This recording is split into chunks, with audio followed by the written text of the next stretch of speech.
Attention all cars, broadcast 24. Lieutenant Fitzgerald had just been murdered by unknown assailants. That's all. Those and Crooks.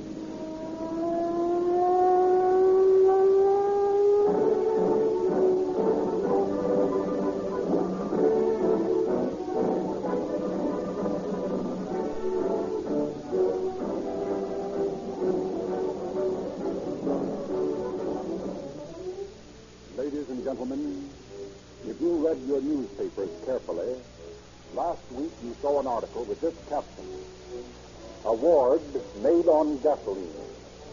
Total of 1,430,000 gallons to be provided to Los Angeles during fiscal period. Los Angeles is but one of many great cities and counties in Southern California and Arizona where Rio Grande cracked gasoline is the official motor fuel. In these places, the police cars, fire engines, and other emergency equipment devoted to the protection of your life and property are powered with Rio Grande crack. If you are a motorist, this article should convey something of real importance to you, because you, too, can get this police performance for your car. The crack used by these cities and counties is the same identical gasoline you can buy at any Rio Grande service station at no extra cost.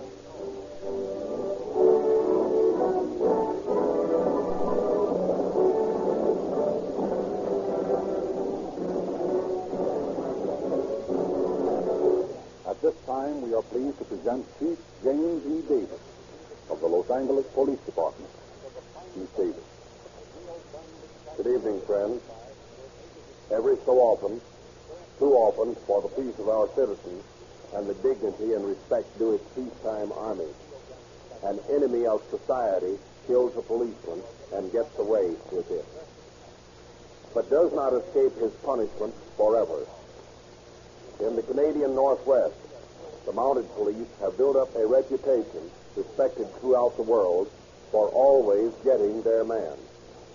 This is true of practically every police department in the United States. For although we do not have one concentrated force which is given credit for its unfailing efficiency, there is a code among policemen made necessary by the attacks upon them by uninformed citizens and the underworld, which makes them act as one across the face of the earth to track down and bring to justice the killer of a policeman. I have chosen tonight to bring you the story of little Phil Alquin, who murdered a policeman in cold blood and thought he could get away with it. The Sure Police Department relentlessly sought him out, reached out across what was then the border of an unfriendly country, and through a series of fascinating yet discouraging escapades, finally brought him back. Perhaps few cases in the annals of the police department reveal as clearly as does this one the problems which daily face the police department. Professor Lindsley will now go on with the story.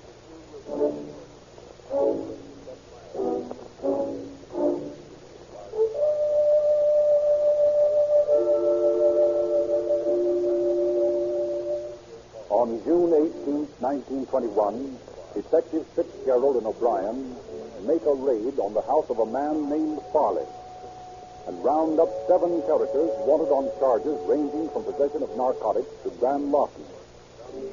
During the raid, they also confiscate numerous bottles of dope.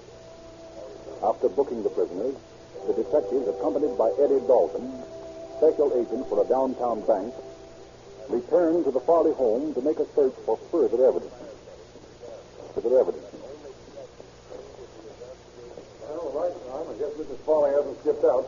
You know, Tom, I think you should have taken her in, too. Oh, she's all right. She isn't mixed up in any of this. Well, you can't be sure. Oh, it's a nice trick indeed. Look at locking up a woman with a small child. Well, of course, I don't want to be inhuman, Fitz, but it seems.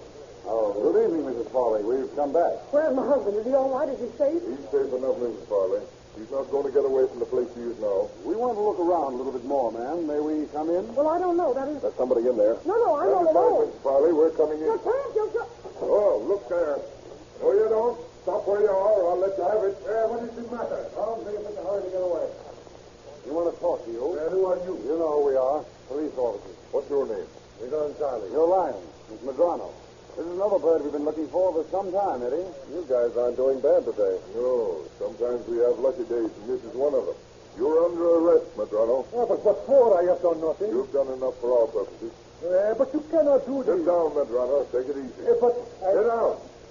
Keep an eye on him, Eddie. Okay. Come on, Tom. Let's look in this cabinet here. Maybe we can find some more junk. Okay.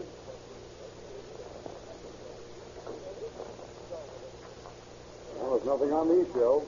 Look up there on that top shelf. I can't reach it. Wait a minute. Stand on this drawer. There, that's more like it. Find anything? Yeah. Say, here's a couple of bottles of... I'd better get to that door before Mrs. Farley gets There where you are. I'll answer. Speedy, look out. Shut up, you. Hey, what's he hollering about? I don't know. Keep him quiet till I find out who this is.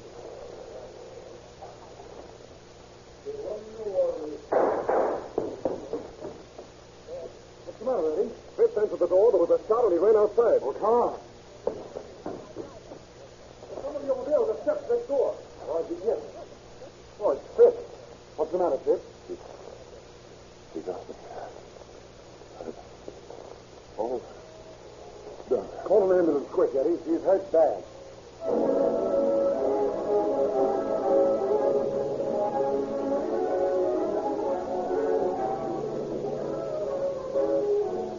Fitzgerald is rushed to the hospital and submitted to an emergency operation for the removal of the bandit's bullets from his liver. But he never rallied. And in a few hours, he is dead. Outraged by the death of their comrade in arms, Tom O'Brien and Chief of Police Louis Oak questioned the suspects taken in the raid earlier in the day. They deny any knowledge of the identity of Fitzgerald's slayer. The officers are despairing as the last of the suspects shows no sign of breaking. Come on now, Taylor. You know who did this job. I don't know a thing. Well, we'll question you until you drop. We'll never give you any rest. It won't do you no good. How do I know who Crooks did? Might have been anybody. Yes, it might, but it wasn't. You know who did it. At least you've got a mighty good suspicion. Even if I have, I wouldn't tell you guys. Now, listen, Taylor. It isn't going to do you any harm to help us. One of our best friends has just been killed. And we intend to find out who did it. It ain't none of my affair. Yeah, but we've got to get a lead. Now, you're not putting yourself on the spot if you give us a hunch. Tell us something, anything. Well, I think maybe the guy you want is out on parole. Out on parole?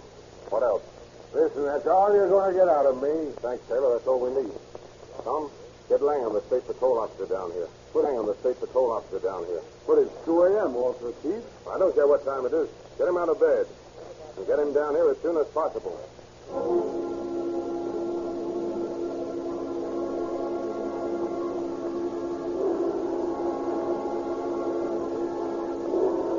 Routed out of bed, the state parole officer rushes to the chief's office, bringing with him a mug book containing pictures of all parole prisoners.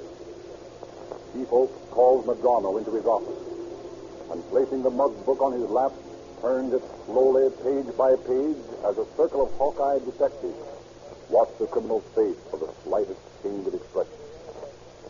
Now, look carefully, Medrano. Is this the man that shot Fitzgerald? No. Is this him? Is this him? No. How about this one? Caramba, let up on me. I don't know who did it. Is this the man who shot Fitzgerald? No. Is this the man who shot Fitzgerald? No. Is this the guy? No. I tell you, I don't know who did it. Okay, Medrano. Take him back to the cell, Sergeant. Yes, sir. Come on, Medrano. Come on, Medrano. Did you see him jump when I showed him that picture? Yeah, there's no doubt about it, Chief. He gave himself away. Okay. Here's him, man. Let's see. Phil Alquin. Alias Little Phil, alias Arizona Phil. Phil. Say, he yelled something like that just before Fitz opened the door, like he wanted to warn the guy. He said Feely. Yeah, this is the guy, all right. And say, get this. He has an insignia Arizona Phil tattooed on his left arm. Boys, I'm going to track down this man if it takes me the rest of my life.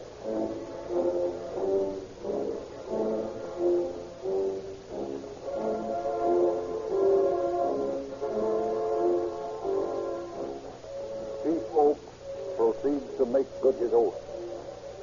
His work comprises one of the most fascinating stories in the records of police manhunt. He travels over 9,000 miles. A dragnet is thrown around Little Phil's hangout. His picture is broadsided all over the city and to every police department in the United States. But Little Phil disappears, leaving behind him but one sign characteristic of the braggadocio of the diminutive Mexican killer. The Mexican killer.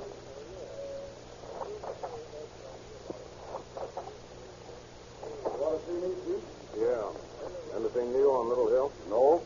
I've got all the men I can working on him, but he seems to have disappeared into thin air. I just got a note from him. You did? Yeah. Listen to this. I'm telling you the truth. That I shot Detective Fitzgerald. But don't hunt me anymore because my life is worthless. If you keep on hunting me, I'll kill all the officers and I'll be gone. I'm hiding somewhere in town, but you'd never find me. If you do find my hiding place, your men would be killed at once for my pals. And it's sent for my pals. And it's signed Little Phil. Oh, that's just a nut letter. No, it isn't, Tom.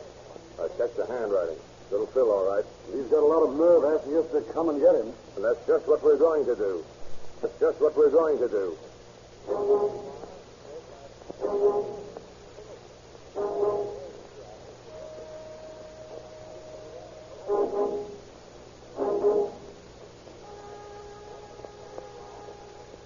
But Chief Oak's emphatic prophecy does not come true. And although police vigilance never relaxes, months drag on, and no trace of Little Phil Alquin is discovered. And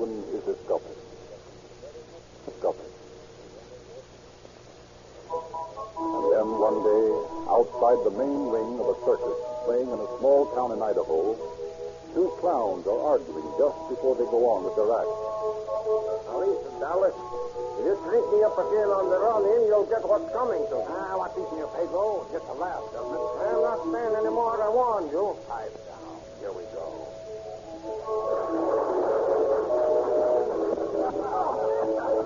Okay, Dallas, you asked for it. Oh, Dallas, you asked for it. Oh.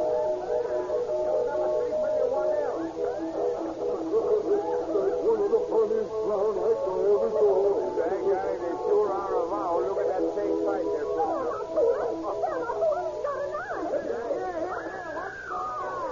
Come on, keep out of this. I'm going to settle this dirt. Come on, let go of that knife and get up on your feet. Cut it out, you big flatfoot.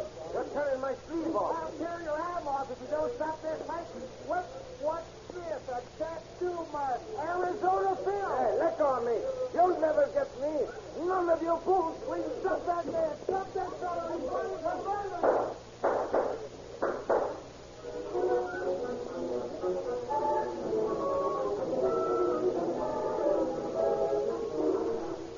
Once more, Little Phil vanishes from sight.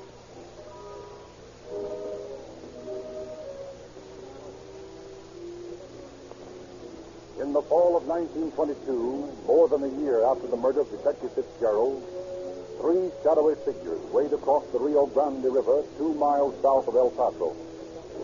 Silently, they slink behind the kills of the El Paso brickyard and crouch near the paymaster's office. Then, as the sound of an automobile is heard, they stiffen with suppressed excitement. Here he comes now. You cover the driver, Jose. You hammer the nails into his tires, Manuel. And I will get the money out of the back of the car. You all set? Wait up, compadre. Okay. Get out there on the road. Come on. What is it? Shut up. You want to keep your health. There goes the first one, amigo. Bueno. These damn doors. are thoughtful, my friend. I see you have brought all the money, huh? You can't do this. Stop up. We're doing it, ain't we?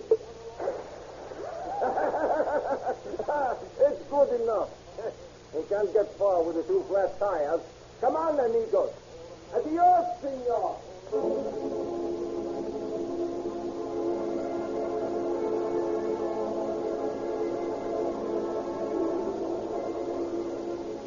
But this time, the wily Phil was so careless as to leave a fingerprint on the door of the automobile. El Paso police identified the robber as little Phil Alquin and informed Chief Oakes of his suspected whereabouts in Juarez. The chief leaves immediately for El Paso after instructing the Texan police to place Mexican detectives on the killer's trail. Upon Chief Oakes' arrival in El Paso, it is decided to have Alquin arrested by the Mexican police and turned over to the American officers on the international bridge.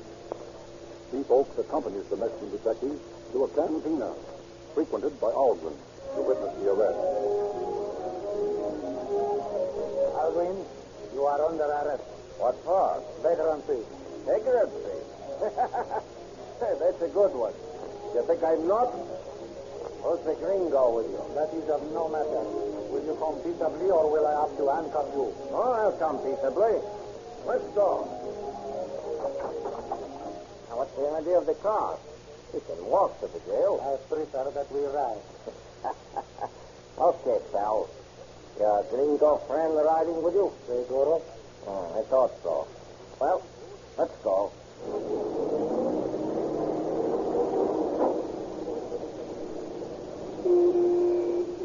You don't think you'll get me across the bridge, do you? I do not know what you are talking about. Yeah, of course you don't. Well, it looks like this is the end of the ride. What do you mean? What is the matter? Where are you taking this man? He is under arrest. But the jail is that way, not the way you are going. Man is my prisoner, Captain. He's wanted in Los Angeles for murder. I intend to take him back there. I regret very much, senor, but you cannot do that. This man is a Mexican citizen. You cannot take him out of the country without the proper papers from your government in Washington.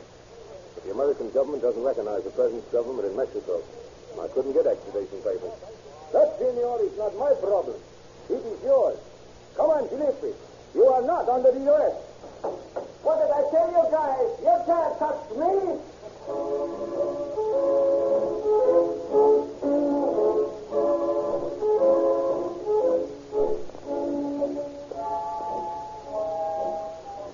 Undiscouraged by this unexpected turn of events, Chief Oakes spends weeks tracing Phil Alquin's birthplace. At last, he establishes it as Moronci, Arizona, and obtains copies of the killer's birth certificate.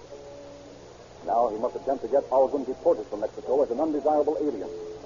But obstacle after obstacle is encountered at every turn. Finally, Chief Oakes calls in Sam Drebin, World War hero and famous soldier of fortune. The one man in El Paso who knows the border best. Well, Louis, the way I see it, your problem is to get Phil across the river. Yeah, and what a problem. Well, there's some way to pull it. I can't get any cooperation from the officials on the other side. You never can. They don't know who their boss is from one day to the next, the way the government changes. But there must be a way. Now, let me think. I got it. What is it? Did you know that Phil was over on this side some time ago and tried to get Doc Isaacs to remove a tattoo mark from his arm? No. And it's a fact. The doc said he'd get cold feet when it came to a showdown and refused to do the job. Now, there's your angle. How do you mean? Well, Phil seems mighty anxious to get that tattoo off his arm. Well, I should think he was. That's the best identification mark he has. Okay. Let's set up a tattoo-removing business in Juarez. Hey, what the devil are you talking about? It's simple. Now, I've got a pal in town that looks like a doctor. His name's Kelly, and he's really one of the toughest fighting Irishmen you'd want to meet up with. Now, we'll send Kenny over to the other side with some tools to set up a business as a tattoo remover. And then we'll get word roundabout to Phil that Kelly's just the man to take off that mark. And when he's got a little dope shot into him, supposedly to ease the pain, it'll be a cinch to get him in a car and across the bridge. Well, it's worth a try. I'm going to take that little monkey back to Los Angeles with me, and I don't care much how I do it.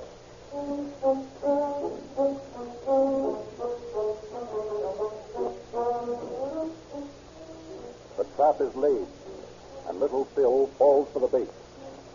He instructs Dr. Kelly to come to his room to remove the tattoo. When Kelly enters the building, Drebin, Chief Oak, and the El Paso Chief Detective, Claude Smith, are awaiting outside for Kelly's signal to come and get the killer. But Kelly, when he enters Phil's room, encounters unforeseen difficulties in the person of Phil's dusty-eyed sweetheart, Carmen Peter. Hello, Doc. All set for the operation? Yep, I've got all the stuff right here. Who's Carmen Peter, Doc? My little ball of fire. Charmed, Senorita. Thank you, Senor Doctor. I am happy to meet you. Now, Phil, if the young lady will pardon us, we can get started. What do you mean? You must wait outside until I'm through. Oh, no, it is impossible. I must be with my machine when you have his tattoo taken off. I can't work with anyone present. Oh, but Senor, with little Carmen Peter here, you should work better, no? Ah, let us stay, Doc. What's the odds? Well, I'm afraid I can't do a good job with anybody here. Oh, it's okay. All right, if you say so. It's going to hurt you, Phil. I don't mind. You don't know. It'll be necessary to remove several layers of the epidermis. Well, I don't care what you remove, Doc, so long as you take that damn mark off of me. I think I'd better give you a local anesthetic so it won't hurt so much. Okay, just as you say, Doc. I have it right here. All you feel is the jab of the needle. Oh. Oh, you don't feel anything as the Novocaine goes in, do you? No. It's okay now, Doc. Senorita, what's the matter with you? Nothing is the matter with me. Oh, look at you. You're pale and your eyes are feverish. I feel nothing. Perhaps watching the injection has made you think. Why, no, why... Be careful. You're unsteady on your feet. But, Doctor... Sit down here. Yes, I know all the symptoms. You're really ill. Well, I was all right a minute ago. But you're not now. Well, no, I guess I do feel a little dizzy. Here, take this glass of medicine. That'll make you feel better. Doctor. Oh, Peter. But it will do you good. That horrible stuff. I'm going to... You better go outside, Senorita. Hurry, the back way. Well, that's that. Gives you plenty of stake, but it won't hurt her any. How about it, Bill? Can you hear me? Oh. Morphine's doing the stuff all right. Now to get him out of here. Okay, boys.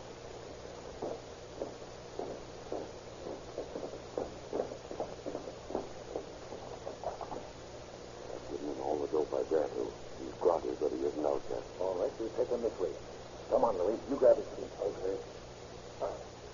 What you hit on that doorway, will it? Yeah, now easy does it.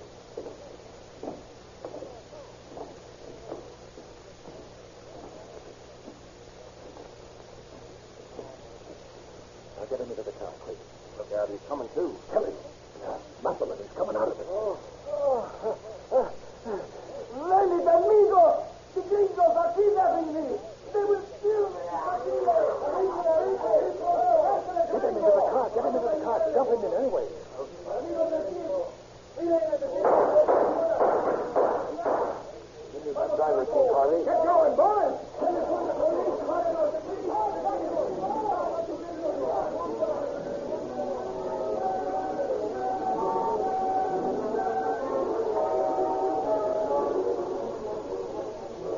Drebin, Smith, and Harvey, the driver, are intercepted by the border guard. And the three Americans, menaced by a mob eager to lynch them, are housed in the Juarez jail, while little Phil, with a bullet stuck in his temple, is taken to the hospital. Chief Oak, left behind by the others in the excitement of the getaway, makes his escape through back streets toward the border. An obliging American drives him across the bridge. And under cover of darkness, the guards miss the suspicious appearance of his blood and mud-stained clothing. From his hospital cot, little Phil again boasts, this time to a newspaper reporter. I'm too smart for these two cops. I beat them twice. I can do it again. But say, Bobby, this hounding gets on that guy's nerves. He ain't anywhere for a smart crook like me to leave. I wasn't born a crook. The police made me one. But I got more respect for those Los Angeles trap sheep than for these sheep. Well, that's how people put badges on. Listen, I know every one of them, and I'm through kidding with them. The next time they try to get me, I am going to be ready for them. I'm going to have half a dozen dead bulls if they come after me again. At first, I bumped off his Gerald up in law. What's a couple of bulls, more or less?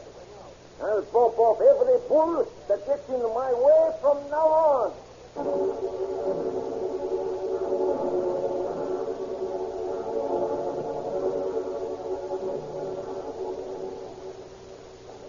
As the little Phil Alquin case takes on the importance of an international incident, no less a dignitary than the governor of Chihuahua travels north in a private plane to take over the investigation of the case.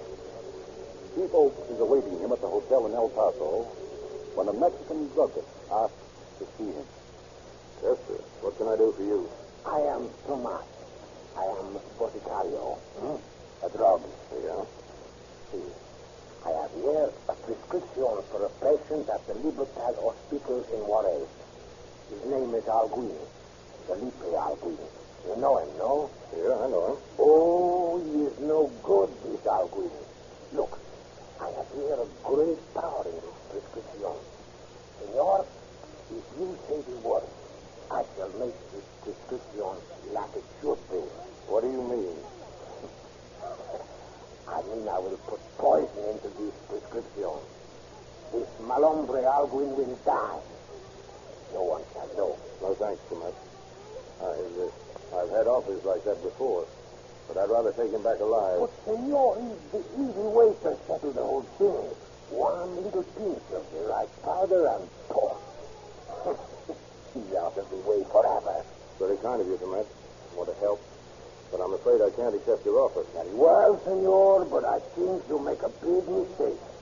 This Alquin should be killed quick and good.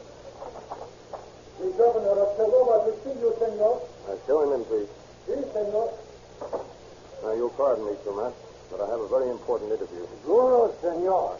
But if you ever want my assistance, Sally, I shall be glad to. All right, Tomas. If I need you, I'll call you. Adios, senor. Adios. Adios, Tomas.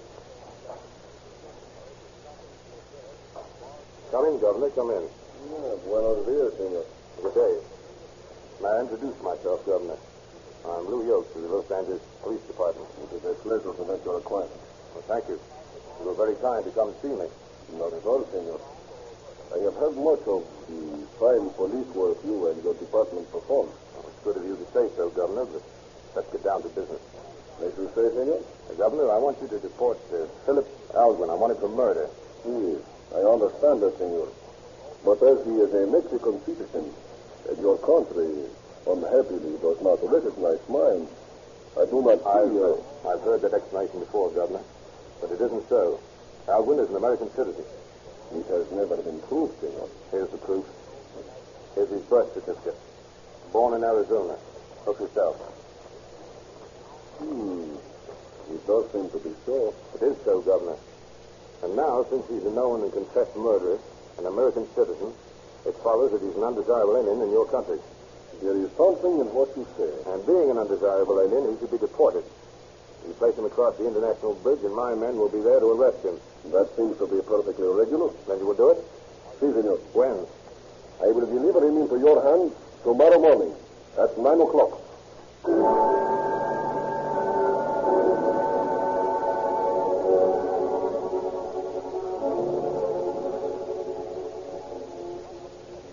But at 8:30 the following morning, the governor of Chihuahua left Juarez for Chihuahua City with Philip Alquin and placed him in the penitentiary there, hoping to win the reward for himself.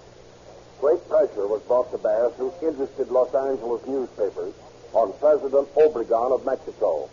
And finally, on February 7th, 1923, almost 2 years after he had murdered Fitzgerald, Alquin was landed from an oil tanker at Freeport, Texas. Arrested by Chief Louis Oaks and rapidly returned to Los Angeles to face the bar of justice. He pled guilty to his crime and in consideration for this plea was sentenced to San Quentin for life.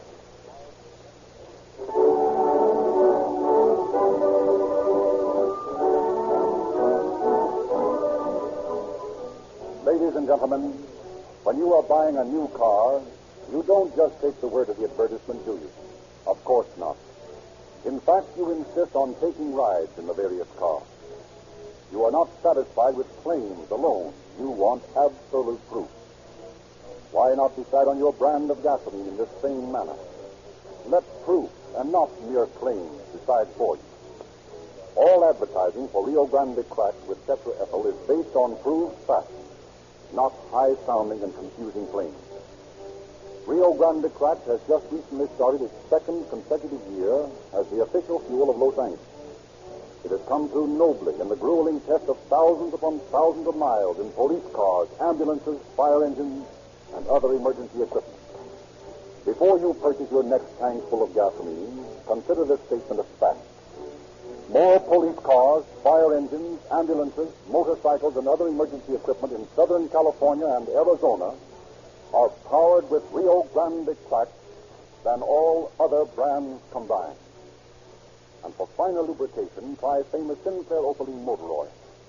Sinclair Opaline has several advantages. It is extra refined, giving longer life. It is sold in extra major tamper-proof cans. And Sinclair Opaline costs you no more than ordinary bulk oil.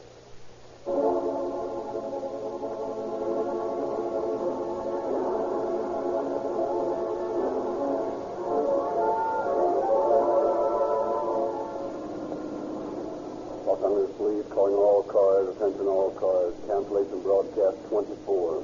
The murder of Lieutenant Fitzgerald is now in custody. That's all. This is Frederick Lindsley saying good night for the Rio Grande Oil Company.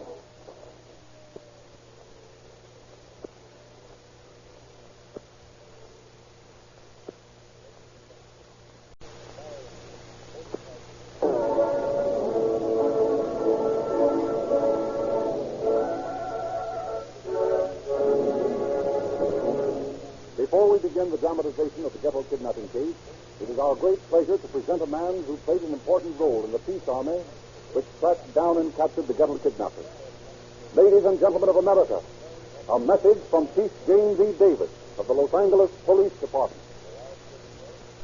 I have just returned from San Diego by special plane to be here tonight and to compliment law enforcement heads of this county upon the fine work accomplished in apprehending the Gettle kidnappers and sending them to San Quentin for life, all within 46 hours. Quick justice such as this will keep Southern California clean of kidnappers. As chief of police, it has been a source of great pride to me to see the marvelous cooperation between the various law enforcement agencies concerned in the capturing the criminals who kidnapped Mr. Gettle. Hand in hand, the police department, the sheriff's department, and the federal forces have labored without rest until Mr. Gettle has been returned to his family and the criminals locked in jail. Against such cooperation, no criminal on earth can survive. Together, they staged the biggest manhunt in the history of the Southwest, and together, they got their man. Now, may I introduce to you a man who has worked as hard to bring this case to a happy conclusion as any officer, Buren Fitz, District Attorney of Los Angeles. Mr. Fitz. Thank you, Chief Davis. I can add little to what the Chief has already said other than this. Every man worked on a 24-hour shift. Few of us had our clothes off or any sleep for a week, from a week to night until Mr. Gettle was returned to his family 48 hours ago. Our happiness is a job well done and a reunion between the victim and his family. As law enforcement officers, we are particularly glad that Los Angeles County still has an unblemished record in kidnapping cases. This is the 7th case with the kidnappers either hanged or in San Quentin for life. Never in my 15 years as a prosecutor have I seen the federal government, the sheriff's office, the police department, and this office pull unitedly together as in this case. It was solved for that reason, and future cooperation of this type will continue to make Los Angeles a hot place for kidnappers. Thank you, Mr. Fitz. And now, may the man whose case it was, Sheriff Gene Bisculews of Los Angeles County. Thanks, Chief. That was a charming gesture. True, the Gettle case was a county case, but it is doubtful if success would have come as rapidly and as entirely without the skill, resourcefulness, and untiring efforts of the men under your command and those of federal forces and other police departments in cooperation with the sheriffs of southern counties and California Highway Patrol and many others too numerous to mention. Thank you, Sheriff Bisculews. And now, Federal Investigator Reed Vetterly, assigned to the case by the United States government. The new law on kidnapping brought the United States Department of Justice into the Gettle case. The successful solution of this case was the result of perfect coordination on the part of all law enforcement agencies.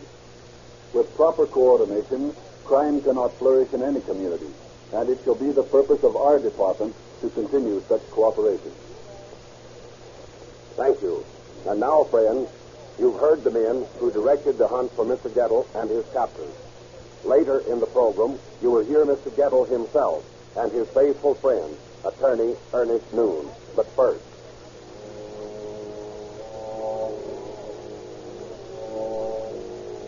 The true story of the Gettle kidnapping.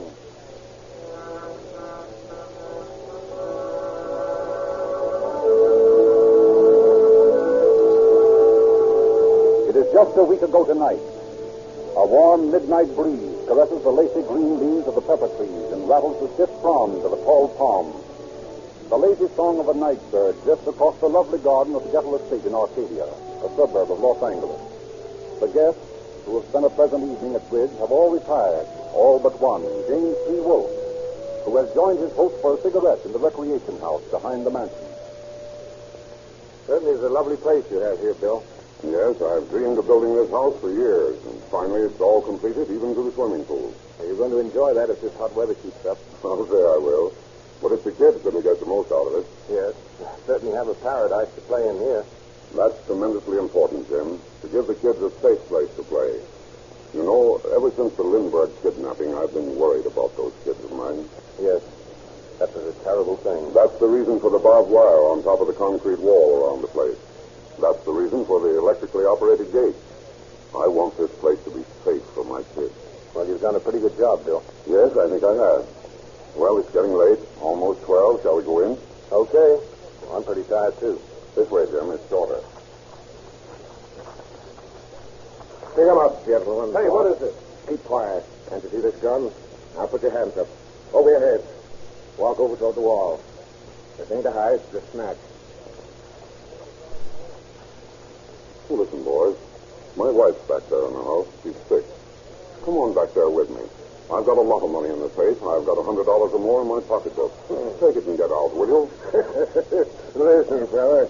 Everything you got in the house ain't enough. I said this was a kidnapping. Kidnapping? Take off your neckties. Here, Roy.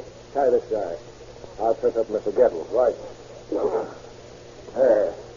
That ought to hold you. Now, let's have that adhesive tape. Here you are. Well. There. No, Roy. Right across the mouth like this. Oh, I get it. There, that's better. All right, Mr. Gettle. Up the ladder here and over the wall. And you, mister. Stay right where you are for an hour. Else we'll come back and bump you off. Come on, pal, let's go. Look out, he's slipping. Oh, come on. Hurry up. Hurt, Mr. Gettle? I think my leg's broken. Here, let me see. Where's it hurt you? There. Oh, I'll rub it. It'll be all right in a minute. How's that? I don't know. Well, come on. We got to get you out of here. Give me a hand with him, pal. Oh. There we are.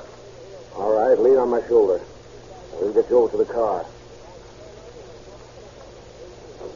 There. All right, Roy, let's get going.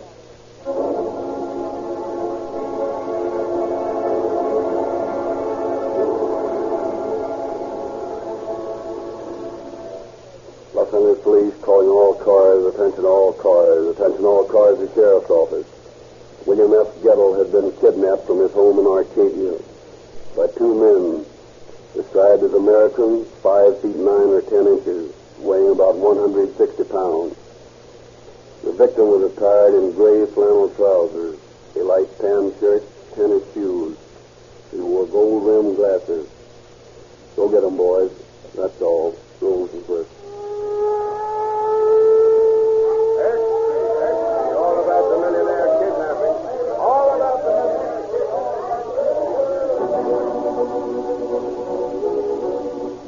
I'm W.J. Lutte. I was a guest at the Gettle home until 5 o'clock yesterday afternoon. When I left the grounds, I saw a young woman sitting in the car by the gate. And when she saw me, she drove away as fast as she could. I'm Paul Service.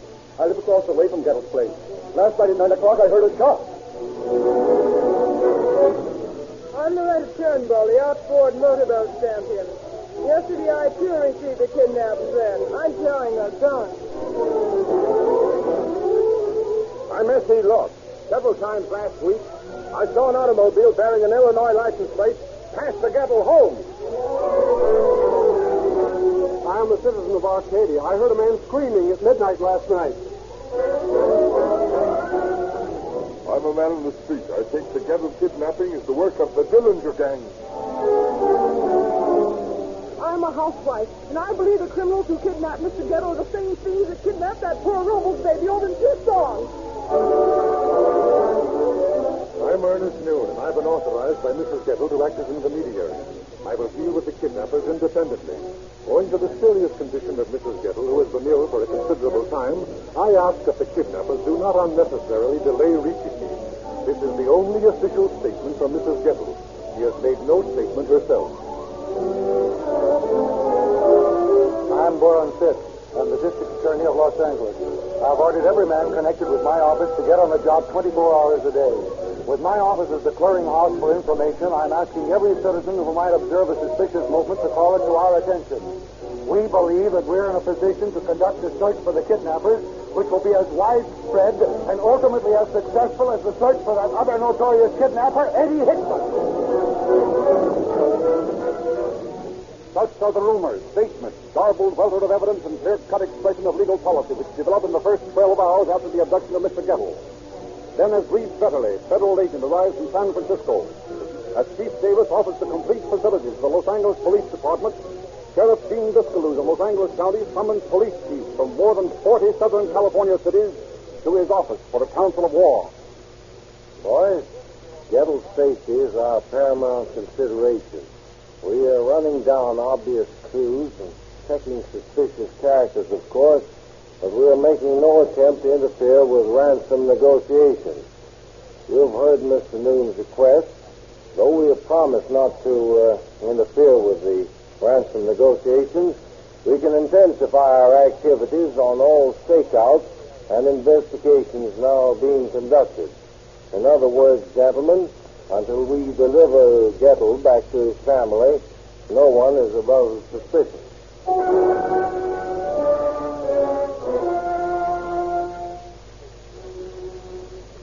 On Friday morning, a ransom note arrives at the E.F. Hutton Company in Beverly Hills addressed to Bill Drews, a friend of Gettle. At 6 o'clock that evening, a second ransom note is delivered to Noon, demanding a $60,000 ransom and instructing Noon to be in readiness to deliver the money in a Ford coupe with the right door removed and the turtleback taken out. During the day, erroneous reports spread throughout Los Angeles that the kidnappers are demanding $75,000, and 3 telephone calls reported to be from the kidnappers are placed into Noon's office during the day. None of these convinces Noon that he's in touch with the actual kidnappers. Then, Saturday afternoon at 3 o'clock, Noon receives a telephone call which proves, through code arranged in the ransom letter, to be a genuine telephone contact with the kidnappers. In this note, Mr. Noon is instructed to stand by for further instructions. He hurries over to the Gettle townhouse in Beverly Hills with the news.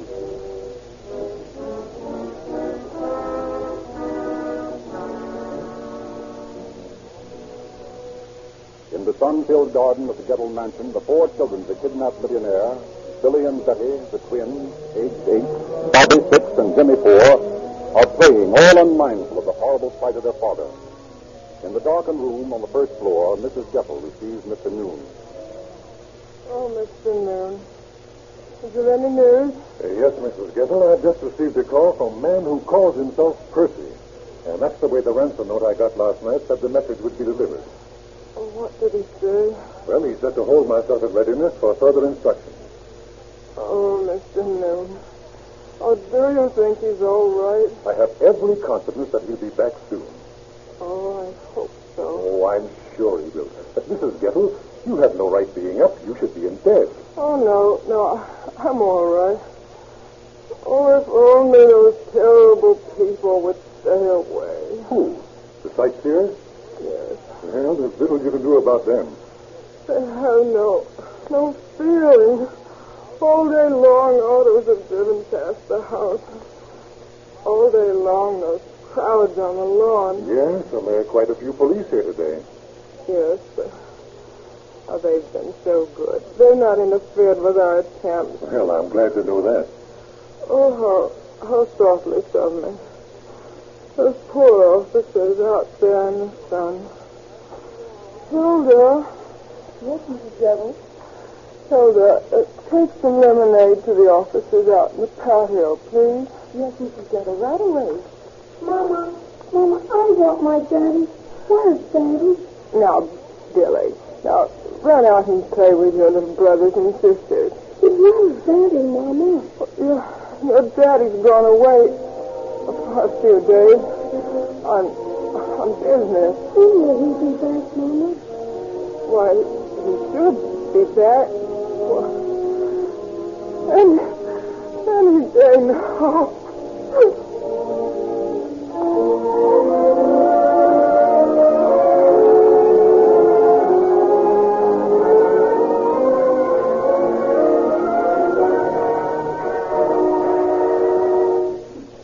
Later in the day, Noon receives a call in his office.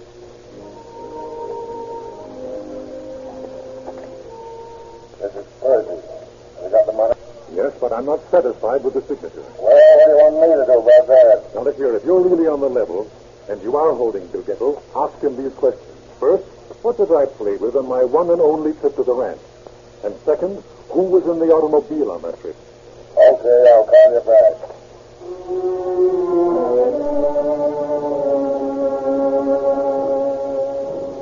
Mr. Noon did not expect to hear from the kidnappers until the following day, but at 2 a.m. Sunday morning...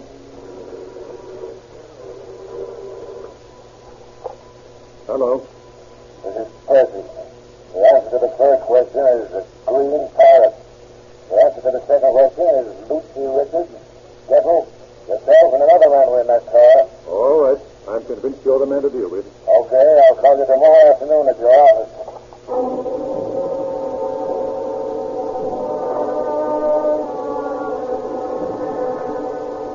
Mr. Noon confers with the Bank of America through Mr. Charles E. Carrillo, and the bank agrees to forward the money for the ransom. 2 employees are kept on duty all day Sunday to provide the money. Early Sunday afternoon, the intermediary receives another telephone call. Noon speaking. Have you received the letter? Yes? Have you got the money? Yes, I can get it when necessary. You have $50,000? Yes? Have you got it with you? No, but I can get it whenever you want it. Well, I'll call you at 8 o'clock and tell you what to do.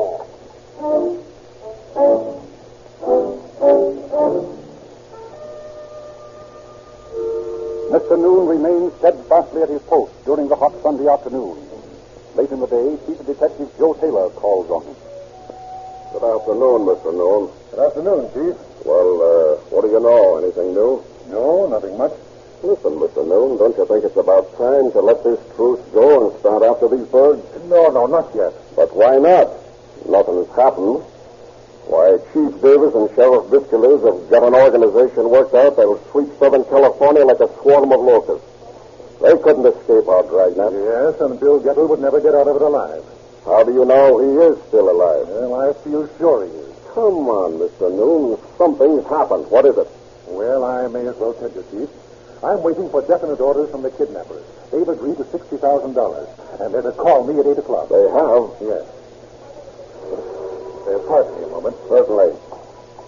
Hello? Further instructions, Noon. Yes? Get a Ford Coupe. Yeah? Well, you told me about that in your letter. Yeah, I know I did, but I wanted to get it right. Then, It's the right-hand door. Yeah? Get the money, and when we Judd, come along. Very well. Something hot? Yes. I'm to get the money and follow instructions when they phone me. When'll that be? 8 o'clock, they say. Listen, Mr. Noon, do you know what those monkeys are liable to do? No, what? Well, they're liable to give you a rush call to some place way out in the valley, and you'll be hijacked at that door before you get there, if they don't bump you off in the bargain. Well, I'm not afraid of that as long as I get Bill back. Yes, but that sort of stuff wouldn't get him back anyway, and you'd lose the dough and maybe your life, and he'd still be where he is now. What do you propose? Let me put one of my men in the car. Well, what would I tell the kidnappers? Tell them anything. Tell them that they wouldn't let you have the money yourself and that you have to send someone from the bank. Well, I'll think it over. Acting in the hope that Mr. Noon will see the wisdom of his plan, Chief Taylor dispatches 50 police radio cars with 2 men to each throughout the various substations in the city. Then he selects Blaney Matthews, the district attorney's squad, to drive the ransom car. All plans laid, each district captain provided with his instructions. Each radio car carrying a map of the sections is expected to patrol. Chief Taylor returns to Mr. Noon's office Sunday evening. 8 o'clock comes and goes. 9 o'clock, 10 o'clock, 11 o'clock pass by. And then, at 11:30... Hello? Hello, Noon. This is Percy. Yes? Where is it? In the car, but I can't bring it. Why not? Well, they won't let me handle it. I've got to send someone from the bank. Well, get this, Noon. I don't give a damn who brings the money. Send a cover if you like. If there's anything you want of it, get that dough for it. All right. Now get this. Tell your man to come over Cahuenga Pass to Laurel Canyon. Halfway up the canyon, you'll find a stake with a handkerchief. At the foot of the stake, you'll find a letter with instructions. Very well. Get that dough to us and get it to us right away. Blaney Matthews drives the ransom car, followed at a quarter mile by a police car. Weaving through the swift traffic of Cahuenga Pass, he finally reaches the canyon and turns into the blackness of the country road. The soft hills looming above him. Driving carefully, he watches for the stake, sees it, stops the car, finds the letter, reads it, drops it on the road, and drives on. The tail car swiftly approaches the spot where Matthews had dropped the note. How's the note? Pick it up, Fred. I got it. Let's get out of here fast. Okay. What's it say? Turn your dash light on. Yeah, thanks. It says, go down Crenshaw Boulevard to Florence. Go east to Alameda. And south on Alameda to Firestone. Drive slow. Not over 20 miles an hour all the time. At Firestone, you will find another handkerchief with a letter. That means we got to get to the nearest phone and send that dope into headquarters. The setting for a thrilling detective story is laid. Cryptic messages in the dead of night. Instructions carried out to the letter. The story runs on in perfect form as Chief Davis, allowing Matthews time to get into the hot area, dispatches his 50 police cars to blockade every cross street and boulevard in the region of Firestone and Alameda. The tactics work perfectly, but the kidnappers do not appear to claim the ransom.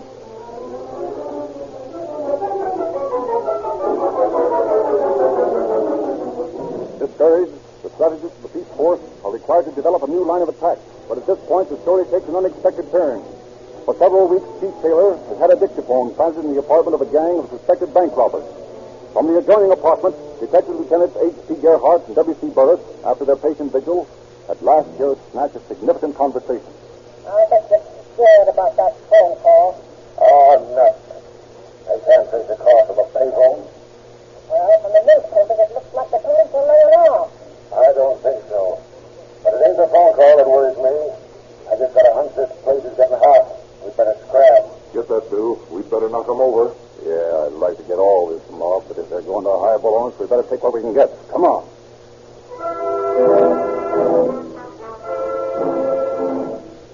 The man and the 2 women in the apartment are arrested and brought into Chief Taylor, who recognizes the man at once as Jimmy Kirk, once a power in the alcohol racket.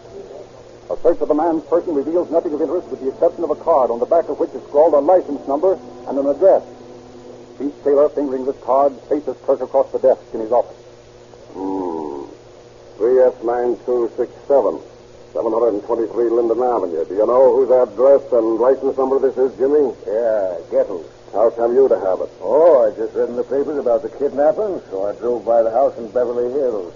I saw the car out there, so I just jotted them down. Why? Oh, no particular reason. You're in a pretty hot spot, Jimmy. Well, what do you mean? Did you ever hear of anyone called Percy? No. Why? How many times have you used a dial phone since Sunday night? What do you mean? You know what I mean? Your phone Sunday afternoon from the 8200 block on Santa Monica Boulevard. What would I be doing there? You were in there over an hour drinking beer. You called Mr. Moon from there. I don't have to go into detail with you, Jimmy. You were in on this kidnapping deal from the start. Why, in 10 minutes, I'll get 10 identifications on you. We've got you, Jimmy. Harry Seeger. This is your man, Harry. He's the fellow who did this telephoning. Now, look here, Harry. I got to go over to Gene Biscalou's office, and I want you to stick with him until you find out where Gettle is. Okay. You might as well come clean, Jimmy. You'll save us all a lot of trouble. So long. Hey, look here, Seeger. I don't know what this is all about. Not much, that don't. There's Gettle's license number and address on this card. What's this? What? Well, this card, W.M. Zinner, real estate, Locker Center. I don't know nothing about it. Oh, yeah? Hello, Dawson. Get me W.M. Zimmer, Locker Center. He's a real estate dealer. Hurry up. So you don't know anything about it, eh, Kirk? Come on now, where'd you get this card? I don't know, I tell you. I just found it in my pocket. I don't know where it came from. Who else is in this kidnapping racket with you? Listen, I ain't in any kidnapping deal. Oh, come on, Kirk. Now listen here. Hello. Mr. Zimmer? Captain Siegel, Los Angeles Police. Yeah? You know a fellow named might be Kirk? Yeah. Oh, he's short, heavy set, red neck. Now, let's see. Heavy chief. Yeah? That's fine. Thank you very much. Well, Kirk, Mr. Zimmer says he rented a house to you at 4246 Rosemont Avenue, Locker Center, just a few days ago. We're going to look into that.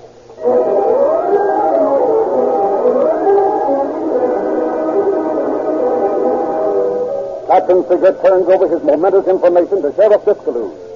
And within 30 seconds, a police car bearing Deputy Sheriff Harry Brewster and Jack Stoutard, investigator for the District Attorney's Office, has careened out of the driveway to the Hall of Justice, and siren screaming tears through the traffic of downtown Los Angeles, out through quiet Glendale, through the flood-ravaged town of Montrose, up into the foothills of Sierra Madre, up to Locker Center, to the address on Rosemont Avenue.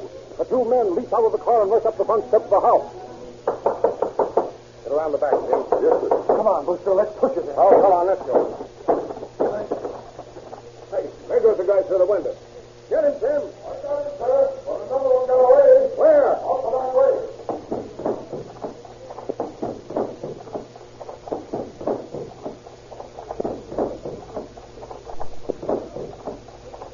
All right, get too big a head start to run after him, but we'll pick him up soon enough. Oh, let's find Mr. Gettle. Hey. Let's find Mr. Gettle. Hey.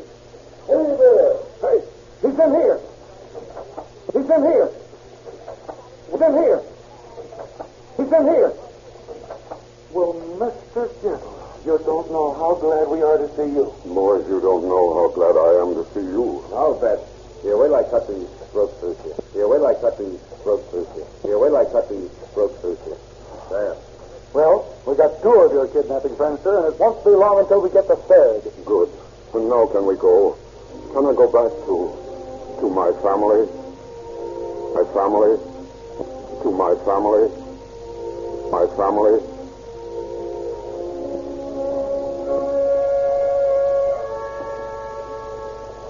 Los Angeles Police calling all cars, attention all cars.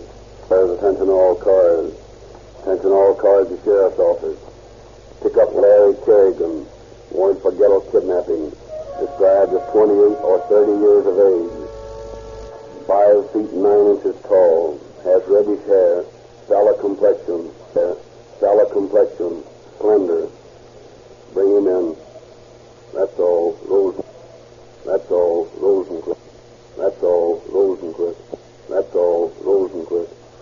Oh, Rosenquist. Rosenquist.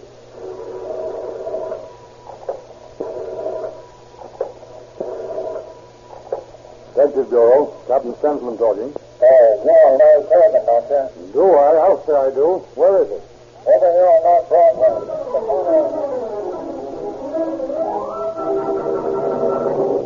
Kerrigan is quickly apprehended and arrested, and quickly he confesses. Williams, too, confesses, and both men implicate Kirk. The alleged brains of the kidnapping mob is brought into Sheriff Biscalou's office and made to listen to his colleagues' confessions before a room full of police officers. Well, Kurt, you've heard the statements of these men. Have you anything to say? Sure, it's just a lot of lies. I don't know why they're trying to bring me into it. Is there anything to add to these statements? Yeah. Well, somebody somebody take these cuffs off of me and let me take care of those two dirty stool pigeons. Is there anything you want to add to their statements, Kurt? Their statements, Kurt. Add to their statements, Kurt. Ah, nuts. What's the use? It's all true. Everything they said's true.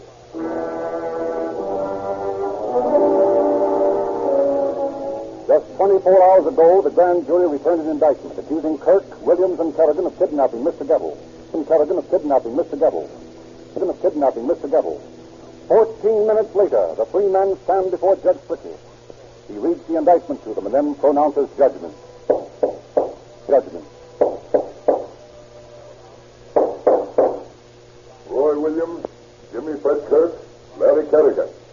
It is the judgment of this court that you be confined in San Quentin prison for the rest of your natural life.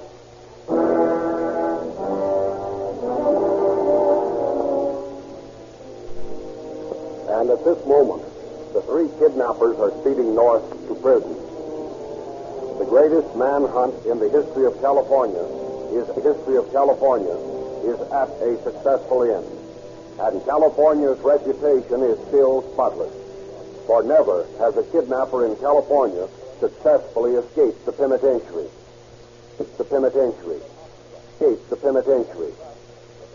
And now, friends, before we leave you tonight, I want to introduce to you Mr. Ernest Noon, faithful friend of Mr. Gettle, a man whose head never touched the pillow from last Wednesday until last night, when he knew that Bill Gettle, his friend, was safe. Mr. Noon. If it were not for you, Chief Davis, you, Bjorn Fitz, and you, Gene Biscaloon, and the rest of you, including the Department of Justice agents, I doubt Bill Gettle and myself would be alive today. I say this because Kirk has admitted that he thoroughly intended to kill the man who drove the money car. Sometimes I wonder if the people who perpetrate such crimes realize the misery they cause. Sometimes I wonder if you out there who hear my voice realize it after you read the sob stories about such vicious criminals. There is only one sort of payment, but then I am not the law. I am only a lawyer. But I am sure you want to hear from Bill Gettle himself. You want to hear from Bill Gettle himself. Hear from Bill Gettle himself. Who's from Bill Gettle himself, who, thanks to God and the splendid cooperation which I have had from organized law enforcement agencies, including our own Beverly Hills Police Chief Charlie Blair, who placed his entire force at my disposal, has once more been returned to us, none the worse for his experience. Thank you all.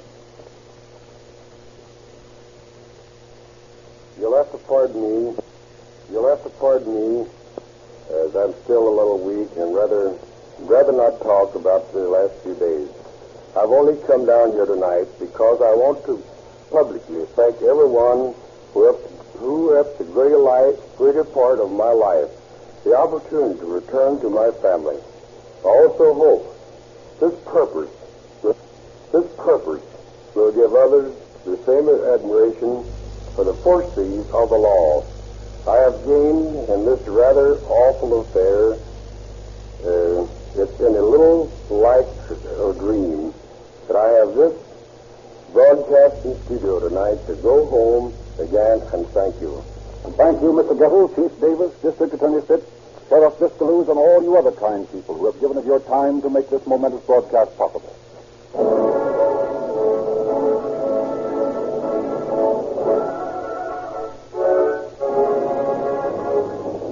The Rio Grande Oil Company sincerely hopes that we shall never again be able to broadcast such a program, because to get such a story would mean that some other fine citizen would have to suffer as did Mr. Gettle.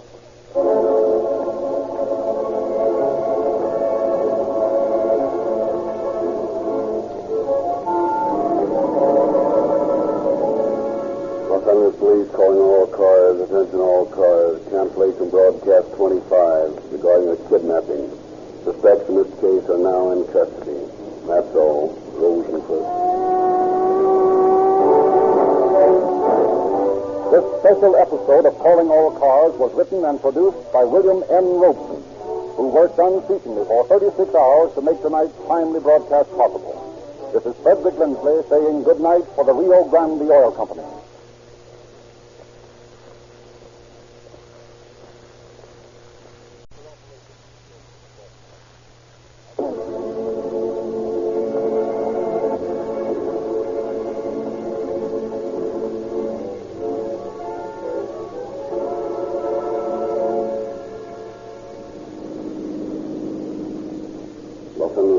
Calling all cars, attention all cars, broadcast 25.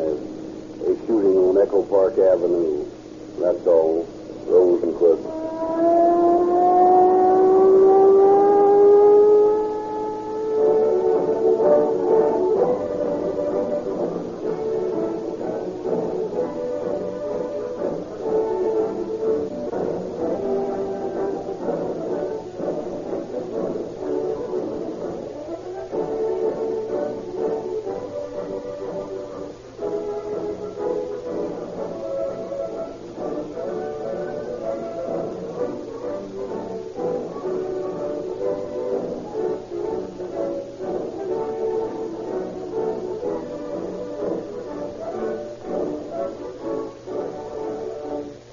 Ladies and gentlemen, many of you have written us asking if calling all cars is to go off the air during the summer months, as is the custom with many radio programs. The answer is no. The Rio Grande Oil Company feels that its many friends will remain loyal to calling all cars and Rio Grande cracked gasoline when the weather is warm and the days are long, just as they did during the winter months. You may be assured that calling all cars is to remain with you indefinitely. And now we're going to listen in on the thoughts of several users of Rio Grande cracked gasoline with tetraethyl. We are going to try to find out just what each one thinks about crack. The first one is the owner of a fleet of trucks. The rough, hard work that I must demand from my trucks requires a gasoline of real performance. The job Rio Grande Cracked has done for heavy fire trucks sold me. Now I use Cracked exclusively. Now we hear from a housewife. I read advertisements and listen to radio announcements. However, technical terms confuse me. I started using Rio Grande Cracked because it's used by police cars. Here's a businessman. When I offer my customers merchandise, I must be satisfied myself that what I say about them is fact. Rio Grande's policy is stating only proved facts. When Cracked can do a big job in police cars, I know it can do a job for me. All these users of Rio Grande cracked gasoline with tetraethyl have started because of this fact. More police cars, fire engines, ambulances, motorcycles, and other emergency equipment operated by cities and counties in Southern California and Arizona are powered with Rio Grande cracked gasoline than all other brands combined.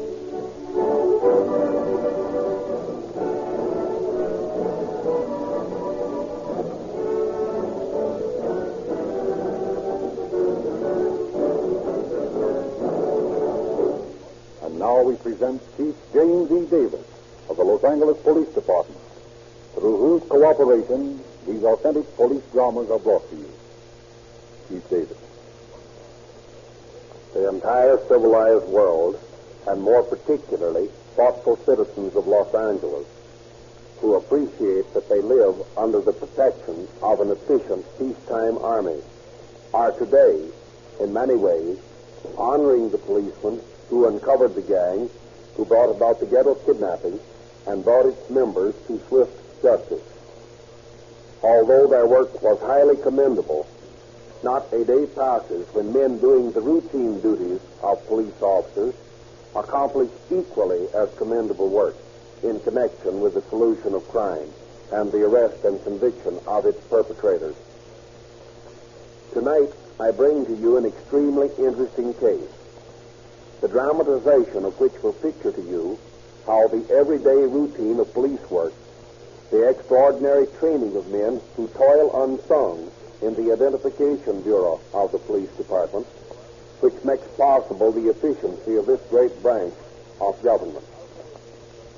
I am particularly happy to present this story to you, and in doing so compliment the work of Captain Howard Barlow, who has built up the Fingerprint and Identification Bureau of the Los Angeles Police Department to a position second to none of any similar department in the world. Under Captain Barlow's direction, your police department maintains a highly scientific organization of men and women who are able to solve crimes quickly. This division, although given little publicity and public recognition, is responsible for a large percentage of cases solved by the police department and the discovery of legal evidence necessary to convict criminals who, in the absence of proof of guilt, might escape punishment. Professor Lindsley will now go on with the story.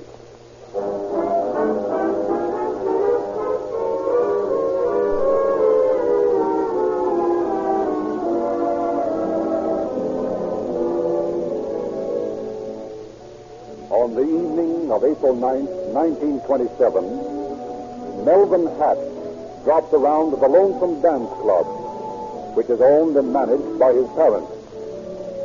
It has been Melvin's custom to call for his father, who is an invalid, early in the evening, take him home, and then return for his mother.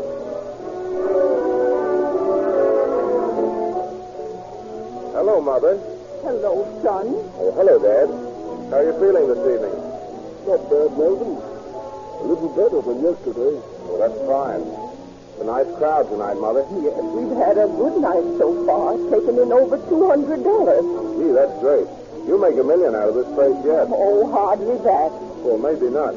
But it is a good idea, having a place like this where lonely people can get together and have a good time. Well, your father and I can appreciate what it means. We were lonely enough out here while you were away at war, Melvin. Well, you needn't worry about that any longer, Mother, because I'm never going away from you again. Oh, I hope not, son. You look pretty tired, Dad. You ready for me to take you home? Yes, son, I guess so. Now run along, Papa, and don't wait up for me.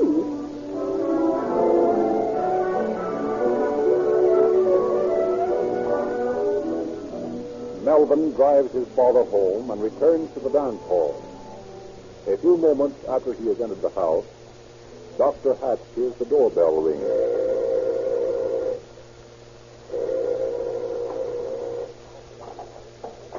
What is it? Is Mrs. Hatch home? Why, no, but I'm expecting her. Shut up, you old fool, and get inside there. And be quiet. Well, what are you going to do? Nothing to you if you keep your mouth shut. Now get in that closet. Listen, I'm a sick man. All right, now don't cry about it. Lie down on that couch a minute. I want to see what you've got on you. Oh, Dad, please. A wallet. 10, 20, 30, $40 in it. Not bad. All right. You can get up now. Please go away. You have all my money. Won't you go now? I should say not. Your wife is coming home with several hundred more, and I'm going to get that, too. Oh, she won't have any money on her. She's just been visiting a friend. Now, don't give me that. I know she's down at the dance tonight, and I know that she'll bring home the gate receipt. She always does. How do you know that? You don't suppose I go into this without figuring out every angle, do you? The best thing you can do is to keep quiet. You just sit there by the fire as though nothing happened. Go on. Sit down. I'm going to turn this light out, and I'm going to wait in that closet until she comes home. And don't you try any funny business, because I got this gap lined up on you every minute.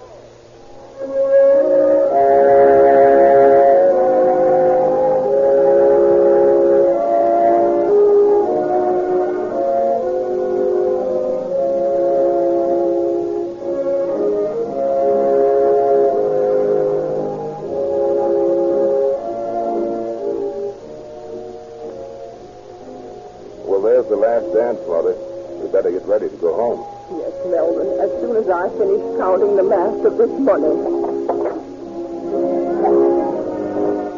Well, Mr. Freeman, I guess we can close up in a moment. Looks that way. What are you putting that money into the shopping bag for? I'm going to take it home. I wish I could discourage you from doing that, Mrs. Hatch. You know it's dangerous. Why don't you leave it here in the safe? Why, that's ridiculous. Well, it isn't safe to have that much money around the house. I'll take it to the bank first thing in the morning. But that's 9 hours away. Oh, what could happen? Don't you follow me home every night? Yes, but just the same, I feel uneasy about it. Some nights you're going to be held up. Oh, fiddlestick.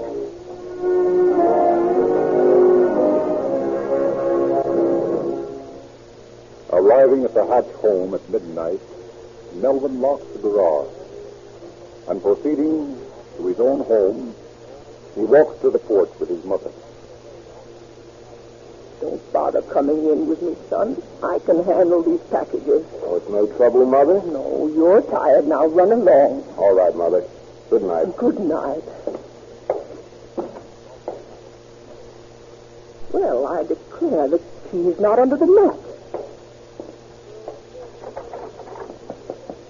Papa, let me in. It's me, Papa. Let me in. There's a robber here in the house. He has his gun trained on you. Hand me the bag. What's the matter, Robert? Stay back. Stand the gun. Don't go in the house. Don't step. Oh, why, you... Lie down there. Oh, my son. My son.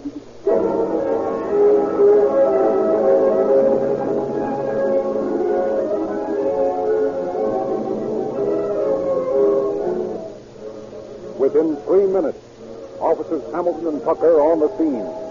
And a half minute later, the police ambulance arrives and removes Melvin to the hospital in a very serious condition. Police Sergeant Fredrickson of the Fingerprint Bureau is the next official to appear. Very little hope to go on, Sergeant. The suspect is described as about 5 feet 10 inches tall, weight 160 pounds, age about 25. There's thousands like that in any large city. Yeah, that's right. And he was masked, so there's no facial description. That's right, Doctor. Dr. Hess, Yes? would you mind pointing out to me the various articles the suspect touched while he was in here? Why, yes. Let's see. He had hold of the doorknob. That doorknob, eh? Let me see. No, there's nothing there. I don't think he touched anything else. He seemed to be careful not to. Oh, yes. He hid in the closet. He must have touched the knob on that door, too. Which closet is that? That one. Over there by the fireplace. Well, we'll take a look at it.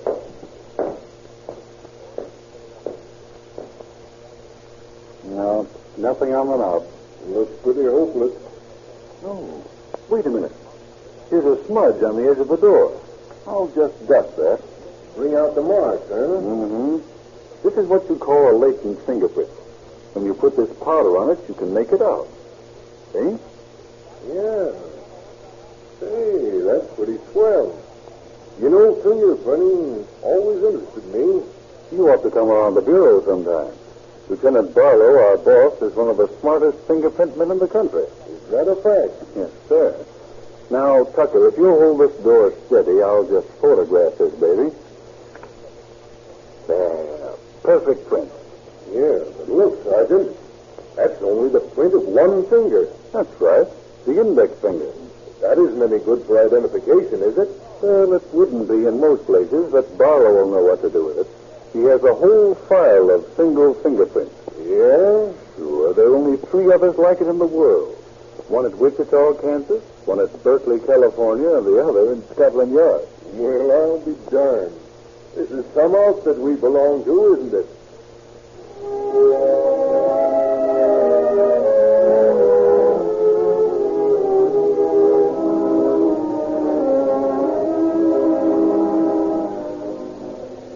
The next morning, Melvin Hatch dies.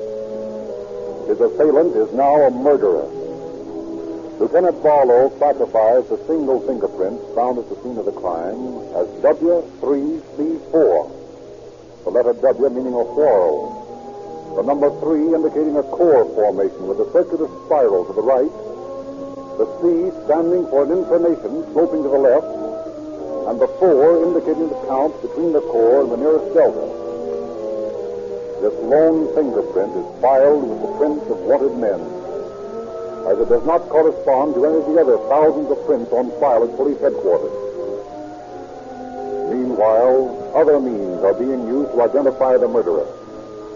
Every person's character remotely resembling the description of the wanted man is rounded up and brought into headquarters. Lieutenant Barlow and Detective Sanderson then interview Mrs. Hatch. I regret very much, Mrs. Hatch, that we have to ask you to come down here at this time. Oh, it's quite all right, Lieutenant. I'll do anything to find the man who killed my boy. Anything. Well, Mrs. Hatch, we've rounded up some suspects, all answering the general description given by you and your husband. I wish you brought him with you. I couldn't today, sir. He's all broken up. This terrible thing is almost too much for him. Oh, I'm sorry to hear that, ma'am. You say you have some suspicious characters here? Yes, but we don't see how you can tell much about them. After all, the man who shot your son was masked. How could you identify Robert if you did see him? I'd know him anywhere. How? By his voice. By his voice. Certainly. But Mrs. Hatch, that sort of identification is too flimsy. Why, no jury in the world would convict a man on that score. I can qualify as an expert on voices, gentlemen. I used to teach voice culture in the public schools in Wisconsin. I know I'll never forget the voice of that man. He said only 2 sentences. Hand me the bag and lie down there. But the tone of his voice is indelibly engraved in my mind. I'll never, never forget it. Well, I don't know, Mrs. Hatch. It's one of the strangest means of identification I've ever heard of. But maybe it's worth something. What kind of a voice would you say he had? Well, it was a finely modulated, cultivated voice. He was an educated man. I recall the last words he spoke to my son. He told him to lie down, not lay down, as an ignorant person would have done. Maybe there is something to it, Lieutenant. Yes, it's worth a try.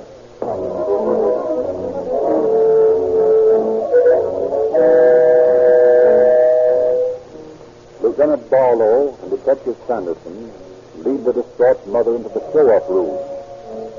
The suspected men are led out behind the screen, their faces lit up by blinding light, so that they cannot see the people beyond the screen.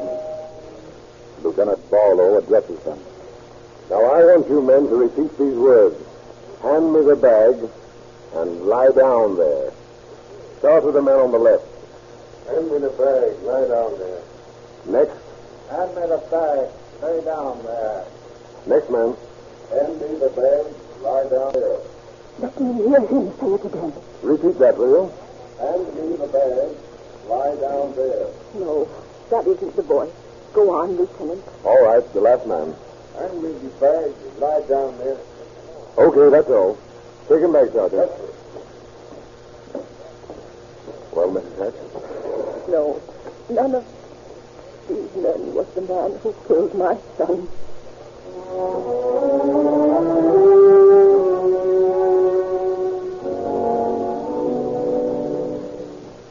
Time after time, Mrs. Hatch goes through the ordeal of the shadow box. But never does she hear the voice for which she has listened. The weeks drag into months. Then Mile Away Thomas, notorious racketeer, is shot in a fight with the police. Dr. and Mrs. Hatch consent to view the corpse in the hope of making a definite identification. Lieutenant Barlow escorts them into a gray, bare room in the morgue. An attendant pulls the sheet away, revealing the features of the corpse. I think he is too large to be the man we're looking for. It might be he. Oh, if only I could have heard him speak. Then I'd be sure.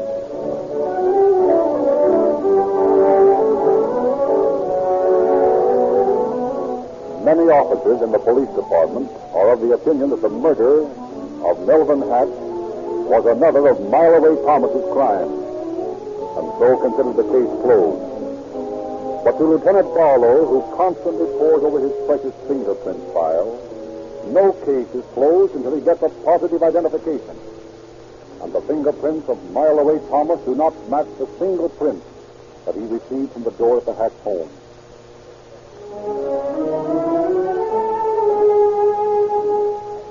Shortly afterwards, Dr. Hatch, grief-stricken by the death of his son and weakened by his long illness, died.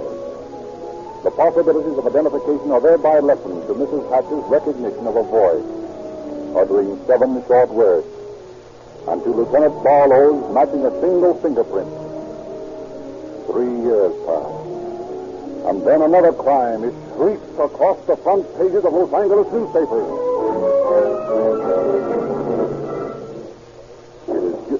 It is June 25th, 1930. Here comes that messenger now.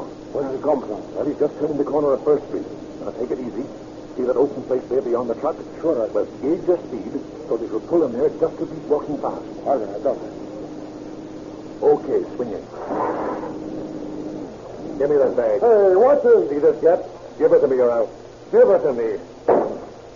Okay, Pete, drive like hell. All right. Hey, police! Police! Hey, let us have these job, Pete. Let's get down to Wilmington as soon as we can. Sure, if this is can, the hold it together. I wish you did a car with a bit of bright and a little bit of a pep when you steal them. Well, I couldn't help it. I think the only one I could get away with. Sure, but someday it's going to get us into big trouble. We'll fix this one as soon as we get back. Well, I sure hope so. I don't like them. There's a truck coming out of that alley. Look out, McKinnon! Stop him! Are you all right, Pete? I don't know. I just... Well, I'm taking it on the lam. I got to get that Joe out of here before the cops come. I'll see you back at the joint. All right, Press. You scram on the talk of this guy. Hey, what's the big idea running into me like that, huh? My brake's the bad. Oh, yeah? Well, where's your friend going? Well, he's going to call the insurance company. Yeah. I guess I better tell that to this officer here. What's the trouble, boys? This comes wobbling along in this old crate and runs into me when I'm coming out of the alley here. And then his friend screams to call the insurance company. Huh. Sounds fishy to me. Where do you live, buddy? Oh, me? Yes. What difference does that make? My insurance company should take care of all of that. You'll have to give me your name for my report. Now, listen to me, will you? If you're going to give him a ticket, give him it to me. I'll pay off. Yeah? What's your hurry to get away? I've got an important appointment. Well, let me look at your license plate. Go ahead, Pard. I'll see this monkey don't get away. I ought to smack you down. Shut your mouth. One more crack out of you and I'll let you have it. Who's this car belong to? This the car she's belonging to me. Yeah? Sure about that? Sure, I'm sure. Well, there's something funny about it. This is reported as a stolen car. I'll have to take you in until we can clear this thing up. Yeah. I knew there was something fishy about this guy, son.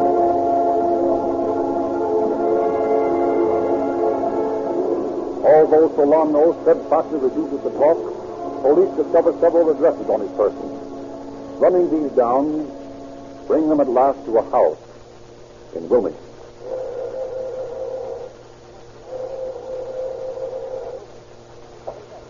What do you want? We're looking for Pete Solano. He lives here, doesn't he? Well, he did, but he's out of town. What do you mean, out of town? Well, he hasn't been here for a week. Well, how about the guy that lives with him? Is he here? Well, I really don't know. Let's not beat around the bushes. There were police officers. See this buzzard? Well, what of it? Just this. You're going to show us up to Solano's room. But I don't know if he's in. I don't know if he should. Oh, yes, you should. You wouldn't want to get in a jam obstructing the law, would you? Well, no. Okay, lead the way. Well, come on. Say, be careful of Mr. Eberly if he's in. He's, sort of a dangerous character. This is as far as I'll go. He's in the second door to the left. Okay, lady, thanks. You better unlimber your gad, Jack. You may need it. Right. Try the door first. If it's unlocked, fire's right in. Okay, let's go. Hey, what is this? Pick him up, Eberly. We're police officers. Up, he said. Keep your hands away from that fellow. Better take that gun away from him, Jack. Okay. Hey, what's the rap? Robbery.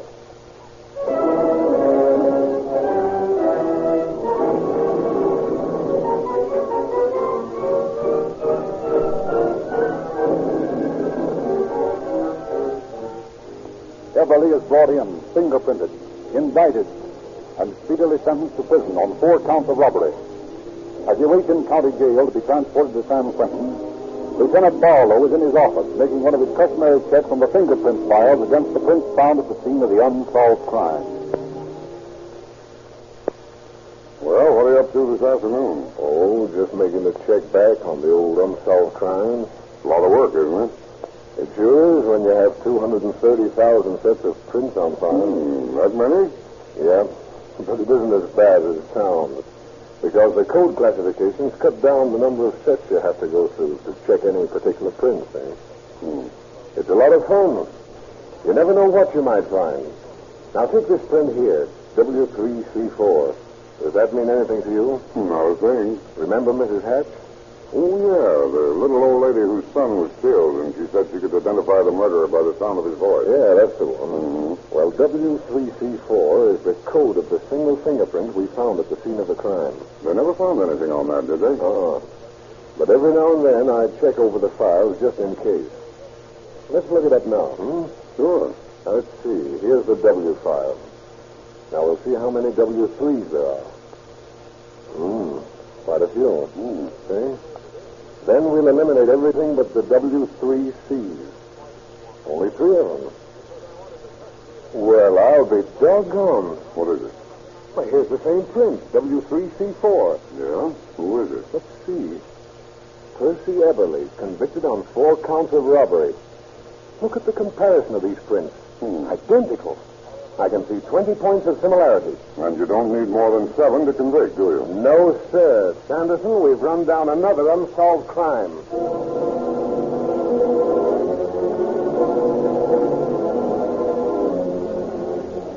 Eberly is surprised to be summoned from the cell in which he is awaiting his trip to prison as a bank robber and taken to detective headquarters to face Barlow and Sanderson. Eberly, where were you on the night of April 9, 1927? Huh? How the devil should I know? That was over 3 years ago. Well, perhaps I can refresh your memory. On the night of April the 9th, 1927, you shot Melvin Hatch. What the hell are you talking about? I have definite proof that you're the murderer of Melvin Hatch. Hey, this heat must be getting you, Lieutenant. I don't know anyone by the name of Hatch. You're positive of that, Eberly? Sure I am. You didn't kill Melvin Hatch? No, of course I didn't. Very well. In that case, you wouldn't mind appearing in the shadow box so we can clear up the similarity, eh? No, I'll go into the show-up. Good. When we want you, we'll call you.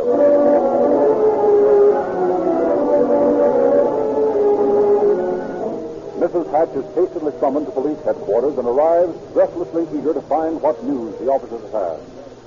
They explain that they have a possible suspect whose voice they would like her to hear.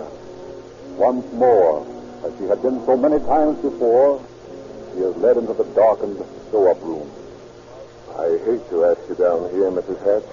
You may be on the wrong track again. Quite all right, Lieutenant. I've come down 1,000 times so long as we get the man who killed my son. You're a brave woman to go through this ordeal time and again, Mrs. Hatch. Well, it's nothing. I live for the day when I'll see justice done. Are you ready to see the men? Yes, I'm quite ready. Bring in the prisoner, Sergeant. Yes, sir.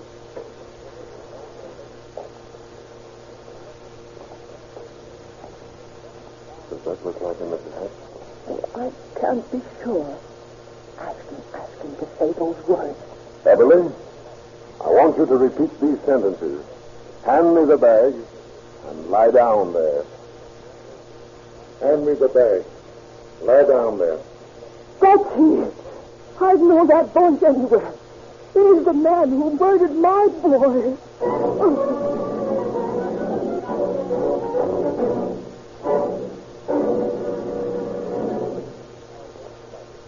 Equipped with the evidence of identical fingerprints and Mrs. Hatch's positive identification of the voice, Deputy District Attorney Joseph Choate entered the courtroom on December 3rd for a long, drawn-out court battle in which the defense tried to break down the value of fingerprints as positive identification. The hammering attempts to discredit Captain Barlow's justly earned reputation as a leading authority on fingerprints failed, although the jury could not come to an agreement, and the case had to be retried. Finally, a second jury, after 24 hours deliberation, found Percy Eberly guilty with a recommendation of life imprisonment, and accordingly, on February 27, 1931, Eberly was sentenced to life imprisonment in San Quentin on a charge of murder and to from 5 years to life on charges of robbery. Thank you, Chief Davis.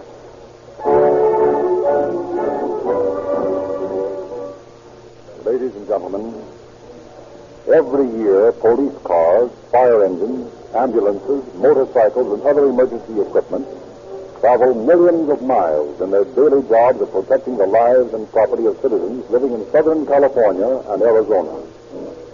These millions of miles are run with Rio Grande cracked gasoline.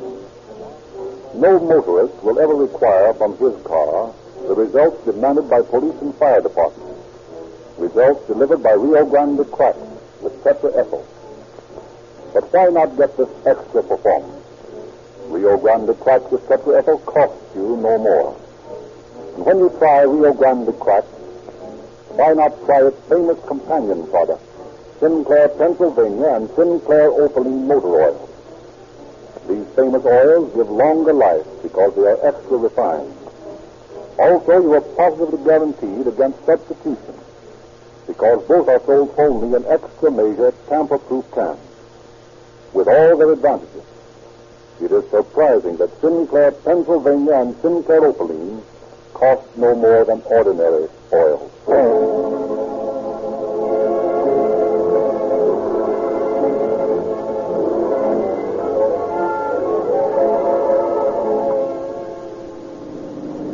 Los Angeles Police calling all cars, attention all cars, cancellation broadcast 25 regarding a shooting on Echo Park Avenue. Suspect is now in custody. That's all. Rolls and clips.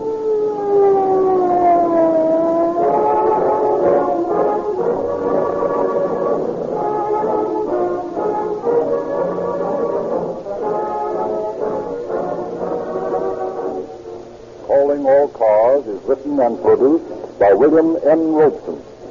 The orchestra is under the direction of Frederick Stark. This is Frederick Lindsley saying good night for the Rio Grande Oil Company.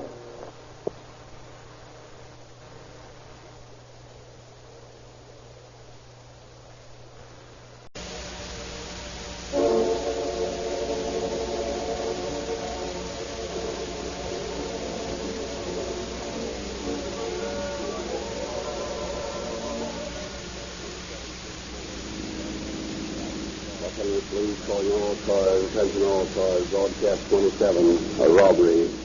Suspect driving a black 5-window Ford Coupe. License number unknown. It's the same pair that's been working the Wilshire District for several months. Up and at 'em. That's all. Over so quick.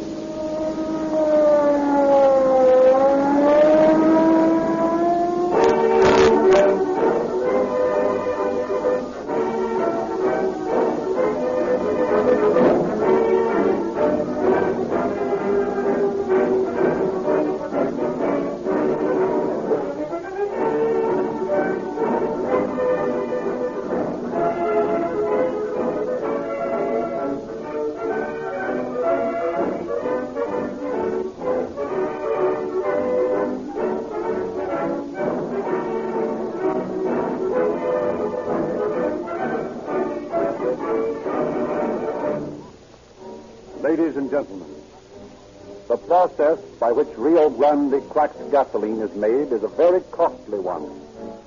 The giant stills necessary for this process cost many thousands of dollars. But Rio Grande is willing to go to this extra cost to give you a better gasoline. Company engineers have found that cracking produces a gasoline that averages 10 points higher in natural anti-knock than gasoline which is not cracked. To further increase the efficiency of Rio Grande cracked gasoline, tetraethyl lead is added. As a result, if you live anywhere in the great Southwest where Rio Grande cracked is sold, you can get for your car at no extra cost the gasoline that powers more police cars, fire engines, motorcycles, and ambulances than all other brands combined. To get even better performance from your car during these hot days, why not try famous Sinclair Opaline motor oil? The extra refining processes through which this fine oil is put gives it longer life and greater heat resistance. Sinclair Opaline is sold only in extra measure tamper-proof cans, yet costs you but 25 cents per quart, no more than ordinary oil sold in the old-fashioned way. And now, presenting once more the man whose public-spirited cooperation makes these broadcasts possible, Chief James E. Davis. Good evening, friends.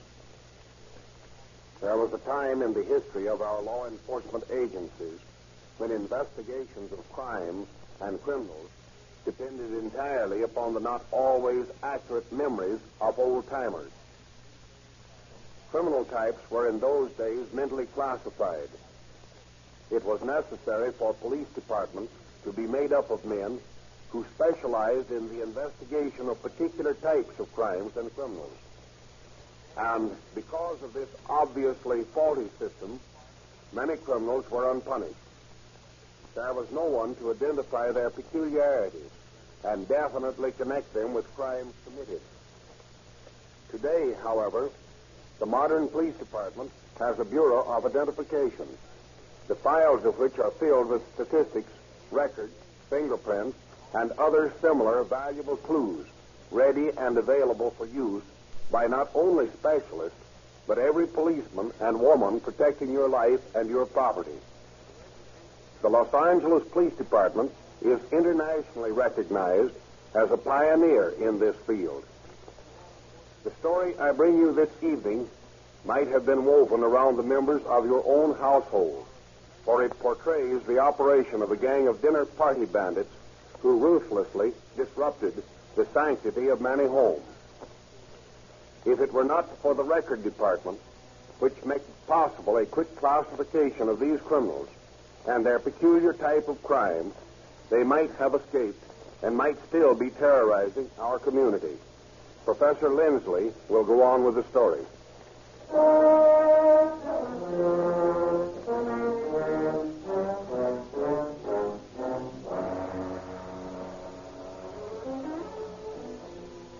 Our story tonight begins more than 4 years ago when Elmer Lawrence, a middle-aged businessman turned bootlegger, has a conversation with Carl Walkley, a young friend of his. I like you, Carl, and I want to make a proposition to you. Well, I'm always open to propositions, Elmer, so long as there's something in it for me. Don't worry, there'll be plenty in it for you, all right. Well, go ahead, shoot. What's on your mind? Easy money. Sounds good. How do we get it? Robbery. Second story work? No, that's old-time stuff. Why do you know the police department has eliminated their second-story files entirely? What do you mean? Aren't there any burglaries anymore? Oh, sure. But there are mighty few two-story houses. Oh, I get it. We just break in the side windows of bungalows. No. Nothing as crude as breaking in. We're admitted by the maid or the butler. Say, what are you talking about? It's a fact.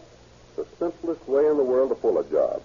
You get cooperation from the entire family. Well, let's hear how it's done. First, I want to know if you're interested. I've worked with a lot of partners in the past, and there's always been washouts.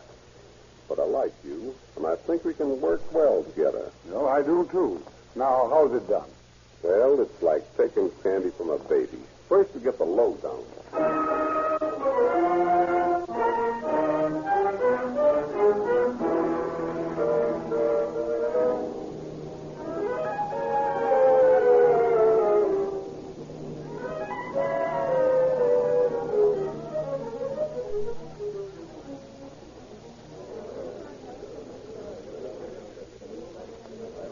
It's a beautiful place, Mrs. Thompson. Yes, they look very tender.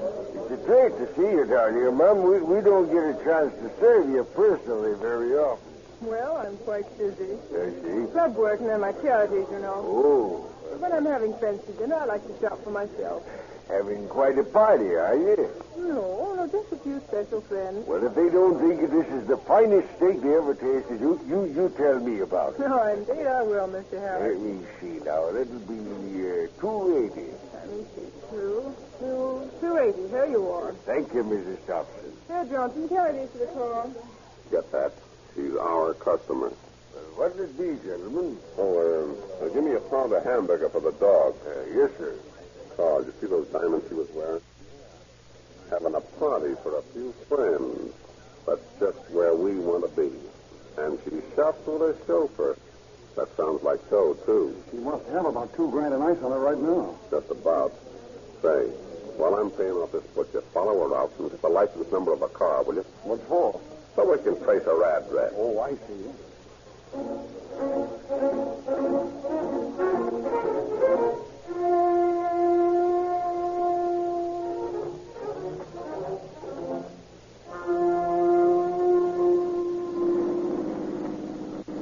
I guess this is the place. A lot of cars outside. Yeah, that's the number, all right. Pull up here. What time is it? 7:10. Good. There ought to be a dinner now. Let's go. Hey, not up the front walk. We go around the back. Well, cars out there. A Pierce Arrow, 2 Cadillacs, and a Rolls. Well, there ought to be some dough here. Yep, looks pretty good. There's the dining room window. Good. for all eating. Hey, will you look at those stones on that fat dame? Yeah, she's got about $2,000 in the bazoom. What's the idea of knocking them over at dinner time? There might be more guests later in the evening. Yeah, but you see, when you walk in while they're at dinner, the chances are everybody in the house is at the table. And you don't run the risk of anyone upstairs calling the cops. And, boy, if there's one thing I don't want is to get pinched. I don't want any flat-foot dick beating my brains out. Yeah, well, I agree with you there. Well, here's the kitchen door. Let's see. Yeah, just a maid in there. That's fine. Now get your gun out and follow me. Okay.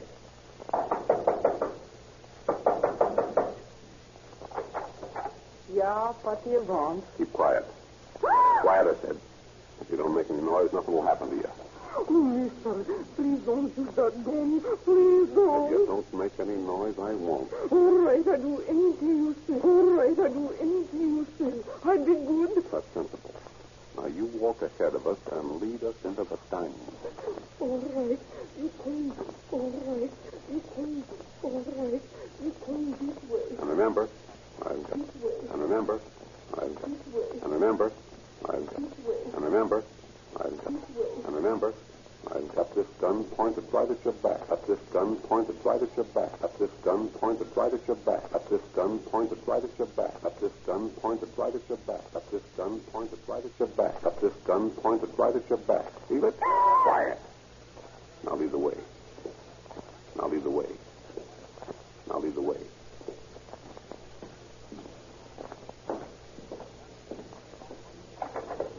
I beg your pardon, madam, but some gentlemen... Why, Hilda, what is the meaning of this? Who are these men? I apologize, Mrs. Thompson, for interrupting your dinner. Why, how dare you? Get out of my house at once. We will leave as soon as we get what we came for. You will observe I am armed. There's no cause for alarm. We don't intend to harm anyone. Oh! Look here, man. My wife's fainted. I regret very much that I frightened her. Oh, Hilda, go upstairs and get my smelling salts. Don't move, Hilda. The lady will recover in a moment, I'm sure. In the meantime, no one is to leave the table. Now, let's get down to business. You're wasting my time, and I'm sure I'm wasting yours. So if you'll all kindly place your jewelry, watches, and other valuables on the table before you. See here, you can't get away with this. I can and I will. Although, as I said before, I don't wish to do anyone harm. Still, if one of you were to be foolish enough not to cooperate, I might be forced to use this gun. And I assure you it is loaded. So would you like proof? Oh, no, please. Very well. Now, if you'll just dump your valuables on the table, and you pick them up, Carl. Right. The pocketbook, too, sir. Please don't hold back. You see, I rely on the honesty of you ladies and gentlemen. I should hate to subject you to the indignity of searching your person. Oh, and that other ring, too, Mrs. Thompson. Oh, that's my wedding ring. Oh, please let me keep it. Let me see. You have lovely hands, Mrs. Thompson. Why, how... Oh, thank you. 6 diamonds set in platinum.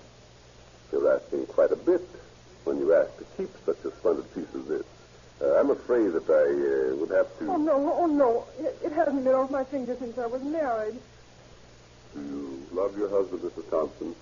Why, certainly I do. How long have you been married? 5 years. And you still love your husband? Why, yes. Why, of course I do. Well, you may keep the ring, Mrs. Thompson. And may you never take it off your finger for 45 more years. Oh, why, thank you. Got everything else, Carl? Yeah. Fine. Well, thank you very much, my friend. And once more, Mrs. Thompson, may I apologize for confusion? Now, although we came in by the back door, we will leave by the front. It would be not wise for any of you to go near that door for at least 5 minutes after we have left. Good night.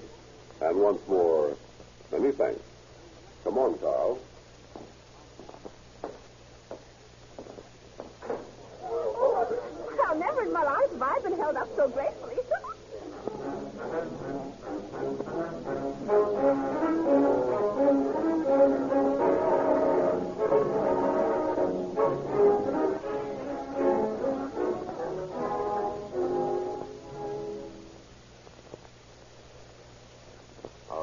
Good day, Mr. Lawrence.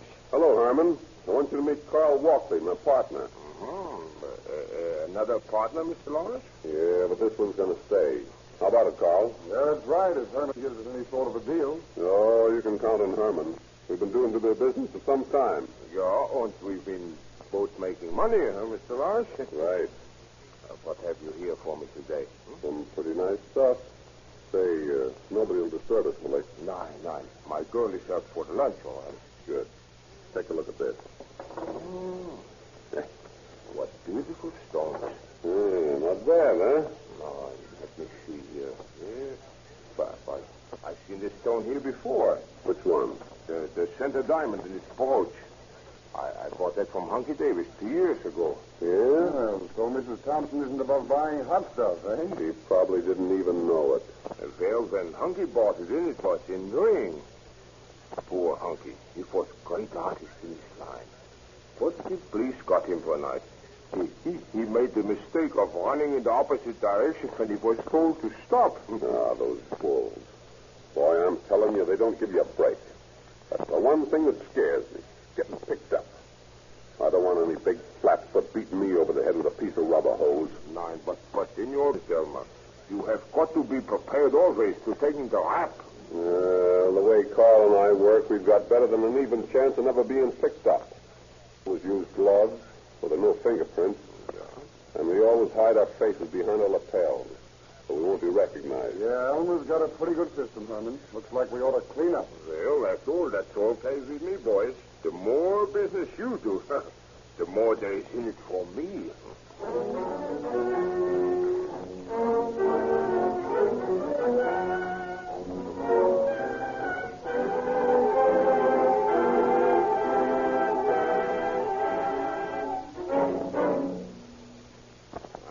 It's an outrage, Martha. Why, it's getting so you can't sit down to dinner in your own home and be sure that these hoodlums aren't going to interrupt your meal with a holdup. I know it. Just think. 3 robberies right in the neighborhood in the last week. Pass me the asparagus, will you, dear? Thanks. Well, I'll tell you this. If they ever dare to come in here, I'll get, they'll get the sort of reception they don't expect. What do you mean? I brought my revolver downstairs, and it's right in the desk in the living room now. Oh, Henry, you wouldn't shoot them, would you? I certainly would, and shoot to kill. You forget, my dear, that I come from a frontier family.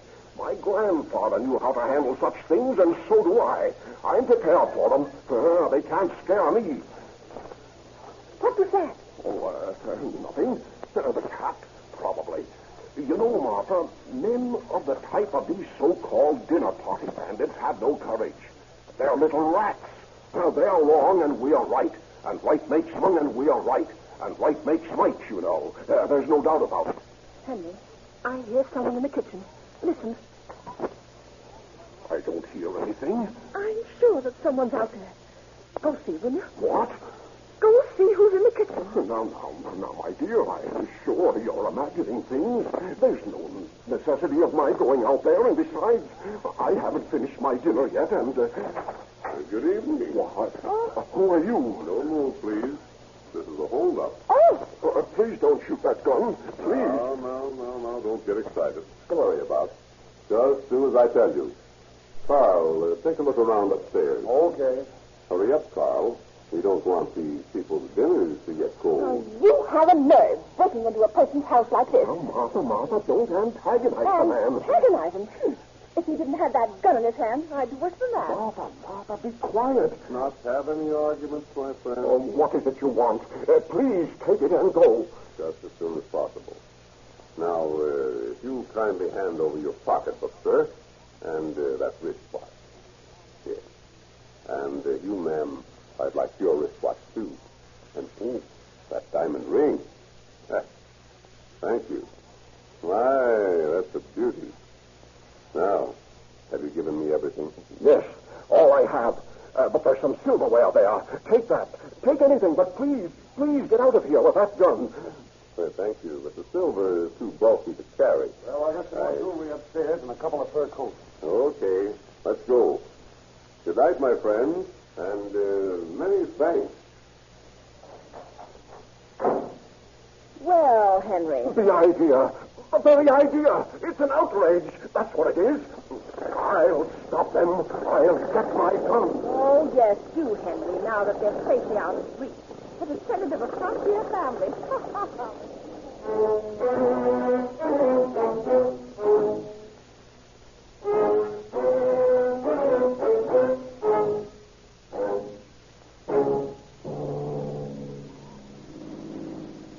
What the devil did you take those fur coats for? Well, gee, Elmer, they're worth something. Listen, I've told you half a dozen times they're no good. There's too much trouble to get rid of them. And still you insist on lifting them every job we pull. Now throw them out of the car. Oh, Elmer. Go ahead, dump them over. It's good and dark here. Okay.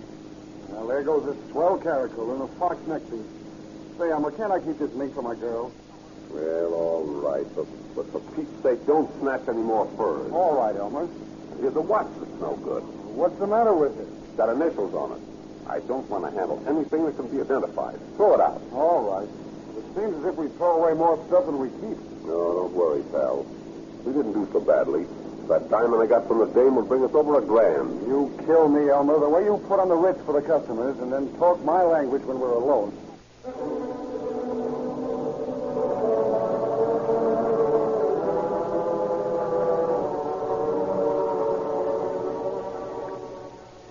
Such are the operations of the dinner party bandits. Their modus operandi is always the same. During the 4 years that they operate, they become well known to scores of wealthy residents of Beverly Hills, San Marino, Hollywood, Long Beach, and the Wilshire District, as they relieve private citizens of nearly $250,000 in valuables and cash in 80 separate robberies. Among the victims are many prominent people, including Navy officers, the ex-chief of police of Long Beach, Mr. and Mrs. Clifford Deakins of Beverly Hills, and many others. Police of 5 Southern California cities intensify their efforts to apprehend the men. But the care with which they perform their raids makes identification next to an impossibility. Dozens of victims scan the mug books of the police department, but with no success. For neither of the dinner party bandits has ever been in custody. 25 suspects are arrested at various times, but have to be released for lack of identification or sufficient evidence. A man in Long Beach is arrested for the robberies, but the dinner party bandits continue to operate. And then, just after New Year's, a resident of the Wilshire District, returning home late one night, scares the bandits away before they have a chance to make a haul. He telephones the description to the police, and Captain McCaleb, head of the Detective Bureau at Wilshire Station, calls his men in for a conference. Well, boys, at last I've got a description of our big headache. What do you mean, the dinner party bandits? Yeah, well, that's swell. It may be a wild goose chase, but I want you to run it down. Last night, a man over on Rimpo surprised 2 bandits in his house. They were frightened and they ran out. Number 1 wore a tan overcoat and number 2 gray overcoat. That tallies with the description given by other recent victims. Now, these 2 suspects drove off in a black 5-window Ford coupe. There isn't much to go on, Captain. Well, I know it, Ferguson, but I want you boys to go after it. I'm going to ask you to work harder than you ever did before. I want you to go out in pairs, patrol the district in your own car. Cruise around them. You pick up a 5-window black Ford coupe. I'm asking you to spend your own time on this case, but I think that you'll all agree that we want to clear it up once and for all. That's right, Captain. Will you do it, then?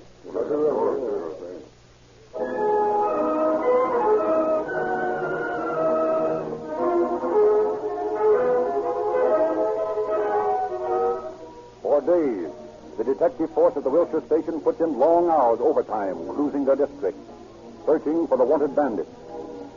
Then on the afternoon of February the 1st, at the corner of 4th and Kenmore, Detectives Parker and Terry discover a car answering the description of the bandit's vehicle.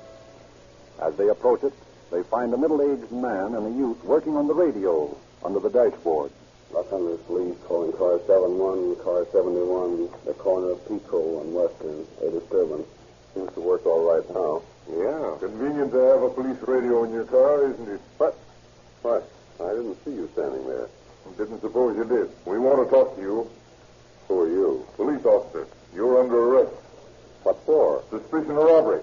Oh, there must be some mistake. Why, my name is Reynolds, David Reynolds. I'm a retired rancher.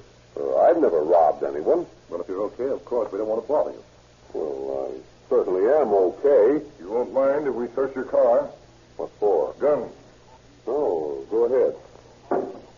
Take a look in the rumble seat, Henry. Right. You see?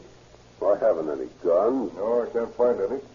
But I found something pretty interesting. What's that, Henry? A couple of coats answering the description of those worn by the men we're looking for. Here, look at them. Yeah, you're right. Well, I guess you guys are going along to the station with us.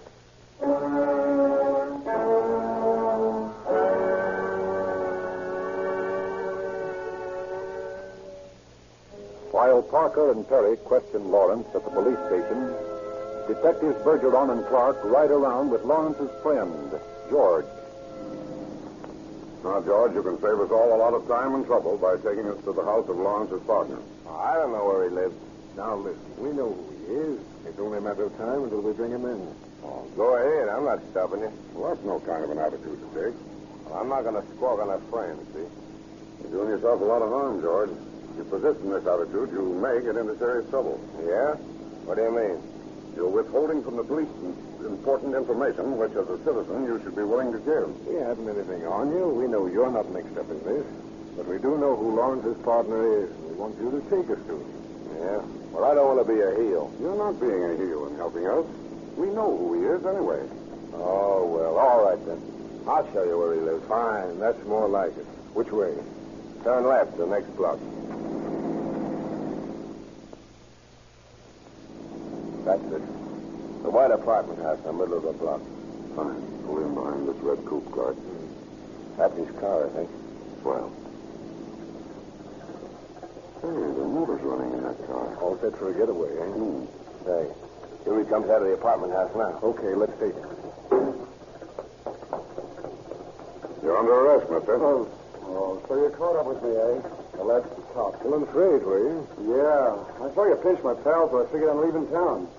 I just dropped by for some things, and I was going to fix up a mouthpiece for Elmer and take it on the lam. You boys beat me to it. Yeah, we have a habit of doing that. Oh, well, you can't win a pot on every hand. Come on, let's go.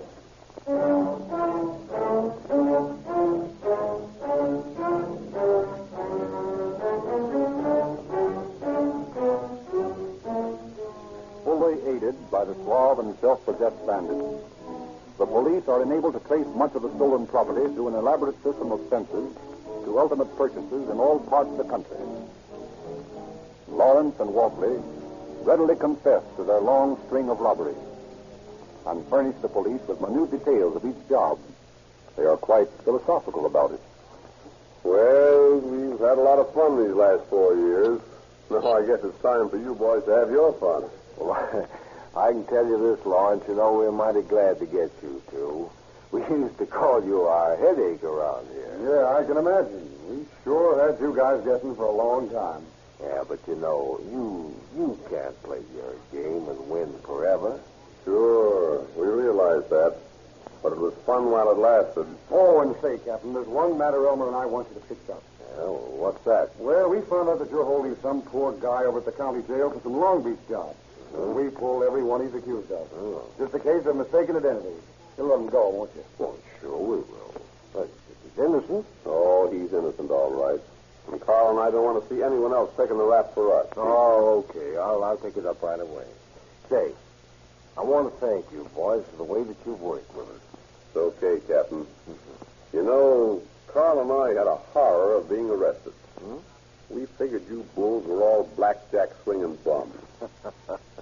Well, we're wrong. We want you to know we appreciate the square deal we got from you. Well, thanks, boys. You know, it isn't very often that I hear a speech like that in my line of work. Well, Captain, they used to say it was a pleasure to be held up by us. Well, I might change that a bit and say the same thing to you. It's a pleasure to be arrested by you.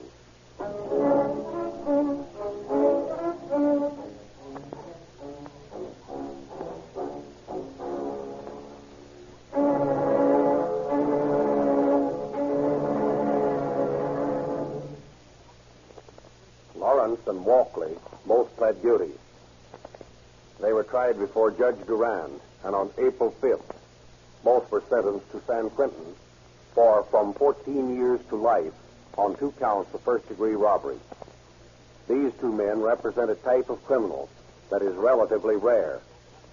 They were almost fictional characters in their gallantry and suavity.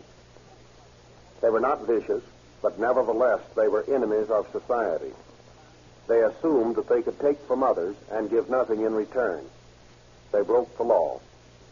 And although it took many men 4 years to catch them, they finally were forced to pay the penalty for their misdemeanors. They finally helped prove once again the mighty truth. Crime does not pay. Thank you, Chief Davis.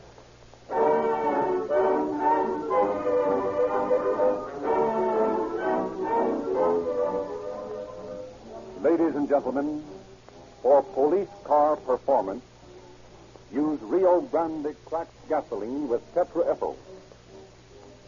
Now, you have heard us make this statement many, many times. But have you ever stopped to think how important it really is?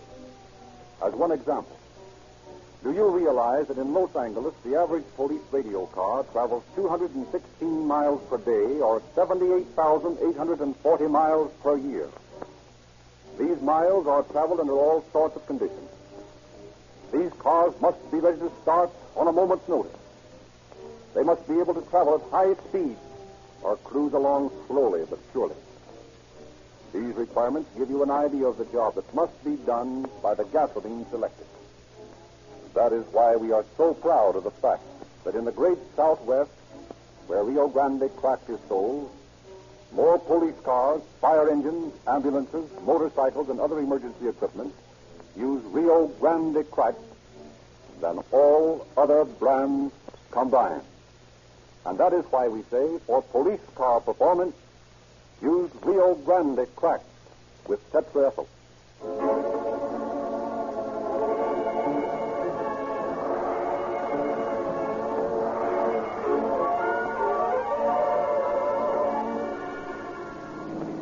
Los Angeles Police calling all cars, attention all cars. Cancellation broadcast 27.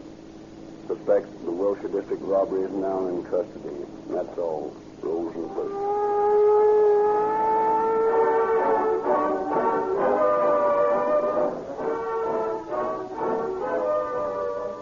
Calling All Cars is written and produced by William N. Robeson.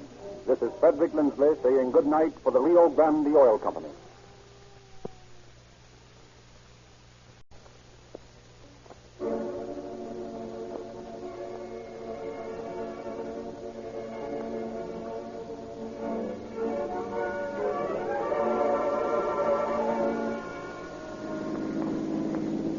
Los Angeles Police calling all cars, attention all cars. A holdup of a United States mail truck at 3rd Street and Traction Avenue. Suspect escaped in a large black touring car, license unknown. That's all. Rosenquist.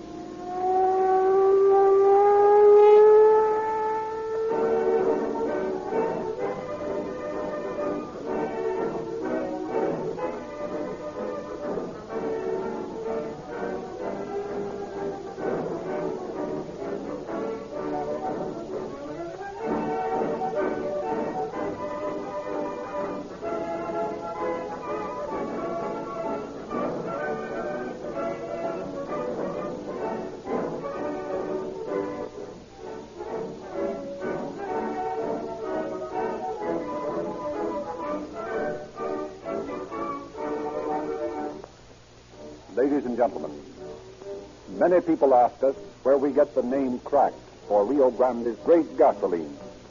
Here's the answer. This name is derived from the up-to-the-minute refining method known as cracking. In cracking, the crude oil is subjected to terrific heat and pressure. The result is a gasoline which averages 10 points higher in anti-knock than those which are not cracked. To this gasoline is added tetraethyl. As a result, you can buy Rio Grande cracked with tetraethyl, the gasoline which powers more police cars, fire engines, and other emergency equipment in the great Southwest than all other brands combined.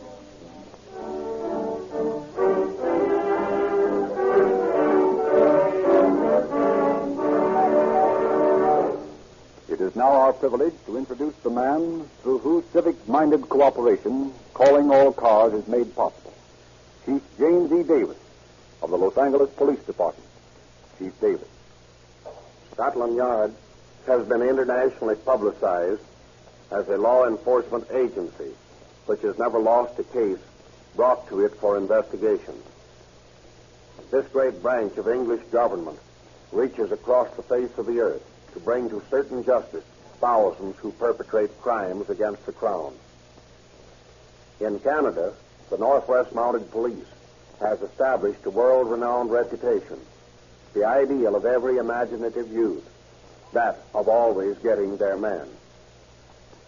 Few people know that the Los Angeles Police Department and the departments of the United States are equally as efficient and equally as successful in the pursuit of criminals. Due to public lethargy, lack of public interest, and limited means of publicity and propaganda, the police departments of this nation have been unable to establish themselves as a united peacetime army whose tenaciousness in the battle against criminals actually keeps this nation and the lives and property of citizens safe from dangerous attacks and complete control of underworld characters. It has been my desire, ever since the day I entered the police department 21 years ago, to help make the Los Angeles Police Force a powerful and efficient crime deterrent. During my first term as chief, I began departmental reorganization, which I am now attempting to complete. The public little knows the constant vigilance necessary on the part of a chief of police to keep a great organization such as ours functioning smoothly and efficiently with its limited manpower over an area of some 450 square miles during these times of social unrest. We believe we have to date brought about remarkable results in crime prevention, and this is due to the cooperation of the public and to the loyalty and personal pride shown by the personnel. It is my honor to lead. Shortly before coming here tonight, I received a monthly report of the crime activities, several features of which should be of interest. To all citizens listening whose investment this department is, these figures show that burglaries decreased 33% in May 1934 over May 1933 last year. Burglaries decreased 16% in May 1934 over April 1934 last month. Robberies decreased 44% in May 1934 over May 1933 last year. Robberies decreased 23% in May 1934 over April 1934 last month. The story I have brought to you this evening will give you a colorful picture of how the Los Angeles Police Department, through its able officers, tracks down and brings to justice certain criminal types. I feel particularly proud of my men for the part they played in solving the crime to be portrayed for you here tonight. This story should make you keenly conscious of the little publicized fact that your police department has but few failures in criminal investigations chalked up against it.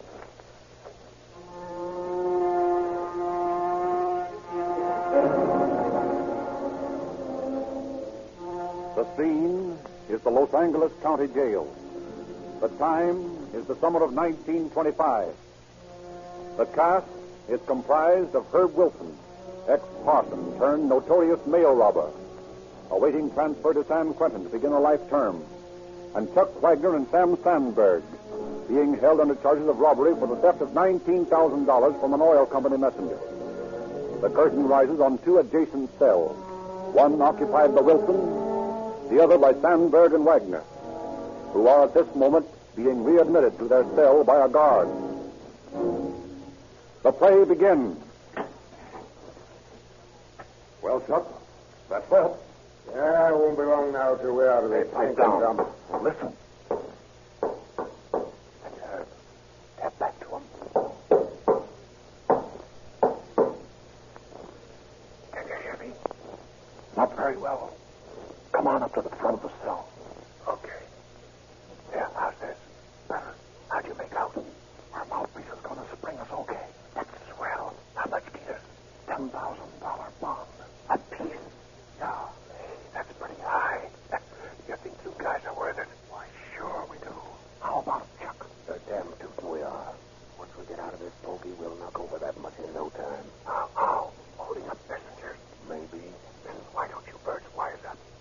do you mean? Well, if you don't, you'll be spending the rest of your lives in stir. You're all fine on the talk. Look where you are. Yeah. Well, I never went to the canyon for no lousy few grand. I done pretty well while I was knocking them over. And now they've got me for good. Well, that's okay, too. But it ain't no reason why I shouldn't just stare a couple of pals of mine straight. Of course, if you don't want the benefit of my advice, that's different. No, it ain't that, Herb. Sure. We'd like to hear your angle. Well, how about you, Sam? Sure, I would. Come on, let's hear what's on your mind. Okay. Now get this. Sam, you got the big stride of Neverwood this fall for that car then, don't you? Yeah. And you've got to be there, don't you? All right. The rest will come after me. Right. Now, as you ride the route back to Leavenworth, you won't have a prayer of beating that rap. You got to have dough for a mouthpiece. That's right. That's what we were trying to get when they picked us up on this job. Okay, that's because you were dumb. Now, here's what you ought to do. As soon as your mouthpiece springs you ought to knock over the United States mail. The United States mail? Quiet. Here comes the guard. Get back in your cell till we pass. Hey, Judd, do something. Go on, sing. I wish I had an angel over the Pipe down. Pipe down. What was that whispering I heard down this way? What whispering? Nobody was whispering. I was just trying to get the words of that song. Well, stop trying. And if you do get 'em, I'll turn the hose on you and cool you off. You mugs ain't here to study some melodies today.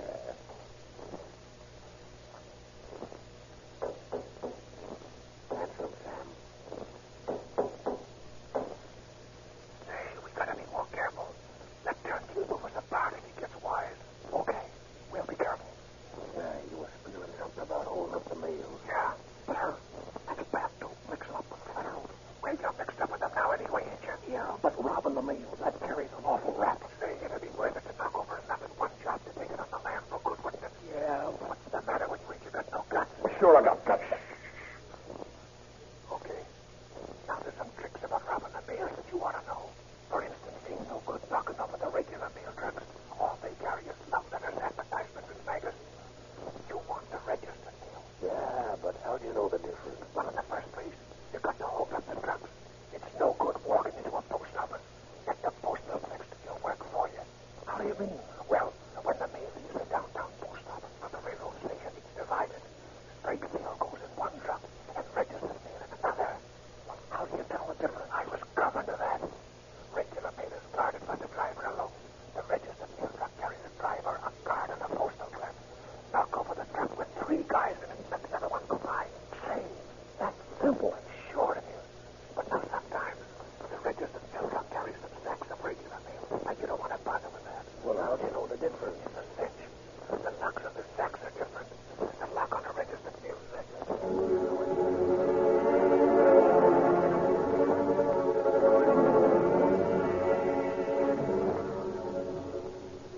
In Sandberg and Wagner, Herb Wilson finds eager pupils. During the long days they pass in prison, waiting the arrangements for their bail, the 2 Tyro mail robbers learn in every detail the technique of the highly specialized job of looting the post.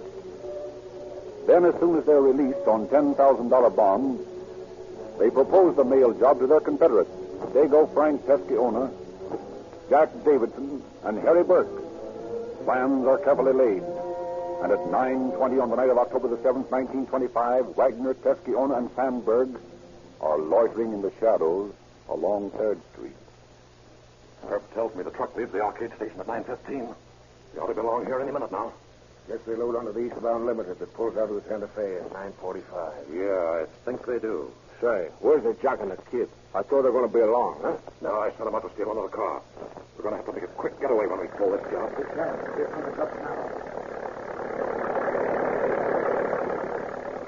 That's the regular mail. How you know that? That's the driver aboard. Here's number 2. Let's see what she carries. Regular mail, too. Look, here comes another one. That's it. See those 3 guys up front? Sure. That's the guard and the postal clerk with the driver. And say, look, it's the last truck. If they run them in that auto tomorrow night, it's a cinch.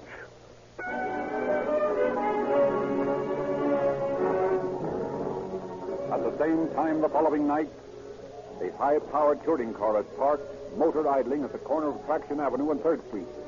Sparsely spaced arc lights throw a feebly flickering glow on the deserted street.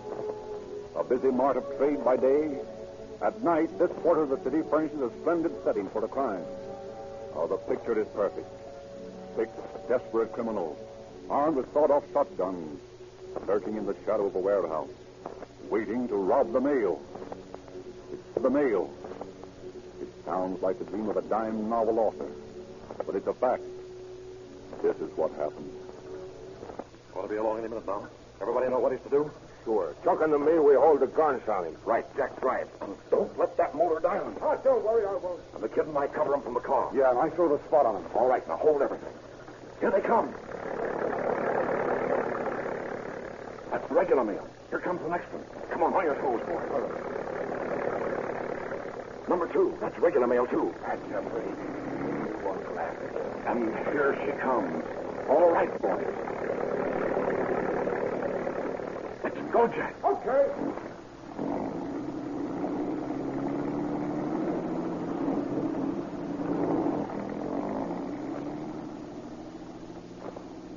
Okay, Jack. Crowd them over. All right. Get over you. Get over, you! Hey, what is this? Get down, I'll make him a damn push, too. Lay off that gun, mister. I'll spray you.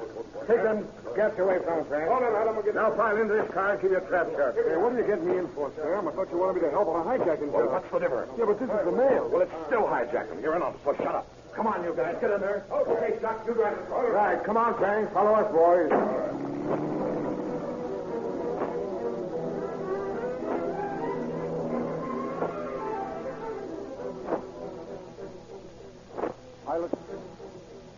Piloted by the bandits, the mail truck is driven 12 blocks, closely followed by the robber's car. At the end of the trip, it is steered into a vacant lot and parked against a brick wall. Safe from the prying eyes of passing traffic, the bandits line up, the post office employees facing the wall. As one of the mob holds a shotgun on the terrified men, another frisks them for the keys to the truck. Then, under the glare of a spotlight, 20 sacks of registered mail are quickly transferred to 2 other automobiles that have been parked in the lot. This task rapidly performed, the outlaws get into an argument. Yeah, but I'm trying to tell you something. We should have bumped them all off. I don't see what we got to do that for, Frank. What's the matter then? Not too much, huh? They've seen us enough to recognize again. Yeah, but it don't seem right to kill him in cold blood. But I'm going to tell you, it's the only way. If you don't do this thing, you're going to be sorry. Hey, what do you boys think about it? Right, Chuck. Sure, I'm Well, I don't see any sense in adding murder to the rap. What's the difference? When you monkey with the federal government, you might as well go the whole way. Hey, wait a minute. How's this? Let's give him a sporting chance. We'll toss a coin for it. Well, all right, but I'm telling you, you're going to be sorry, that's all. Sure, that's fair enough. Hey, you over there. Who, me? Yeah, you do. What do you want? I'm going to toss a coin. Call your choice. What's the big idea? If you lose, we bump you as me. Here goes. What do you want? Heads. Heads it is. Oh, but I'm telling you, we should have bumped them off. Oh, shut up. We said we'd give them a chance, didn't we? And they won. Well, come on, you birds. Get in this truck. We're going to make some registered mail out of you. What are you going to do now? Well, don't worry. We're just locking you up in the cage here so you can't tip them off too soon. Come on, get in there and make it snappy. Step on it. Come on and get in there. The trouble with you, you got a too much of good luck. Now, come on. Now, snap onto the padlock. A fine-looking bunch of Christmas packages you are.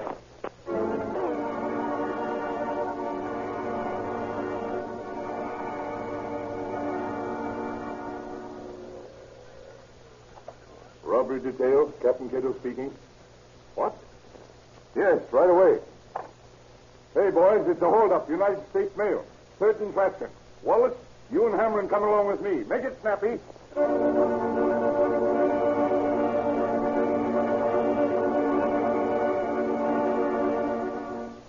Captain Cato and his men arrive at the scene of the robbery a few short minutes after the bandits have made their getaway.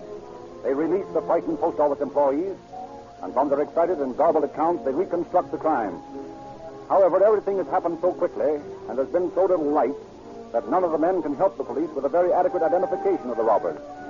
No fingerprints are found on the mail truck, and although Captain Cato prosecutes the investigation to the utmost, little headway is made until late the next day, when a suspicious citizen unwittingly comes to the assistance of the police.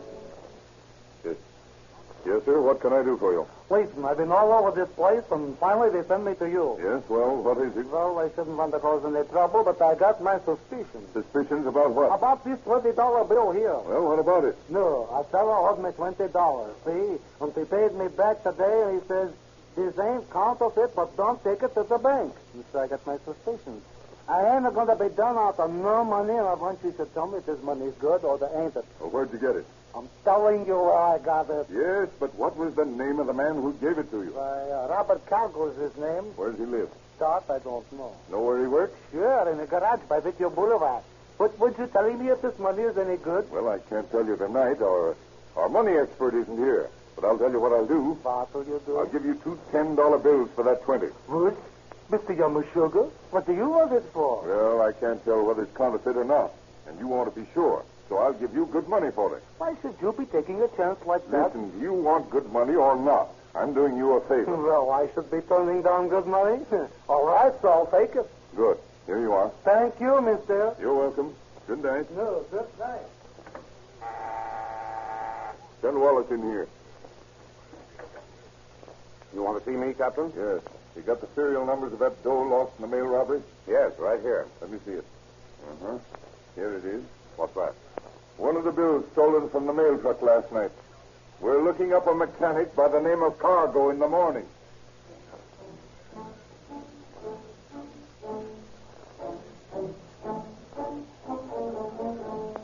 Early the next morning, Detectives Hamlin and Wallace parked their car a few blocks from the garage in which Cargo is employed. And Wallace walks to the garage, tells Cargo that his engine has gone dead, and asks him to come to look at it. The young man, suspecting nothing, returns to the waiting car with the detective. Here we are, this black sedan. Now, what seems to be the matter? And that's what we want to find out. You're under arrest. Hey, what is this? Snap the bracelets on him, Hamlin. Right. Now get in that car. Hey, wait a minute. Shut up and get in.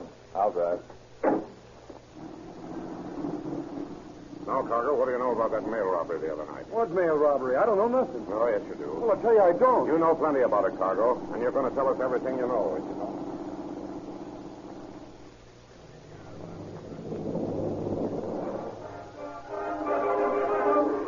Well, Wallace, what did you get on Cargo?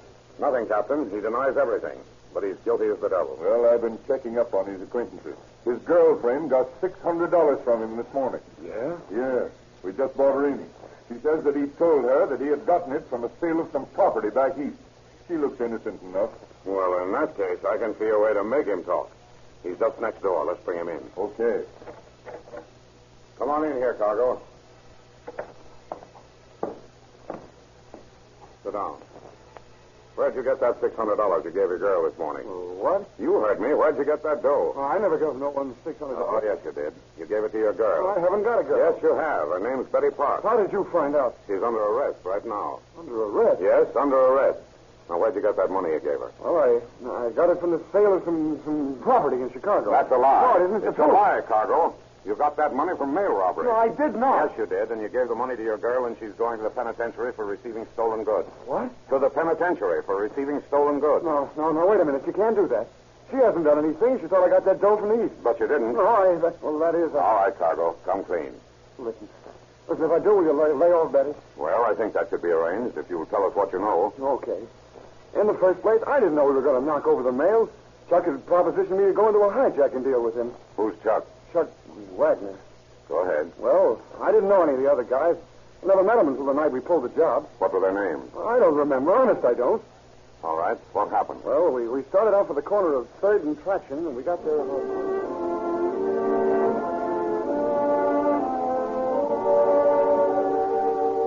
Cargo's confession leads the officers to Chuck Wagner's apartment. They enter the place with a pass key while he is out and lock the door behind him. Well, doesn't look like he skipped. No, his clothes are all here. Uh-oh. Look here. A pearl-handled revolver. Say, it's a beauty. Look at that design. Yeah. I want to take a look around and see if he's cached any of that dough around here anywhere. Hey, come on. Quit playing with that gun. Let's search the joint. You know, the construction of this gun interests me. I never told you about my granddad's collection of guns, did I? No, save it for a quiet winter's evening. Look, I got an idea. What? We'll wait till he comes in, hide in this closet here, and then we'll let him walk over to the dresser. Yeah, so he can get that gat and bump us off, huh? No, I want to play a joke on him. Oh, look, we're not here to play jokes. Pipe down. I hear someone in the hall now. Quick, in this closet.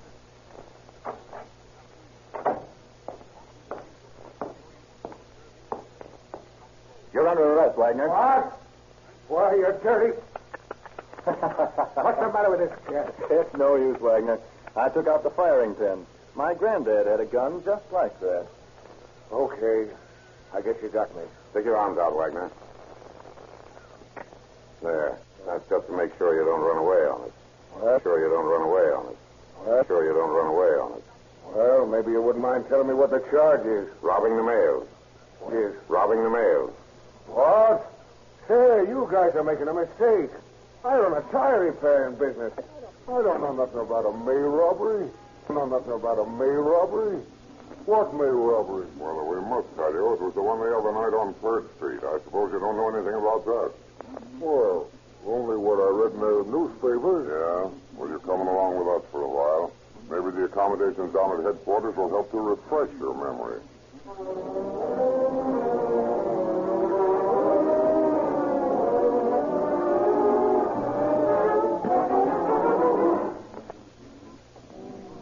Wagner stoutly continues to deny any knowledge of the robbery, but the investigation goes on. From correspondence found in Wagner's shop, the trail leads to the house of Frank Teschiona on 106th Street. Wallace and Hamlin present themselves at the home of the Italian. Your name, Teschiona? Sure. What do you know about a mail robbery on 3rd Street? Mail robbery. You come here asking me about a mail robbery when I forgot my own trouble. What's the matter with you? You look like you lost your best friend. Sure, I've lost to my best friend, my wife. She's run away on me. Well, that's too bad. Now, what about this mail robbery? She's like $2,000. All of my life's a saving. She's my sweet bambino, sweet little lady. Then she's a leave me, dirty tramp. Get that, Hamlin. She swiped $2 grand on him. Yeah. Where'd you get the $2 grand, Frank? Oh, the money she's coming from my savings, from liquor I sell to man Orange County. Yeah, what was his name? Oh, please, go away. Can't you see I'm all sick and Who'd you sell the liquor to?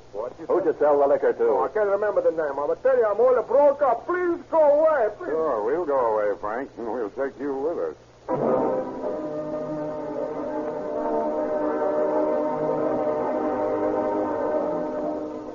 After days of questioning, Teschiona finally admits his participation in the robbery when faced with thousands of dollars worth of loot unearthed by officers in his house. Wagner, told of his pal's confession, denounces him as a double-crosser. But in the end, he leads the officers to a cache near Long Beach where $400,000 worth of bonds and banker's checks are recovered. Lengthy investigation reveals Jack Davidson is a close friend of Wagner's. And he finally admits his guilt, and another $2,000 worth of loot, this time cash, is brought to light. Sandberg is picked up in Kansas City en route to face trial in Leavenworth. $900 more is found in his purse. Tesschiona's wife is later apprehended in Chicago and returned to Los Angeles under a charge of receiving stolen goods. But the technicality of California law preventing husband from testifying against the wife and vice versa makes it impossible for the prosecution to build a case against her.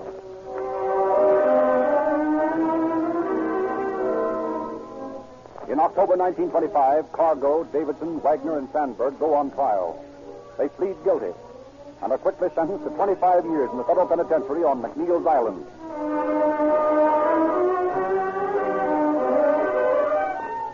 Frank Teschiona pleads not guilty and several months later goes on trial. Witnesses from all over the United States appear at the trial to identify the jewelry found on his premises. It is a sunny spring afternoon when the judge delivers his verdict. Frank Teschiona, you will stand and face the court. Before I pass judgment on you, have you anything to say? Sure, boss. I'm going to tell you, I'm not guilty. It's a big lousy firm up. I'm not to do anything. Frank Teschiona, the jury has heard all the facts before it. They have given their verdict. And it is now my duty to pass judgment upon you. Frank Teschiona, I sentence you to serve 32 years in the federal prison. 32 years? Oh, my telling me. Oh, Judge, that's too much. It's too much. Where's that lousy cop for the rest of me? Where is he? Want to see me, Frank? Sure. I want to tell you one thing. When I'm going to get out, I'm going to kill you. Well, Frank, my boy, That doesn't worry me much. They'll pat a good many of us on the face with a spade before you get out.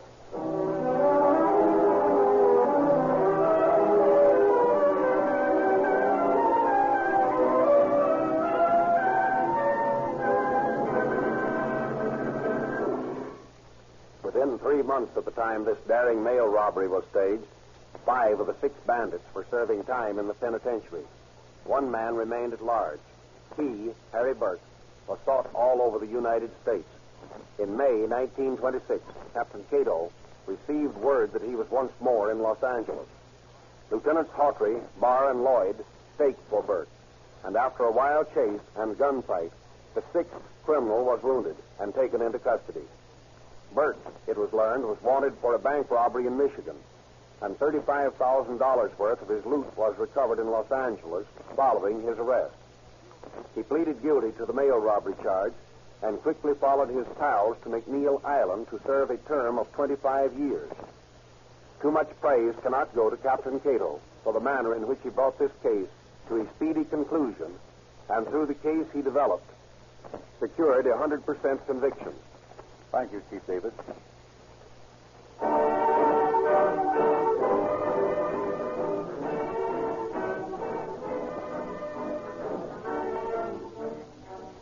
The modern police radio car and the modern fire engine are built to deliver dependable service under all conditions and at an instant's notice. It is necessary that such equipment must be powered with dependable gasoline. Rio Grande cracked with tetraethyl is such a gasoline. In Los Angeles alone, the average mileage of a police car is 216 miles per day, or 78,840 miles per year. With this undeniable proof of dependability to guide you, don't you think that a tank full of Rio Grande crack is worth at least a try?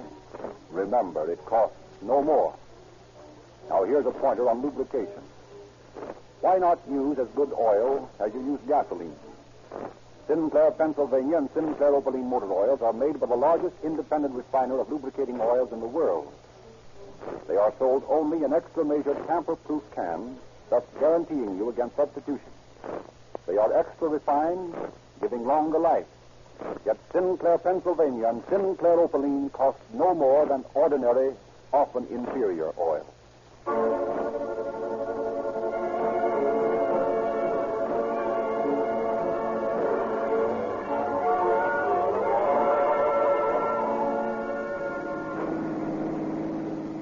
Police calling all cars, attention all cars, cancellation broadcast 28. Suspect in U.S. mail robbery now in custody. That's all. Rolls and clerks.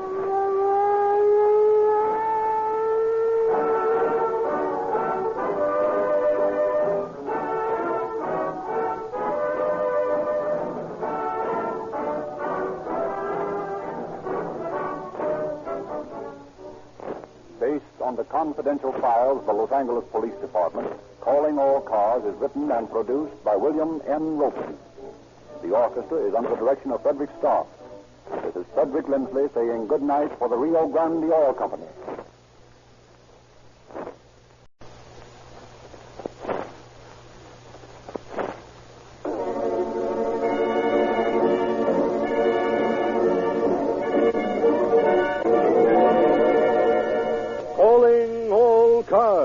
A copyrighted program transcribed and dedicated to the prevention of crime.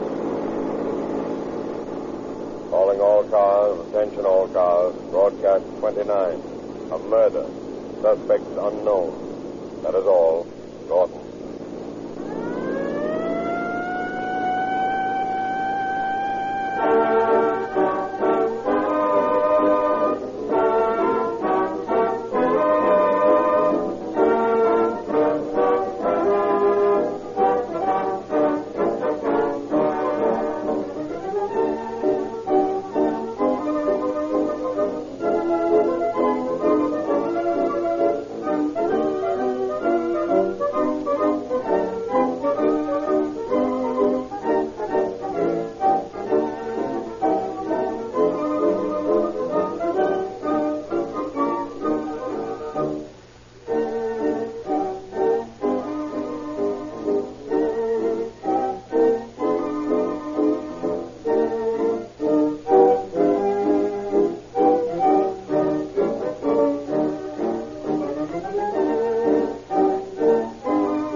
Prior to the advent of fingerprinting in police work, various forms of identification were used.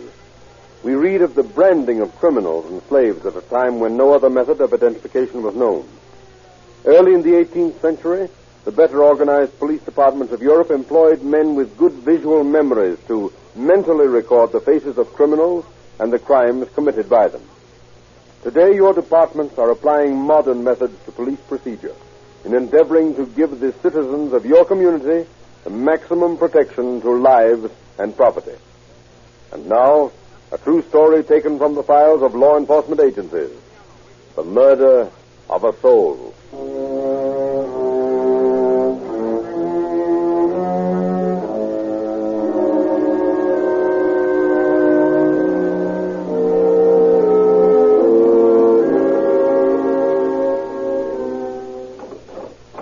Maria! Maria! Yes, Cousin Gaetano, what is it? Oh, look, I got here a letter from my brother. Your brother, Vincenzo? See, he's coming to visit me. He's coming today. Look, you must cook a big dinner. Minestrone, spaghetti, and open it up with a special wine under the cellar. Ah, you love your brother, eh, Gaetano? Oh, he's one fine guy, my brother Vincenzo. You know, oh, but I forget you. You never see him, huh, Maria? No, he's my cousin, but I never meet him. He was not born when I left the old country. Yes, that's right. But you like him, Maria. He's one fine, good-looking fellow. Good-looking? Yes. Bueno, I make especially good spaghetti. Oh, I don't know. I don't know what I'd do without you, Maria. Here I am, all alone in this country with my good Rosa so far away in Italy. Oh, if I know I have you, my little cousin, to keep the house for me, I not be so happy. Well, if you had not taken me in when Giuseppe died, the children and I would be... I don't know where we would be. Now, look, and now when Vincenzo gets here, that's going to be even better. We'll be a happy family, big happy family.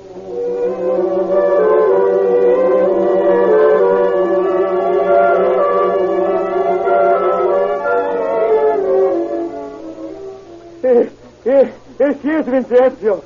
Here's Maria, your cousin. Hello, Maria. It's very funny to meet your cousin after you've already grow up. Oh, it's sometimes very nice. I'm glad to know you, Cousin Vincenzo. And I'm glad to meet you, Cousin Maria. Yes. Well, look, come on. Let's sit down and eat.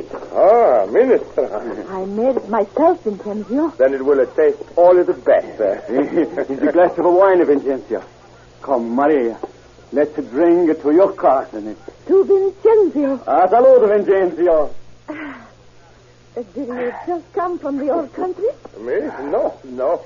I've been in California a long time, in the north, in the wine country. Sure, Maria. Don't you know that? Why, Vincenzo is married to a swell bambino, eh, Vince? Oh, married? Not anymore. Oh. What? No, we split up. We get a divorce. 6 months more and I'm all through with it. She was no good. She was nice, good looking, though, eh, Vince? Sure, outside she was okay. But inside, no good. So, that's all over, huh? See. I'm coming down here to start something new, a little business. Oh, that's good. I could help you get a start. Good. And then I get myself a little house, and then maybe I have Maria come and be my housekeeper. Oh, no. She stays with me until my Rosa comes from the old country, you know. But Maria, she's a cook of good spaghetti. I think I want it for my own.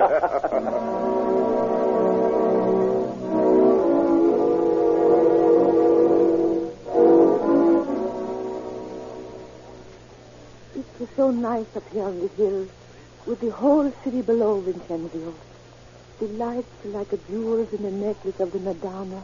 Yes, it's pretty swell. Oh, I like to be with you, Vincenzo. You've been nicer to me. It's new and strange. No one ever been nicer to me in the same way. Even Giuseppe, before he died. It was different with him. I like you, Marie. You are all right again. Oh, I may not be much to look at anymore. Well, you're swell, no? Oh, no, I'm not, Vincenzo. I'm getting old. Nearly 29. I was a beautiful one before the babies come. And you still are. Inside, Vincenzo. Inside me is love. love that all my life was waiting for something. Now I know it wasn't for you it was waiting. Caro. You say that your wife is beautiful outside, but bad inside. Vincenzo, even if I'm not so good outside, I am a good inside, in my heart. Yes, Maria. Vincenzo, did you know that Gaetano's wife, that Rosa, she come from the old country, you see? She does? Yeah. Then you can come to me. Then you can come and be in my house. Do you want me? Want to, of course I do. Will you come with me? Oh, yes, Vincenzo. I will come.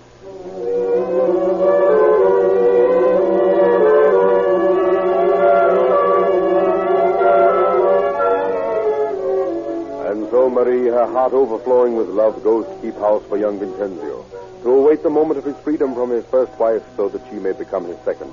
The weeks go by, happy, joy-filled weeks for the lonely Marie Trentini. Then at last comes the day when Vincenzo receives his final divorce papers. Jubilant, he leaves the house, leaves Marie, goes out to celebrate. Faithfully, Marie waits up for him, waits through the long evening, through the still night for the return of her man. Is that you, Vincenzo? Yes, what? Hey, what do you do up? You ought to be in bed. I was awake for you, Vincenzo. Well, I'm here. You go to bed. Oh, did you have a good time? Sure, I have a good time. Is it nice to be free again? Nice. It's a swell. Free. I kind of believe it. It's like to get out of a prison. You should see the dinner they give me at Luigi. Oh, what a party. And they've got a couple of new girls down there. Santa Maria, what a beauty. Oh, but Vincenzo, you... There was one. Little Amelia, just 17. Huh? And what a figure. Look at this. She liked me. Tomorrow night she's coming for supper. I want you to cook up something special. And... Hey, what's the matter?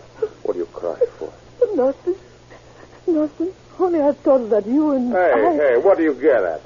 What's this? You begin to make a noise like a wife. A wife? Yes, Vincenzo. I guess that's what I thought you say. Oh, Vincenzo, don't you see? I love you. And I thought that maybe... Oh, madre de mia. You thought I was going to marry you, eh? You must be crazy. No. I ain't going to marry no one. Me? I'm going to have a good time for the rest of my life.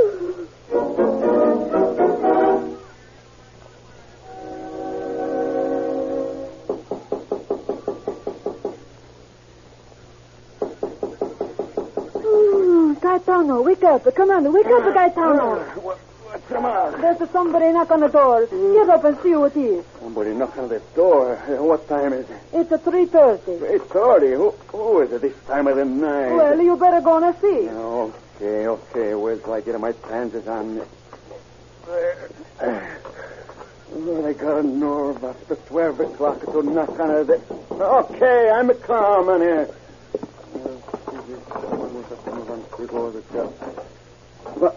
Maria, the bambini. What are you doing here? Something wrong with Vincenzo. What's the matter? Cousin Gaetano, can we come back? Can I come and live with you again? Sure. Come on in. Come on, all of you. Come on. Now, tell me, what's the matter? I won't live with Vincenzo any longer. I hate him. Oh, no, I don't. Why? What did he do to you? Oh, nothing, I guess. Only I gave him everything of value I have in the world. And he don't even know it. No, you better go to bed, Maria. I don't know what you're talking about, and I don't think you'll do either. You go to bed now, and we'll talk about it in the morning. Oh, but you must listen, Gaetano. Huh? I love him. I love him like I never loved before.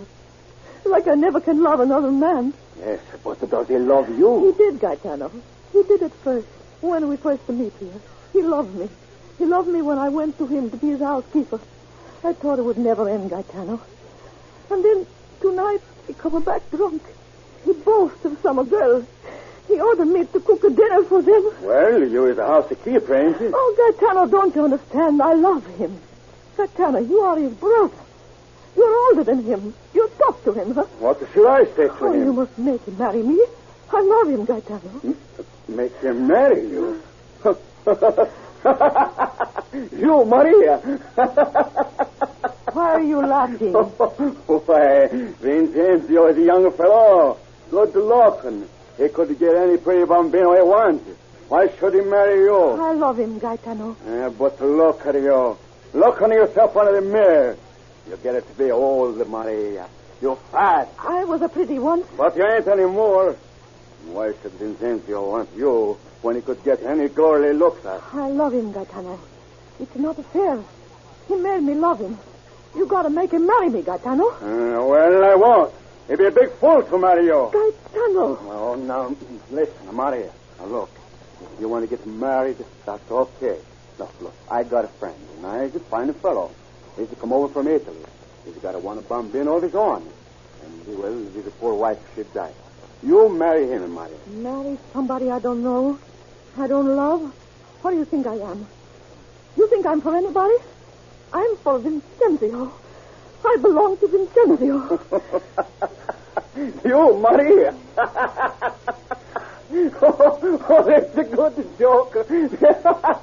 That's very funny. Gaetano, you're going to be sorry. You'll see. You don't know how sorry you're going to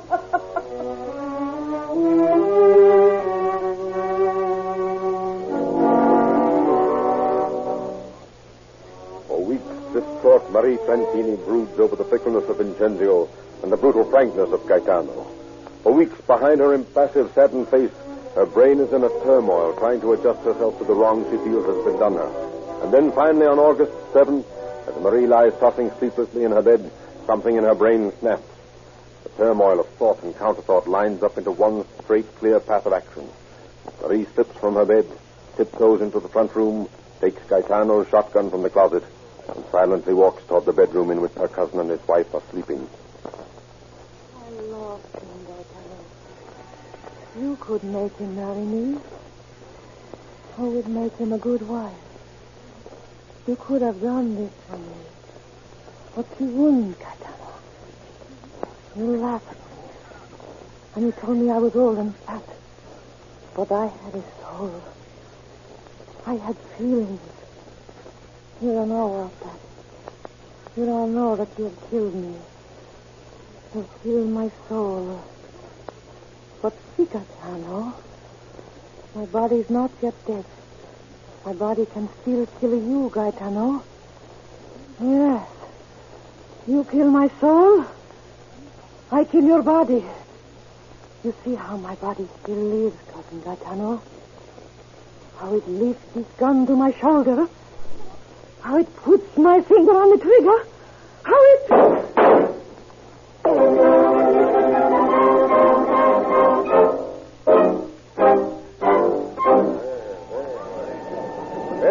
Coming to police. Yes, but that's what they make with time.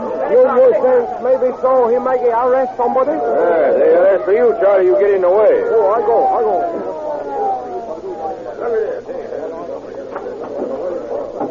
All right, where's the trouble? Right in here. It's a murder. Okay, come on, stand back there. Come on, boys. Hey, I'm going to show you the way, huh? I can find it all right.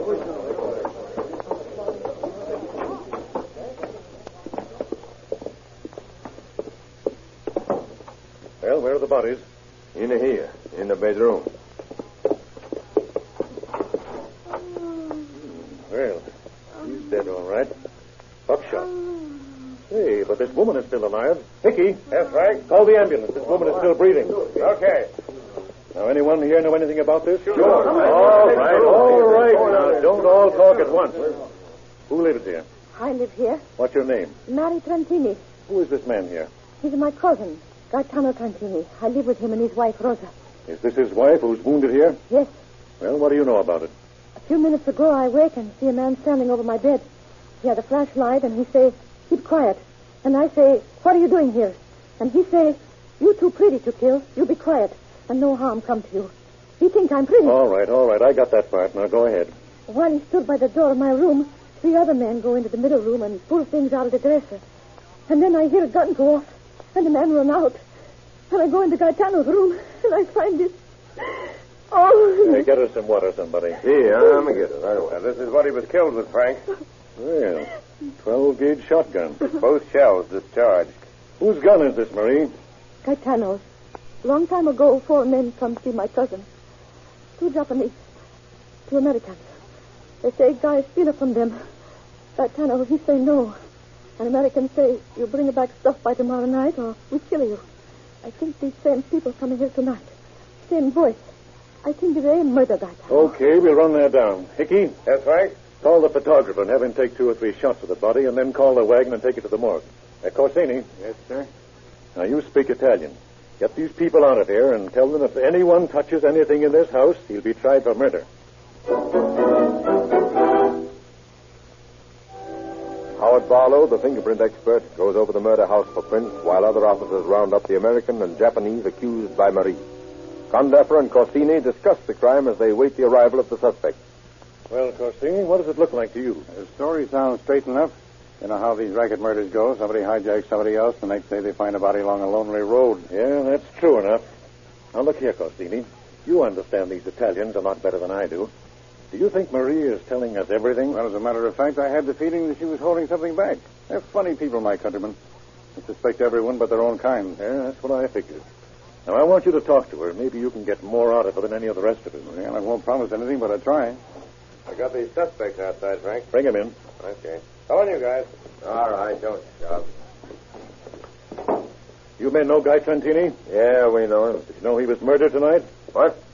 Oh, how come he's been a murdered, please? That's what we want to find out from you. Oh, cannot telling you nothing. We know nothing about a murder. Where were you guys tonight? We were down at Blackie's joint. We can prove it. Oh, yes, sir. Very easy proof. When did you see Guy Trentini last? Oh, a long time ago. Last March, I think. What did you go to see him about? Well, we thought he'd hijacked some stuff from Togo here. Didn't you threaten to kill him then? No. We found out that he hadn't done it, so we left him alone. We ain't seen him since. Bring in the Trentini woman. Okay. Come in, please. Now, Marie, are any of these men the ones you saw in your house tonight? I don't know for sure. The man, he held a flashlight in my face. I couldn't see what he looked like. Hey, what did I tell you, Captain? We weren't there. But his voice. That sounds like the same one. Excuse me, sir. Lady is mistaken.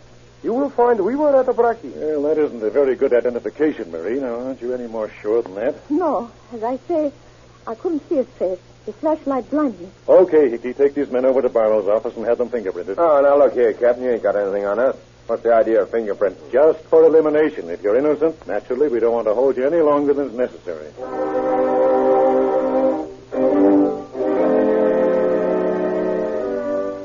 The suspected American and Japanese are fingerprinted. And Barlow works over their prints and the prints found at the scene of the crime.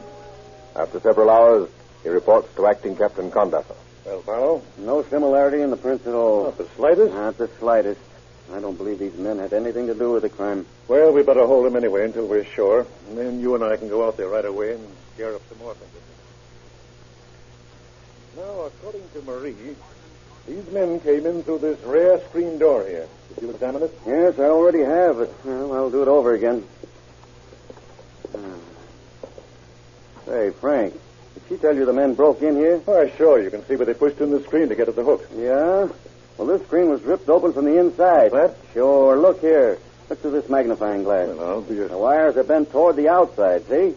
If the screen had been pushed in, they'd bend toward the inside. Yes, you're right. So the screen was pushed out from inside, and then the flaps bent in to look like an outside job. Yeah, and whoever did it was in the house and wanted to make it look as if the house was empty. That's what I'd say. By the way, who was in the house? Why, Marie Trentini, but Howard, she wouldn't have... How can you tell? Where is she now? A couple of doors down the street, staying with some friends. Okay, come on. We're going to fingerprint her, just for elimination, of course.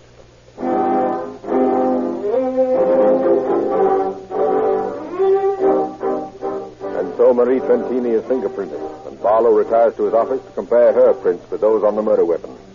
It does not take him long to realize that the prints are identical. And with this positive identification, Condeffer dispatches Lieutenant Corsini to arrest the Italian woman for murder. Corsini, wise in the psychology of his countrymen, goes about making the arrest in his own fashion. Hello, Marie. How are you today? Oh, I'm all right, I guess. Anything troubling you? You look all upset. No, nothing. Nothing's the matter except... Oh, Corsini, you're going to think how I feel with my cousin getting killed like that. Yeah, of course. And poor Rosa. How is she, Corsini? Have you heard from the hospital? She's better. She'll get well, all right. Buckshot just wounded her on the head. Madre de Dio. My cousin and his wife. I love them very much, Corsini. Yes, that's what I thought. That's why I've been wondering about something. Huh? Wondering about something? What? I want to ask you a question, Marie. Yes? How does it happen that your fingerprints appear on the shotgun that was used to kill your cousin? My fingerprint? Yeah. Oh, well, I explain that. I wish you would.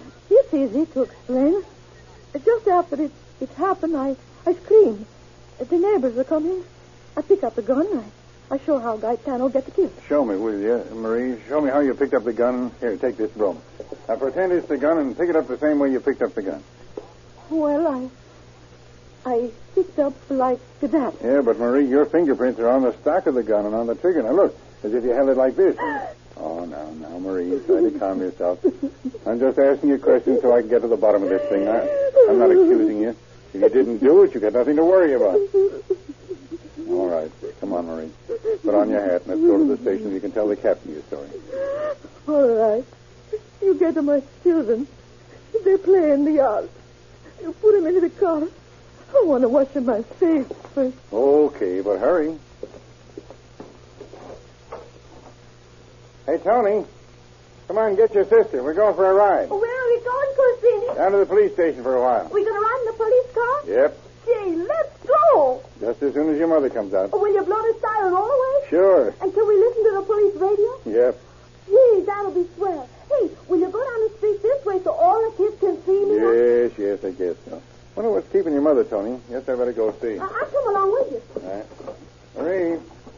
Marie. Gee, that's funny. Where's the bathroom, Tony? That door over there.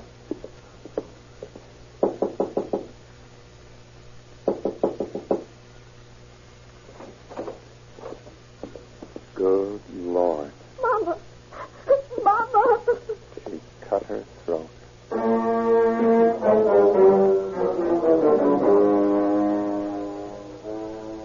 Minutes later, Marie Trentini is in the Georgia Street Receiving Hospital, and doctors are working feverishly to close the wicked wound she has inflicted on herself with a razor. As soon as they have finished their work, Corsini and Condaffer are admitted to her room. Marie, why did you do this? It was better that way. I killed Gaetano. I want to die now. But why did you kill him, Marie? He no let me marry his brother Vincenzo. I beg of Vincenzo to marry me. But he says no. So I go to Gaetano. I tell him he must make his brother marry me. And Gaetano, he laughs and say, I'm not good enough for Vincenzo. I gave Vincenzo my soul. And they laugh. Gaetano, he could have made him marry me. But he laughed. So I kill him. Did you intend to kill Rosa, too? No. That was an accident. Rosa, she's a good woman. She's innocent. But why did you cut your throat? It wasn't the best thing to do. My fingers on the gun. Everybody knows I killed Gaetano. Well, then, why did you try to throw the blame on those 4 men who came to see Guy last spring? I am ashamed about that. I did not want to tell that I did it because of my bambini. They needed me. But I guess maybe Rosa cares for them all right. Only Corsini. Yeah? There is one thing I want you to do for me. Do for you? Well, what's that, Marie? I want you kill Vincenzo Trentini for me. Kill him for me.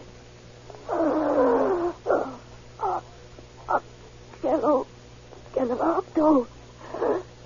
Mi ha tradito.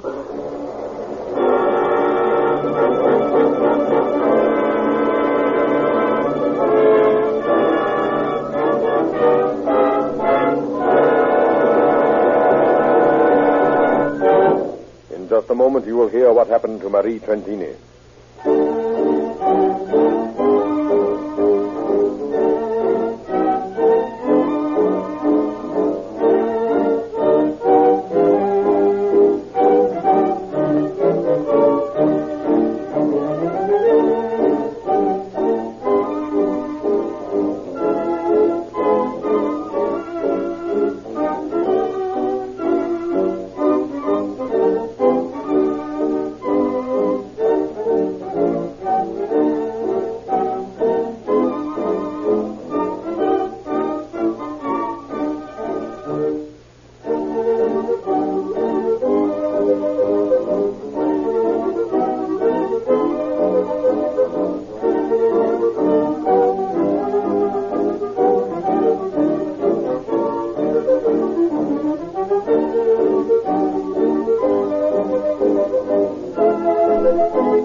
woman referred to in tonight's dramatization as Marie Trentini was delirious for 5 days and showed no desire to get better. She had said that her soul had been killed. She apparently did not care for her body to live. In the middle of the night on August 12th, she died in her sleep. From the point of police procedure, the department did its work in eliminating falsely accused persons and, by means of fingerprints, discovered the actual criminal and obtained a confession. Whether Marie was doubly guilty in taking her own life after taking that of another is a problem for a higher judge than there is on earth to decide. Nevertheless, it proves that crime does not pay.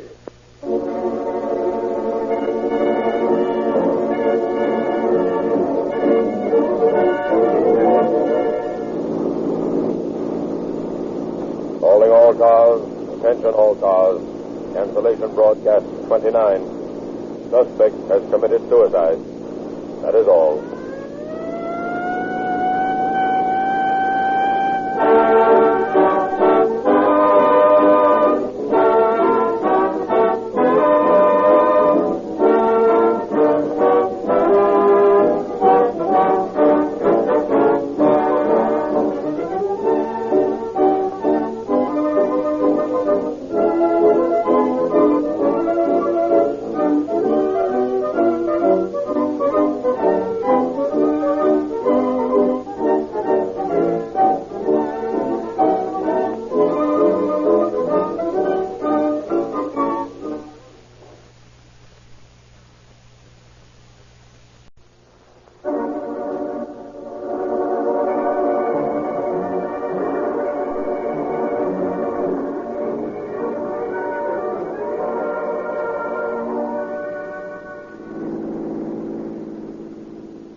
Calling all cars, attention all cars. A bank robbery at 1522 Santa Fe Avenue. Suspects escaped in a Buick touring car. License unknown. That's all. Rosenquist.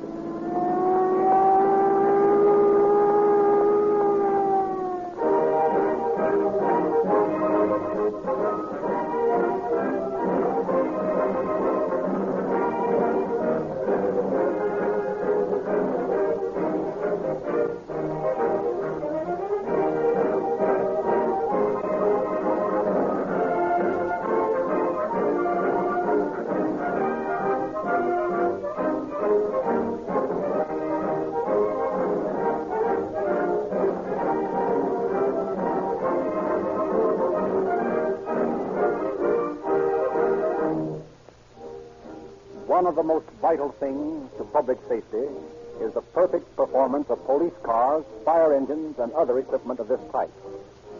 Much of this performance depends on the gasoline used.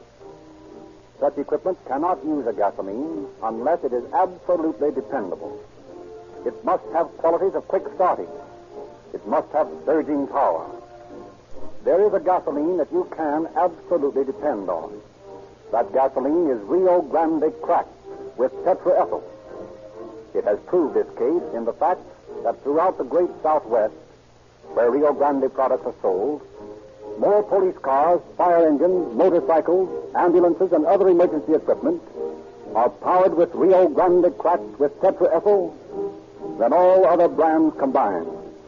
You can buy this same fine gasoline at any Rio Grande station.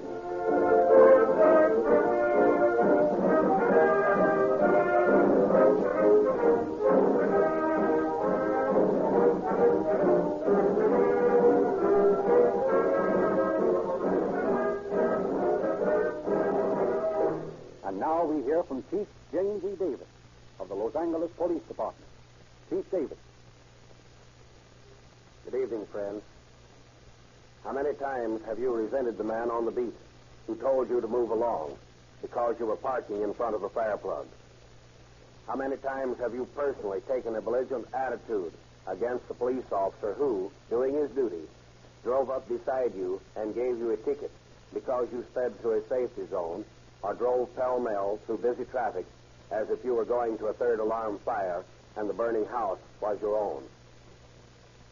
Tonight, I bring you a story which I hope will have a beneficial effect upon you and make you conscious, as a citizen of Los Angeles, of how these men in blue and khaki, whether they be pounding a beat, riding in a traffic radio car, or cruising throughout the city on their motorcycles, are constantly protecting your life and your property, even unto death.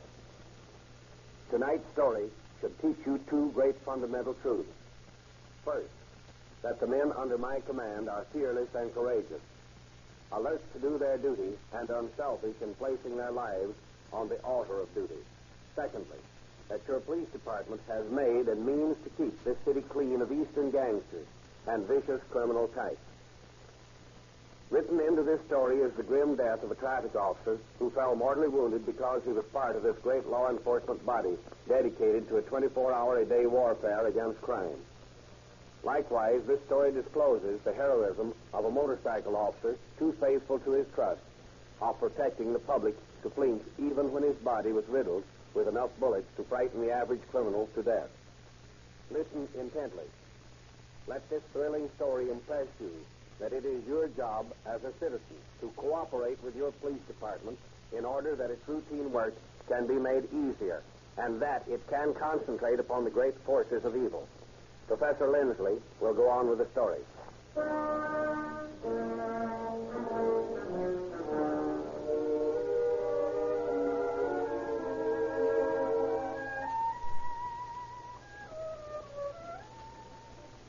It is the middle of August, 1925. 4 men are seated in a stuffy day coach as the Chicago Limited clangs across the yard and slowly rattles over the siding onto Alameda Street. Yeah, fellas, it won't be long now. Let's kill the rest of this bottle before we put into the diesel. Hey, what's the matter, Birdie? You better lay off of that stuff. That ain't a scoop. You're telling me? You know, this is the last bottle of good Chicago bootleg left in the outfit. And if we get into L.A. on this short, though, we'll all have to drink that 75-cent a pint poison they peddle out there. Oh, yeah? Let me tell you something. Anytime this baby drinks bum liquor with all them juicy banks in Los Angeles waiting to be bumped, you're crazy. You tell him, man. Now, listen, you guys. Don't get it too ambitious. Remember, we're here to get to the door to spring at 3 fingers apiece. And the sooner we do it, the quicker Pete she's going to be out in the open air again. Yeah, but why did we pick on Los Angeles? This ain't any town in the United States with banks in it. You're telling me that, Rudy? But I'm going to tell you something. We ain't in any no good standing back in the shy, see? After that holdup at the Lennox Hotel.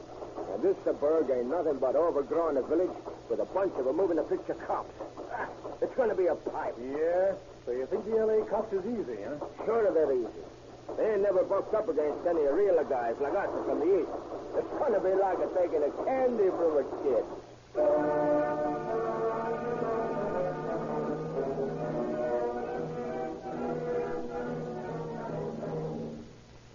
The Chicago boys work fast. In 2 days, they have staked out the job they intend to pull, and they have also acquired some lady friends. The next night finds them entertaining their companions in a chop suey parlor. Well, how you doing, babe? I think I'm going to live. Here, call through Manchuko. We want some more mushrooms. Sure thing. Bertie Hyman never refused a good-looking dame nothing. Hey! Hey! Come on there, girl. Oh, yo, what's your mother? Maybe so. You liking something, maybe so? Yeah, another order of mushrooms for the lady. And bring another bottle of ginger ale, will you? Yeah, and fill up this dish again with cracked ice. Say, haven't you got any music in this dump? Oh, yeah, you like the music? You, Charlie, we get the very fine, number 1 in first class, playing piano. You put it in the nickel, music is coming out. I say, big boy, why don't you take us someplace where they have an orchestra? We want to dance, don't we, Betty? Sure, take us where we can dance, will you, handsome? No, not tonight. We're a little short on dough. Oh, yeah. Just a bunch of cheapskates, huh? No, we ain't no cheapskates. Tomorrow night we'll show you how cheap we are. Say, we're going to pull a job. Pipe it down, buddy. Pipe it down. If this the time I don't know like our speed, it ain't no reason for us to go into a confession, huh? Oh, don't get that way. We was just kidding. Here, wait till I stick a dip in the piano. Well, there you are. There's your music and everything. Come on, baby, let's dance. Say, I sure must be stuck on you, handsome, to get up and try to dance to that racket. Come on, let's go. Okay, you're a good little sport, Betty, and tomorrow night I'm going to paint the town red. Hey, how about you dancing with me, too, kid? Sure. Hey, what's all this bull about the money you guys are going to have tomorrow? I suppose that's the line you give all the girls, huh? Say, babe, after tomorrow, we're going to be on Easy Street. Yeah? Oh, where's all this money coming from? A rich Uncle me? Who cares? Are you a policeman? Say, do I look dumb like a Los Angeles cop? Come on, get better dressed when you can. You can't stay here all night. You got an important case tomorrow with our strangers.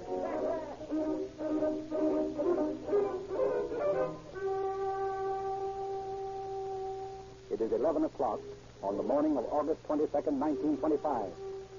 The Hellman Bank on Santa Fe Avenue is humming with mid-morning activity. How many ones did you say, Mrs. Sawyer? 10, please, and the rest in 5. Right. 1, 2, 3, 4. Why, what's the matter? Oh! Keep your hands up. You clerks, if you want to live, you keep away from those alarm buttons. You can't get away with this, my man. Why, the idea in broad daylight. Whiskers, or I'll plug you as an example. All right, now don't start a shooting till you're half a two, Rudy. Now, come on. All you guys are behind the counter. You get into the safe. Now, come on and step out or I'll burn you down.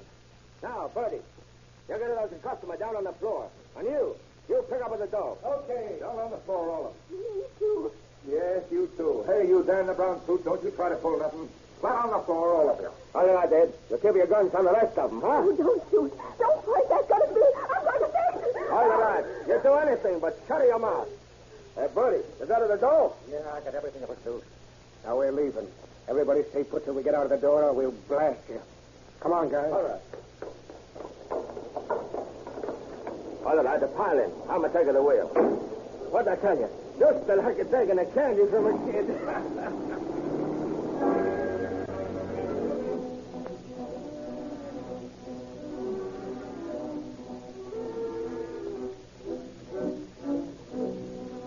The bank robbers pile into a large black touring car waiting for them outside, motor running. The driver presses the accelerator to the floor and the powerful car leaps out into the stream of traffic on Santa Fe Avenue. A second later, one of the officials of the bank commandeers another car and follows in mad pursuit.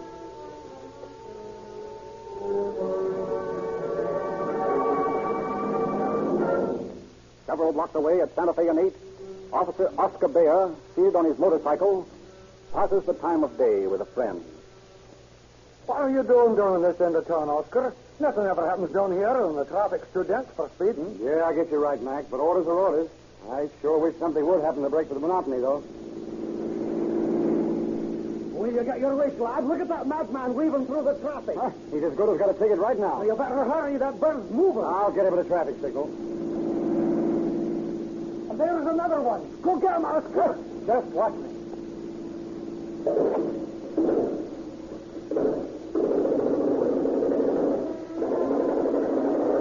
The police motorcycle slices ahead of the pursuer's car. And weaving in and out of the dense traffic, Oscar Bayer streaks down Santa Fe Avenue after the fleeing bandits. The black outlaw, 7 feet on 2 wheels. Bayer 50 yards behind him. As the officer unlimits his automatic and shoots the robber's tires, 2 gun barrels are thrust suddenly through the rear window of the black car, and something hard and hot hits Bayer on the chest. The speeding motor swerves dangerously. Bayer straightens it, trips out his service revolver. The bandits return the fire. Bayer zigzags in an attempt to throw off the bandits' aim. On down 7th Street, the gun battle wages at 50 miles an hour. Roaring past intersections, Bayer shouts to traffic policemen who hastily commandeer passing cars and join in the chase. Bayer empties his gun, and jamming it under his left arm, he reloads it with his right hand while he steers to the left. The bandit car is momentarily halted by construction work at Mateo Street. The man who runs out from the street to warn them around the barriers receives a bullet through his hat. At San Pedro Street, a thick stream of traffic going in the opposite direction draws the bandits up short in the stoplight. Traffic officer Wiley E. Smith, attracted by Bayer's screaming siren, turns around as the bandit car comes to a screeching stop.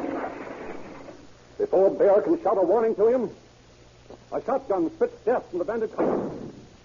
Smith sways, drops to the ground, then painfully climbs to his knees, trips out his gun, and starts firing at the bandits as Bayer joins him, his revolver spitting fire into the black touring car. Motorists, waiting at the stoplight, hastily scramble to the bottom of their car. Bayer, blind with pain, sickened from the bullets his body has stopped, and the dying Smith are joined by 4 other officers who come up on the commandeered car. As Bayer steps from the cover of a parked car for a moment, one of the gunmen jumping from the black automobile aims at him. The guns of 3 of the policemen snuff out the light. 2 more More bandits jump from the car and streak for the nearby parking station. The officers cut off the escape of the fourth robber and order him to surrender. Drop that gun, mister. You're all washed up. Now you don't. Oh! You got him in the arm, will you? Yeah, let's get the cuffs on him. Hey, you ain't got him yet, this dirty. Nothing like a gun buster, Clive. I'll just put the cuffs on her. Here comes Stevenson. The last thing I saw of him is after those other two guys. How'd you make out, Stevenson? They got away. I hung on to them until I ran out of ammunition. Say, there, you're hit. Yeah. Well, I'm still on my feet, and something tells me I'm going to stay there till we get this bird to the station. Here comes the ambulance now.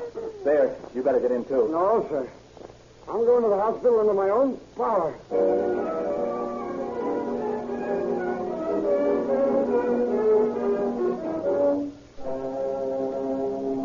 $19,000 is found in a bullet-riddled satchel in the bandit's car as a private automobile carries Officer Smith to the hospital, and the ambulance rushes the wounded bandit to medical help.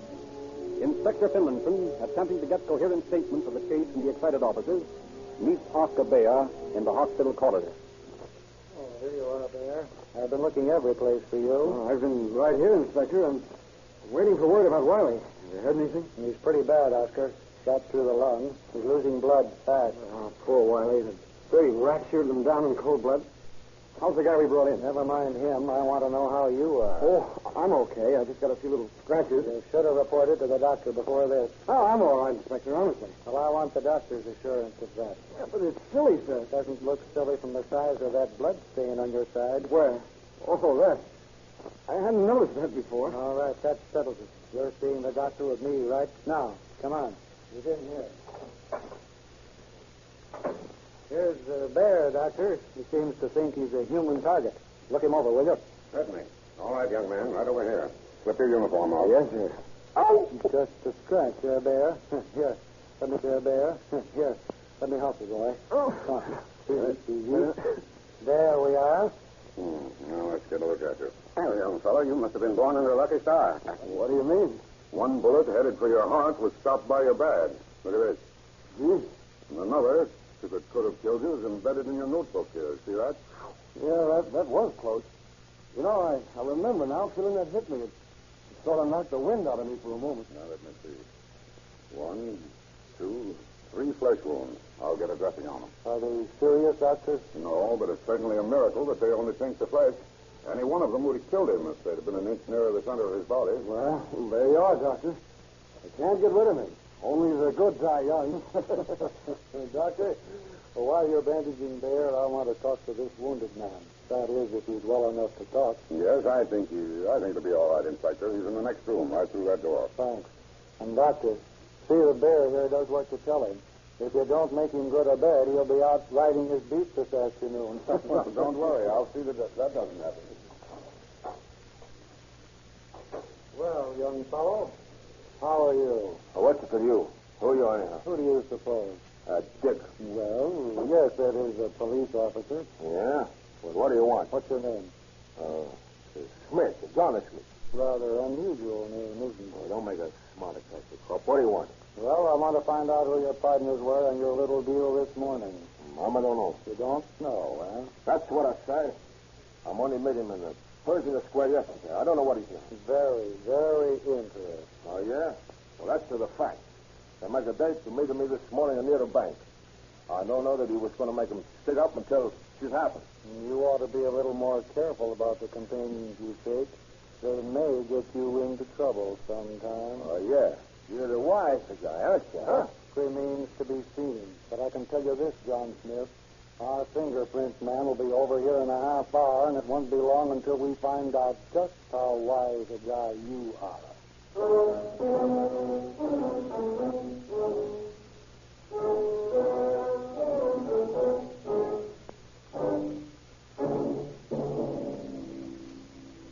Fingerprinting of the dead bandit and his wounded companion identify them as Rudolph Spranter and Anthony Caspar, respectively. Both had served time in the Illinois State Penitentiary at Joliet for bank robbery. And Rudolph Spranter had also served 4 other sentences. The warden of Joliet Prison furnishes complete criminal records of both men, and in addition sends the Los Angeles Police Department fingerprints and photographs of Ed Spranter, brother of the dead bandit. A checkup of the acquaintances of the gang brings the two short-time lady friends of the men into the investigation. We understand you girls were acquainted with Ed and Rudolph Franta and Tony Casper. Who? We never heard of him. Well, they may have given you different names. Here are the pictures. Recognize them? You can speak freely. All we want is an identification. We haven't got anything on you. You're damn right you haven't. Well, do they look like anyone you ever saw before? Sure, we was out with him one night. You little fool. They treated us all right. Sure they did. But I'm not going to get into any jam on account of them. Well, go on. Well, we was out with them. They said they was from Chicago, and they was going to pull a big job the next day. Was that the day the Hillman Bank was robbed?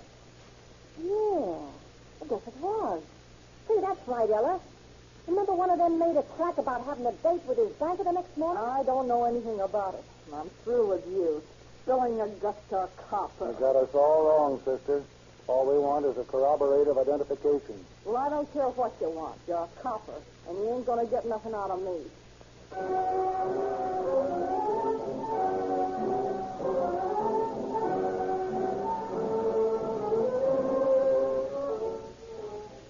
Faced with his record from Joliet and the further identification of his girlfriend, Caspar admits his participation in the robbery, but refuses to give any information regarding the two missing bandits.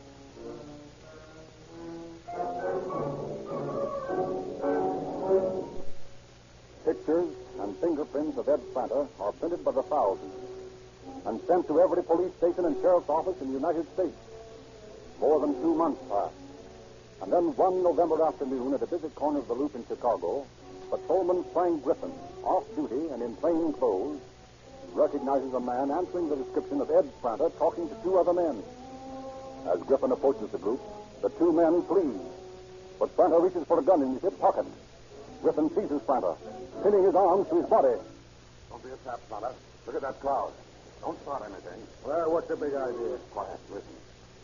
They want to talk to you down at headquarters. You come along quietly, I won't handcuff you. Yeah, but I... If you raise hell or try to get away, this crowd may be tougher on you than I'll be. Well, okay. Come on, then. Now, tell me, Griffin, what the big idea is. Nothing much. Only the captain wants to talk to you. What about? A bank robbery in Los Angeles. Los Angeles? I never been in Los Angeles. Well, you can explain all that to the captain. I'm through with you when I get you down to headquarters. Hey, how come you're in plain clothes, Griffin? You was in harness a couple of days ago. Yeah, well, I got promoted. Yeah? Sure. Carrying your gat on the inside now, huh? Yeah, that's right. There's your pal Shields on the corner. He's still in the harness. Yeah, but you'll get a break, too, one of these days. Hello, Frank. Who's your pal? Joe, this fellow's wanted for murder. There's a gun in his pocket. Get it. Okay. Now, you don't. Give me the bracelet, Joe. What the... No, Ed. I'm still a harness bull, but I happen to be off duty right now and without a gun. Nice job, Frank. I got the SOS you flashed with your eyes. Boy, was I nervous. I thought I'd never run into anybody. Well, I'll be a platoon here. I could have got away all the time.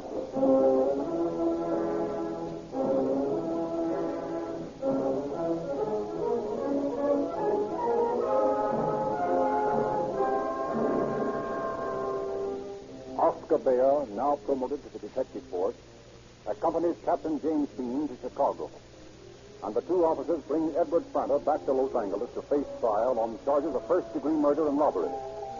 In December 1925, Caspar, now sufficiently recovered from his wounds, and Franta go on trial before a jury of 12 women, the first all-female jury in the history of California. For 83 hours, the ladies of the jury argue the case, 11 standing for hanging and the 12th set upon for acquittal. Finally, at a few minutes before 12 on New Year's Eve, they compromise on life in prison. With New Year's bells ringing and whistles screeching, the jury returns its verdict.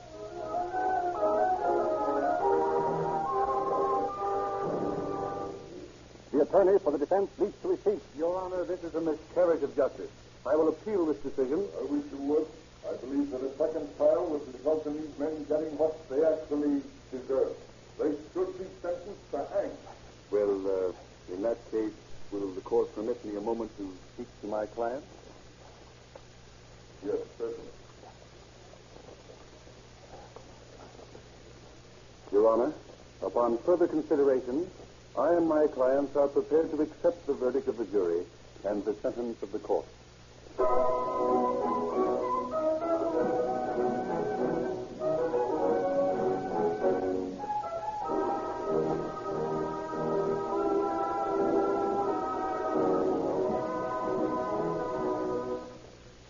And shortly afterward, Ed Franta and Tony Caspar are en route to Folsom Prison. The fourth bandit was never apprehended, but police vigilance has not relaxed in the search for him. Oscar Bayer, in reward for his bravery, received a citation from Chief Davis, a promotion to the Detective Bureau, and a share of a $2,300 reward given by the Hellman Bank and the California Bankers Association. This brave officer, who had escaped death many times before he foiled the bank robbers, who had battled with German U-boats in the English Channel during the war, was a member of the Pursuit Squadron 478 of the Army Reserve Force, having learned to pilot an airplane following the war. He sold the first ship he owned, an old Jenny, to a boy in Alhambra, who killed himself crashing into high-tension wires.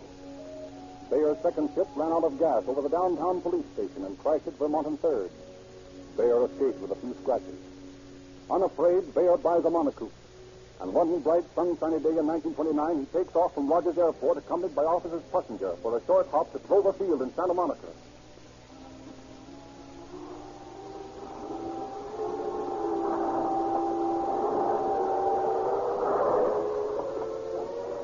A few minutes later, the glistening red ship drops onto Clover Field in a perfect three-point landing.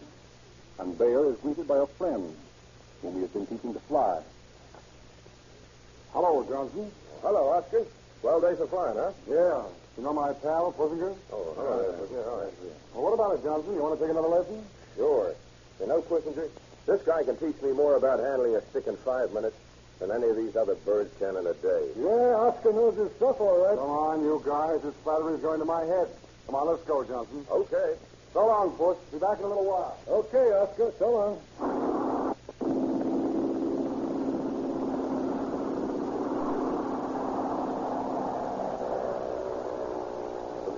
Little mechanical red bird skims across the green of the aerodrome, sees the top of the grass, and falls toward the heavens. Circling effortlessly, it is soon 1,000 feet in the air. Below lies the panorama of Southern California, a glimmering jewel in the noonday sun. The mountains to the east, the desert beyond shimmering in the east. Below, the matchless blue of Santa Monica Bay, half circled by the throbbing white scallop of the beach. Toward the west, the mysterious peaks of the Channel Islands. A day to dream. A day to soar. A shout goes up from the field. The monocoupe falters in his flight, turns over, drops into a spin, hurtles earthward. Down, down, down.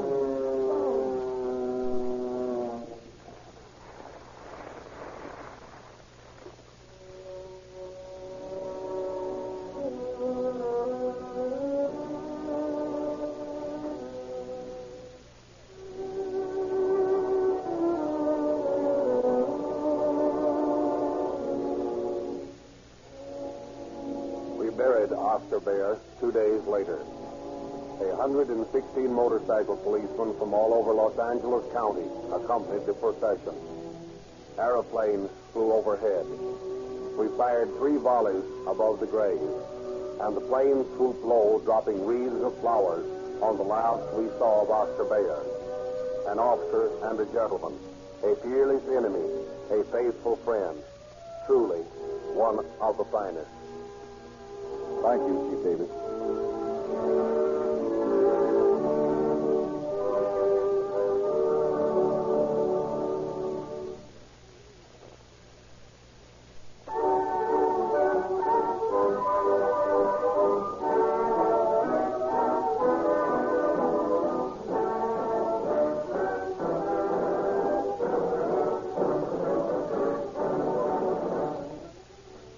Modern motor cars are built to give you almost perfect performance. But you can't expect them to deliver it with inferior gasoline. To get the very best out of your car, why not try a tank full of Rio Grande cracked gasoline with tetraethyl? This is the gasoline that delivers millions of miles of dependable service to police cars, fire engines, and other emergency equipment here in the great Southwest. If you want the truth about your car, Rio Grande Cracked will tell you whether you need repairs or a change in gasoline. Next time you need oil, why not try Sinclair Opaline? This splendid oil is extra refined, giving longer life. Also, it is sold only in tamper-proof extra major cans. It sells for only 25 cents. For a better oil at the price of cheap bulk oil, insist on Sinclair Opaline.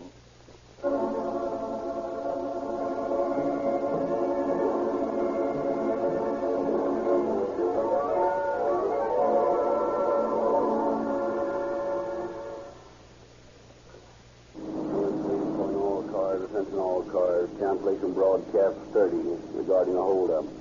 3 suspects now in custody. That's all. Rosenquist.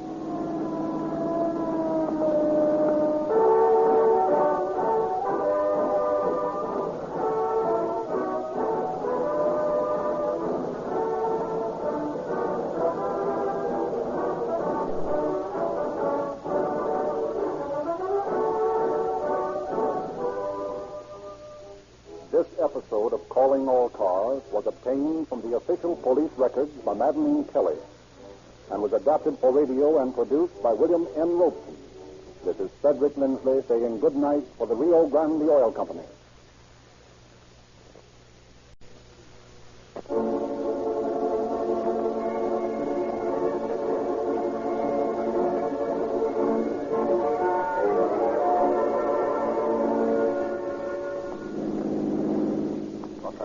Calling all cars, attention all cars. A hold up at the Bureau of Power and Light. That's all. Rosenquist.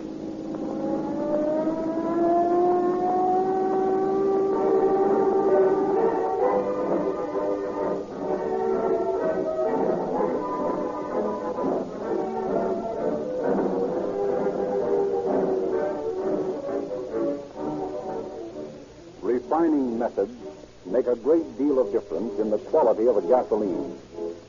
Old-fashioned methods fail to extract from the crude oil the essential elements that give a gasoline quick starting, instant power, and good mileage.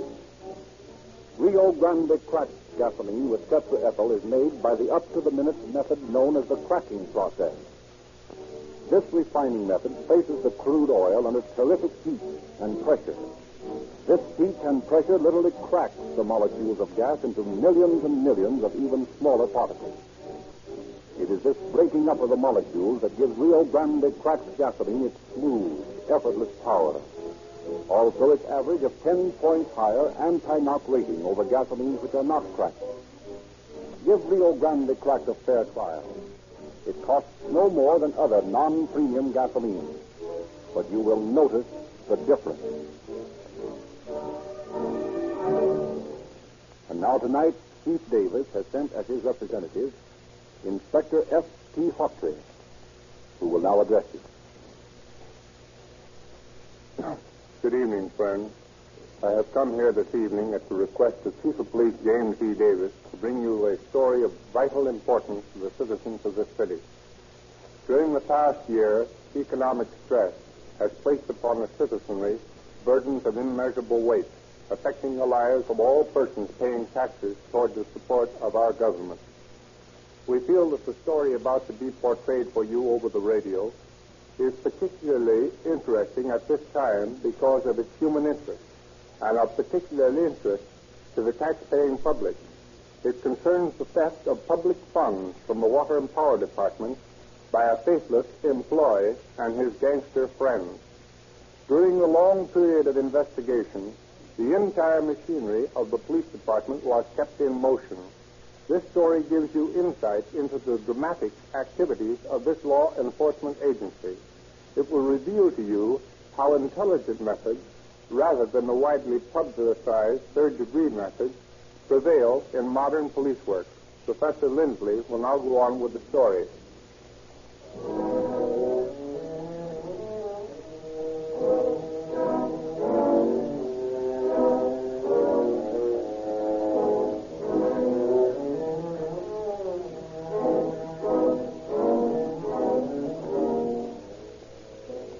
July 1927, the following advertisement is run in the classified sections of the Los Angeles newspapers.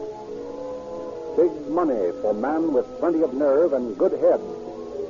Box number 6666. Of the many replies received by the anonymous leaser of Box 6666, a letter from one Andrew McDonald interests him most. He answers McDonald's note and makes an appointment with him. Well, Mr. McDonald, I like the tone of your letter.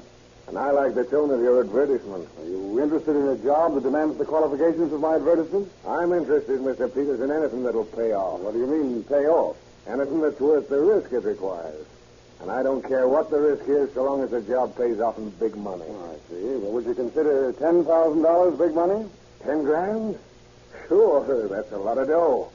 If you come out of it alive. Oh, you'll come out of it alive, all right. Well, what's your proposition? Well, I'm not convinced you're interested. Sure, I'm interested. Will you run a risk? That is, a little risk. For 10 grand? Sure, spill it. Okay.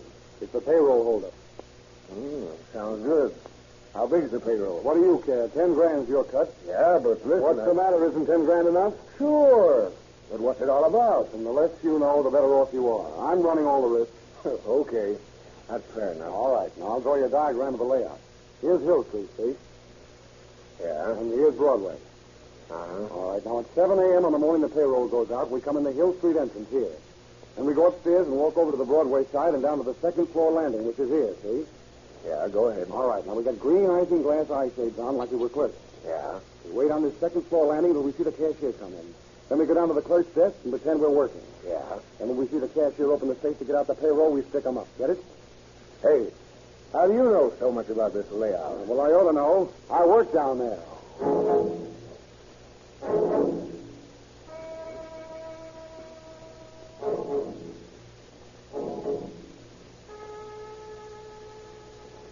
Sure this is the morning the payroll goes out? Listen, don't you think I've got that all set? Yeah, but are you sure? And I wouldn't be here if I wasn't. Okay. Give me that box of ammunition. I've got a long gun. Oh, my God. What's the matter? Listen, I looked at the apartment. Oh, you damn fool. How are we going to hold up a payroll without bullets in our gas? Well, wait a minute. Let me think. Listen, these cashiers are scared to death of a holdup. We can bluff them. How? Here's some brown paper on this desk. Now, wait a minute. Brown paper? What do you want with brown paper? Wait a minute. What are you doing? Here. Now tear this into pieces and stuff the chambers with it. Yeah, that's the idea. Oh. Now plug it in pretty far. Like that? That's great, yeah. Looks like cartridges, see? Now give me some. Well, how long will it be before the cashier gets here? Not long. Look, Mac, how's this gun look? Swell. Just like the real thing. But what if they call our bluff? They won't. They're scared, I tell you. Okay, I'll take your word for it. So it's the Bureau of Power and Light we're holding up, huh? That payroll ought to be worth something. Worth just 10 grand, you. No, I know. The cut's okay with me. Right down. Here comes the cashier. Okay. Now follow me down to the desk and act like you was a clerk. Sure. Here we go. Hey, who's this coming? Hessel. He's the head cashier. Oh, yeah? Now, take these desks here, grab a pen, pull out a book or anything, and start writing. Okay. Look, here comes Brockway, the assistant cashier. Yeah? Pessel's opening the time safe now. Uh-huh. He's got it open. Yeah, and that's our cue. You cover Brockway, I'll get Pessel. Come on. I wonder where that watchman is, Louis. He should have been here a half hour. The watchman won't be here for a while. Hey, what is I'll hold up. Now, you two men get over there by the cash window and look like you're working. Well, we'll do no. Oh, yes, you will. We mean business. Now, get over there. My partner here will be behind the door of the safe with his gun trained on your back. Act natural or else.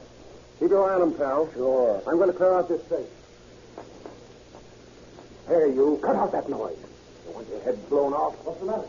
This guy's trying to attract the attention of the janitor out there in the hall. Give it to him if he doesn't stop. You bet I will. With paper bullets? Jeez, I forgot all about that. Don't worry, I got all the dough in the place. We're just about through. Good. Now, let's truss up our friends here and be on our way. Okay. The straps first, eh? There. Now, listen, you guys. We're going to tie you up for a while. Then you'll be okay so long as you keep quiet. Yeah. Come on, turn around. That's better. There, I guess they can't use their hands much. Got one of them rubber balls? Yeah, here you are. No, don't go. Sorry, but we're not taking any chances on you squawking too soon. Don't mind the taste of that rubber. It's a new ball and quite clean. Hey, this other guy's stuff, too. All right, let's go.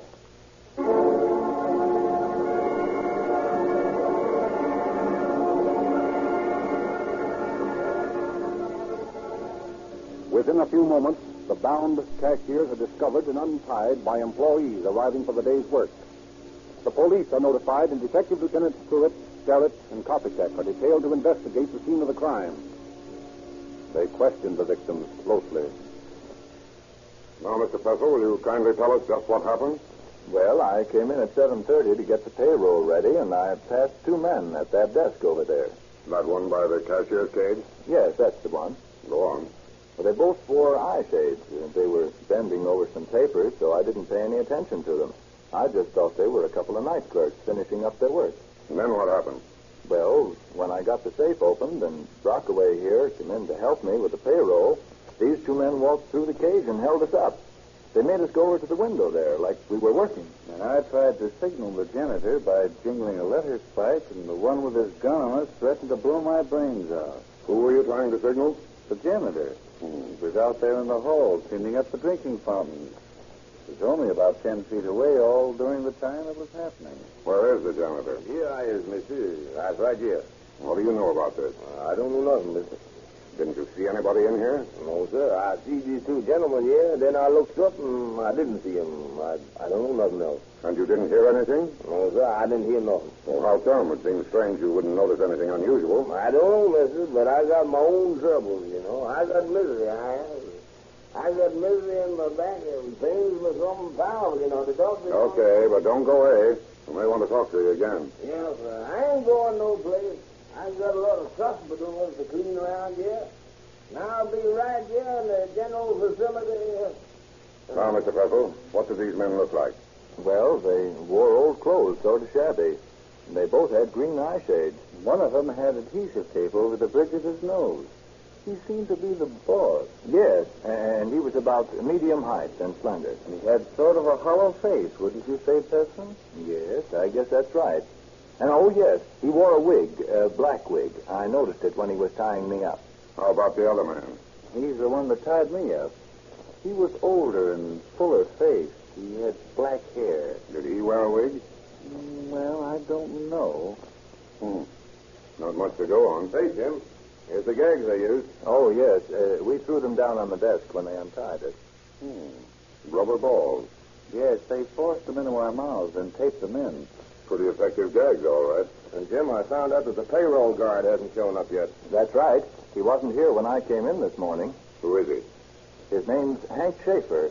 He's night watchman at the power plant out near Slauson. On paydays, he comes in early in the morning and acts as guard. And he wasn't here this morning? No, and he hasn't shown up yet. It looks suspicious to me. Ed, you better get hot on that Schaefer. Run him down as soon as you can. Sure thing, Jim. Now, gentlemen, the next step is at headquarters. You come along with me. We'll go over there and look through the mug book. Maybe we've got your eye-shade robber's portraits in there. Very well, Lieutenant. We'll be glad to. Let's go, then. And this way, please. Mr. Pessel. Yeah, Mr. Pessel. What's happened? I heard there's been a robbery here. What's happened here? Oh, Schaefer. You're a little late, Hank. Yeah, I know, but I couldn't help it. This is the guard I was telling you about, Lieutenant. Although he's not much of a guard. While you were taking your time getting here, Schaefer, two men took $73,000 out of the safe. $73,000? Mein Gott in Himmelwein. But you should hear mine troubles. You should hear what happened to me. We'd like to. What did happen to you? Well, I was driving down here from the power plant at 7 o'clock, like I'm always doing on paydays. On that 95 and Central Avenue, two men in the big black sedan forcing me to curb. Then they jumped out and pulled a gun on me. Oh, they were real tough guys, too. And they made me get in the back of the car, and they throw a blanket over me. And then they drove me way out here in Orange County. And then they throw me out of the car and drive away. And I got right back as quick as I could here. What was the license number of the car? What? The license number. Collie, I didn't notice in the excitement. You didn't notice the license number? No, that's right, mine. Schaefer, that doesn't sound like a very satisfactory explanation of your absence. Yeah, but that's true, Mr. Bessel. You don't think for a minute... We don't think anything, Schaefer. Our job is to find out. You'll have to come along to headquarters with us. But there's nothing to do with anything here. I'm telling you the truth, honest fire.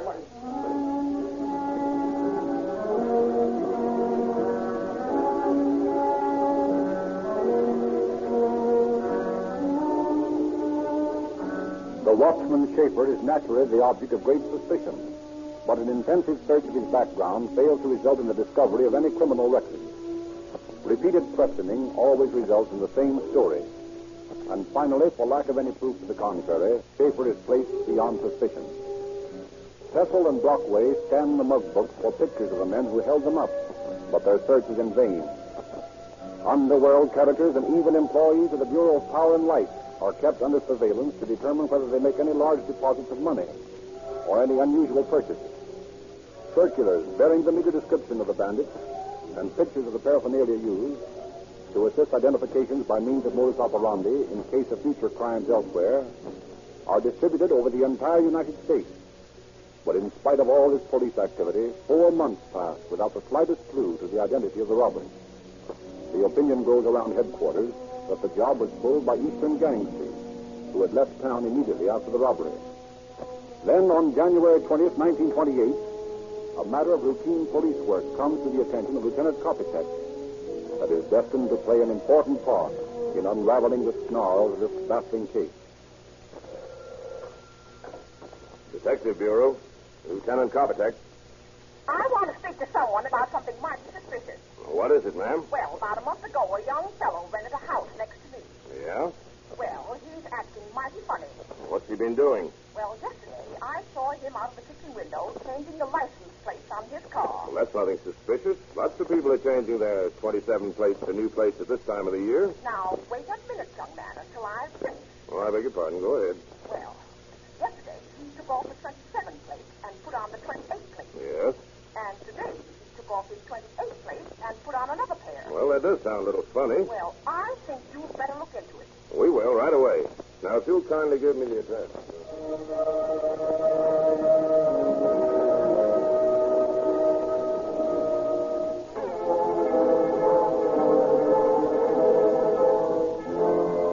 Lieutenant Kopitek, Pruitt, and Starrett lose no time in getting out to the Highland Park district and interviewing their informant in person.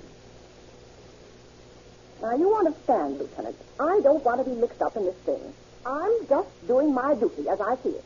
This young man's actions look very suspicious to me, and this is a peaceable neighborhood, and we don't want any strange goings-on here. Well, what do you mean, goings-on? Have you noticed anything else? No, but you never can tell. Why, the next thing you know, he might be having drinking parties, and Huzzy is visiting him. Well, what's this young man's name? Well, the Iceman tells me his name is Craig, see? And he's up to no good, I can tell you. Why, I went over there to pay a neighborly call after he moved in, and he all but slammed the door in my face. Is he home now? Well, I tell you, I ain't seen him go out today. Oh, very well, then. We'll pay him a visit. But now leave me out of it. I don't want to cause no trouble to no one.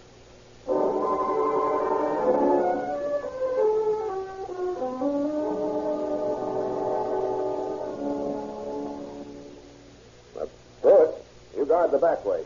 Garrett and I'll try the front entrance. Go ahead. Well, come on.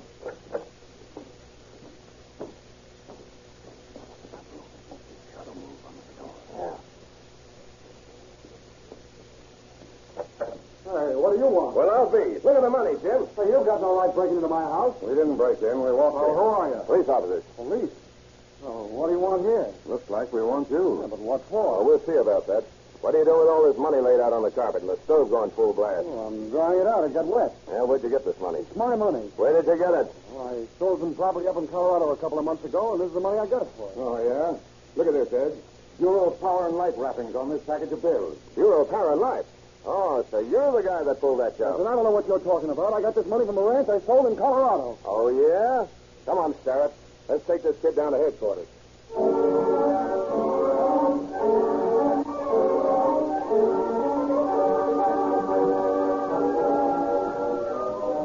Positive identification of the wrappers and serial numbers of the bills found in the bandit's house is readily obtained from Bureau of Power and Light employees. In spite of this damaging fact, the robber, whose real name police discovered to be Bob Peters, claims to be innocent of the charge. Captain William Cahill directs the questioning. Continually for 36 hours, detectives in relays interrogate Peters. No one sleeps, robber or detective. Finally, at midnight of January 21st, with everyone on the point of collapse from fatigue, and Peter still sticking to his original story of innocence, Captain Cahill rises from his seat across the table from the young man. Okay, boys, that's enough for tonight. You better all go home and get some rest. Peters, come into my office here. I want to talk to you alone.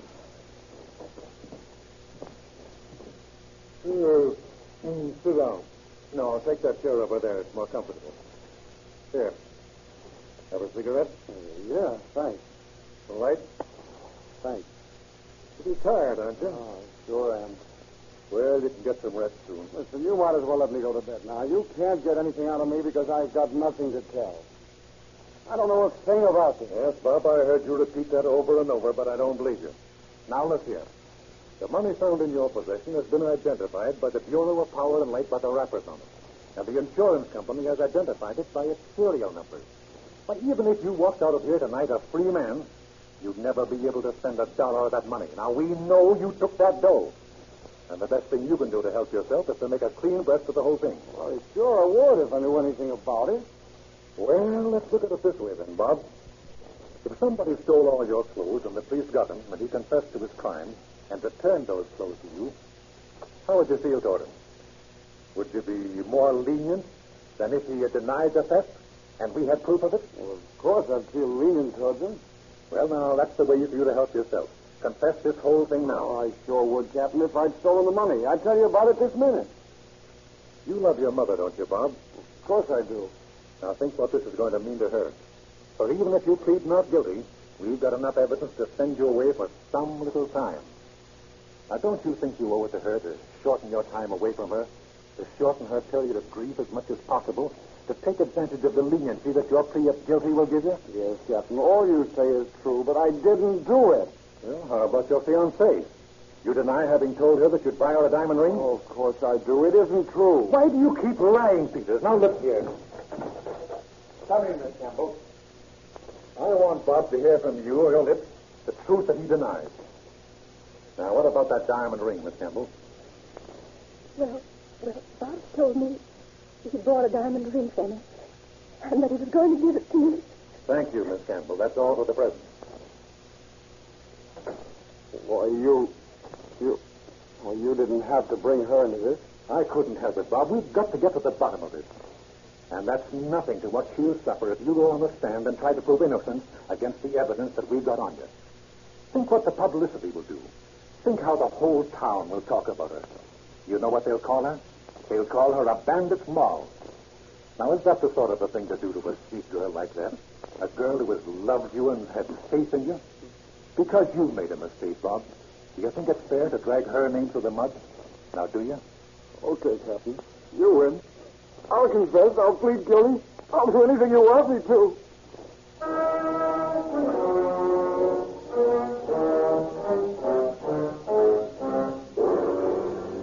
Peter's confession named Andrew McDonald as his assistant in the robbery, and William Thompson and Harry Art as the two men who kidnapped Schaefer, the watchman. For their participation, McDonald had received $10,000, and Thompson and Art $1,000 apiece. Following the holdup, Peters, who was on his vacation at the time, had spent a week and $200 in San Francisco, had then returned to his desk at the Bureau of Power and Light, remaining at work for 6 weeks to avert suspicion. He had deposited $5,000 of the money in 7 different banks under false firm names and had buried the rest. It was this buried money he was trying to dry out when the officers arrested him.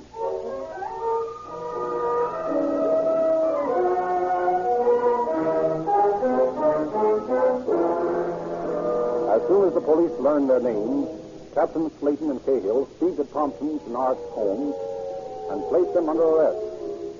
They are questioned at headquarters and eventually admit having kidnapped the watchman and receiving a payoff for their services.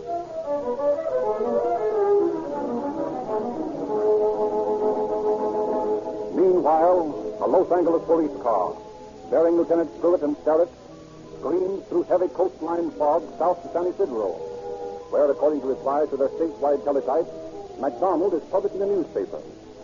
They arrest him just as he is hurriedly dressing preparatory to fleeing across the border. He is rushed back to Los Angeles, fingerprinted, and brought before Captain Cahill for questioning. McDonald, how much did you get out of that Bureau of Power and Light holdup? I don't know what you're talking about. Wasn't it $10,000? I don't know nothing about a holdup. But your employer on that job, Bob Peters, said that you got $10,000 for your part of it. Listen, I don't know what you're talking about. No? Let me see. You got 10 grand, and a couple of weeks later, you bought a $5,000 interest in a San Isidro newspaper, and then deposited $4,000 in a Tijuana bank. I won that $4 grand across the border. You did? Well, that's the first time I ever heard of anyone winning $4,000 in Tijuana. Well, I did. You're to be congratulated, McDonald. But how do you explain this? Mr. Pessel and Mr. Brockway, the men you held up, both recognize you. Ah, they're nuts. Yeah? And how do you explain this? Here are your fingerprints on the car that you rented for a getaway. And here are your own fingerprints. And they match. Listen, fingerprints ain't any good for identification. Well, that hasn't been our experience. And now here's another interesting similarity. The way your handwriting on the police blotter and the handwriting on this auto rental contract tally. I tell you, I didn't have anything to do with this holdup. And yet your pals, Peter, Thompson, and Art, all implicate you in their confession. I never heard of them before. It's a lousy frame-up, the whole thing. Somebody's trying to railroad me. McDonald, calm down. You're as guilty as the devil, you know it.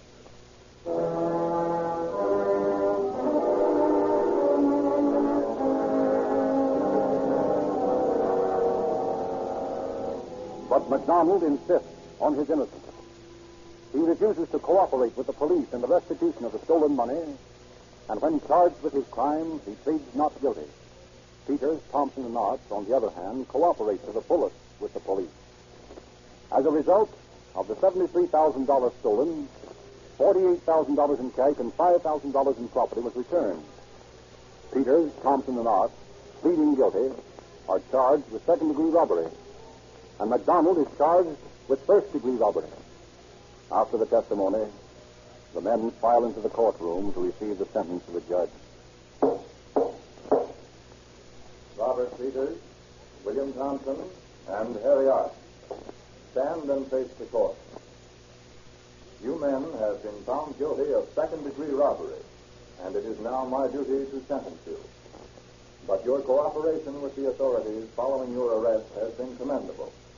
And in view of your attitude, this court is lenient and sentences you to serve from 1 year to life in San Quentin Prison. Andrew McDonald, stand and face the court. McDonald, before I pass sentence on you, have you anything to say? Sure I have, Judge. I've been framed. These three rats here put me on the spot. I didn't have a thing to do with this robbery. You still insist you are innocent? Of course I'm innocent. I'm being railroaded. McDonald, your attitude astonishes me. Throughout this whole proceeding, you have failed completely to cooperate with the authorities. In the face of damning evidence, clear, unimpeachable evidence of your guilt, you still claim you are innocent. I do. You seem to be asking the court to be severe on you. Ah, go ahead. Spirit, you can't scare me. I'm trying not to, McDonald, but I intend that you shall serve as an example to other lawbreakers who in the future may want to take such a stubborn attitude as you have. Therefore, Andrew McDonald, I sentence you to serve from 7 years to life in San Quentin Prison.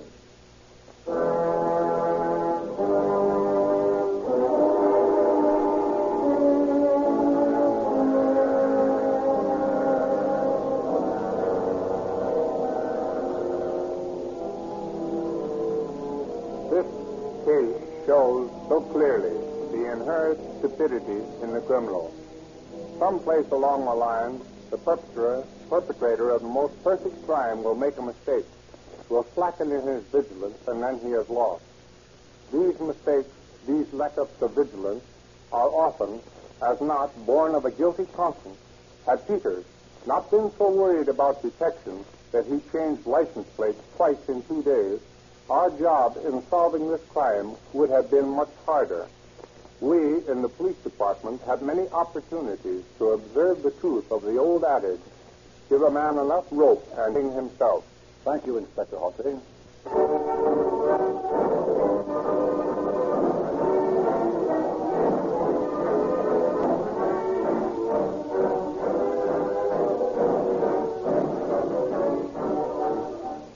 Statements that are merely made and not backed up are valuable. Statements that have undeniable facts behind them are worth your consideration. You'll never hear vague promises or semi-scientific claims made for Rio Grande cracked gasoline with tetraethyl lead.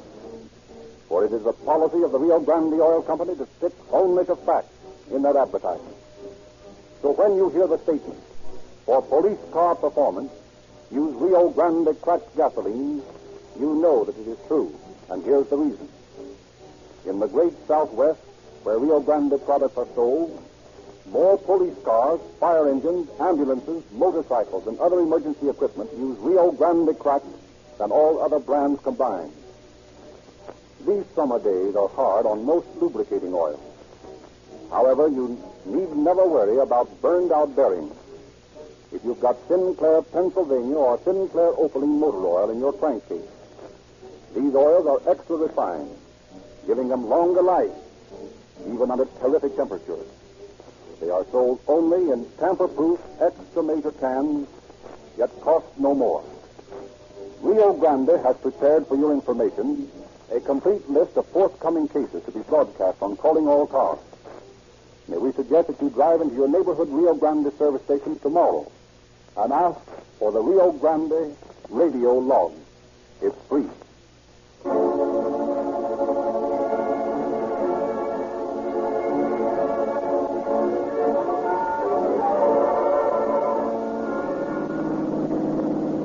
Los Angeles Police calling all cars, attention all cars, cancellation broadcast 31, regarding a holdup at the Bureau of Power and Light. Suspects in this case now in custody. That's all. Rosenquist.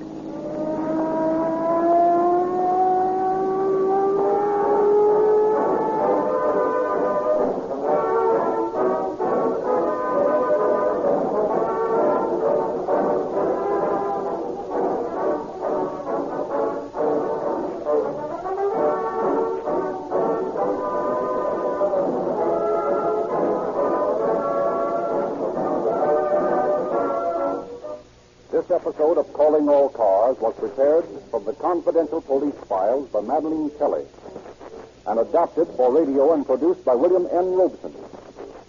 This is Frederick Lindsley saying good night for the Rio Grande Oil Company.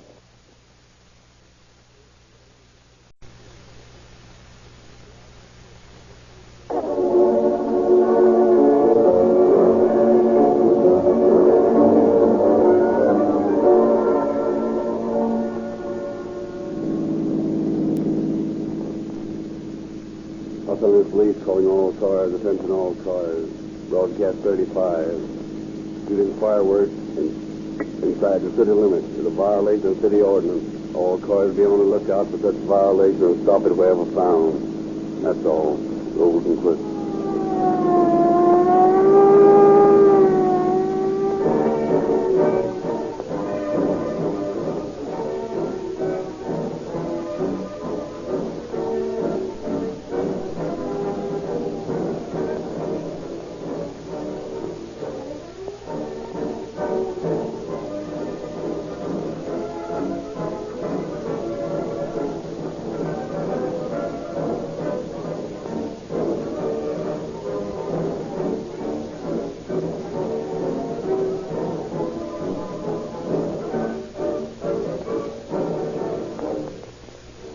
Ladies and gentlemen, tonight we present the 4th of July, 1934, as seen from a police radio car.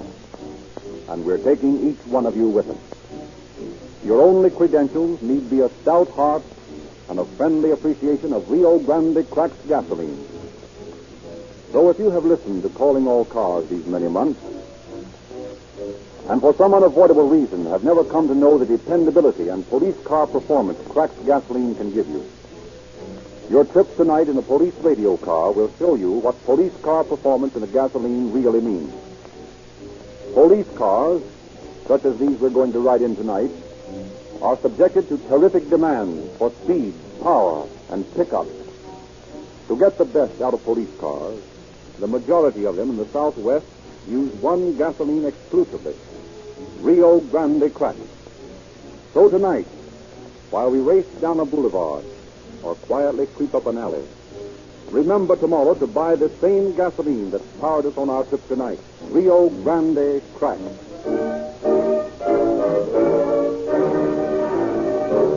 It is now our pleasure to introduce Chief James E. Davis of the Los Angeles Police Department, with whose sanction and cooperation these broadcasts are brought to you. Chief Davis. Good evening, friends. When you citizens chance to hear the police broadcast, you no doubt feel, after you've been tuned in for a few minutes, that they are rather dull. All you hear is, see a man, ambulance follow-up, or a disturbance. But behind each of these calls is a story, a slice of factual life, much more dramatic than the wildest dreams of fiction. Every time a radio car receives a call while cruising its district, the officers cannot be sure that death does not await them at their destination. As they streak down the street, sirens screaming. There is rich drama in the daily prowling of the radio cars, and there is highly amusing comedy out through the ether to the loudspeakers in the public radio of the police radio cars. In our police dramas of the past, you have seen principally how the detective force functions. Now we will travel with the uniformed men, the men who are the first on the scene of crime, the men who make the preliminary investigation, whose duty requires them to be the arbiter of family disputes, advisors on the care of children, rescuers of dogs and cats, and often judge and jury of many of the amusing and often amazing incidents that occur constantly in this city of ours. The incidents you will hear dramatized on tonight's broadcast are all true, and all occurred on the 4th of July. Incidents of the same nature have occurred today, are occurring at this very minute, just at this very minute. A regiment of officers in a fleet of police cars are cruising the streets of the city, keeping the peace, keeping a vigil which never ends, 24 hours a day, 7 days a week, 365 days a year, year in and year out.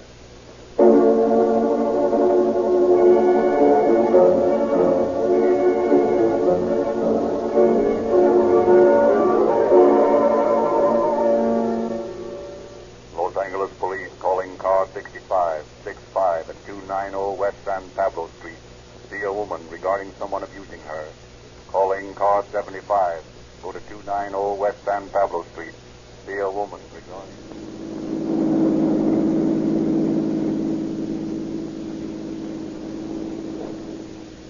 Guess this is the place, all right. Well, they seem to quieten down.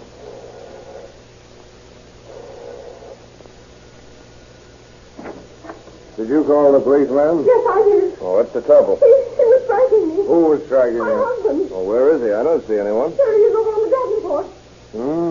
Passed out. Drunk, eh? Yes, drunk. That's all he ever is, drunk. He came home again tonight drunk, and I objected to it, and he struck me.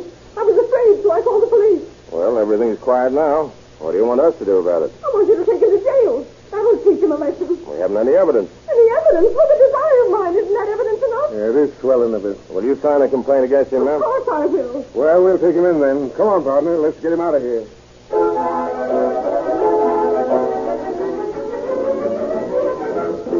Calling car 15, car 15. See a man at the corner of Vermont and Hollywood regarding a shooting. Calling car 15, car 15. Go to the corner of Vermont and Hollywood.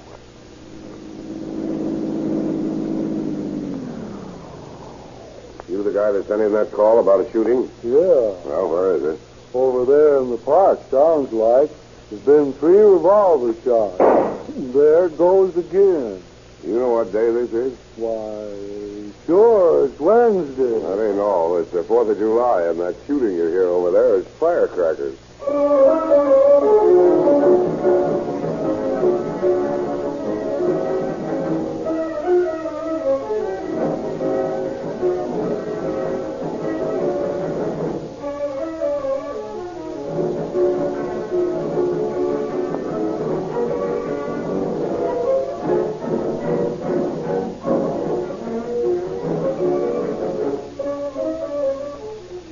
Bob, have another bottle of beer. Thanks, Tom. Nothing like a cool glass of beer on a hot 4th of July. Yeah, that's right. Say, Mildred. Yes, Tom. Get something on the radio, will you? Can you get the police calls, Tom? Sure. Get the police calls, will you, honey? Oh, they're so dull. Nothing interesting ever happens. Yeah, but you never can tell when Calling you're all cars. Attention all cars. Description of a fugitive wanted for murder by the sheriff of Salinas County.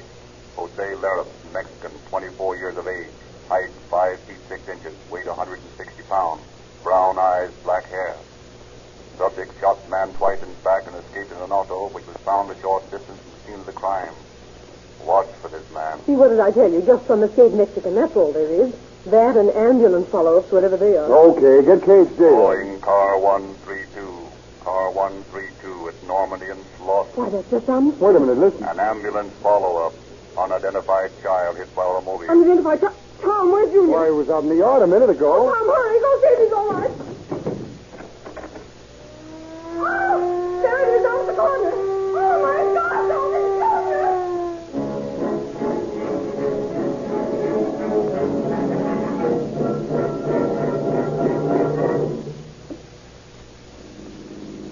Pretty quiet 4th of July, partner. Yeah, getting more safe and sane every year. Well, another 2 hours of cruising around and we can call it a day. And not only too soon for me. I want to be at home and take the wife and kids down to the beach tonight. There's going to be fireworks at the Bandits Pier. Uh-oh. Looks like trouble down the street. Yep. There's a guy lying on the sidewalk, all right. I'll just pull in there and see what it's all about.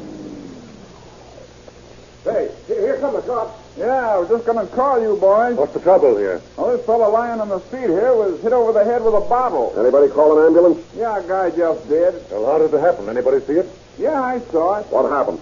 Well, this guy was getting out of his car, and there was a couple of Mexicans arguing on the sidewalk and flashing knives, and this guy here was looking at him, and one of them asked him what the devil he wanted. Yeah, then what happened? Well, he said he didn't want nothing, so this Mexican said, well, we'll find out what you want and what you got. So they hit him on the head, and then they went through his pockets and got in their car and drove away. Did you get the license number? Yeah, it was a green Hudson coach, and the license was 64446. Got that, partner? Yep, I'm phoning it in right now.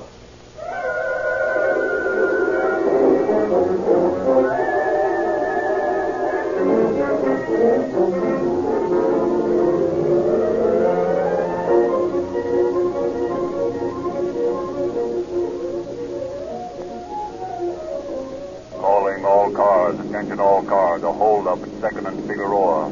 Victim knocked out by ketchup bottle. Suspects escaped in green Hudson coach, license 64446. Suspects described, number 1, Mexican 25 years, 5 feet 8 inches, 135 pounds, dark hair and eyes, wearing light suit. Number 2, Mexican 21 years, 5 feet 7 inches, slender build. Hair was Marcel, no hat, dark suit. Calling car 11, car 11. Well, that's us. Cancel call regarding boy shooting fireworks at Temple and Union. Fireworks all shot. That is all. Well, that's early. Yeah. Did you get the description of that holdup car? Yeah, right here. License number 64446. Green Hudson. Well, it might come our way, you know. We're next to 12th District. That's right, partner. Say, look. Isn't that it? Turning to Fremont Street? By gosh, that's right. Let's go.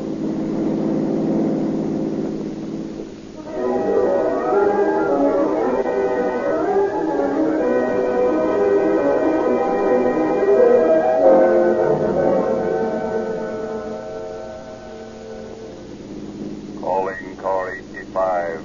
Car 85 at 290 West San Pablo Street. See the man. 290 West San Pablo, see. That's the address where we picked up that drunk that was speaking his wife this morning. Yeah, that's right. Wonder what's the matter now. Well, let's get going and find out.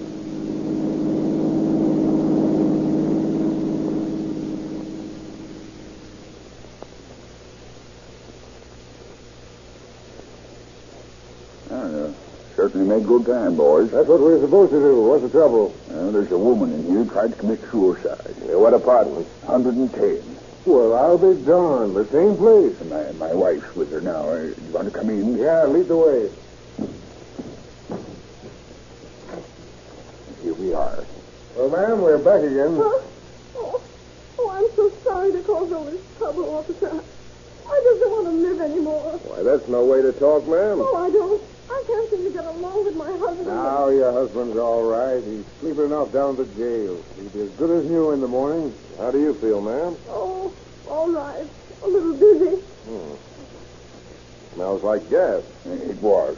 I found her on the floor by the gas heater with a blanket over her head, and the gas was on full. Oh, please, Mr. Zimmerman, don't. Well, you got to know, Mrs. Queen. Yes, I suppose they do, but I feel so silly. I Honestly, officer, I won't try to do it again. Well, I'm glad to hear you say so, ma'am. It isn't worth it. No, I suppose not. Certainly, that good-for-nothing husband of mine isn't worth it. Well, if you're sure you're all right, ma'am, we'll be shoving off. Oh, yeah, I'll be all right. My wife and I will look after her until Mr. Quinn gets back. Yes, and when he does get back, I'll give him a piece of my mind. If it wasn't for him, I wouldn't be embarrassed like this. That good-for-nothing old... Looks like we'll get another call here sooner or later. Yeah. Some of them just never get things straightened out somehow.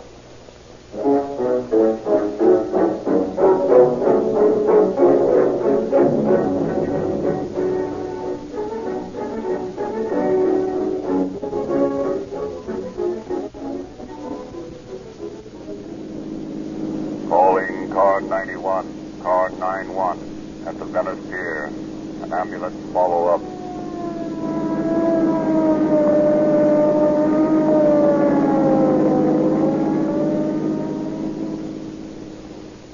Doctor? Well, the patient is badly burned. Burned? How'd he get burned? Just made a parachute jump, hasn't he? Yes, he jumped from a ship and landed all right on the beach. But on the way down, some firecrackers he had in his pockets went off and caught fire to his clothes. Shooting firecrackers 1,000 feet in the air. I wonder what city ordnance covers that.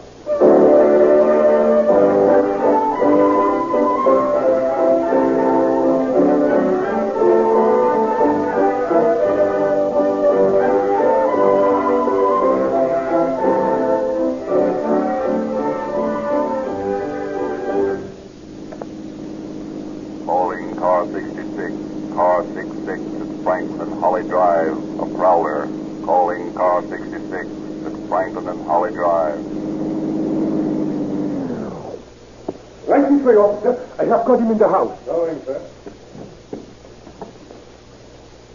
Now, what's the trouble? Well, I was just coming home, and I heard a noise at the back door. And I run to the house, and when I got to the kitchen, I saw the key was pushed in from the outside, and this fella was leaving to the backyard. Oh, yeah?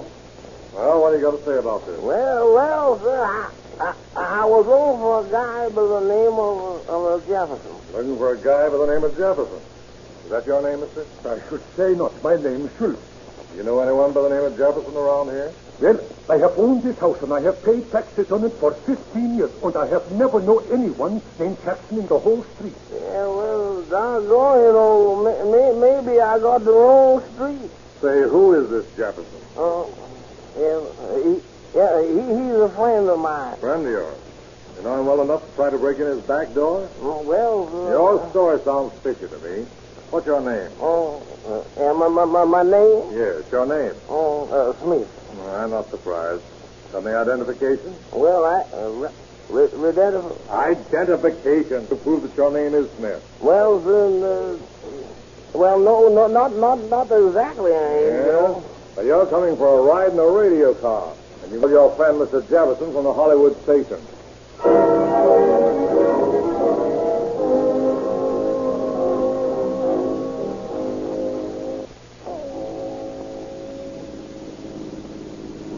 Calling car 11, car 11 on Aliso Street near San Pedro. Street 390 on the sidewalk. Where did you ever play away with him? Another dehorn. Ha! That's the sixth one today. You can ride in the back with this one, Tim. That last baby was so gassy I can still smell it. Sure, and I don't understand it. How these bums can stand to put their denatured alcohol into their stomachs. Well, it's a pleasant way to kill yourself. That's about all you can say for it. Sure, if that's your idea, replace it. There he is, down the block there with the kids around him. Let's go. All right. Let's go. Okay, kids, get out of here. Now, come on, Pop. The taxi's here. Oh, what? Come on now. You can make it now. Just a minute now. 1, 2, 3, and you're on your feet. Up. Steady now, steady. Now, there you go. A nice soft seat for you. Okay, partner. Look at that poor old mug. Hasn't shaved for a week, I'll bet. How's he smell, Tim? Elegant. Can't you tell the way you're sitting up in front? More or less. Well, I'll tell you, you're not missing anything. I can tell you that right away. Now, where do you live, Pop? What's you say? Very nice sense. Where do you live now? Come on, think hard. Sure, wherever you're from, Well, I live at is Alvarado. Oh, Alvarado Street. Well, who do you live with? I live with my wife. 4 beautiful children. Sure enough. I'll bet your wife be glad to see you like this. Sure she will. You take me home. You take. Sure we'll take you home. Tomorrow.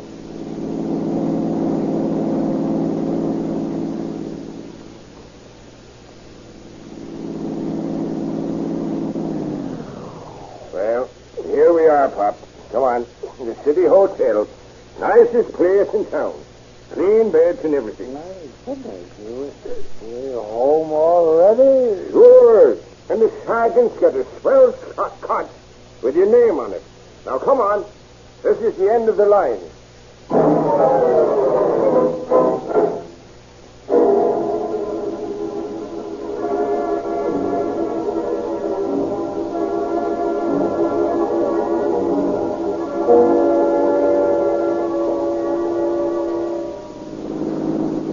Calling car 66, car 66 at the corner of Highland and Santa Monica Boulevard. A man sick in a car. This is the third call, boys. Get over there. What's the matter with that guy? Third call. How's he expected to be taking that prowler into the station and be out on the street at the same time? When you put it back in service? After I made out that dispo on the last call. Oh, he's all balled up then. Well, if he's in such a hurry, you ought to give him a call to 15 or 65. Where do you see that guy was? Corner of Santa Monica in Highland. Coming up. Here's a guy in that Ford coupe.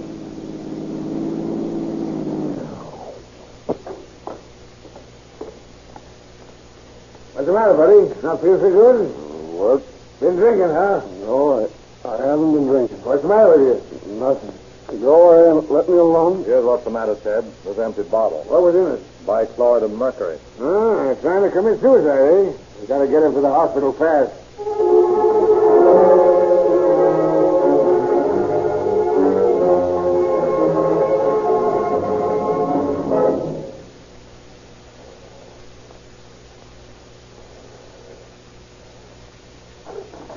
Yes? Are you Mrs. Kramer? Well, yes. What is it? Are you married to Harold Kramer? Well, yes. Only we've been separated for several months. Why? What's the matter? Your husband swallowed a half bottle of bichloride of mercury tablets an hour ago. He's dead. Is he? The doctor said he had a chance when we left the hospital, ma'am. Mr. Kramer was asking for you. Wants to see you. Oh, Harold's such a fool. Such a weak-willed fool. He can't understand when he's lost. I don't know what good it'll do to go to the hospital. I'm through with him forever. Doctor thinks it'll be best if you come to the hospital to see him, ma'am. Oh, very well. I'll get my hat. Oh, he's disgusting. He just did this to get my sympathy, that's all. Oh, pardon me while I answer the phone. Sure. Hello? Yes, this is Mrs. Kramer. Yes. Oh, my God. Well, what's the matter, ma'am? You're pale. Oh, my God. He's dead.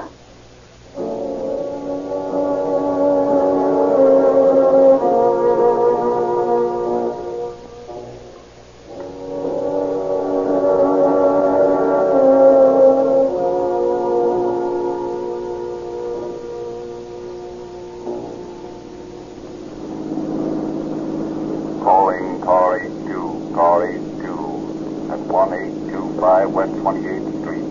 Investigate a woman crawling into the back window. Calling car 82, 82.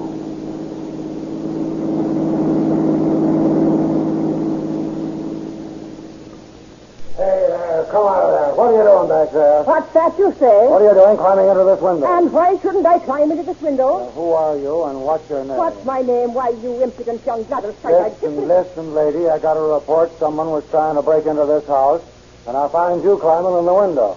I got to find out about Well, this. there's nothing to find out. I live here, and I lost my keys somewhere, so that's all. Oh, you live here. Sure, I live here. Fancy place. Who did you think lived here? Well, that's different. Here, lady, don't you try climbing through there. You're liable to rip your dress. Wait a minute. My partner and I'll fix you up. Hey, Eddie, come on back here and give me a boost through this window.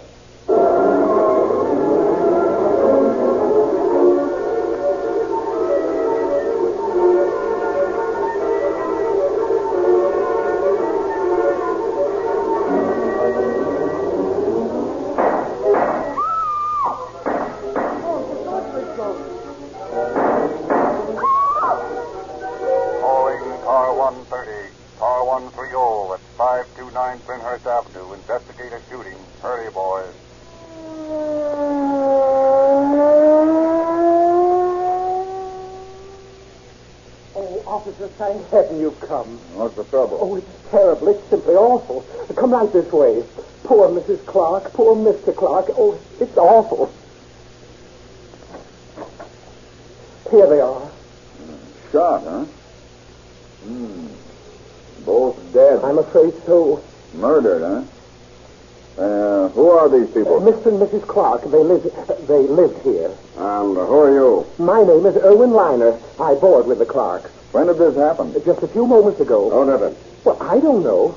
I was out front watering the lawn, and Ed, that's Mr. Clark, was reading the paper on the front porch. All of a sudden, I heard Mrs. Clark call her husband, and he went inside, and then I heard shots. And I ran in, and Mrs. Clark was there on the floor, and Mr. Clark was standing over here. He fell over the table just like this. Hey! Don't touch anything in this room. Why, You wouldn't like your fingerprints to be found here, would you? Well, no, of course not. Okay, don't touch a thing until the homicide squad gets here. Did you see anybody in here when you got here? Why, yes, I did. One man was running out the door, and the other one was over here. I tried to stop him, but he pushed me away and ran out, too. Say, how did your hand get cut? What? Your hand there, how did it get cut? Oh, I don't know. I didn't know it was cut. Must have happened when I tried to stop the man. What do these men look like? Well, one seemed to be a foreigner. He had about a day's growth of beard. And what about the other one? The other one? Oh, yes. Well, I couldn't see him very well, but he seemed to be an American. He wore a light suit. Got a phone here? Yes, in the next room. Better report to the homicide squad, Bill. Yeah. And have them send out the morgue ambulance. Okay. Just a minute. Where are you going, Mr. Liner? Why, I just want to go in the living room and sit down. It's all too terrible. Well, don't go too far away, Mr. Liner. You're under arrest for the time being. Me? Under arrest? What for? Suspicion of murder.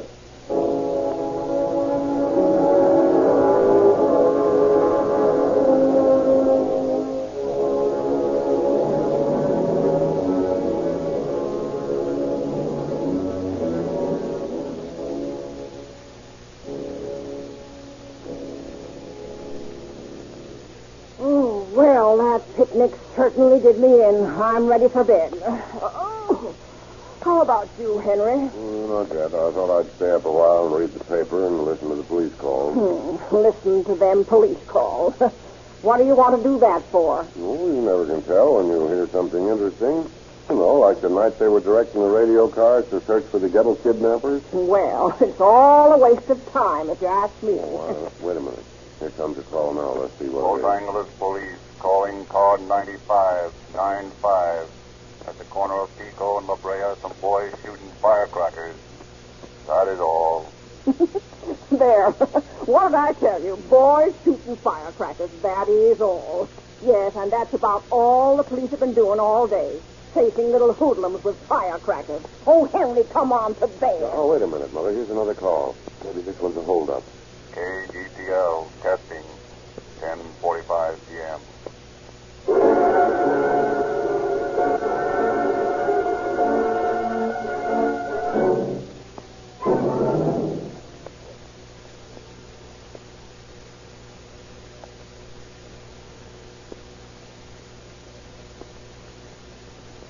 Such is a typical cross-section of a day's log from the Communications Division of the Police Department. Every day in the year, your police officers are answering similar calls, and by their quickness and alertness, furnishing the often need oil to make the machinery of metropolitan life run smoothly. I have at times in the past told you citizens how you can assist your police officers in the speedy performance of their duties. Tonight, I would like to ask your assistance in behalf of the radio police. Many of your own radios, which are capable of tuning in on the police broadcast, and many of you are often tempted, when a call is broadcast in your neighborhood, to get in your cars and rush to the scene of the disturbance. This is a natural thing to do, but it often hampers the work of the policeman. You can be of the greatest assistance if you refrain from doing this. The radio police can much more successfully complete their duties if they are not hampered by crowds of curious citizens. And I feel sure that now that you, my friends, understand the many demands placed upon these men, during the completion of a day's duty, you will want to cooperate with them to the fullest. And you can do this by staying away from the scene of any call you may hear over the police radio. Thank you, Chief Davis.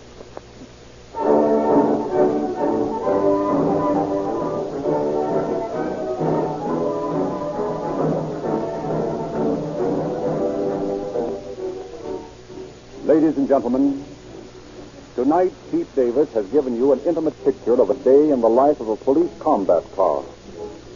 You have looked behind the scenes and found out just what happens in a great city, just what the dangers are that confront its citizens, and how these dangers are met and coped with by brave men, skillful direction, and modern equipment powered with good gasoline. The city of Los Angeles uses Rio Grande cracked gasoline exclusively for police and fire equipment. Maricopa County, Santa Barbara, San Diego, Orange, and many other cities and counties in the Southwest use Rio Grande cracked gasoline, the same powerful, dependable motor fuel that you can use in your own car. Rio Grande has prepared for your information a complete list of forthcoming cases to be broadcast on Calling All Cars. Drive into your neighborhood Rio Grande service station tomorrow and ask for the Rio Grande radio log. It's free. In response to many requests, we are pleased tonight to give you the cast of characters. It may be interesting to know that there were 34 characters in this drama, played by 12 people as follows: Mary Tuthill, Jeanette Nolan, Martha Wentworth, Ralph Scott, Joe Franz, Hannah Stafford, Sam Pierce, Charlie Lung, Richard LeGrand, Robert Frazier, Fred Harrington, and Lindsay McHarry.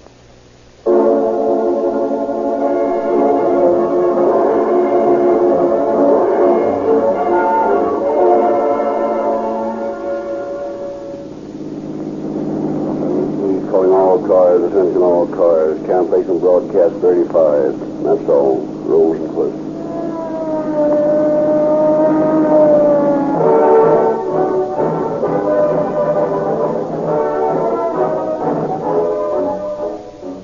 Calling All Cars is written and produced by William N. Robeson. This is Frederick Lindsley saying good night for the Rio Grande Oil Company.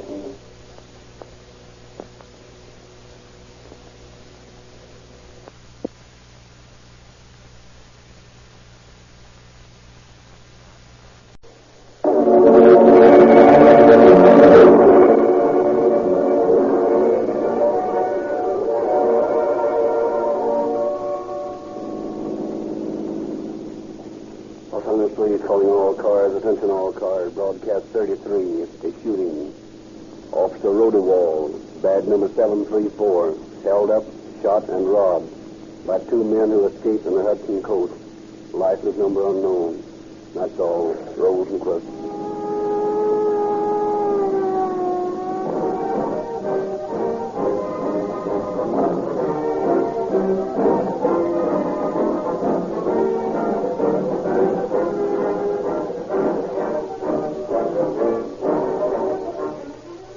Ladies and gentlemen, you have heard the maxim, the proof of the pudding is in the eating. This is just a little more classical way of saying a slang phrase that was current some years ago. Show me, I'm from Missouri. The modern man is a practical man. He wants proof. And when he gets proof, he is sensible enough to accept it. The Rio Grande Oil Company makes no extravagant or exaggerated claims. They state simple facts.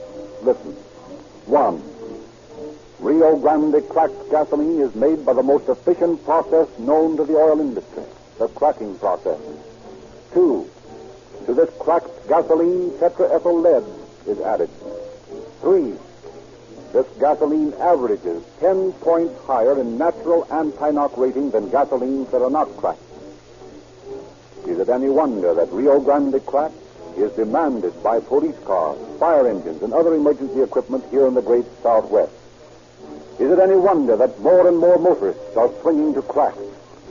Consider the facts before you buy. Remember that you get police car performance at no extra cost with Rio Grande crack in your tank. For dependable lubrication during the summer months, why not try Sinclair Pennsylvania or Sinclair Opaline motor oil? These famous oils are extra refined and therefore have longer life.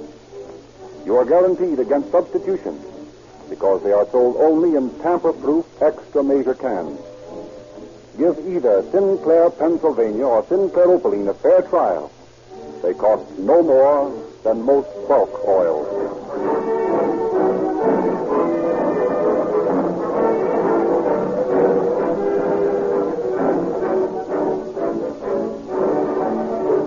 And now Chief James E. Davis of the Los Angeles Police Department has sent as his personal representative this evening Inspector F.T. Hawtrey, who has a personal message for you. Inspector Hawtrey. Good evening, friends. The modus operandi, which is known in police parlance as the method of operation of criminals, is one of the most recent police systems for running down criminals. It is a highly efficient department of the Bureau of Records and Identification. Your police department maintains files on every type of crime and every type of criminal, so that even the most inexperienced can quickly and effectively go through the cataloged files and determine what criminal or gang of criminals may be playing in a particular part of the city and committing particular crimes. This system went into effect in the Los Angeles Police Department 11 years ago. It is rapidly reaching a state of perfection. The story we bring to you tonight is of particular interest because it explains in story form how certain types of criminals follow certain criminal pursuits. In all of these programs, it is the desire of the Chief of Police, James E. Davis, to educate the general public in little-known facts concerning the intricate operation of this, one of the greatest law enforcement agencies in the United States. We believe that programs such as these are of tremendous benefit in inspiring public confidence, and Chief Davis will appreciate an expression of public reaction to it.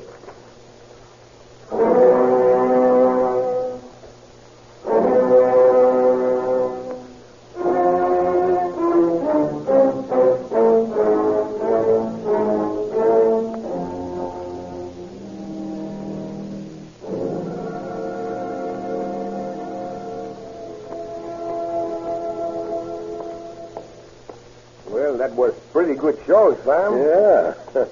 I get a big kick out of that Dolores Del Rio. Oh, see. She's swell, all right. I like to have a date with her some night, eh? That's just you there, Stick him up. Mother, deal. Stick him up quick. Well, I walk back to that building and be quiet or I'll blow your head off. Yeah, let's see what you got on you. $16. And a watch. Hey, you there. Who, me? Yeah, you. Fork over. Here you are. $11, huh? And a couple of pikers you guys are. Got a watch? Yeah. Give it to me. There you are. Good. Now, if you guys know what's good for you, you'll keep your mouth shut and stay right there for 3 minutes.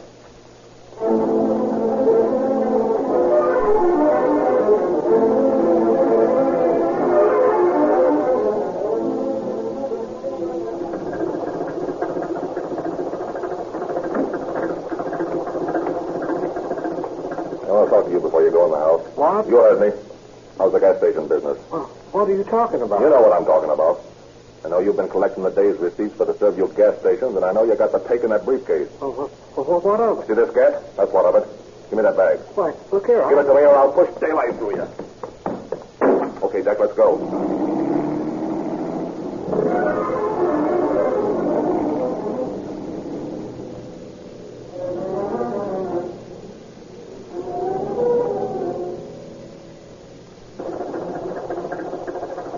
Go on in, Mary, while I put the car in the garage. All right, Jim.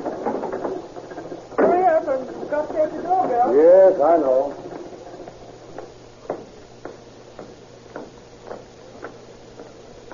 Mary! Mary, I'm being robbed! What? Shut up. I'll start taking care of your husband. I'll get on inside there. Feel that gun? Oh, God. Quiet.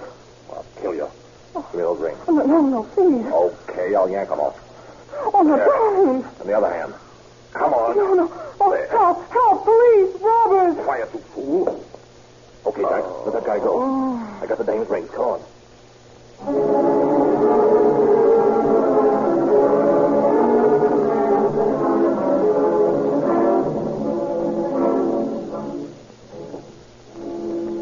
You'll get that order in a few days, Mr. Burnbloom. You shouldn't keep me waiting. If you do, I'll be keeping you waiting when it comes time to pay the bill. Don't worry, you'll get the stuff.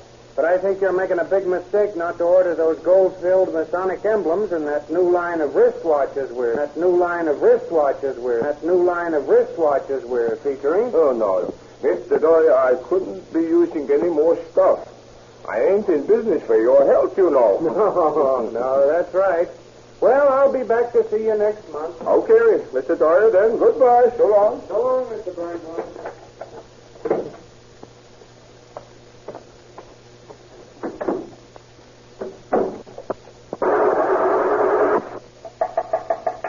What do you want?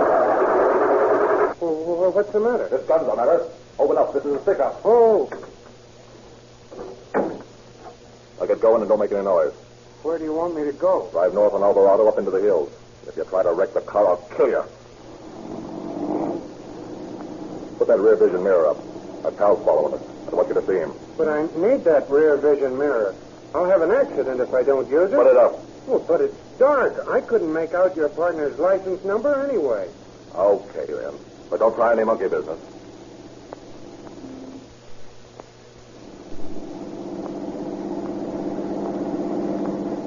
Okay, stop right here. Get out. What do you want? Where are your jewelry samples? Why, in these cases here in the back seat. Yeah, I know that. Where else? That's all. You're lying. What about the back compartment? There's nothing there. Nothing.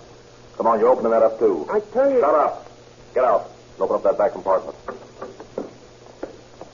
I tell you, there's nothing in it. Give me those keys.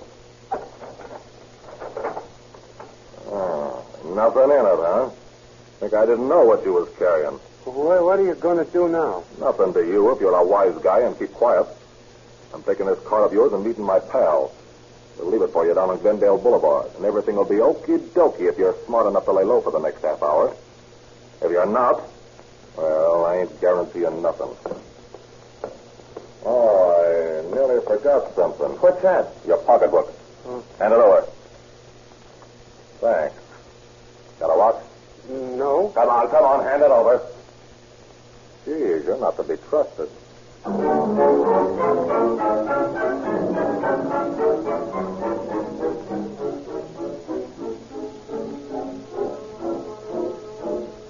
Such are the crimes committed by a daring pair of bandits during the latter part of 1926 and the early months of 1927. Descriptions furnished by victims are meager. The bandits seem to be about 24 years old, about 5 feet 10 or 11 inches tall, both Americans, both dark-haired. There is little for the police to go on. These crafty criminals are careful not to leave fingerprints, are careful to keep their identity guarded. Then one evening in early fall, patrolman Siebert Rodewald is walking his beat on Mariposa Street when he observes a couple of men changing a tire on a Hudson sedan. Another sedan of similar make is parked behind it.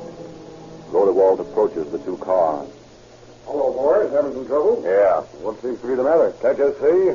We got a flat. Who's these cars belong to? Oh, who do you think? You don't need to get tough about it. Oh, yeah? Hey, let's see your registration card. Here's our registration card. No, mister, that's just a sample. The next one will go clean through you. Get into the car. Better get out of here quick, Jack. No telling me. Come on, copper, get in. You drive, Zeke.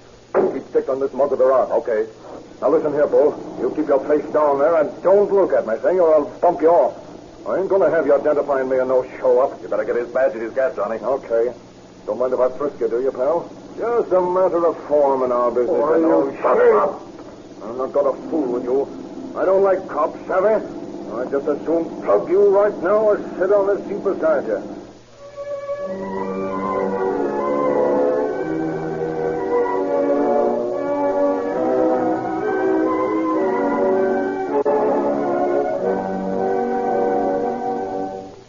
For almost an hour, the bandits drive around the city with their victim stuffed in the corner of the back seat. They relieve him of his badge, his revolver, his belt, whistle, and handcuffs. Finally, they drive up to the corner of 83rd and Van Ness Avenue in front of a partially finished house. Okay, copper. Get out. Take off your coat. Oh, you're bleeding in the arm. That's too bad. I'm sorry I didn't get you in the heart. Now walk straight ahead. Into this building, huh? This looks like a good place, Zeke. Looks okay to me. Okay, copper. Step up to them two before us. Put your arms out. Right up, boy. Now we'll show you how it feels to wear your bracelet. Now give me the other arm, like a good boy. That's just dandy. Now you can stay there until you bleed to death.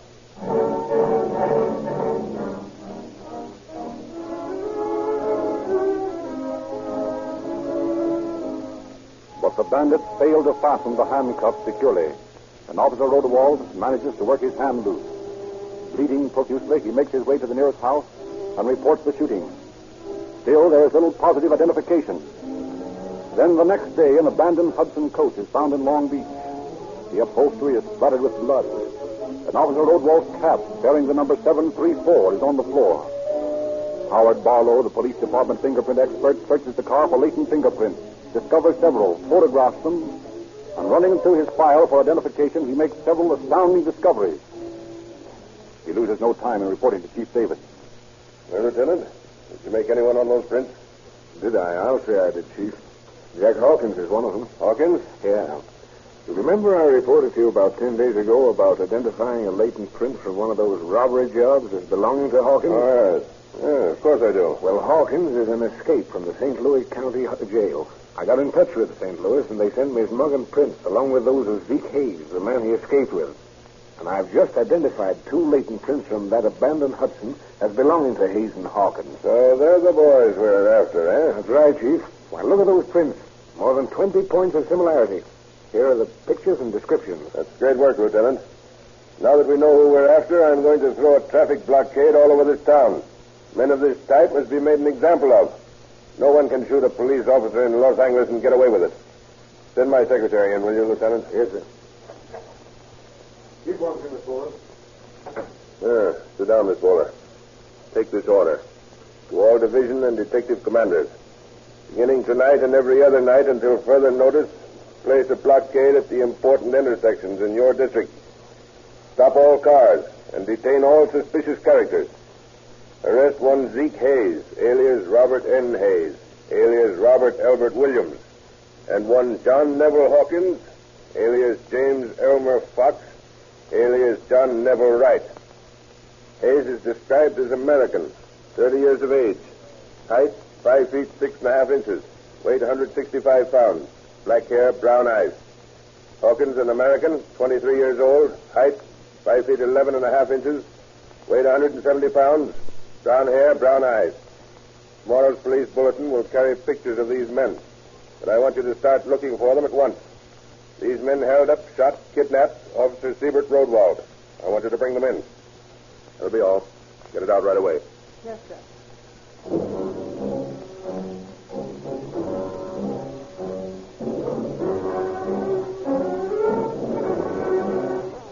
Night after night, citizens are conscious of the power and numbers of their police force as the traffic intersections swarm with uniformed officers scrutinizing the occupants of every automobile. But for all the efficiency of the police blockade, Hayes and Hawkins are not apprehended. The statewide teletype carries their descriptions to every police headquarters in California, and still the wily criminals escape detection. Although the men have not been placed in custody, Detectives Cato, Cahill, and Seeger prosecute their investigation and get from the victims positive identifications of Hayes and Hawkins as the robbers who held up the jewelry salesman, the gasoline station collector, the woman with the rings, and many other citizens. If caught, the 2 bandits are bound to go to prison for extreme terms on the basis of the case developed against them by the 3 hard-working detectives. But weeks go by, and nothing is heard or seen of Hayes and Hawkins. Then 2 jobs are pulled in San Francisco that resemble in technique the work of the bandit pair. And a few days later, a wide-awake patrolman recognizes Hawkins on the street. He is brought into headquarters and fingerprinted. Listen, I tell you, you've got the wrong guy. I never done nothing wrong in my life. I'm going to dental school. I'm studying to be a dentist. Oh, yeah? Well, you may be studying to be a dentist in the daytime, but you've got a more profitable business at night. Oh, I don't know what you're talking about. Well, then I'll tell you.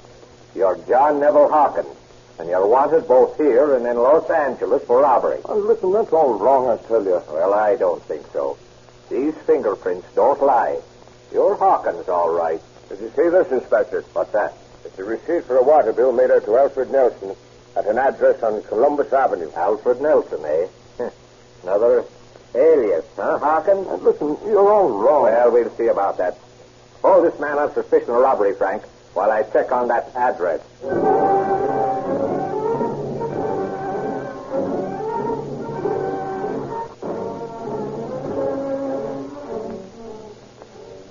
The officers go to the address on Columbus Avenue and find a veritable arsenal in Hawkins' apartment. Hoping to round up Hayes, too, they secrete themselves in the place. After several hours' wait, the second bandit arrives home to be met by the cold blue steel automatics of the police officers. See him up. We're police officers, Hayes. Oh, well, you caught up with me, huh? Yeah, and your pal, too. He's down to headquarters. Well, what's the beef? Oh, robbery, assault with a deadly weapon. What would you like? I'll talk to the chief about that.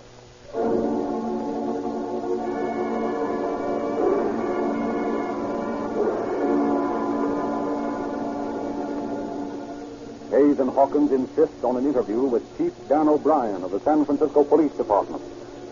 Finally, Chief O'Brien grants the request. Look here, Chief. What have you got on us? Couple of robbery jobs. Nice ones. Well, we'd never have worked your town if that blockade down in L.A. hadn't been so tough. What did you boys want to talk to me for? Well, if you send us up, they can't bring us back from the big house to face that beef in L.A., can they? I don't know. That's their business. But they'll put you away for robbery. We'll plead guilty if you send us up right away. I'm making no deals, boys. But, Chief, there's 3 dicks down south that'll make it too hot for us. We want to go up quick. Yeah. And if we can ever get Cato, Cahill, and Seeger down there, are we going to do it? You're damn right we are. What do you got against these men? Plenty. They didn't have to build a case against us like they got. Well, forget it, Seek. That's water over the dam. How about it, Chief? Will you send us up? You're darn right I will. I don't know what all this chatter is about, but I do know I'm going to send you up pronto, even if you didn't want to go.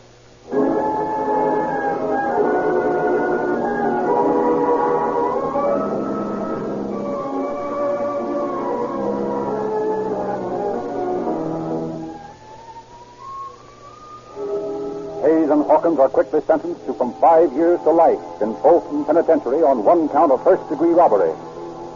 The officers in Los Angeles are furious at thus losing their game. I tell you, Cato, we got to get those men down here and try them for the crimes they committed in Los Angeles. But how? Yeah, that's the question, how. Is there any way? If there is, I don't know. By the time they get out of Folsom on their present sentence, the statute of limitations will have run out and we can't touch them. Well, we've got an assault with a deadly weapon charge on them. Hey, wait a minute. I've got an idea. What is it?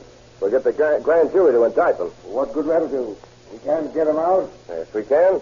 We'll subpoena them as witnesses in their own trial.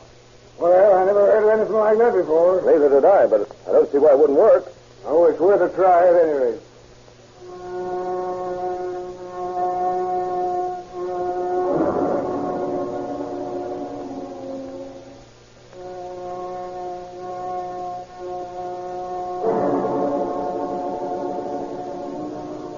And so Hayes and Hawkins are subpoenaed as witnesses in their own trial. But when they arrive in Los Angeles, they insist on going before a grand jury. And in secret proceedings, Hayes testifies. You gentlemen are naturally interested in getting to the bottom of the crime wave that has been sweeping Los Angeles. It's your business to discover who is responsible for the open operations of criminals in this city. Well, it's a good thing you subpoenaed me and my partner as witnesses. When we get through, you'll realize we are witnesses. You'll realize that we aren't on trial, but that we are the star witnesses against the real criminals. The brains of the Los Angeles robbery ring are 3 police officers.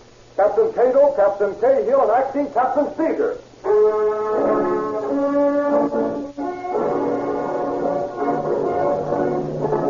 Hayes' accusation explodes the grand jury like a bombshell.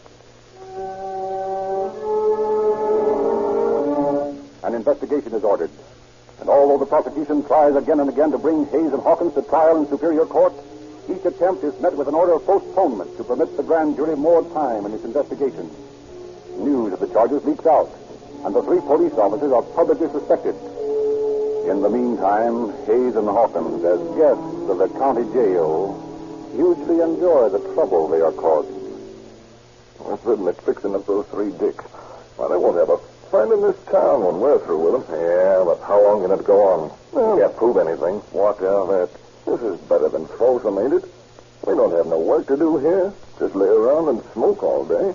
So long as Ella keeps kicking in a little dough now and again, we're sitting on top of the world. She's a great kid, that gal of yours. You're telling me? There ain't many that'd stick to a guy the way she has. All the good she is to you. You'll be an old lady before you're out on the street again. Yeah, guess you're right. Sure, I'm right. Once in a while, I want to do something about it. What do you mean? I mean, I want to get out of this joint. Yeah, fat chance you have of doing that. Oh, I don't know about that. What are you talking about? Oh, do you know Tom, the trustee? Yeah, sure. Yeah, he used to hang around Tony's in the old days. That's right. He's on the junk, you know. Yeah? Sure. And it's a cinch he ain't getting much in here. So? So, I'll get Ella to hustle up some dough and promise it to old Tom if he'll pack us in a gap. Then what? Oh, do you know the way Cato and Seeger always sit in the front row in the courtroom? Yeah. Well, next time we go in the court, we buff them off, see? And we make a dive for the elevator, go down the street instead of up to the jail, and we're out. Gee, that's a pretty big chance. Yeah, what of it? I'd rather take a chance like that than look through bars the rest of my life. Okay. I'm with you.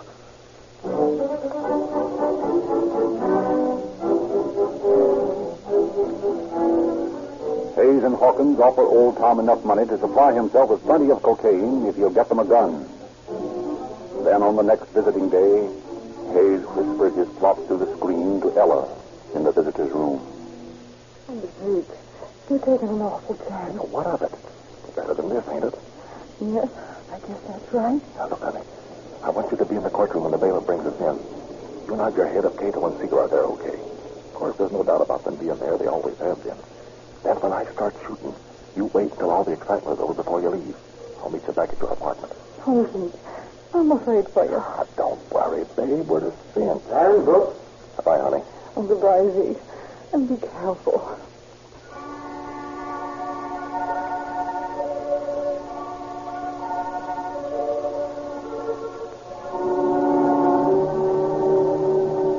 Once more, the case of the people versus John Neville Hawkins and Zeke Hayes is called. Once more, as they had so many times before, Hayes and Hawkins are led into the courtroom and stand facing the judge. Once more, a movement is made for postponement. Your Honor, I move this case be postponed. Johnny, I was shaking her head. Cato and Seeger are in the courtroom. Oh, my God. What do we do now? They'll find that cat on us if we go back to jail with it. They're going to shoot our way out just the same. Right now? No, just as soon as they put us in the elevator. Okay. Do I hear any objections? Case is postponed until July 13th. You may take the prisoners back to their cells. All right, come on, you guys. Oh, we're coming.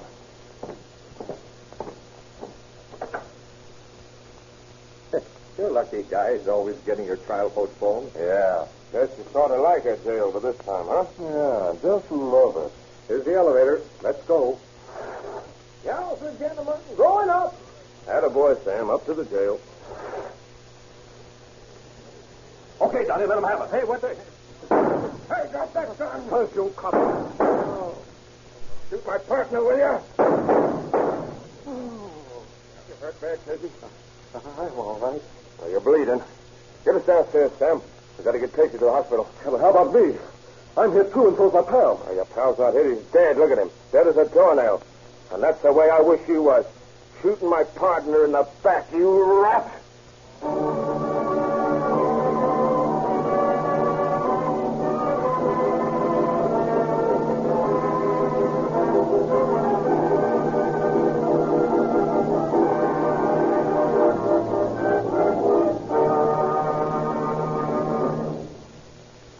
Yes?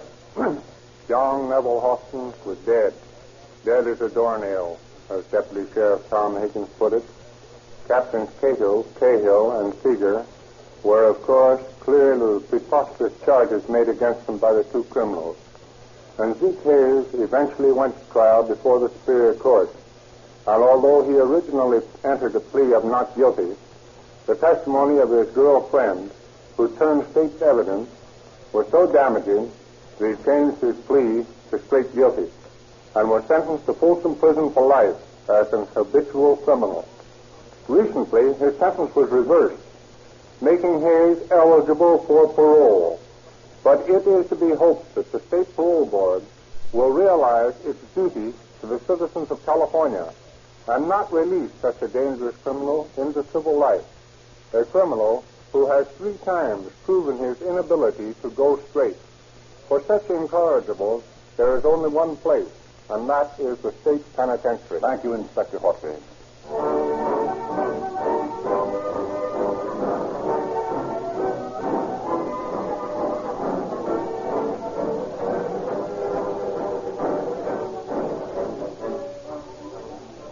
If it has done nothing else, we are certain that Calling All Cars has brought home to you, the average citizen, the hazards and dangers of police work. In their war against crime, the police must be provided with equipment that is dependable and ready to meet an emergency.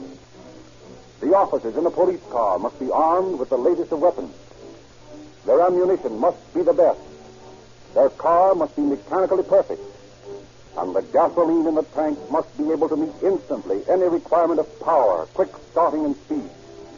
There can be no sluggishness, no failure to start, no lack of speed. A life might be lost through such a failure. Rio Grande cracked gasoline gives police equipment that needed dependability. That is why in the great Southwest, where Rio Grande products are sold, more police cars, ambulances, fire engines, motorcycles, and other emergency equipment use Rio Grande cracked than all other brands combined. Rio Grande has prepared for your information a complete list of forthcoming cases to be broadcast on Calling All Cars. Drive into your neighborhood Rio Grande service station tomorrow and ask for the Rio Grande radio log. It's free.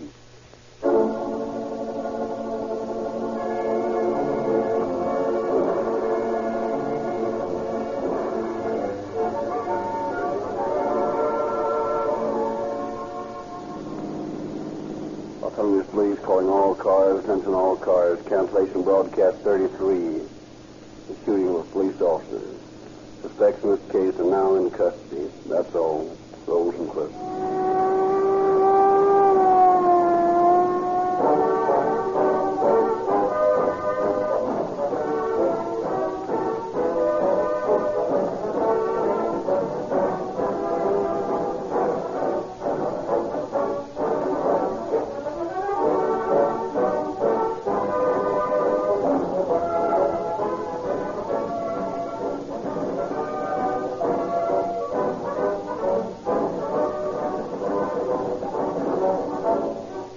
Calling All Cars is based on the confidential files of the Los Angeles Police Department and is written and produced by William N. Robeson.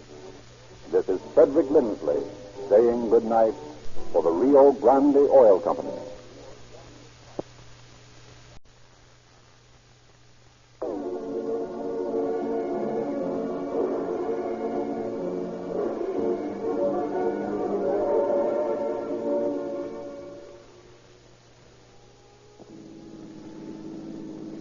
Los Angeles Police calling all cars. Attention all cars to broadcast number 34. Watch for a new type of morphine being smuggled into California. Federal government asks utmost cooperation. That is all. Bird.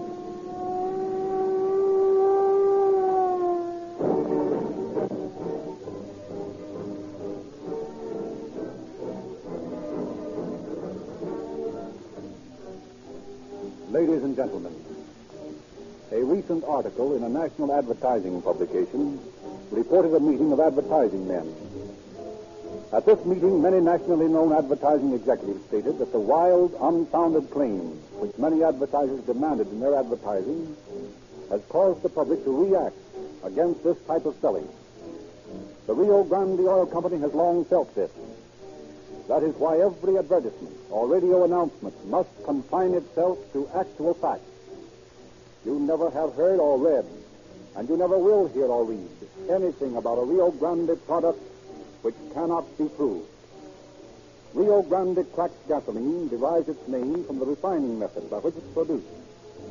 This method is known as the cracking process and results in a gasoline that averages 10 points higher in natural anti-knock than those which are not cracked.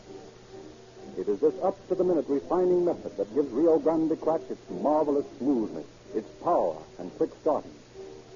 There are other good gasolines, but we believe that you should try a tankful of Rio Grande crack, the gasoline that has gained users on the basis of proved facts and not on vague things. And now we are pleased to present Chief James E. Davis of the Los Angeles Police Department. Chief Davis. Good evening, friends. There is in the subconsciousness of all of us a constant longing for adventure. The human being does not breathe who does not desire throughout his life, from earliest childhood to old age, to express himself through imagination's magic. Most folk dream of distant climes in distant lands, when virtually just outside their threshold, adventure in its wildest forms can be found. Tonight's story should bring this fact home to you with startling clarity. It reveals but one thrilling adventure of many experienced daily by the police who protect you and your home, and involves the most difficult and far-reaching crime with which the police have to deal, namely the drug traffic. I want you to listen carefully as the story unfolds, and to realize what the trained men under my command on the narcotics squad are up against when they attempt to uncover and arrest the cunning Orientals who traffic in deadly drugs. I want you to realize as you listen that your police department, in cooperation with the federal and state governments, is constantly at work to keep the drug menace away from your families and your children. Professor Lindsley will go on with the story.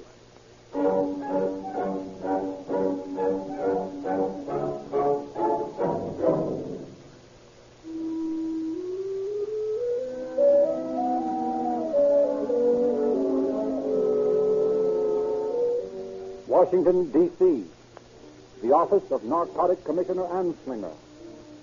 From this modest room stretch out the vast web of agents, both in America and abroad, keeping a constant guard against the inroads of the illicit drug traffic. It is March 1933. Commissioner Anslinger has paused in his work as a knock on the door interrupts him. Yes? Yes, Higgins, what is it? I've decoded those last messages, sir. Give them to me. It's no use. I can't make head nor tail out of it. This report from Germany is just the same as the others. Here's another one, sir. You read it for me. I'm sick of them, and there's nothing we seem to be able to do about it. This is from Everly, sir, in Buenos Aires. He says, have confirmed early reports new drug menace. Unable to find information regarding product or source. Feel sure this market being flooded by group entirely new in history of traffic.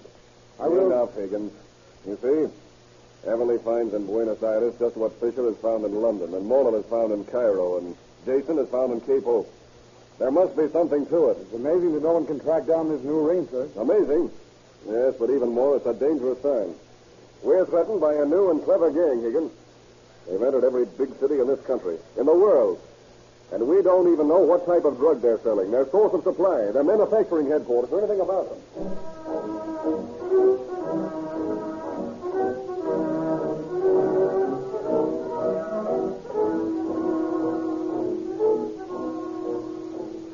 Los Angeles, California.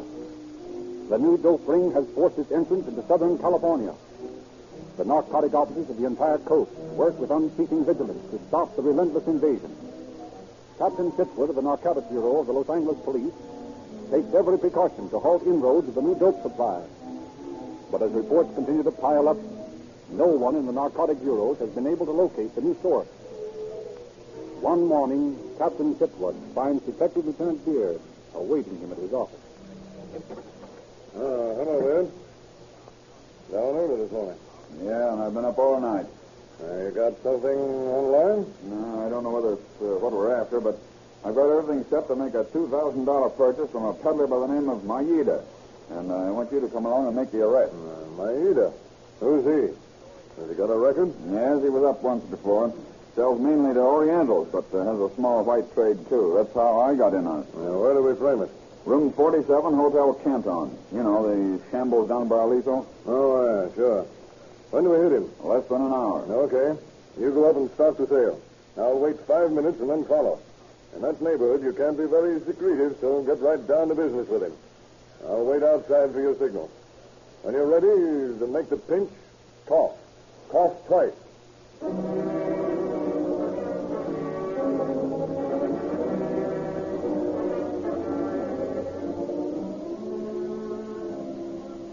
Morphine is here, if you have the money.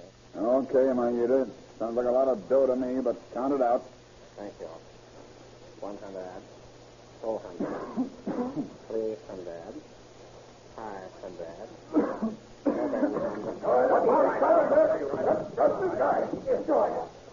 I got him. Here's the stuff. He was counting the money. Come on, you rat. You can speak English. No, speak very bad English.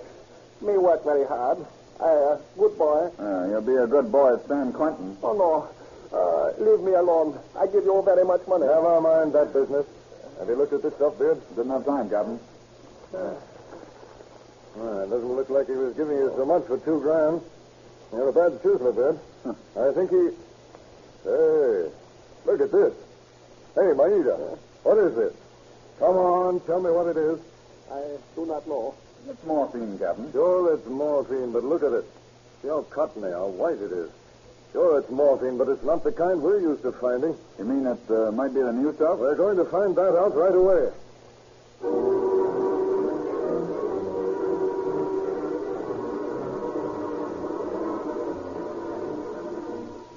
Back in narcotics headquarters, the new morphine is examined by the police.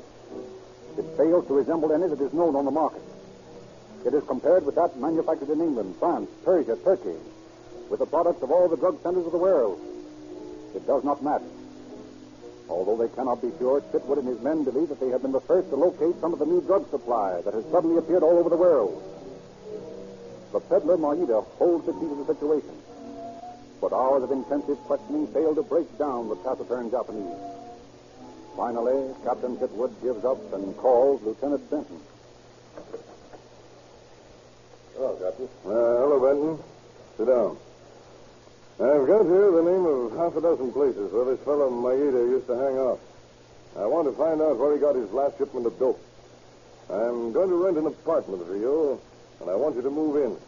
We'll be in an apartment downstairs all the time listening in on the dictaphone. We want to get the gang that's peddling this new morphine. Maida knows him, but he won't talk. And if Maida won't talk, then we'll find him without him.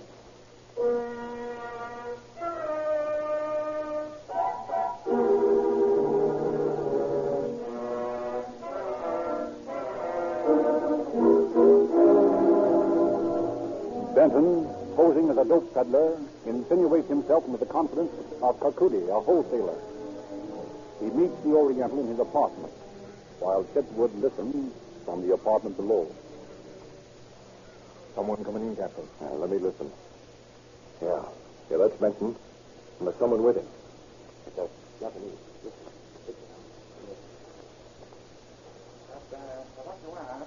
That I'm sure cannot be. We are met for a few weeks. I know, Kakudi. You think I trust you? Not yet. But at least we're honest with each other. We're both in the racket. You made the proposition, not me. I spoke too soon. Yeah, but you sure have me interested. If the stuff you're talking about's any good. Well, then it's cost me less than half of what my stuff does now. You pay too much. Listen, don't try to tell me anything about this town, Kakudi. You may be a big shot in your hometown, but what you know about this burg isn't worth mentioning. You can't get good stuff at your price. You are mistaken. Now, wait a minute. I've been in business here a long time. I've handled a dozen different kinds of stuff. None of it was as cheap as yours. You really sell good stuff at the price you quoted last night. And I don't know anything about this racket. But my friend, only in the last few months. And then, very quietly, we bring our wares upon the market. Oh, new stuff, huh? Well, that's different. No wonder you sell it so cheap. Do you infer it is not good merchandise? No, I wouldn't say that. It is natural, this suspicion, but if I were to show you that my merchandise is not only as good, but better than yours, and offer it at the price I quoted, what would you say? If you could really show me that, you'd have a customer, and a good one. I get rid of plenty of this stuff. Good. Then I will show you. Now, wait a minute now. I trust you, Kakuti. But after all, you've admitted yourself that it's new stuff. Now, I'm not going to try out a sample of your regular junk and then have you give me this new stuff. This new stuff, as you say, is the finest on the market. What is it? Morphine. Good. That's what I want. Where do you get it? That is my secret. All right. That's your secret, and you can keep it. But I'm buying no stuff until I know where it comes from. Guy sold me some Persian stuff once. It took me a year to get rid of it. I would suggest that we meet here tomorrow. I will sell you 100 ounces of morphine at the same price I quoted. Oh, now, look, Kakuti. I'm not putting out any dough on any new stuff until I try it out on the customer, see? You want to try it out. Well, that is fair. That is good business. You are a good businessman. I will deal with you. I will even tell you what you want to know. The morphine will come from Manchuko. Manchuko? There's no morphine coming out of there. You must watch your tenses, my friend. There was no morphine coming out of there last year. Today, the biggest poppy fields in the world are feeding my employer's factory in Japan. That is why I can offer you excellent merchandise and at a low price. Well, maybe it's true. Okay, Kakuti. You bring me $1,000 worth of stuff tomorrow. I'll try it out, and if it works, we'll really talk. Stuff's coming from Manchuko. Give me that phone. No, the private line. What are you going to do? I'm going to get the federal man from San Francisco down here on the double quick.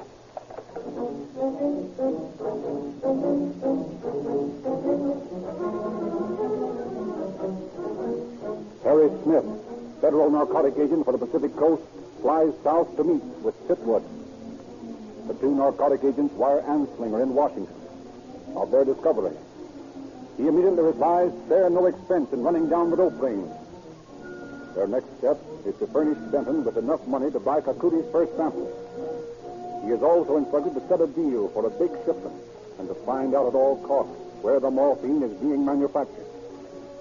On the following day, they sit beside their dictaphone, waiting for the arrival of Benton and Kakuti in the apartment above.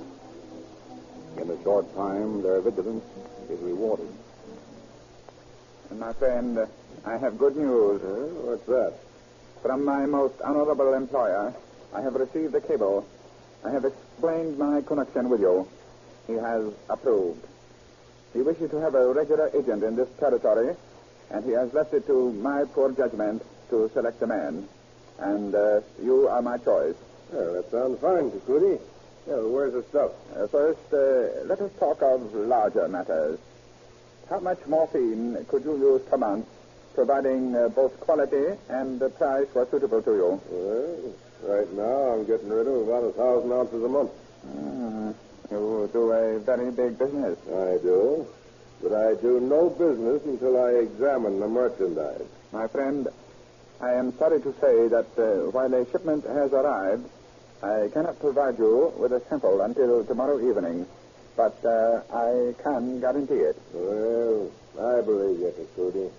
I'm willing to go ahead and plan a big deal. But remember, no dough until I try $1,000 worth on my customers. Yes, of course. How much of that 1,000 ounces can your employer deliver? In a short time, all of it.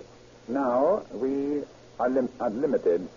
Business has so expanded that no one place can be allotted a full supply. And he makes all his stuff in Manchuko? No. In Kobe. But it is all from Manchuko opium. Oh. Well, how much I told you, Smith. Japanese capital, Japanese manufacture, using material from Manchuko. Now, I guess it's pretty definite where that new stuff has been coming from. Right you are. But what's on the phones now? Kakuti's leaving. He'll bring the test stuff around tomorrow. That means we can nab him even if the big deal falls through. But we don't want him. We want the whole gang.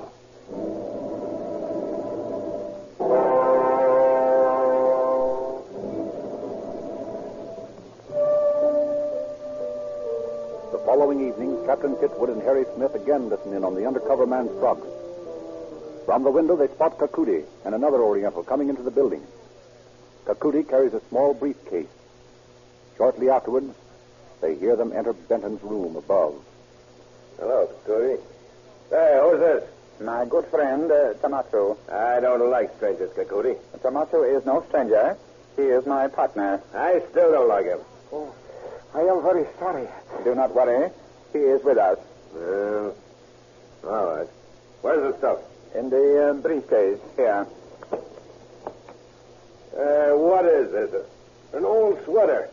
What are you doing? Giving me a runaround? There's nothing in here. Why, you dirty little... Stop. It is a test only. One can never be sure. Rotten test, if you ask me. First you hike in here with another stranger. Then you don't bring the stuff. What are you getting at, Kakudi? A moment, please. If I may go to your door. Go ahead. But I'm watching you.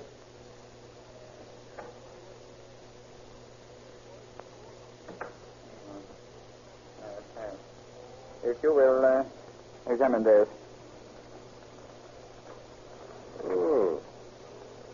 Yeah. Morphine, all right. Funny, though. What makes it so white? Always the morphine from Manchuko is white. Pure white. Does it always look like cotton? Very white and very much like cotton. That is morphine from Manchuko.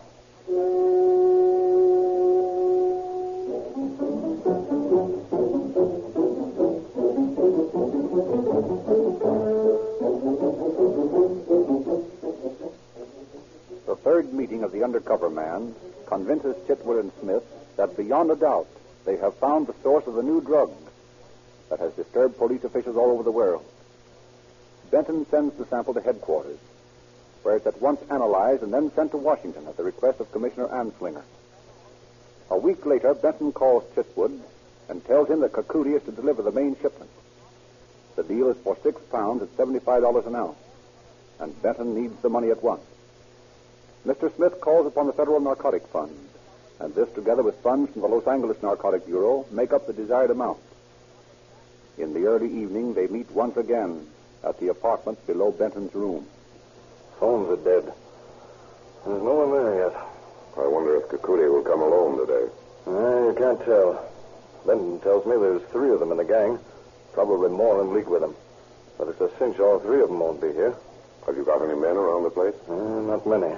I'm afraid of scaring them away. I've got Moody, Gillenheimer, and Hansen spotted downstairs. Yeah. And Beard and Svensky are within call, too. But I'll tell you the main things we have to worry about. First, get all of their stuff from them. And second, to get them without letting them get away with our money. That's quite a ward, you know. I'll say it is. But I don't see how we can miss. There's... Oh, someone's coming in. Listen, they're beginning to talk. Okay, Kakudi. Everything's swell. I'll take the stuff. Now go in on this monthly deal. That is excellent.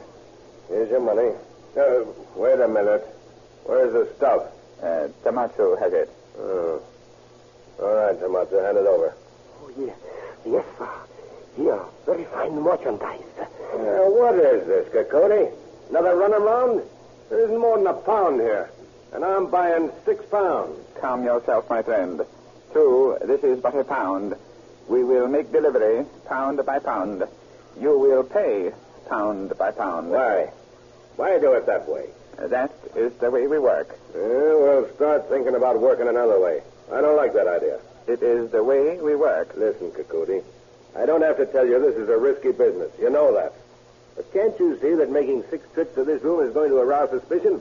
It is the way we work. Yeah, well, if that's the way you work, you won't work long. Listen, if you make 6 trips in here, I'm liable to get knocked over. I can't afford to take the chance. I won't do it. I am sorry. Come, Tamacho. Just a minute. You absolutely insist on this fool plan? Precisely. Yeah, but it doesn't make sense. It is the way we work. Okay. Bring it back in. I'll count out the money for the first pound.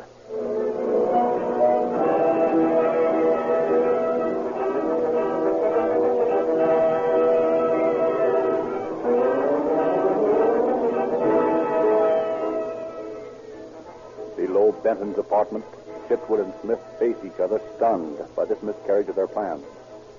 Quickly, they discuss what course of action to take. We can't afford to lose the money for that pound.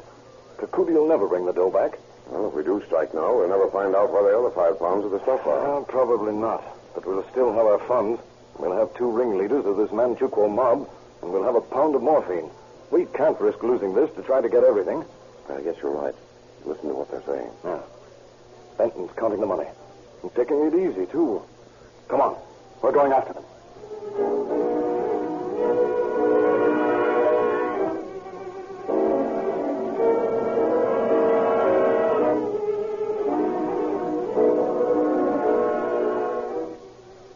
Quietly, Captain Chitwood and Smith climbed the frail steps of the apartment.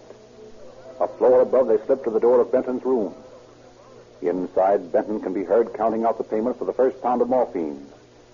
Noiselessly, Chitwood gets a key in the lock. He flings open the door. Okay,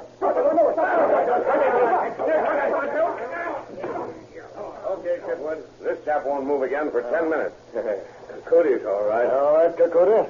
Where's the rest of that stuff? Well, is it? Not very sociable, are you? Watch those guys, Smith. They couldn't get away if the building burned down. Where are you going? They'll play a hunch.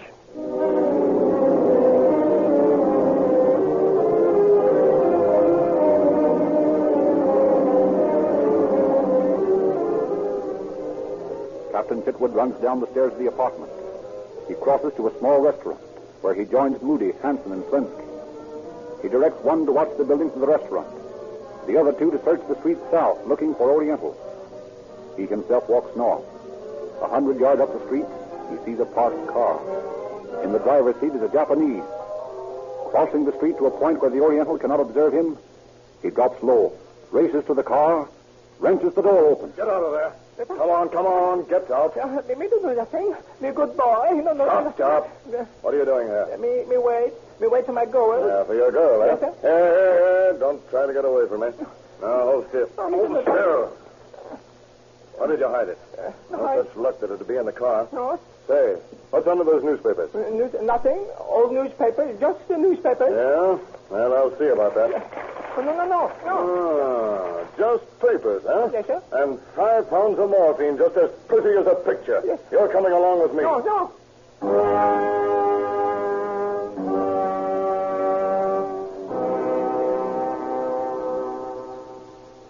Captain Chitwood takes the Manchuko morphine gang into headquarters. Hour after hour, the bland Orientals are grilled. Kakudi, you're the ringleader here. You still refuse to talk? There has been some mistake. Yes, there has been some mistake. I'm glad you realize it. And you made it. Sergeant, you searched this man completely? Why, yes, sir. Something's still missing. Take off his shoes. No. This is an outrage. The consul shall hear of this. Stop. I have a job for the consul. Just as I thought. Give me that cablegram. That is personal property. I will speak with the consul. Sergeant, get the Japanese consul on the phone. You cannot interfere with a citizen of Japan. Hello, operator. Get me the Japanese consul. No, Kakudi. This is how we do things in America. Always proper, you know. The consul on the wire, Captain. Now you shall see. You'll see, Kakudi. Hello, sir. This is Captain Chitwood of the Narcotic Bureau. Yes. I have here cablegrams to and from a gentleman in Kobe known as T. Kawahara. I'd like to have you notify your government to arrest him on charges of violating the Narcotic Act.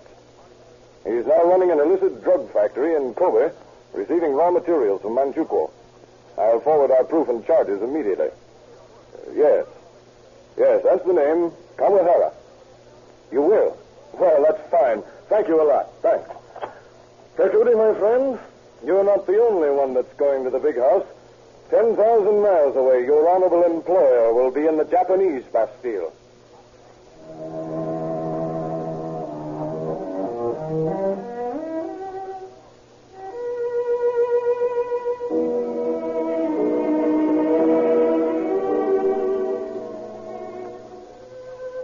This case is one of which the entire community can be proud. For it fell to the lot of our Narcotic Bureau to be the first to track down a new source of menace from the dope evil.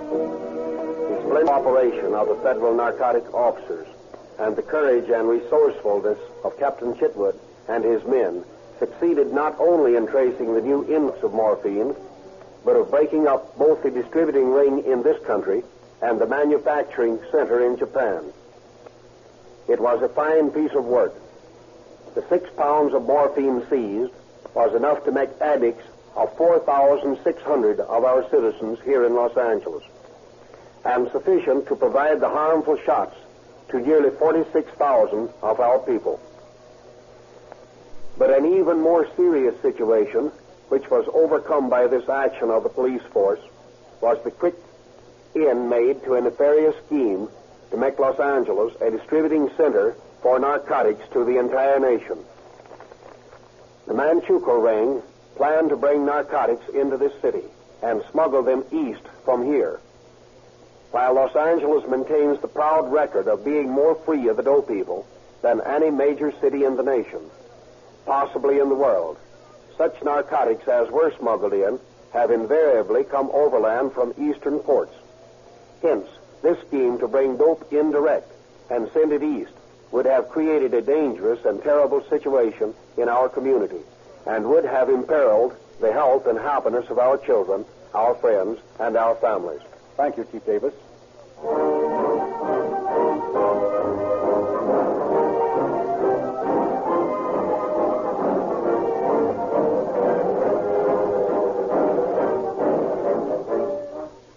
Ladies and gentlemen, a new and modern method of judging gasoline values has been set by Rio Grande cracked gasoline with tetraethyl.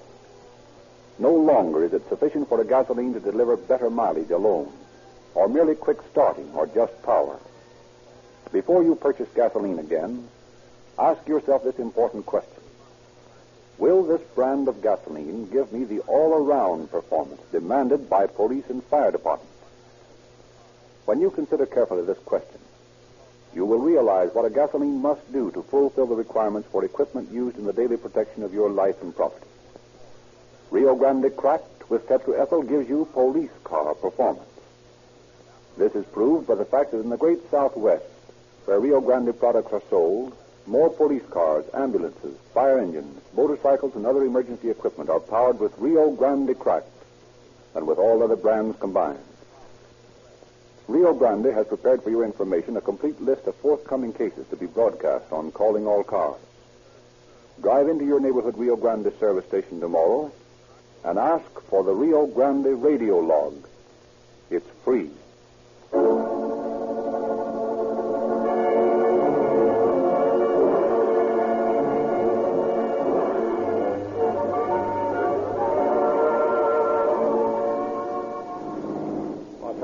Calling all cars. Attention all cars. A cancellation of broadcast number 34.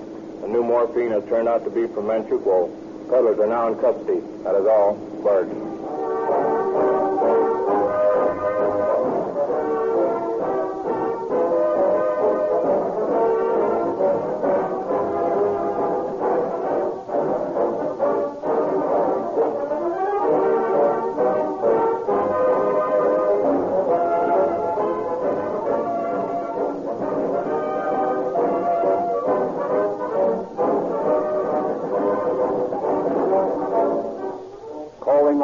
Is based on the confidential files of the Los Angeles Police Department and is written and produced by William N. Robeson. This is Frederick Lindsley saying good night for the Rio Grande Oil Company.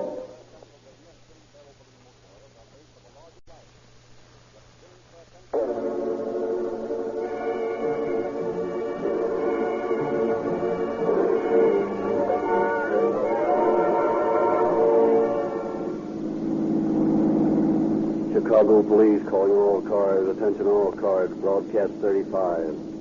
All cars stand by.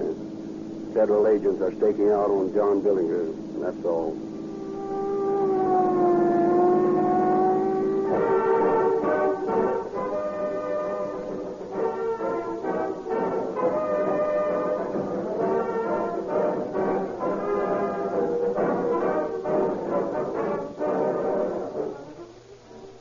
Here's a message for the motorist who does not feel that his car is performing as well as it should.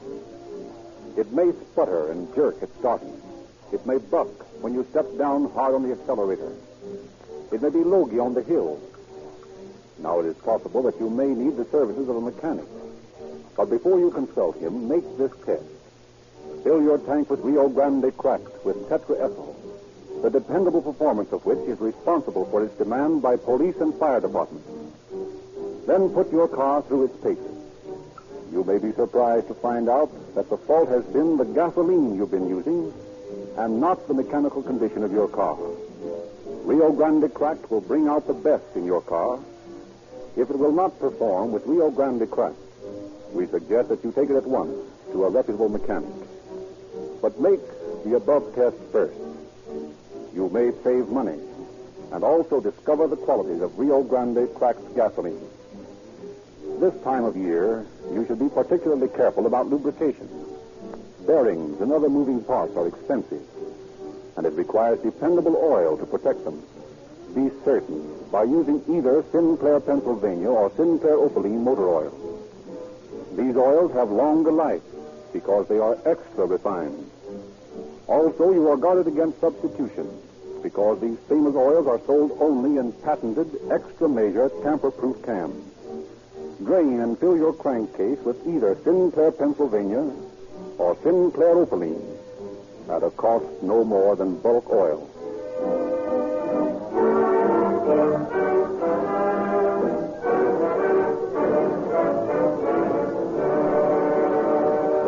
And now, Chief James E. Davis of the Los Angeles Police Department has a message for you.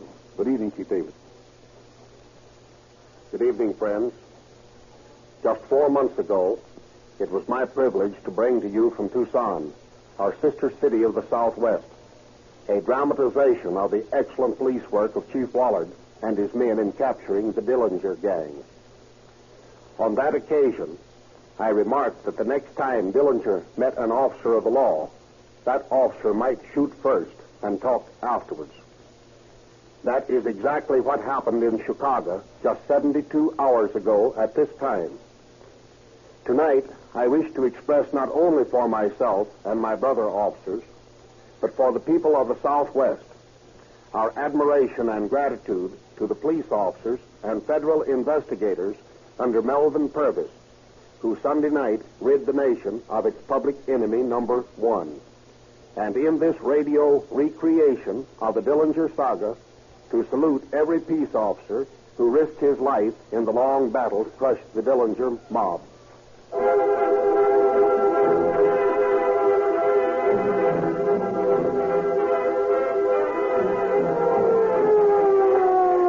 September 26, 1933.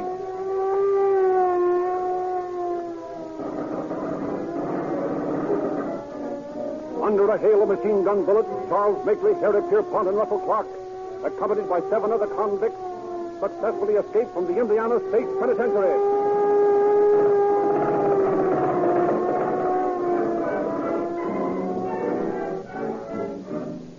As the 10 desperate criminals disappear into the mists of early morning, all Indiana awakens to a reign of terror. A few days later in Lima, Ohio. You the sheriff? Yeah. You holding John Dillinger here? Yeah. We've come to get him. Who are you? Officers from Michigan City, Indiana. He's wanted there. You'll have to show me your credentials. Here's our credentials.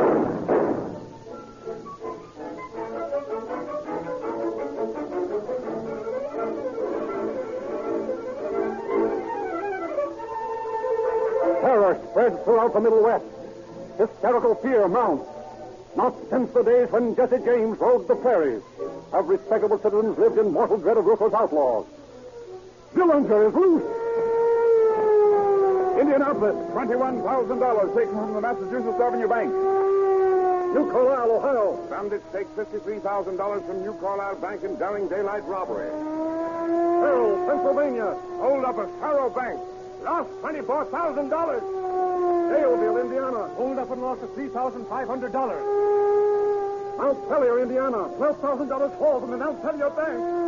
Racine, Wisconsin. Hold up of the American Bank and Trust Company. Lost $27,000. Greencastle, Indiana. $74,000 bank robbery.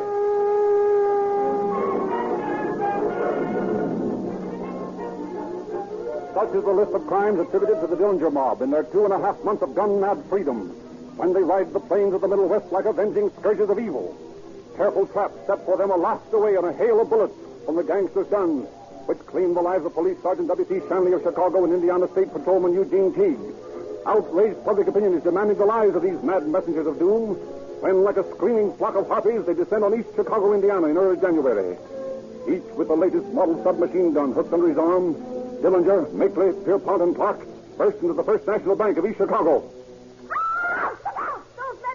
This is a stick-up. Everybody stand still. Now, look here, my good man. Stand still, I said. Clark. Yes, John. Keep these people covered. Right. Charlie and I'll go through the tills. I'll take everything in this place in less than 3 minutes. Come on, Charlie. Oh, look, there's a policeman. Where? Outside. He sees something wrong. He's coming in. Look out, John. Here comes the cop. Hey, what's going on in here? Oh! That's what's going on, Copper. Why didn't you tell me there was a bull coming in, Harry? I didn't see him. But to keep your eyes open in the future, it's healthier. Got all the stuff, John? Yeah, everything that was loose. Let's get out of here. Okay. All right, you folks, just stay where you are. Unless you want to dose a lead poison like this copper's got.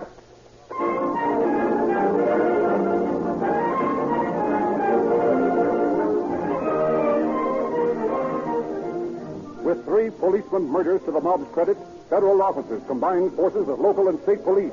Roads are blocked. The militia is turned out. Society prepares to do battle against its enemies. But as suddenly as it began, the reign of terror ends. Peace once more descends on the Middle West. The shattered nerves of farmer, merchant, and banker gradually return to normal. Dillinger seems to have disappeared from the face of the earth.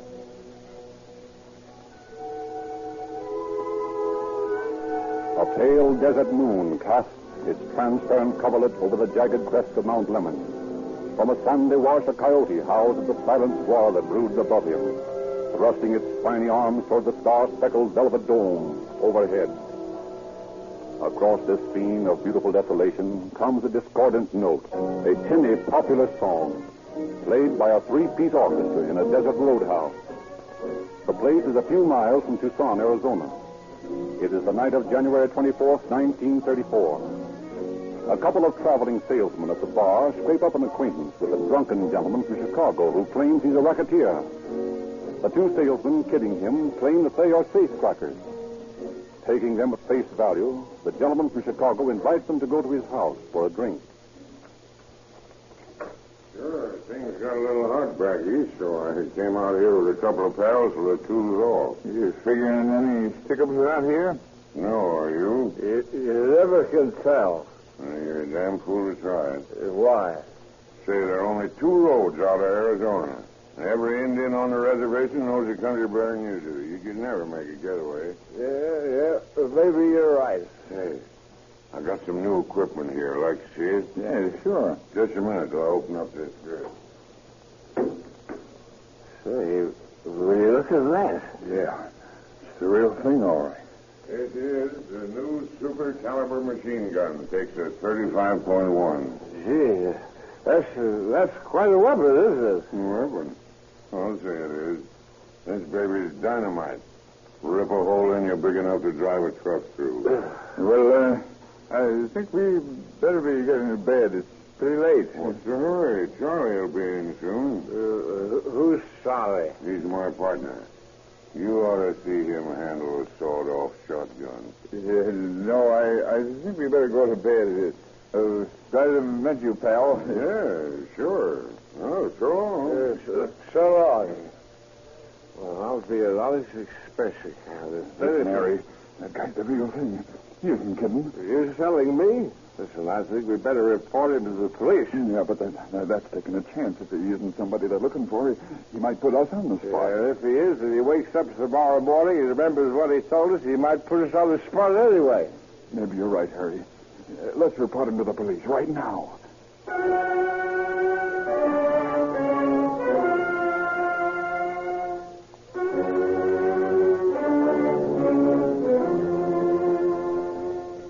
Chief Wallard of the Tucson Police Force recognizes the frightened salesman's description of the loquacious gunman as Clark, a member of the Dillinger gang, and immediately sends officers J. Smith and Dallas Ford to stake out his house on 2nd Avenue.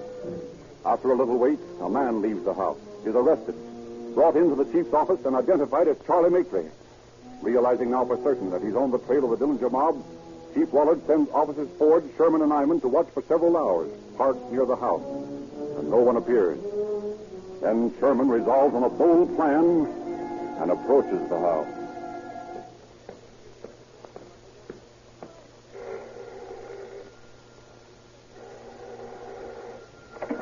What is it? Does Mr. Clark live here? Yes. Well, I got a special delivery letter for him. Well, give it to me. I'll give it to No, you. I'm sorry. I'll have to deliver it to him myself in person. Well, you can't. Don't close that door on me. So get your foot out of there. Open up there. Come on, boys. Who wants it to blow? Keep those other guys out. I'll take care of him. Look out, Drake. He's got a gun. Yeah, well, I got it by the hammer. He can't do it. Slam the door in. Come on, break the door in. Didn't know you were making such a big guy, did you, Copper? I'll finish you off as soon as I can get over to the bed where I left that gat. Hold him, Jeff. I'm coming now, you... Thanks, Dallas. I guess that pistol whipping will keep him quiet for a while. Oh, you killed him. You killed him. Well, I'm afraid not, lady. He's just sleeping for a while. But you nearly took my finger off when you slammed that door on it. Oh, we got taken your head off. Oh, now that's no way to talk, sister, because it won't do you a bit of good. You're coming along to the station with us just the same.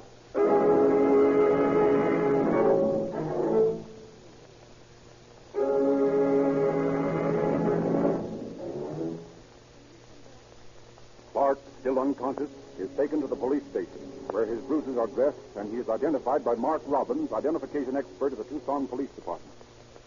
Shortly afterwards, motorcycle patrolman Earl Nolan picks up Pierpont as he's leaving a tourist camp. The stakeout is resumed on the 2nd Avenue house. In the early evening, just as the dusk is deepening into night, a car pulls up across the street from the house and a man gets out. Detective Heron is 5 steps behind Dillinger when the bandit stops in his tracks at the sight of blood, which had fallen on the porch steps when Clark was taken out. Heron steps up to him as Dillinger wheels around, hands in his coat pocket. Put up your hands, Dillinger. What is this? A stick-up? No, it's an arrest. Put him up. I'm pulling the trigger. Arrest? What for? What's the charge? Fugitive from justice will do for the time being. Walker, Mulaney, cover that dame in the car over there. No, you don't, Dillinger. Feel that in your ribs? Now, don't get fancy. I'll let you have it. Now, if you don't mind, I'll relieve you of your gun. Sure, man. One on either side. And now, if you'll lower your hand... All right. Come on. Cut out the politeness. Put the braces on and let's get down to your lousy jail. I won't be there long anyway. There ain't a jail in this country strong enough to hold me.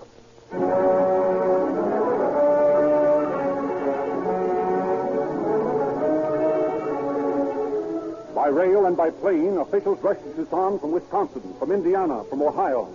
Each state eager to extradite the men for crimes in their territory. After days of legal complications, Dillinger is spirited away by plane to Crown Point, Indiana, to answer for the murder of the patrolman in the East Chicago holdup. A day later, the other 3 bandits leave by train for the east to face trial in Lima, Ohio, for the murder of Sheriff Farber.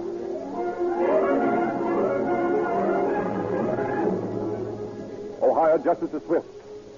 Harry Pierpont and Charles Makeley receive mandatory death sentences, and Clark is imprisoned for life for the murder of Sheriff Farber in Lima. But in the Lake County Jail at Crown Point, Indiana, John Dillinger's mind is occupied with other matters than answering to the bar of justice. His strange activities arouse the curiosity of Herbert Youngblood, his Negro cellmate. Hey, Mr. John, what you all been whittling away? You know, for a man who's got a murder rap waiting for, you all is the most unconcerned white man that I ever done see. Well, Herb, I'll tell you. If you'll keep it a secret. Sure thing. I keep the secret good. Well, you're sure better. Sure I will. Now, what is it, sir? This thing I'm whittling at is a key to the jailhouse. A key to the jailhouse? Say, what you all talking about? Looks like a dumb gun to me. You're both right, Herb. It's a dumb one, and it's my ticket out of this hick jail. What do you all mean? I mean that after I get this thing whittled with these razor blades, I blacken it with shoe polish. Stick the blades on this full chamber, and the guard will think it's a real gat. Yeah, but that's awful chance here to take, Mr. Young. Better than the chair, ain't it? Well, I suppose it is. I'll only need it until I get the guns in the sheriff's office. Say, Herb, I might want a partner. How about it? You all mean you won't take me with you? Sure, if you got the guts. Why, sure, I've got the guts, Mr. John. Okay, Herb, now here's the idea. We'll wait until the guard brings us out, John.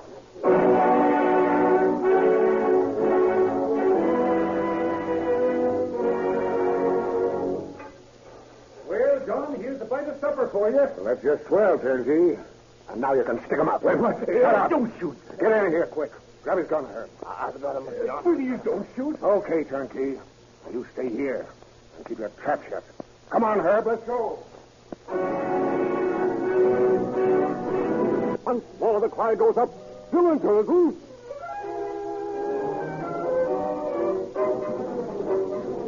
But Dillinger eludes the dragnet that extends across 4 states.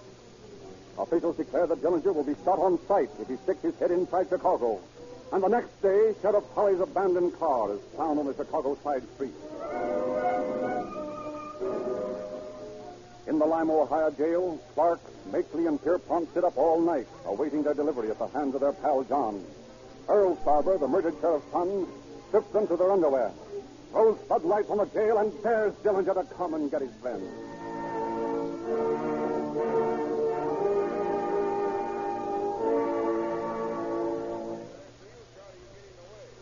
In Fort Huron, Michigan, Herbert Youngblood is fatally wounded in a gun battle with the police. Before he dies, he admits that John has crossed the lake. The trail grows cold. And then in April, a tip comes that Dillinger is hiding out in the apartment of his sweetheart, half-Indian, Evelyn Frechette. Unaware that he's been spotted, Dillinger is enjoying a noontime breakfast with his girlfriend. Oh, John, it's swell to have you here. Yeah. Good to be here, Ev. I'm getting tired of jumping around like this all the time. I'll just settle down. Draw breath without having to look around for bulls. I know, honey. It's tough. I don't think they recognize you now you've got your hair dyed red. You look so different. What do you mean, different? Don't you like me this way? Oh, I'd even like you bald, John. Yeah? Sure, anyway. That's swell. Come on, honey. Give me a kiss. Will I? Oh, babe, you got... Hey, what's that? What? The guys on the stairs. Wait until I look out the window. Suppose. Hey, what is it? What do you mean, John? If I thought you'd spill anything... Oh, what do you take me for, John? A thing? Okay, but if I ever find out you tipped Oh, me off... honey, you ought to know better. Okay. Now listen. I gotta get out of here. You hold him off the front way. I'll take this gun and shoot my way out the back. Goodbye, honey. Oh, goodbye, John. Oh, be careful. Sure.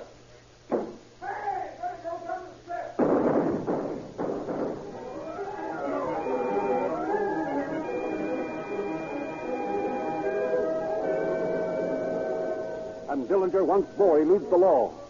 His sweetheart, Evelyn Frechette, is arrested and sentenced to 2 years in prison for harboring a criminal. But Dillinger, wounded, escapes.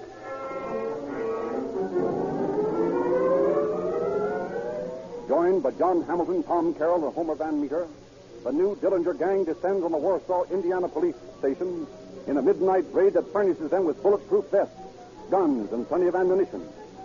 And then they retire to a hideaway on Spider Lake in northern Wisconsin, which Hamilton had already prepared for them. Here they lay their future plans. Say, John, how about those 2 coppers in East Chicago? What 2 coppers? O'Brien and Mulvihill. The 2 that was to identify you for that bump off of O'Malley. Oh, yeah. Sort of bad having them run around alive. Yeah. Well, we have to see what we can do about that. I'm going to take care of those smokes if we can. That. What's that? Sounded like a jack. Put out all the lights in the joint. Grab your out and get out of quick.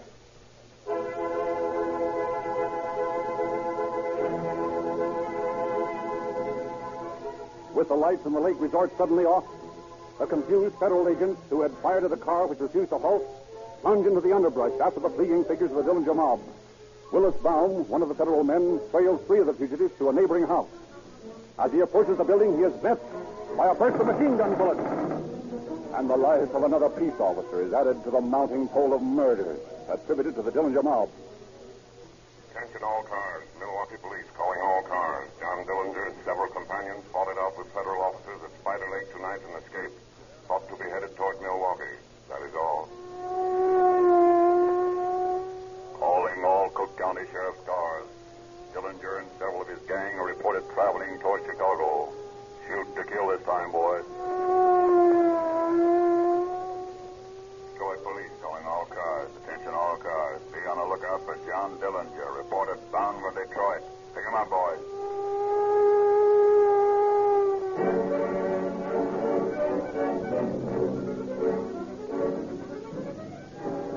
the slippery Dillinger gang evades the law again and leaves only a grisly memento of their passing on the outskirts of East Chicago.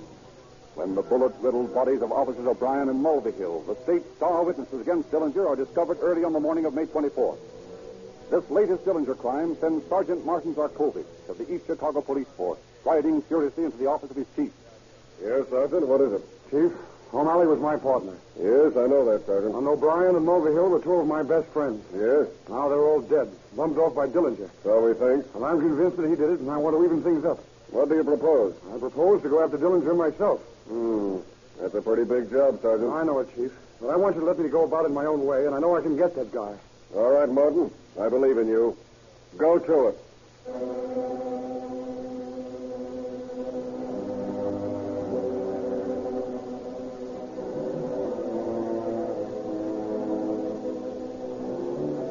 Sergeant Zarkovich disappears from sight.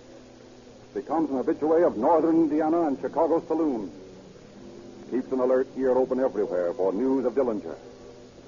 Through the boasting conversation of a drunk who talks too much, Zarkovich learns of a woman who shall here be nameless, who has reason to hate Dillinger as much as he does. He manages to make her acquaintance and finally to gain her confidence.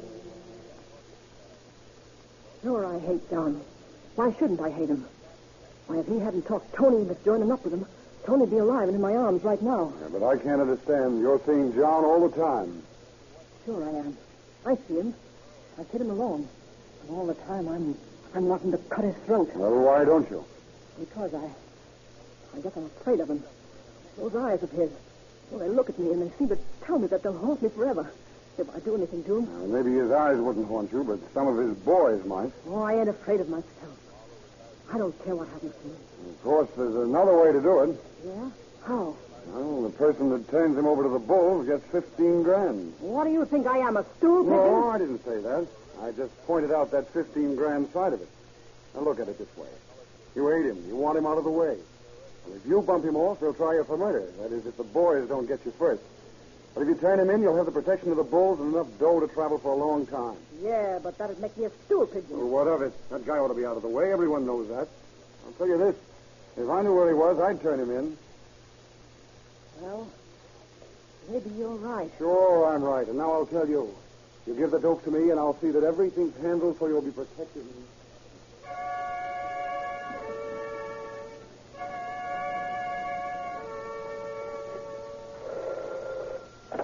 Department of Justice, Purvis speaking. Hello, Chief. Look, this is hot, and it's straight. Dillinger is going to the Biograph Theater on the north side tonight to see Manhattan melodrama. You're sure of that? Absolutely. He goes there almost every night. Okay, and thanks.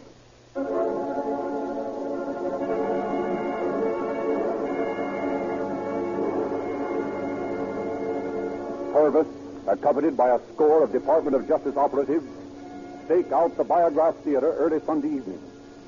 Purvis and one of his aides sit in their car a few doors away from the theater. More than an hour passes uneventfully. And then, just before 9 o'clock... Hey, Ed. There he is. Where?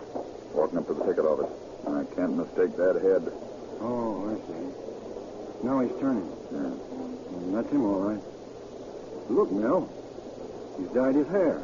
Yeah, it's black. And he's wearing gold-rimmed glasses. But that's him. Can I let him get into the theater? Sure. We won't take any chances. There, he's bought his ticket and he's going in. Keep your eye on the exit, Ed. I'm going to give the boys the final orders. Okay, Chief.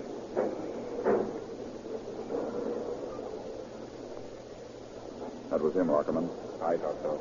Now, you and Mike stick around the doorway of the tavern here and keep your eye glued on that theater. Ryan, you and Kelly watch those exits down the alley. He'll probably be in there a couple of hours, but he might get suspicious and try to get out the back door. And get this straight. No matter what he does, we're taking him tonight. Try to get him alive, but if you can't, get him dead.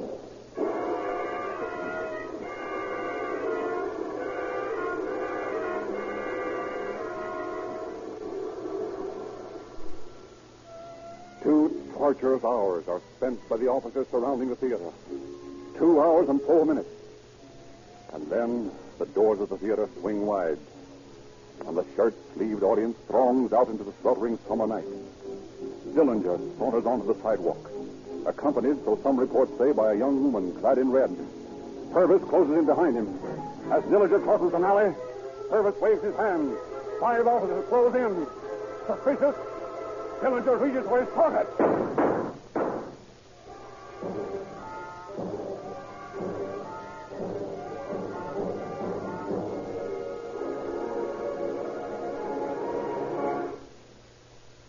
John Dillinger died on the way to the hospital.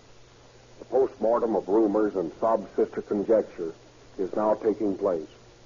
The king is dead, and already the public are crowning the new king. Already the crown of fame as public enemy number 1 rests on the head of babyface Nelson, a henchman of Dillinger's.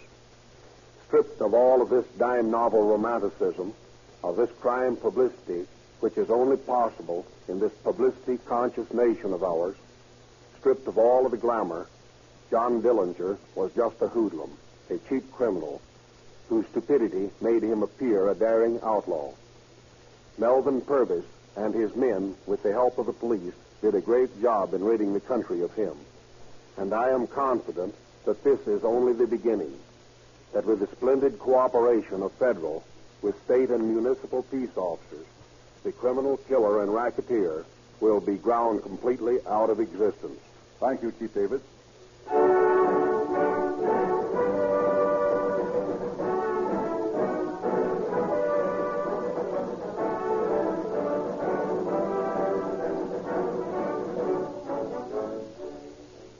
When you see a fire engine roaring down the street, sirens shrieking, or a police car cruising grimly along the highway, doesn't it give you a thrill? And doesn't it give you a feeling of security to know that this vigilance is kept up 24 hours per day for no other reason than to protect your life and property and the lives and property of your fellow citizens? For jobs like these, the equipment must be kept in perfect mechanical condition, and no motor is dependable without positive lubrication. Sinclair Oils have a national reputation as a dependable lubricant. The Army, with all its trucks, tractors, and passenger cars, depend on Sinclair Oil. The Navy annually renew its contract with Sinclair for fine oil for its wide variety of equipment. 150 airlines, airports, and aircraft manufacturers make Sinclair Oils their standard. Now, ladies and gentlemen, you may have Sinclair Opaline, a premium motor oil in sealed cans at the low price of 25 cents per quart. The Army and the Navy depend on Sinclair lubrication. Is there a better guide for your judgment? By the way, Rio Grande has prepared for your information a complete list of forthcoming cases to be broadcast on Calling All Cars. Drive into your neighborhood Rio Grande service station tomorrow and ask for the Rio Grande radio log. It's free.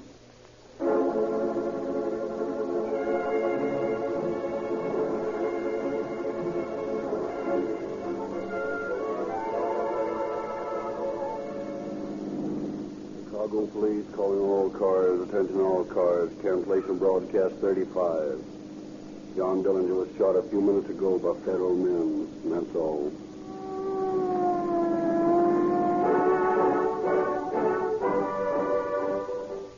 Tonight's special broadcast of Calling All Cars was written and produced by William N. Robeson. The orchestra was conducted by Frederick Stock, and the following cast appeared: Mary Tuthill as Evelyn Frechette, Clara Nita Burt as Opal Long, Martha Wentworth as the unnamed woman, Hanley Stafford as Dillinger, Richard LeGrand as Clark, Sam Pierce as Sergeant Cricovey, Lindsay McHarry as Purvis, Truman Ames as Pierpont and Chief of Police, Robert Frazier as Sherman, O'Malley, and the Turnkey, Stuart Wilson as Makeley and Heron, and Charlie Lung as Ford, Youngblood, and Van Meter. Sound effects conceived and executed by Lloyd Creekmore. This is Frederick Lindsley saying good night for the Rio Grande Oil Company.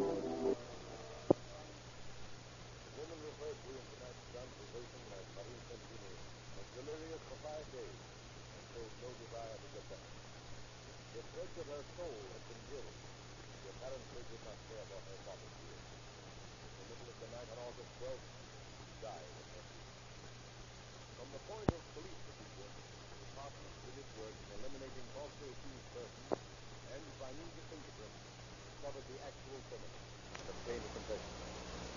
whether Marie was doubly guilty in taking her own life after taking that of another is a problem for a higher judge than there is on earth to decide.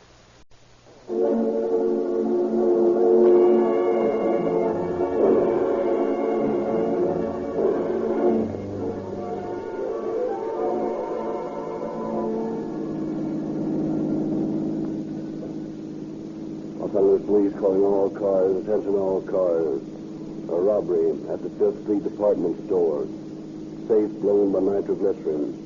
This may be the same mob wanted in Cambridge, Massachusetts, and San Francisco for other safe-cracking jobs. Pick up all suspicious characters. That's all. Rose and Clerk.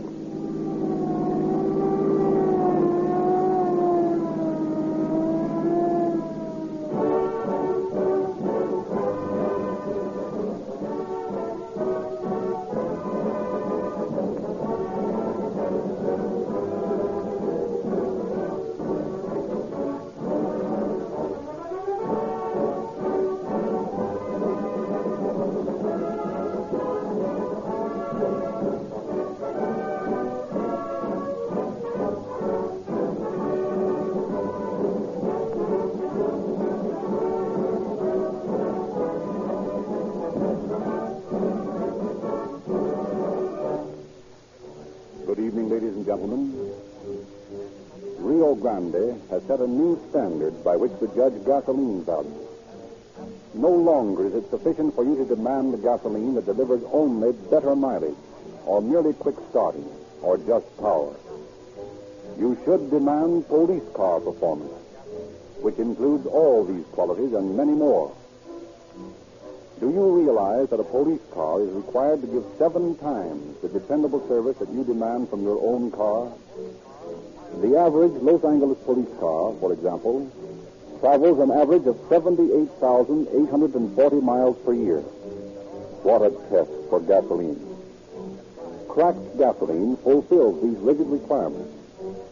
For in the great Southwest, it powers more police cars, fire engines, ambulances, and other equipment than all other brands combined.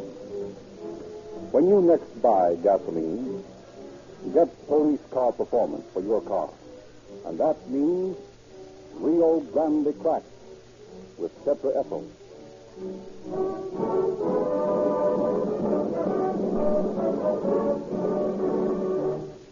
It is usual at this time to present Chief James E. Davis of the Los Angeles Police Department.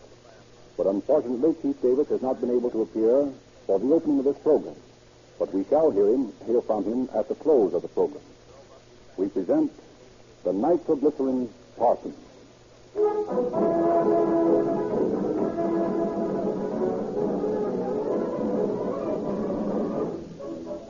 It is 1918, the year of the war. Across the nation spreads the hysteria of patriotism that sends farmer and mechanic, capitalist and worker, believer and unbeliever, swinging into hour of drab, tramping down the main streets of the nation to the measure of a stirring march.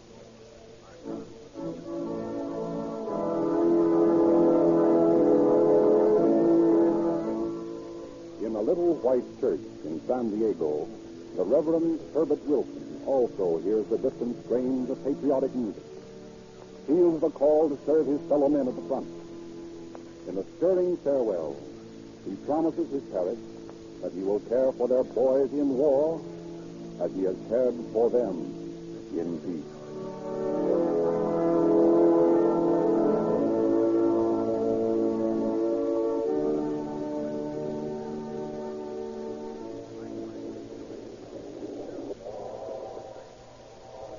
That night, accompanied by his brother Louis, the Reverend Wilson boards an eastbound limited. In the club car, Louis compliments his brother on his last appearance in the pulpit.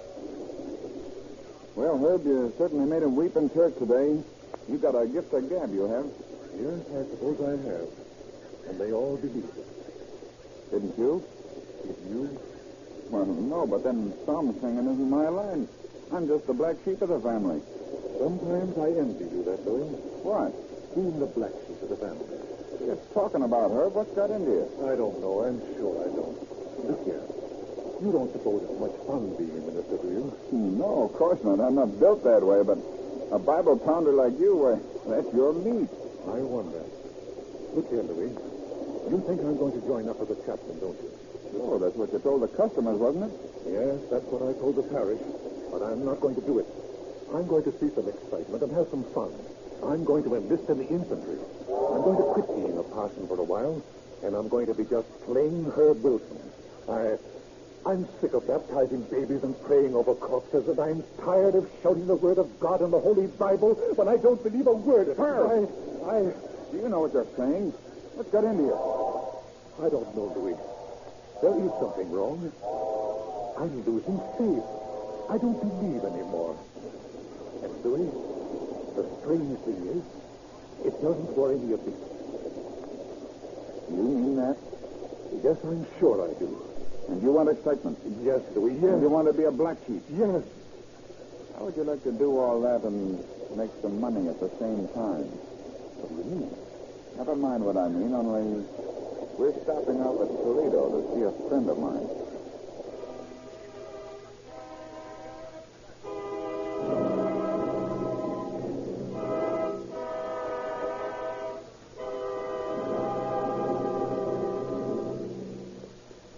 Harris, I want you to meet my brother Herb. Glad to know you, Herb. Thanks, and I'm glad to make your acquaintance, Mr. Harris. You know, Herb, Harris here is one of the best Peter men in the country. Peter men? What's the Peter man? Oh, that's a hard one. Louis Wilson's brother doesn't know what a Peter man is. Well, you see, Harris, Herb's a preacher. Oh, a preacher? Yeah, but he's sick of it. He told me he wants some excitement, and I figured that he'd get more of it traveling with us than he would going to war. Yeah, but, Louis, you haven't told me yet what a Peter man is. Well, Herb, a Peter man is a safecracker. A safecracker? Louis, you don't mean to tell me that... Well, Herb, you can't really clean up making an honest living these days. Yes, I know, but a common burglar. My own brother. Oh, don't take it so hard, Herb. It's more fun and pays better than peddling the gospel. Well, I don't know what to say. I'm shocked. Shocked beyond words. Well, you don't need to say anything. Just listen to me. In a couple more years, I'll have $1 million. I'll be able to retire from this business and settle down. Would you ever make $1 million in the religion business? $1 million? $1 million?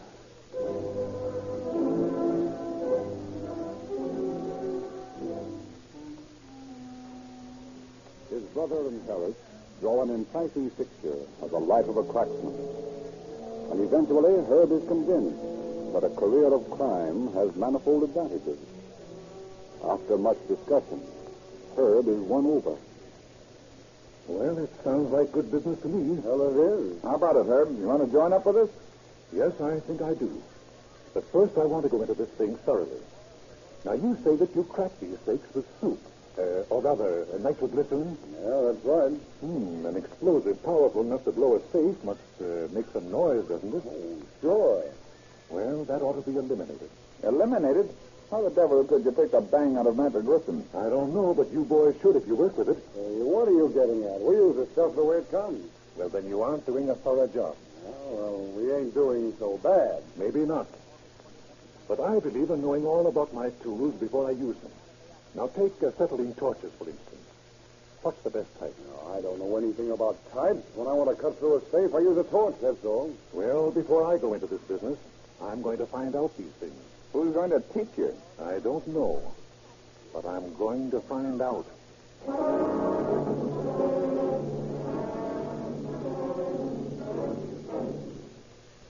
With the application that made him a brilliant preacher, Herb Wilson sets out to be a brilliant criminal. He attends an industrial school in Detroit and takes a course in the operation of acetylene torches. He works in a safe factory in Ohio, acquainting himself with all the details of the construction of strong boxes. And then, to complete his education, he travels to Washington and spends days in the Bureau of Standards, studying the chemistry of high explosives and inspecting burglar alarms. His self-conferred degree in safecracking earned, he returns to Detroit and summons his brother, Harris, Joe Birchke, and Herbert Cox to his apartment. Boys, I told you I'd go and I'd find out all I could about this business of breaking boxes. Well, I have. I've studied every type of safe made in the United States. I know how to put any burglar alarm that buzzes out of commission. And I've worked out a formula for a new nitroglycerin that just pushes safe doors out without making any explosion at all. And I've got the finest acetylene torch there is, made especially for me. And now I'm ready to begin work. How about it? You boys want to work with me? Sure. Yeah, by golly, that sounds good to me. That's fine. But there's one condition, though. Huh? What's that, Ruth? I'm the boss. You take your orders from me. Is that understood? Yeah, sure. Sure, that's okay. All right, then. I've got a swell mark picked out.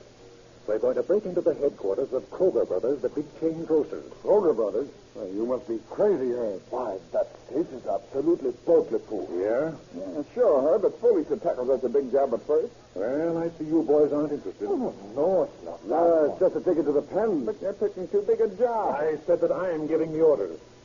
Now, if there's any argument, I can get myself another bunch of men just as good as you fellows. I don't get sore. Oh, we'll play ball with you. Well, that's better. Now, here's the reason that we're going to pull a big job for a starter. As a rule, the big ones are not so well guarded. Why, Kroger's has only 2 watchmen inside and a man patrolling the street outside. Yeah, it's an awful risk, Herb. Of course it's a risk, but it's worth it to get a big haul, isn't it? Kroger's safe has a reputation for being burglar-proof. Well, let me tell you this. There isn't a safe made that's burglar-proof. And just you wait and see what I do with that box Thursday night.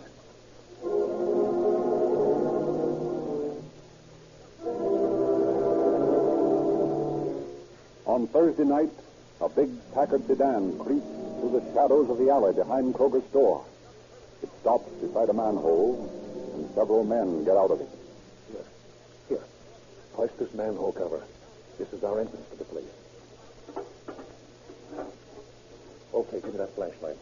I'll go in first. Hey, Herb, you sure you want me to lug this screen along? Yes, sir. We're going to need that. Come on, let's get in the place.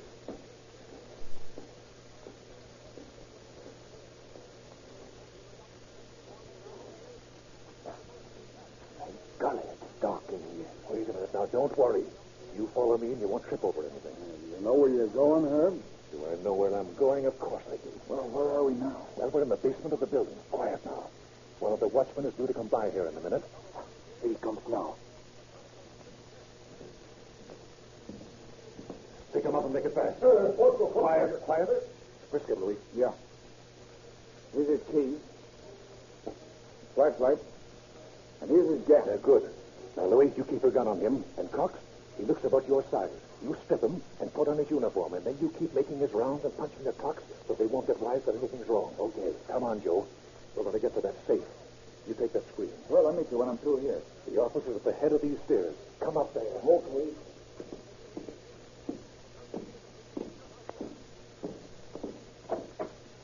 Well, here we are, Joe. I got it. How you going to walk on those docks? Anyone can see right in through the windows there. Well, now, just you watch. Here, hand me that screen. First, we got to unroll it. That's good. There. Now, we fasten these supports at either end. Here we are. And then we set it up. There, how's that? A picture of a safe. That's right.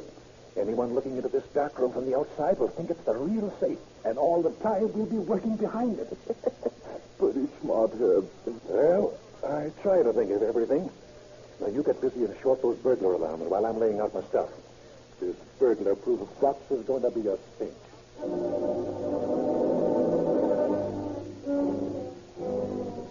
While Wilson worked swiftly and surely upon the safe, Louis and Cox hold up and trust the other watchman. And then Cox, in the watchman's uniform, continues the rounds where the unfortunate guard had left off. All the time clocks punched, Cox joins his companions in the office. Wilson has filled the crack around the door of the safe with soft soap, making the safe perfectly airtight. Then in a hole in the soap at the top of the door, he carefully pours nitroglycerin from a syringe.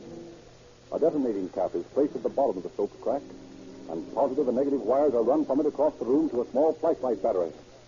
At last, all is in readiness. Okay, boys. Watch yourself. Here she goes. Hey, Herb, wait a minute. What's the matter? That watchman on the outside coming his way. Hey, we can't let him see us. Quick, Cox, you've got that uniform on. Do something. Get out there. Let him see you. He's coming closer to the window. Wave to him, Cox. Wave to him. And don't give him the light from that street lamp. He's waving back. He's walking on. Boy, that was a close shave. Don't ever tell me to do anything like that again. I thought I'd die of heart failure when that bird came over to the window. Well, we're okay now. Wait a minute. I need a shot of this nitroglycerin. Hey, you're not taking a drink of that stuff, are you? You bet I am. It's a great stimulant, and I need it.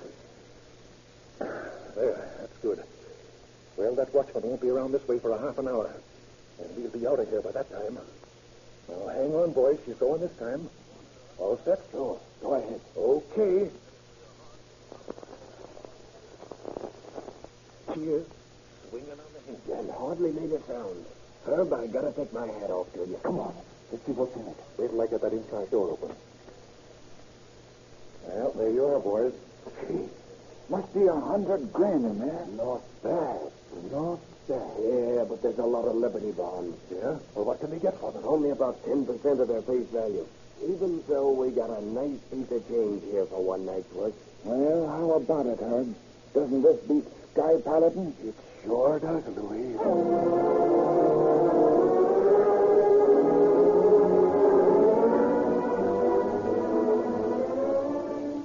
His technique a proved success after the Kroger job.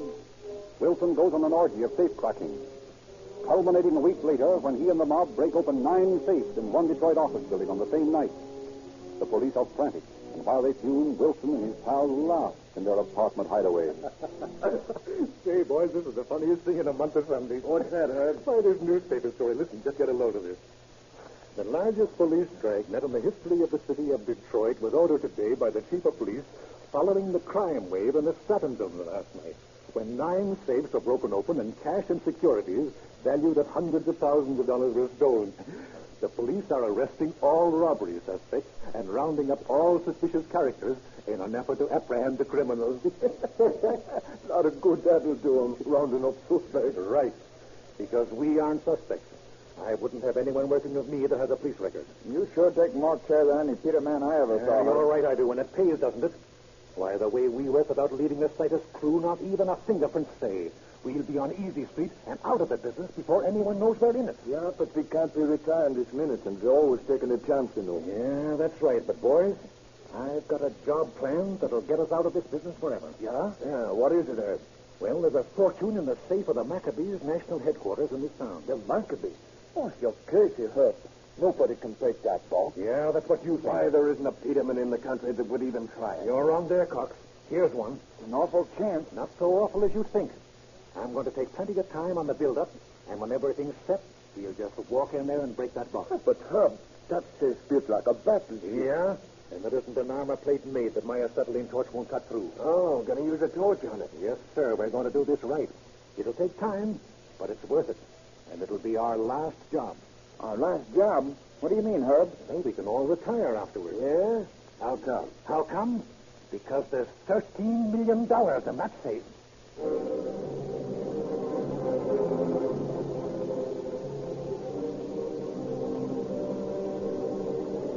Long weeks of preparation are spent on the Maccabee job.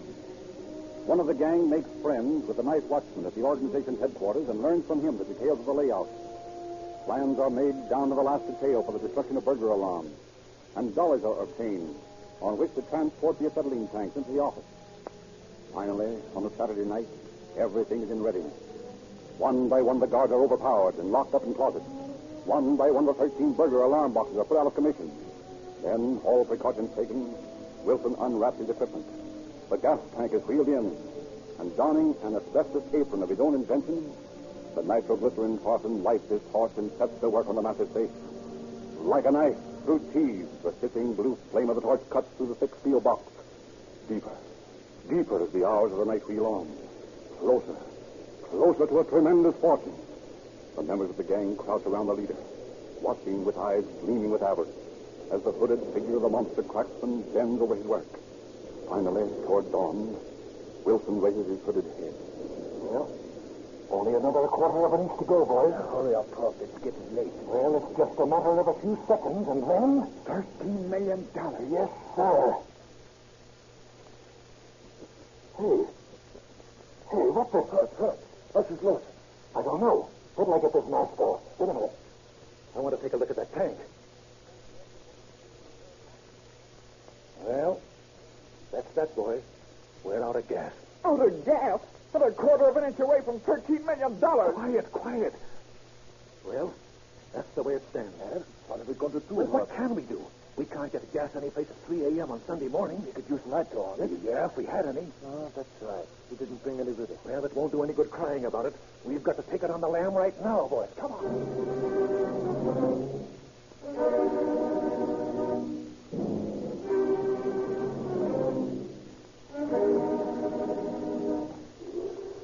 In the whole of Wilson's career of crime, during which he stole more than $15 million from scores of safes and mail bags, this is the only failure.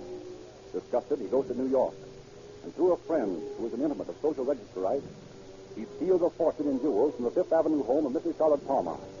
In Cambridge, Massachusetts, he blows the safe of Harvard University, after having obtained the layout by posing as a student. Starting west once more, he meets a group of foreigners who are interested in buying some of his nitroglycerin. After tests which convince them that it's the most powerful explosive obtainable, they purchase 30 quarts, explaining that they wanted to blow up some rival vineyards.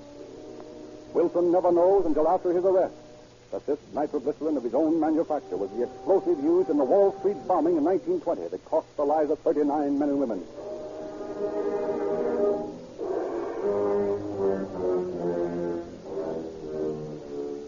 Wilson is spending a few days in Detroit in December 1920 when he receives a wire from his Confederates that there is a soft mark in San Francisco. He loses no time in boarding a westbound train, and a few days later he's going over details with his men. The mark is Hale Brothers Department Store. Already the gang has planted a girl Confederate at the hosiery counter of the store. And already one of their number, posing as a census taker, has gained the confidence of the night watchman and learned the details of the burglar alarm system. On the night of December the 5th, Wilson and his gang force their way into the place, and quickly subduing the guards, they dash up to the cashier's office on the 4th floor. Wilson goes to work on the safe, and soon the huge door swings open under the persuasive power of his special nitroglycerin.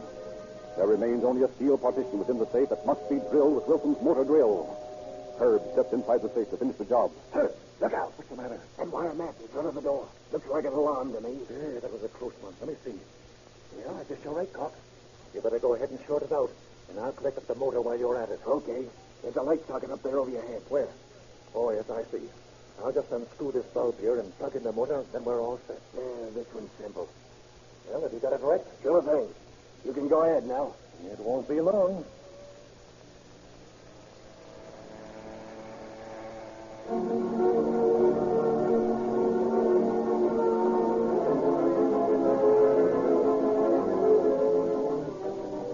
And it wasn't long. The loot from the Hale Brothers Department Store in San Francisco amounted to $100,000. Gleefully, the mob leaves San Francisco by different trains, and a few days later join their chief in Los Angeles, where the loot is divided. Wilson and the gang settle down in Los Angeles, and Wilson buys several apartment houses and homes.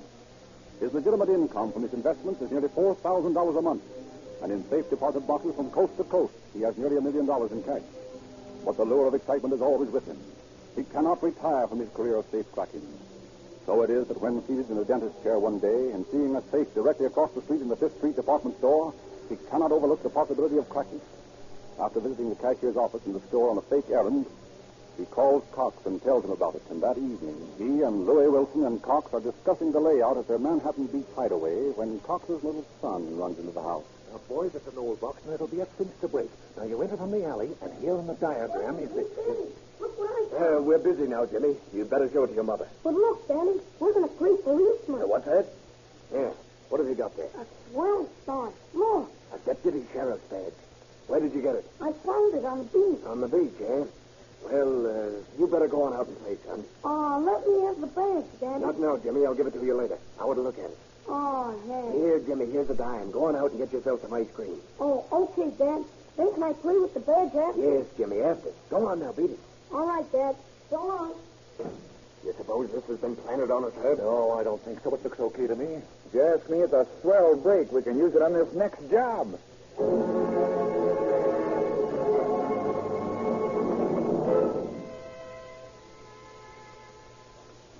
The deputy sheriff's badge does come in handy when the Wilson gang blows up the safe in the 5th Street department store. But the master criminal seems to be slipping. At least he's getting careless, for he drops the badge at the scene of the crime. Through this clue, a police investigation starts, which takes months, during which Wilson has taken to robbing the mail. But an investigation that through Cox's son, who had found the badge, leads to Cox himself, and from Cox's confession to Wilson. It is early morning, 2 days before Christmas in 1921. The peaceful sleep of Mrs. Wilson, faithful, innocent, unsuspecting wife of the arch criminal, is disturbed. She raises on her elbow, shakes her husband. Herbert. What's the matter, dear? Herbert, I heard someone downstairs. Go see who it is. Oh, you're hearing things, my dear. No, I'm sure. Listen. You're right. There is someone down there. Where's that gun of mine? There in the drawer. Oh, be careful, Herbert, please. Of course, my dear. Who's there? Come on down, you. I want to have a little talk with you. Who is it? What do you want? Come on, make it snappy. Stay up there, Sarah. Stay up there. No, I'm going to see what they want. Come on the light, Joe. Drop that gun, Wilson. Say, what is this? You're under arrest by the United States government. Why, my husband under arrest. What for? We'll talk about that later, ma'am. Now drop that gun, Wilson. Why, certainly. I just have it as protection against burglars. Oh, yeah? Well, hand it over. Certainly. There you are. And now may I ask the purpose of this uninvited visit? This is not a social call. I've already told you you're under arrest. Well, there must be some mistake. My husband is a retired clergyman. Maybe that's what you think, ma'am. But that isn't all he is. We didn't come to arrest the Reverend Herbert Wilson, retired clergyman.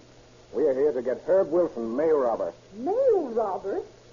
Herbert, what is he talking about? Sarah, no, you and I better take a look through the second floor. Say, Wilson, where do you keep your soup? Soup? Why, if there's any in the house, it must be in the pantry. Why? Are you hungry? Sarah, get the gentleman some soup. Come on, Wilson. That's a bum joke. That soup of yours killed 39 people in that Wall Street bombing last year. Now, I assure you there's some mistake. No mistakes on our part, Wilson. You're the one that made the mistakes. Mistake number one was when you left your fingerprint on that light bulb in the Hale Brothers department store holdup last December. Mistake number two was when you dropped that deputy sheriff's badge while you were holding up the 5th Street department store. And mistake number three was working with a pal like Cox, who just squealed on you. Oh, he squealed, that dirty son. Oh, I can't believe it.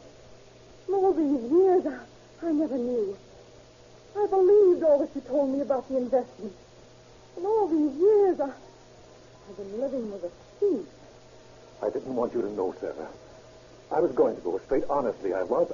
I just wanted to provide for you, dear. A thief. My husband.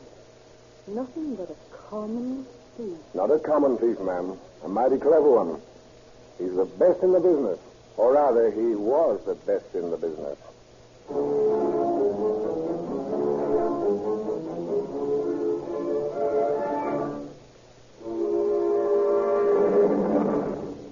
Wilson was a hard prisoner to handle. He plotted one jailbreak in which his partner Cox was killed. Then he planned another, which was successful, but which resulted in liberty for him only overnight. Finally, he was tried and sent to San Quentin for life. 6 times after his incarceration in the state penitentiary, he was taken out to testify for the state against one-time members of his gang, with the result that every one of his confederates are either now serving time or have met violent death.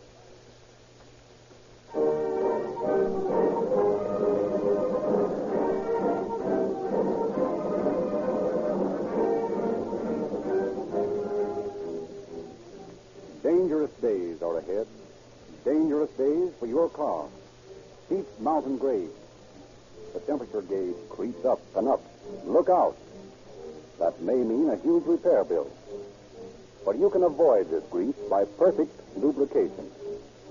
You can buy oil for a few cents, but it will be of little value to your motor. You should use a motor oil that is both de-waxed and de-jellied. Such an oil is Sinclair Opaline. Why gamble with ordinary bulk oils when you can buy a Sinclair Opaline for only 25 cents a quart, sold only in extra measure tamper-proof cans sealed at the refinery? You'll find it low-cost insurance of your motor safety. The new radio log for August is now available, containing a complete list of forthcoming cases to be broadcast on Calling All Cars and another Rio Grande radio program. Drive into your neighborhood Rio Grande service station tomorrow and ask for the August radio log. It's free.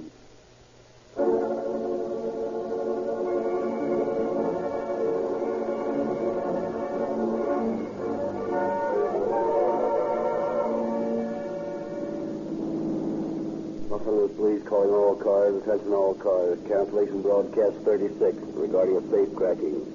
Suspects in this case now in custody. That's all. Rose and Clerk.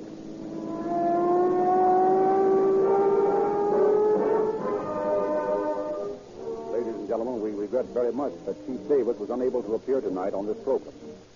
But he will be with us next week at this time. Calling All Cars is based on confidential police files and is written and produced by William N. Robeson. The orchestra is under the direction of Freddie Stark. And this is Frederick Lindsley saying good night for the Rio Grande Oil Company.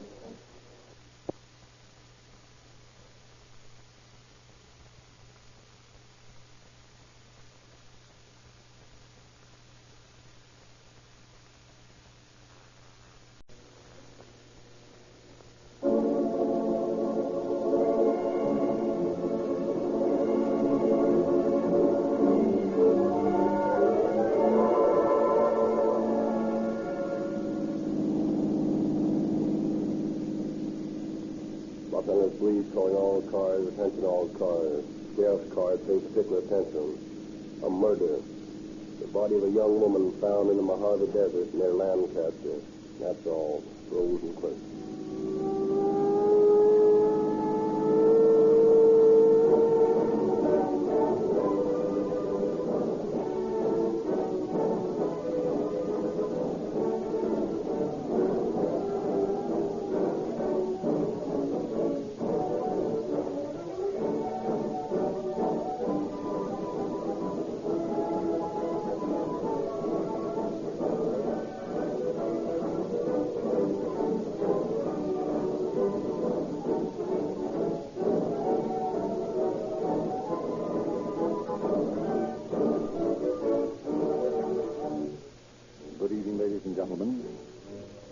When you buy gasoline, do you give any thought to your purchase?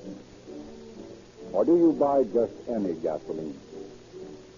Do advertising claims for quick starting, mileage, pickup, power, or confusing technicalities influence you in your purchase? Rio Grande offers primarily one important fact. Rio Grande Cracked gives you police car performance in your gasoline. That is why in the great Southwest, where Rio Grande products are sold, so many police cars, fire engines, ambulances, and other emergency equipment are powered by Rio Grande Cracked. Police performance in the gasoline demands all the qualities you hear or see advertised. Quick starting, pickup, power, mileage, uniform quality. When you buy Rio Grande Cracked, you know that all the best work and all the test work on gasoline has been done for you by those to whom gasoline quality means most. And the overwhelming approval of Rio Grande Cracked by police and fire departments is your proof that you cannot buy a better gasoline for your car. Buy Rio Grande Cracked for dependable, satisfying performance, and it will settle your gasoline problem for good. And now, Chief James E. Davis of the Los Angeles Police Department. Good evening, friends. At the annual convention of the International Association for Identification, just closed at Long Beach, the Los Angeles Police Department Bureau of Identification was voted the most efficient of its kind in the United States. This bureau was organized several years ago under the direction of Captain Howard L. Barlow, who shares with me his enthusiasm for an international fingerprint system which will place in the files of the federal government fingerprints of all criminal types, readily accessible to law enforcement agencies. At the same time, it will provide an identification of all citizens, making possible quick identification of them for their families and for officers of the law when they are made the victims of criminals. The story I bring to you tonight is one which will, I believe, convince all who hear it of the crying need for a universal fingerprint system. Had it not been for our Identification Bureau, perhaps the murderer of the unfortunate Ida Mae Cerny would never have been punished. I want you to listen carefully, following with our police officers along the thin thread of evidence which brought to justice this murderer. I want you to visualize the difficulty encountered by your peacetime soldiers in running down a definite enemy of society. I believe as this story unfolds, you will become more and more conscious of how important it is to keep fingerprint identification of all persons on file against the time it is needed to track down a criminal or save an innocent citizen from dire disaster or the ignominy of a nameless grave. Professor Lindsley will now go on with the story.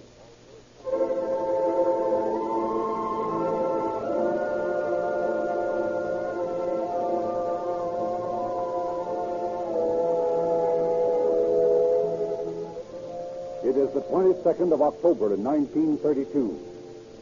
In the Los Angeles County Sheriff's Substation at Lancaster, in the Mojave Desert, a summer languor still lingers on the hot breezes coming across the sagebrush. Flies buzz against the screen, and nothing, it seems, ever happens in the sleepy little desert town. When suddenly the siesta silence is broken as a wild-eyed desert rat rushes into the office. There's the sheriff. I gotta see the sheriff right away. Are you the sheriff? No, I'm deputy in charge here. The sheriff's in Los Angeles. Yeah, what's the matter? I just found a dead woman off the road. Huh? A dead woman? Where? Off the road, about 5 miles on the turnoff to my old ranch. Who are you? My name is Fred Shaw. I'm on my feet a little late. I got a job up there. And about a month ago, I tore down the shack I had down the road. It was a mining claim, and there was nothing on it. Well, how about the dead woman? I'm coming to that. So I forgot a nail bar at the shack, and I'm going to leave in my shop a little late. So I stopped by the shack to get it. When I turned up the road, here was this dead woman with no clothes on. Are you sure she was dead? Oh, yeah, she was dead, all right. Where is this place? Well, it's about 5 miles north and a half a mile east off the main road. Show her on the map. Yeah, well, let's not say this is, yes. Oh, yeah, here, it is right here. That's over in San Bernardino County. Now, I'll call Sheriff Shaw up right away.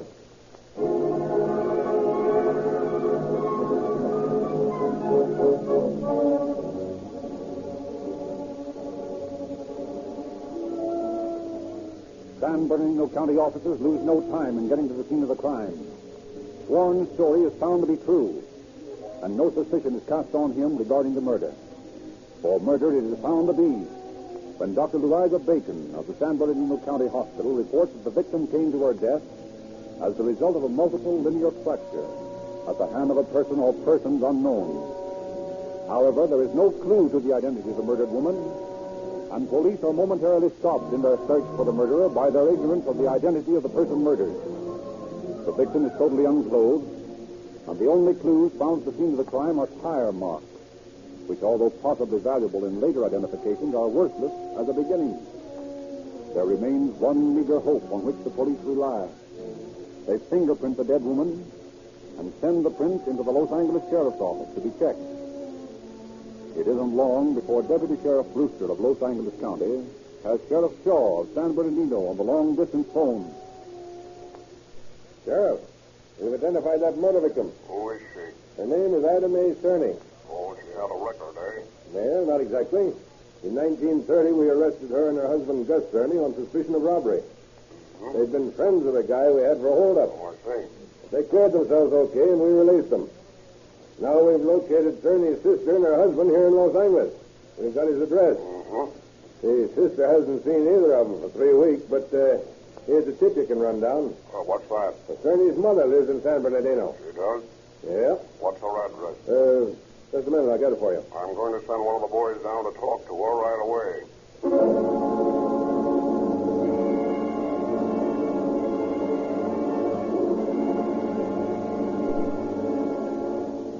Deputy Sheriffs Oxnard and Farley promptly visit Gus Cerny's mother. They explain their mission and show the old lady a picture of Ida Mae's body. She looks at it a long time in silence. Well, Mom? It might be Ida Mae. Oh, no, it can't be her. Why, I had dinner with Gus and Ida May just 2 weeks ago. They were both well and happy, and besides, her sister lives just 2 doors from the children. And would have notified me if there was anything wrong with me. How long has your son been married to this girl? Why, about 3 years. What's his business? Well, he's a telephone lineman by trade. Does he drive a car? Yes, a blue Chrysler. License number? License number? I don't know it. We want to get to the bottom of this, ma'am. I wonder if you'd come with us to Victorville and look at the body. Why, yes, if you want me to. Oh, but I'm sure the poor girl is not Ida May.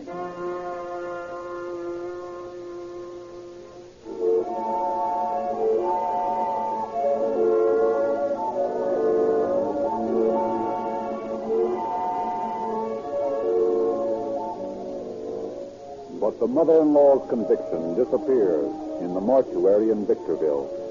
And just before she faints, she positively identifies the murder victim as Ida May Cerny.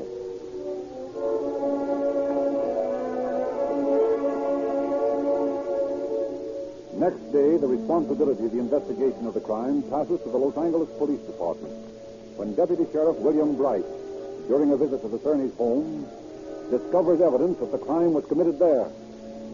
Within a half hour, Inspector Davidson and Lieutenant Philkes join Bright at the little house on Laclede Avenue. Well, Captain, here we are. What's first? Your case, Inspector? Yeah. Well, that looks sign of murder here in the living room. Perhaps not, but look into the bedroom here. Good Lord. Shambles. Come on, let's go over this room for fingerprints. Tinker, you want these blood-stained bed sheets for analysis? Yeah. I'd better cut away sections of this woodwork, too. Well, go ahead. Looks like whoever did it dumped out the contents of the suitcase from the way those clothes are strewn around the bed. Yeah, looks that way. Here's a cushion from a railroad seat. It's getting easier to reconstruct this crime every minute. If I read your thoughts, whoever did it killed her here and put the body into the rumble seat of the car and drove it out to the desert. That's about it. Well, I don't know whose car you'll be looking for, but here's a line on one car. What's this? A payment notice from the finance company for monthly installments on Cerny's car. You wouldn't be looking for that one, would you, Inspector? Well, you never can tell, Captain. Never can tell. Be a good thing to get the license number from the finance company anyway. I'd sort of like to talk to Cerny. Well, in any case, you'll want to talk to Ida May's cousin. Cousin? Yeah. Where she live? Just 2 doors down the street.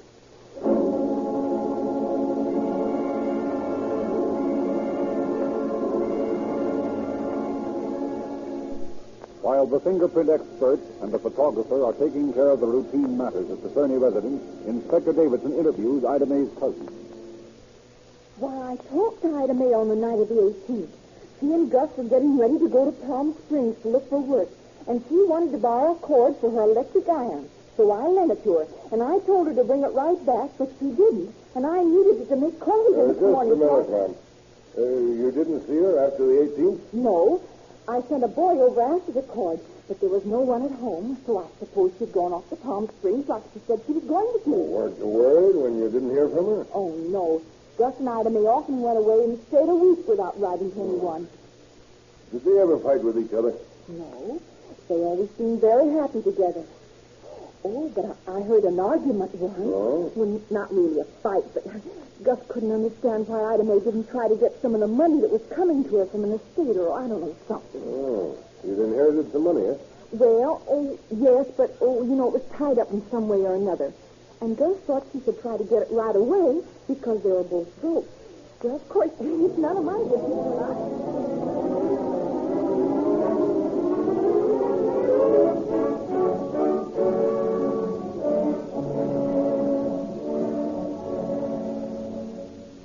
Focus, there's a possible motive in this inheritance business. It may be that Ida May came into some money and Gus killed her for it. Yes, that's a possibility, Inspector. I've obtained the number of Gus Cerny's car from the finance company, and I've wired all the inspection stations at the borders of the state to be on the lookout for him. Until he shows up to prove his innocence, he looks like the guilty party to me. Well, I can't find any other possible suspects in the case. I want you to go out and interview this attorney. Here's his name and address. He's supposed to be handling Ida May's inheritance. See what he knows about it and report back to me as soon as you can. Yes, sir.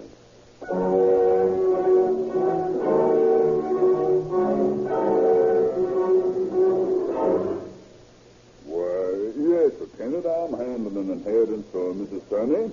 What does it consist of?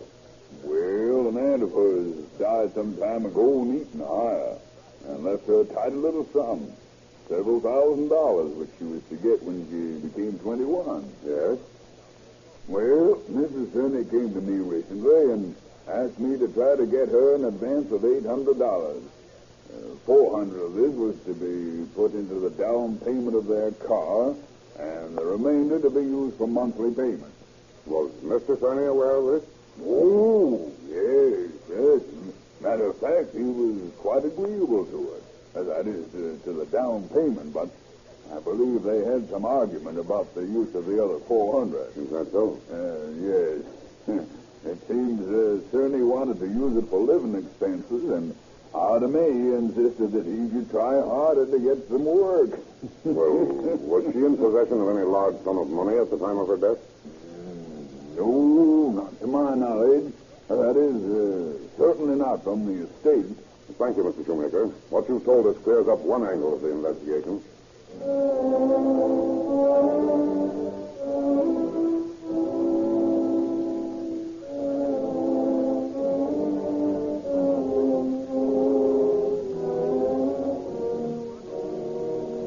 Following the interview with the attorney, Silkus travels to the scene of the crime accompanied by San Bernardino deputy sheriffs and a photographer.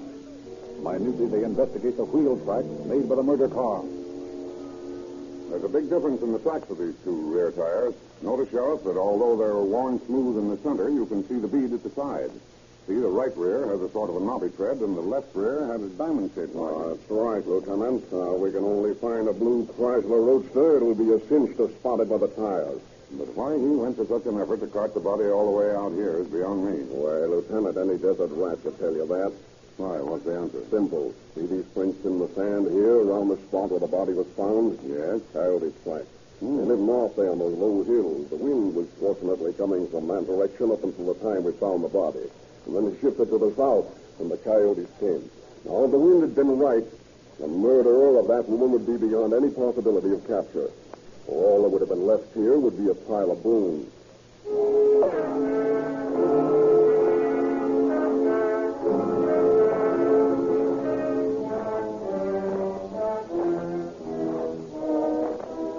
Upon his return to headquarters, Silkus is summoned to Inspector Davidson's office. I just received word from you, Wilkins, that our blue Chrysler Roadster, license number 1Z8106, checked through there at 4 a.m., October 20th. Good. Who was driving it? Well, they don't take the names down there anymore. They ought to make our work easier. According to the investigations you've made, what cities has Cerny lived in? Just a minute. I've got the list here someplace. Yeah, here it is. He's lived in Chicago, Miami, Denver, Oklahoma City, El Paso, San Antonio, Ames, Iowa, and Heron, Illinois. All right. Send a telegram to the chief of police in each of those cities asking him to arrest Gus Cerny for murder.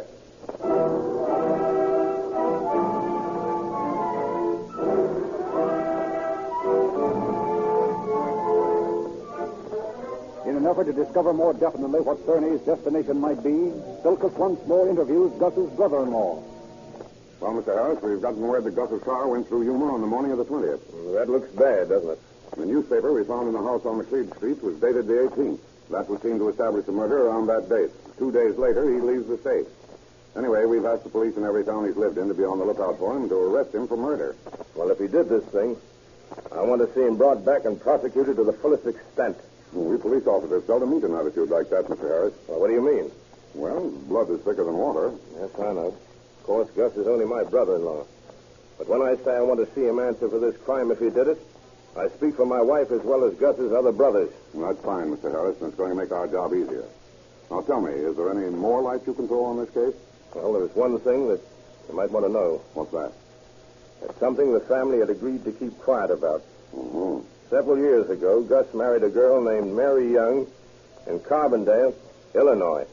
Later, he deserted her and her baby and came to California. He met Ida May and married her in Tijuana. About 3 months ago, Gus and Ida May went east for a visit. Now, I don't know whether Ida May found out about it then or not. But when Gus came back, he said he was afraid Mary's family would make trouble for him in Ida May. So, he's a bigamist in any case. Yes, I guess that's right. Well, thanks for that piece of dope, Mr. Harris. We'll wire Carbondale and find out if he's been there.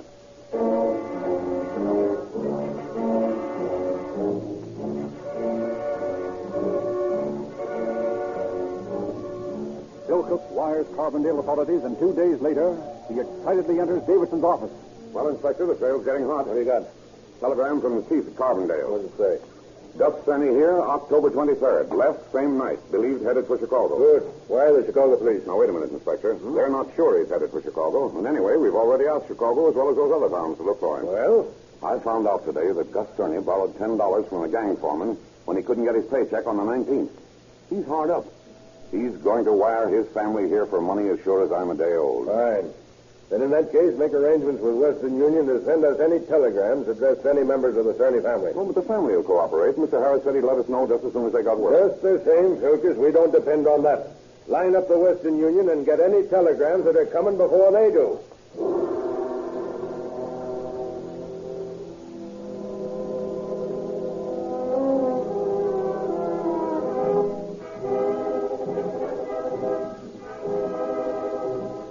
Days later, a telegram arrives in Los Angeles addressed to Cerny's brother and requesting him to send $10 to Gus at a certain Western Union office in Chicago. 2 hours before the telegram is delivered, it is in the hands of the Los Angeles police. And by the time it's delivered, Chicago police have been tipped off and are staked out on the indicated Western Union office. The vigil of the 2 detectives is finally rewarded when a blue Chrysler Roadster pulls up before the telegraph office. The officers watch it from their car. Well, there's a blue Roadster. Chrysler, too. Yeah, with California plates. Yeah, check the number. 1Z8106. Mm-hmm. That ought to be him. Well, let's let him get into the office and claim his telegram. Okay. He's going in now. We better move toward the door. All right, come on. Looks like our man, all right. That's the description. Yeah, that's the guy. What'd he do, Ed? Do you know? Yeah, bumped off his wife, according to the lieutenant. What's criminal about that? I know a lot of wives that ought to be bumped off. Yeah, here he comes. Okay, what's his name? Cerny. Cerny, huh? All right. You're under arrest, Cerny. What? You're under arrest. Oh, what for? You're wanted for murder in Los Angeles. Oh, there's some mistake. Well, we can talk that over down at the detective bureau. We got orders to bring you in, so you better come along peaceably. Oh, okay, let's go.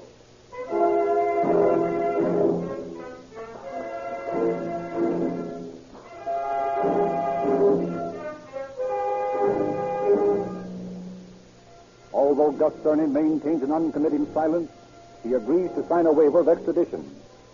Lieutenants Baggett and Silkus are appointed state agents by District Attorney Buren Pitts and sent to Chicago to bring Cerny back. Less than a week later, Silkus and Baggett face Cerny in the Cook County Jail. Well, I'm sort of glad to see you guys. The accommodations in this jail aren't exactly the same as the Palmer House. Yeah, I guess that's right, Cerny. Have a good trip, Gus? Yeah, okay. I made pretty good time. Did your car hold up okay? Yeah, worked like a dream. Any tire trouble? Nope. Well, there's just one flat at Cobden, Illinois. And all the tires that were on your car when you left California are still on it, hmm? Yeah, that's right. But listen, fellas, what do you care about tires? You came after me, apparently. What do you want me for? Come on, let me in on it. Well, let's not go into that tonight, Gus. You're tired, and so are we. Go back to your cell. We'll talk to you tomorrow.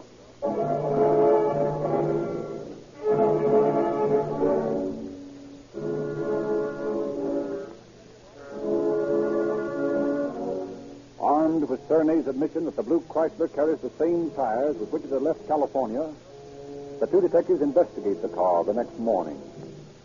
Now, let's see. The left rear was the diamond tread.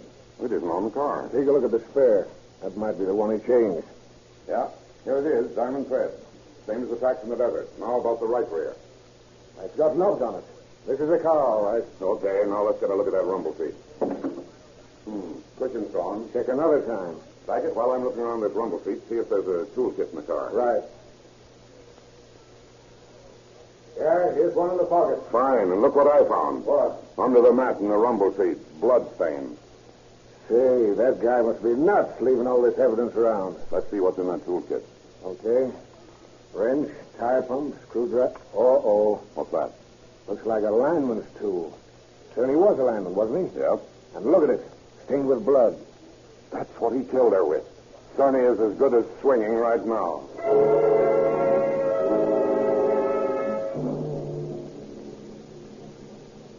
Silkus and Baggett lose no time getting back to the jail to interview Cerny.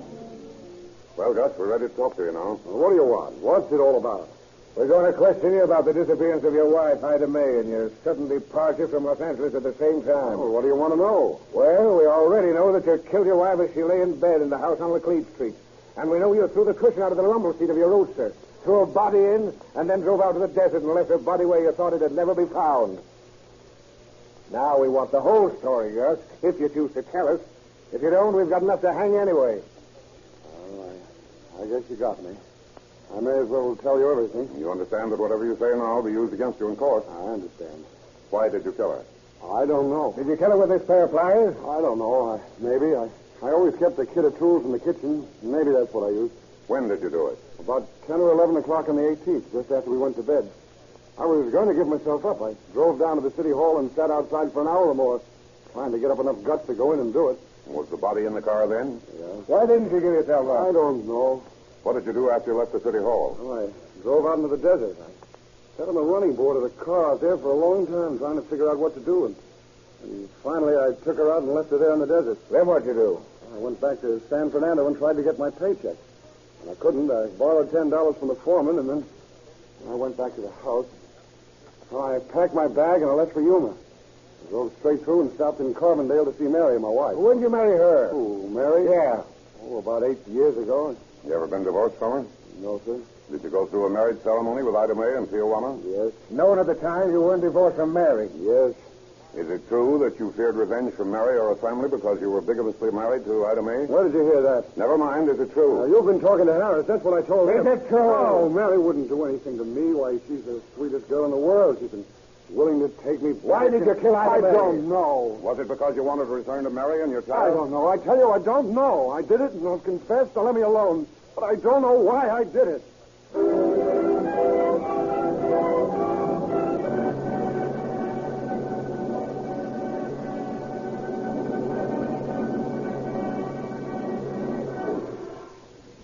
And Gus Cerny continued to claim that he didn't know why he killed Ida May. He never has confessed his motives. But motives did not concern us with such a splendid case our officers had constructed. Silkus and Baggett brought Gus back to Los Angeles, and he was booked at the Los Angeles County Jail on November 29, 1932. A few days later, the grand jury indicted him on a murder charge. He pleaded not guilty, and not guilty by reason of insanity, and repudiated his confession. We had expected that, but we were confident in our case. Apparently, he saw how strong it was, for on January 9, 1933, he withdrew his plea of not guilty and fell back on the insanity defense. On February 14th, having changed counsel, he withdrew the insanity plea and threw himself on the mercy of the court. That was a wise move and saved his life, for Judge Aguilar sentenced him to serve the remainder of his natural life in San Quentin prison. Thank you, Chief Davis.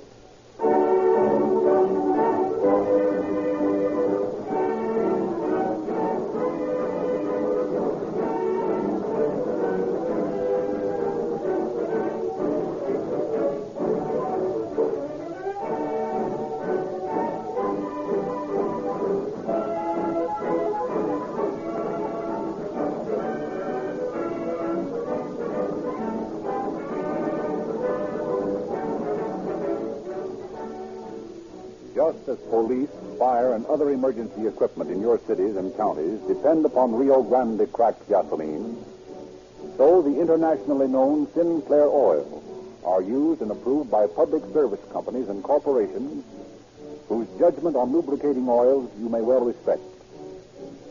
Your Navy uses 1,600,000 gallons of Sinclair oils for protection of their motors and fighting equipment. Your Army depends upon Sinclair oils for the lubrication of their trucks, tanks, guns, and other costly machinery. 52 railway systems fight friction and wear with Sinclair oil. 150 airlines, airplane manufacturers, and flying fields have tested, approved, and now use Sinclair oil. For your own sake, don't buy cheap bulk oil when you can buy Sinclair Opaline in sealed, tamper-proof, extra major cans for only 25 cents a quart. It will save you money and save your motor. The new radio log for August is now available, containing a complete list of forthcoming cases to be broadcast on Calling All Cars and another Rio Grande program. Drive into your neighborhood Rio Grande service station tomorrow and ask for the August radio log. It's free.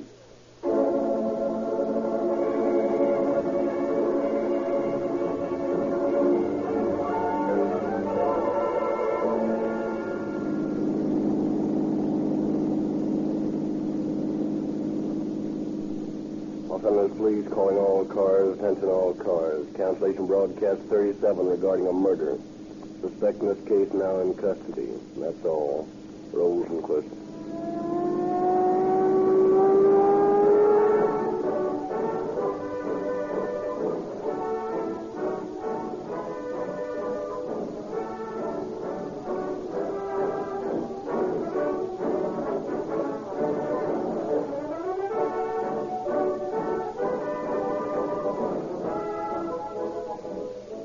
All Cars is based on the confidential files of the Los Angeles Police Force and is written and produced by William N. Robeson.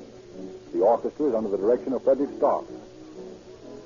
And this is Frederick Lindsley bidding you good night for the Rio Grande Oil Company.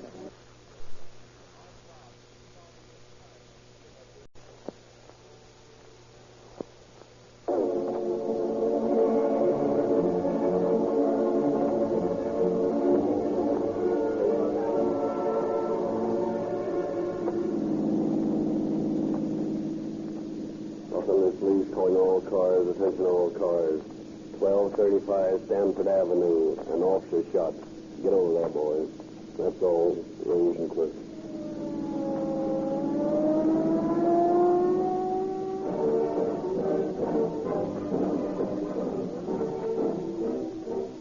Ladies and gentlemen, why do we buy any certain branded product? Probably for one or two reasons. Because it is highly recommended by people who know more about it than we do, or because we have proved its value to ourselves. You cannot appreciate the value or satisfaction of Sinclair Opaline motor oil in your car until you have tried it for yourself. But we can give you recommendations of such value that you will want to have the protection for your motor that Sinclair Opaline can give you. Listen, please. Your Navy uses Sinclair oil. Your Army uses Sinclair oil. 52 railway systems, 150 airlines, airplane manufacturers, and airports depend upon Sinclair oil as protection to their costly motors and equipment. For your own sake, don't make the costly mistake of believing that most any oil is good enough for your car. Oil may be of as little lubrication value as melted butter. Sinclair Opaline will make your engine run longer and smoother. This you will discover for yourself. But what about the price of this internationally known extra-refined Sinclair Opaline, sealed in tamper-proof cans? Most of you know the answer. Only 25 cents a quart. Therefore, insist on Sinclair Opaline, sold at all Rio Grande stations. And again, we are pleased to bring to you Chief James E. Davis of the Los Angeles Police Department, who has a personal message for you. Good evening, friends. In dealing with the public, the average policeman finds that every man has an inherent spark of honor which never dies, no matter how much he disagrees with society's concept of right or wrong. 22 years of police work has not blasted this conviction in my own heart, and I have found in this work innumerable situations justifying this belief in human beings. The successful police officer makes it a policy to deal with the criminal element first as man to man, treating him as a free man, with the age-old theory that every person is deemed to be innocent until proved to be guilty. In the case we bring you this evening, this policy was followed by Inspector Hawtrey, head of the Police Communication Division as the officer capable of receiving results because of its application. Professor Lindsley will now go on with the story.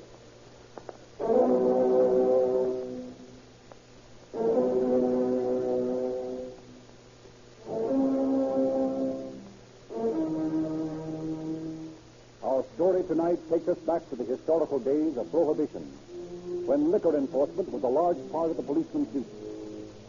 On a certain fall evening nearly 10 years ago, Patrolman Ashton, Leslie, and Carney are detailed to investigate reported bootlegging activities on Stanford Avenue. Having visited several alleged beer flats and having found nothing, they approached the house at 12:35 and ring the bell.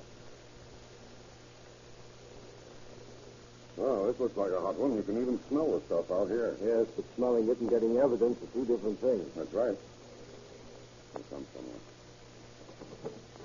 What do you... Hey, stop it, Ma. It's the bull. Don't let him get away, Ashton. Sorry, couldn't help it. He dashed right by us. Well, never mind. Let's get in this joint and see if we can get some evidence. Ashton, you and Leslie look around here. There's something doing upstairs. I'm going to see what it is. Right, but watch your steps. This Ella Watson that runs this dump is a hard dame. Don't worry, I'll take care of myself.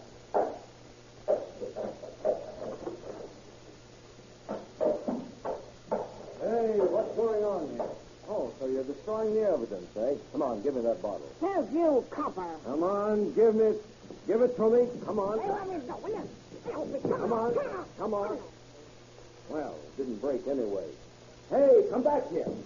Ashton, Leslie, stop that dame. She's trying to get away.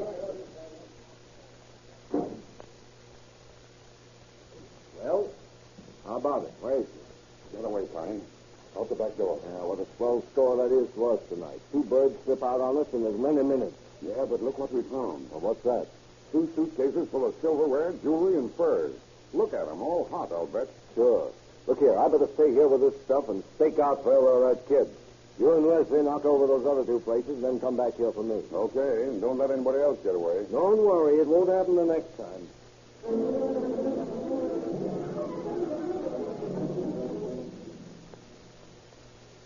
Hello, Ella. What's the big idea walking around the street with no coat on? You'll catch cold. Oh, gee, Curly, I'm glad I run into you. All right, what's the matter, Ella? Hey, it's the bulls, boys. They just knocked me over. They did? Yeah, Tommy warned me in time to start dumping the stuff, but one of them got above it. Well, I don't care about the bootlegging, that, but you boys have got that hot stuff of yours cocked off. Gee, that's right. And we don't want you to take a rap for that, Ella. Are they still there? Yeah, one of them is. 3 of them come in, and I saw 2 of them leave the house again. How about it, boys? Let's go in there and get that stuff away from the copper. Down with you, Curly. Okay, let's go.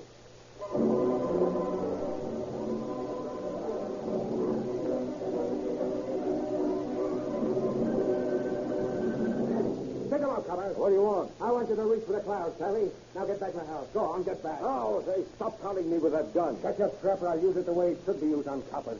Take his gun, Otis. Get his flashlight and cuffs, Mr. Fred. Okay. There you are. Okay, boys. Well, copper, you'll make your last think, you dirty... Come on, boys. Grab those bags and take it on the lamp, quick.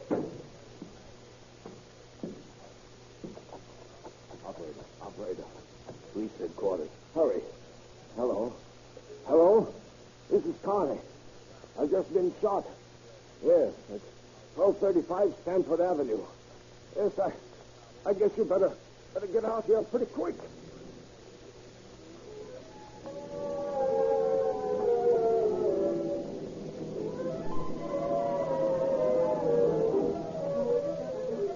In record time, the famed Los Angeles Flying Squadron screams through downtown streets to Stanford Avenue. They remove Carney to the receiving hospital, where it's discovered that he's not seriously hurt. After his wound has been dressed, he reports to Chief of Detectives George K. Holmes, who visits him at his bedside. You see, sir, when he said that, I just had time to throw my hand up, and that's why they got me in the arm. If I hadn't done that, I'd be a dead cop right now. You show fine presence of mind, Carney.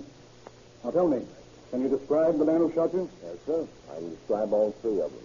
The one that fired the gun's about 5 feet, 8, 150 pounds, greenish blue eyes, and sandy curly hair.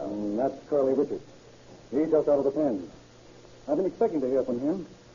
Then one of the other men was a little taller, thin, with black hair and a star on his forehead. Why, yes. How did you know? That's Otis Mullen. He pals with Richards. He's a bad one, too. Well, you certainly have a memory, sir. Just part of the business, Carney. Now, how about the third man? Oh, he was young. Oh, about 20, about Richard's height, gray eyes, brown hair. Don't recognize him. Okay. Yes, sir? I'm going to assign you, Evans and Jackson, to this case. I don't need to remind you that shooting a policeman is to us a greater crime than the law books have a penalty for. These men must be brought in. Yes, sir. I'll get on it right away.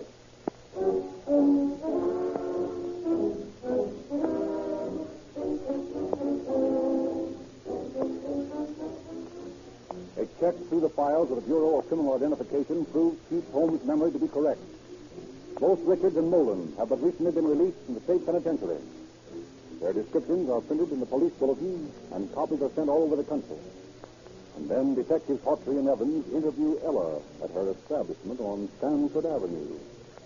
Ella, we want to ask you some questions about that shooting the other night. Well, I don't know nothing about it. I wasn't here. So we understand, but a couple of good friends of yours were. Oh, I don't know who you mean. Yeah, then we'll tell you. You mean Curly Richards and Otis Nolan. Oh, I don't know him. Oh, yes, you do. They seem to know their way around the place pretty well. I don't know anything about him. Come on, Ella, don't be that way. Where are Richards and Nolan? I don't know. Them boys never tell me when So you do know them. Well... You do know them, eh, Ella? Oh, only as customers. They come in here now and then for a drink. I don't know nothing else about them. Do you know they just got out of the pen? I don't know nothing about them. Hey, Yellow, pour us a nice bottle of beer. Oh, pardon me. Just a minute, young fella. Who are you? Why, my name's Ted Powers. I didn't know Ella was busy. I'll be going along. Oh, no, you won't. Well, I got an important thing I gotta do. You're going to stay here until we ask you some questions. Yeah? Who are you? I think you've recognized us already. We're police officers. Well, so what? You come here often? Yeah, every now and then. What for? Oh, get the tea, Ella. And to get a bottle of beer, huh? What's it to you? Were you here last night? No, I wasn't home. I can prove I was. Oh, look here, son. Don't be so tough about it. You're not under suspicion. We're just trying to get a line on who shot that officer last night. If you know anything about it, you can help us. No, I don't want to get in a jam. You won't get into any jam. You don't look like a gunman to us. No, it was like this. I was coming in through a back door when the shooting happened. Oh, you were, huh? Yeah, I stopped by for a drink. And I seen that curly-haired guy shoot the copper. So I got scared and run. I just stopped by now to find out from Ella what was all about. Who was this curly-haired guy? I don't know. I've never seen him before. Did you recognize him again? Yeah, I think I could. Yeah, good. Now, you better give us your name and address, son, so we can get in touch with you.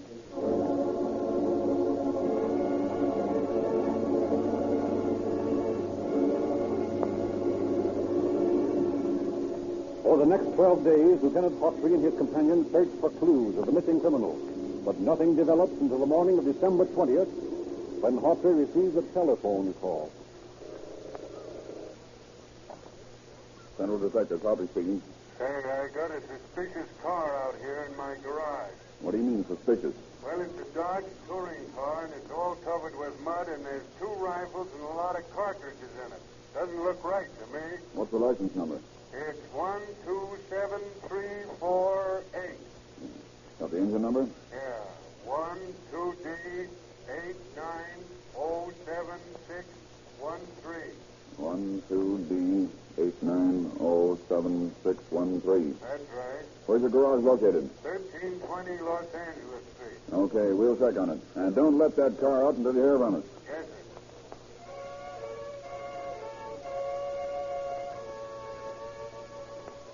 Now, let's take a look at this car. Where is it? Right over here. Must have been doing some tough driving from the looks of the mud on it. Yeah. How about it, Lieutenant? Is it hot? Yep. License plates are registered to another car, and the motor number is the same as a car stolen in Tulare a week or so ago. I thought there was something funny about it. What about those guns you said? Hey, Lieutenant, there's the men that left the car coming in now. Those 2 fellas in the Mackinac. Yeah, they've seen us. They're walking out again. Come on, Hawtrey. Hey, you, just a minute. Both of you. What's the matter? You're under arrest. Yeah, what for? Suspicion of grand larceny. We didn't steal nothing. Nothing but that car in there. What car? I don't know what you're talking about. That's some Hawtrey. Okay. No guns. Oh, here's a key. A Dodge ignition key. So, you don't know anything about that car, huh? Yeah, it was a... And here's a card from the Armstrong Hotel on Wall Street. Now, look here, boys. I'll take the fall for that car. Oh, this here's innocent. I just give him the key so he could take it over here to be washed. Let me take the rap and let him go. Not a chance. I think the chief will want to talk to you about some other things. Come on, Evans. We'll take them in, and then we'll look up this Armstrong Hotel.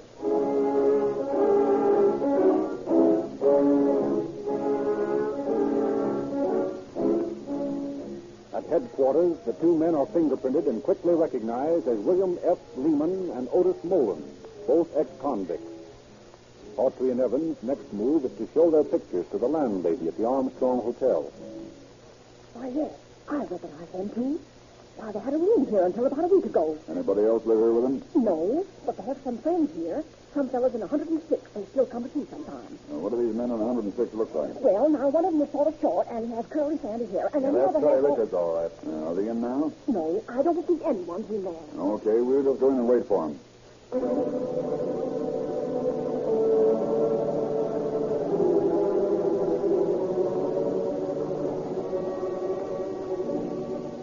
Autry phones for reinforcements and is soon joined by several more detectives.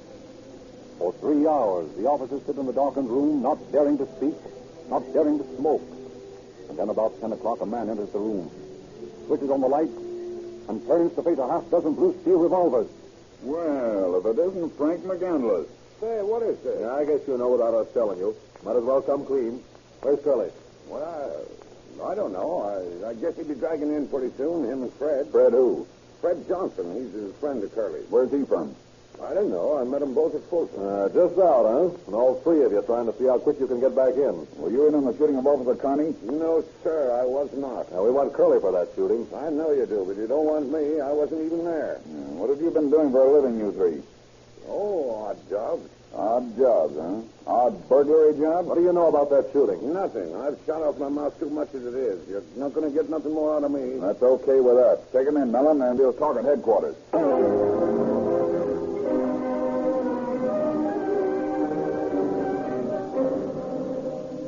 Once more, the silent stakeout is resumed. A half hour or more elapses, and then another man, carrying a suitcase, enters the room and switches on the light. Stop that suitcase and stick him up. Hey, what is this? You're under arrest. See what's in that suitcase, Evans. Okay. Hey, what's the charge? Well, here's a fur coat, 3 automatics, and Carney's gun, flashlight, and handcuffs. Well, we can make the charge carrying concealed weapons, suspicion of grand larceny, or assault with a deadly weapon. What would you like? Now, look here. Where did you get this suitcase? Well, a fellow gave it to me to keep for him. You're lying. Take him in.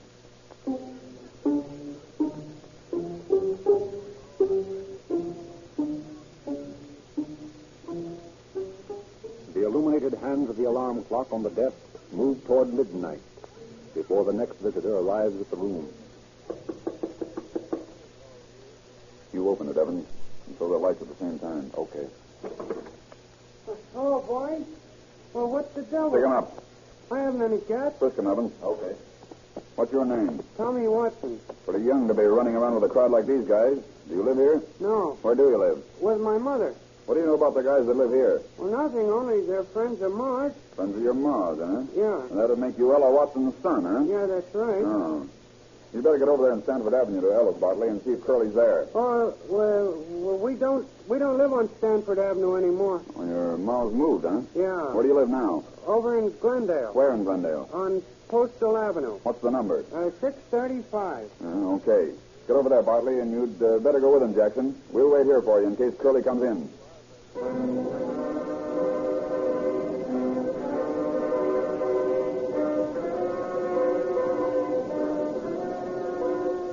For 2 hours, the officers hold young Tommy in the room at the Armstrong Hotel, but no one else appears. Then in the early morning, Jackson and Mellon return. Well, what did you find? Nothing. What do you mean? The kid led us on a wild goose chase. There's an old couple living at that address, and they never heard Ella. Look here, kid. What's the big idea? Well, I didn't want to... Listen, kid, you're laying yourself open to arrest for harboring a criminal. Yeah, but I ain't going to squeal on my ma and Curly. Oh, so Curly's with your ma now, huh? Yeah, they sent me over to find out where Mac and Johnson were. Well, kid, you're in a pretty tough jam, and the quickest way for you to get out is to take us to your ma's new joint right away. Well... You wouldn't want to spend a term at Ione Reformatory, would you? No, but... Okay, we'll forget all about it if you'll take us over there. Well, okay. But you better leave my ma alone. We don't want your ma. We want Curly.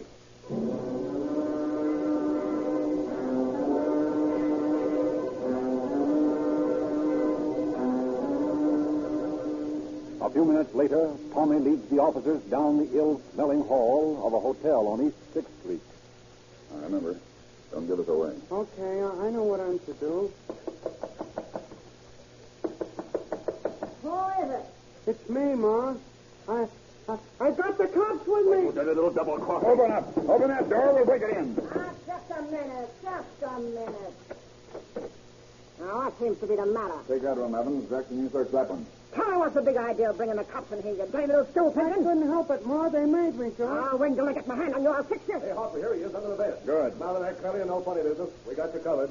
What's this all about, boys? What are you looking for me for? I guess you know, Curly, or do you make a habit of sleeping under bed? You're under arrest, Curly, for robbery and assault with intent to commit murder.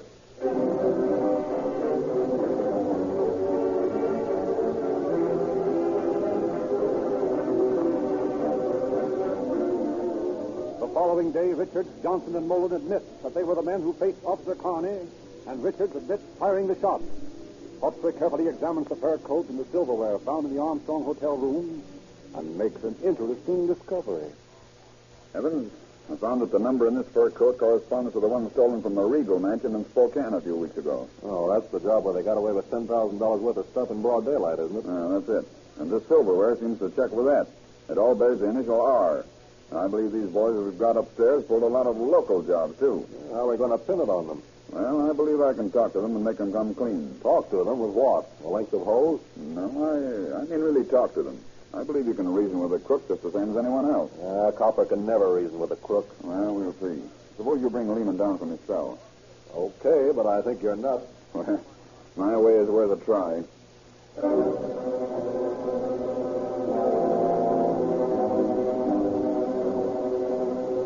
Defiant, expecting the third degree, Lehman is led from his cell to a little room in the basement of the old jail. Hawtrey approaches him as man to man. Hello, Lehman. Sit down. Well, we've identified some of the stuff in that suitcase as coming from that Regal robbery up in Spokane. Well, what of it? Well, it sort of looks as though we've got a closed case against all five of you on that job alone. But in addition, Richards, Mullen, and Johnson have admitted shooting Officer Carney. They'll get at least 14 years. Come on. What's this got to do with me? Well, just this. You all have to do a stretch. There's no way around that. Yeah?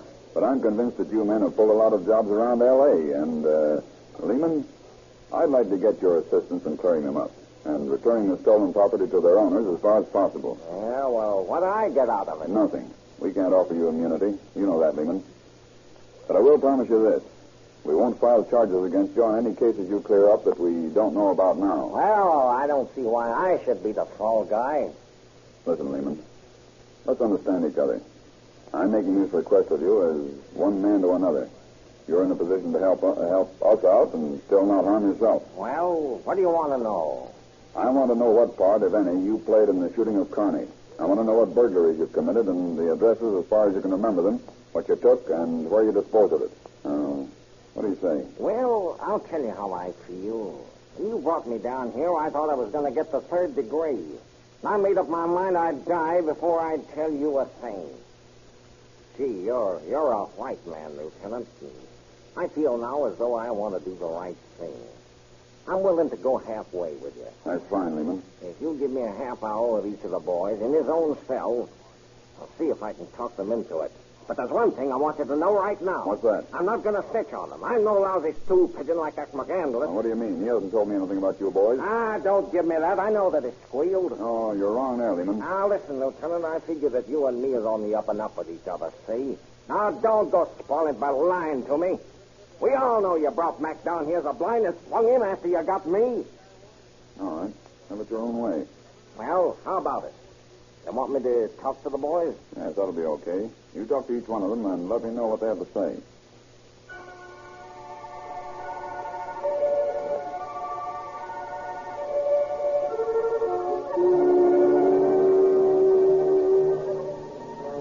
Hawtrey gets an idea from Lehman's scathing denunciation of McCandless.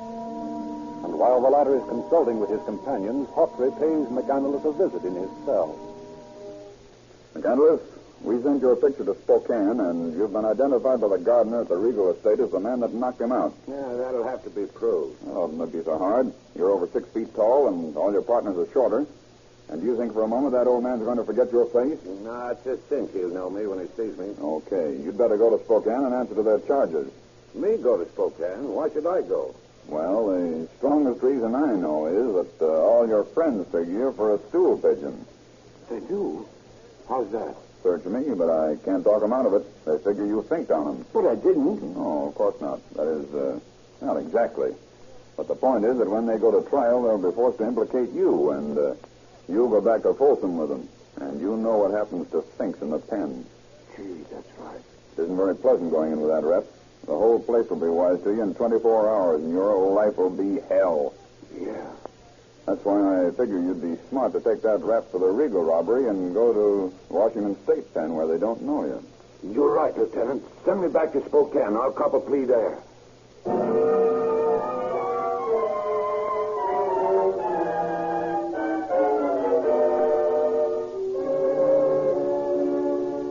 By this clever piece of strategy, Lieutenant Hawtrey disposes of one of the gang and returns to his office for the verdict from Lehman.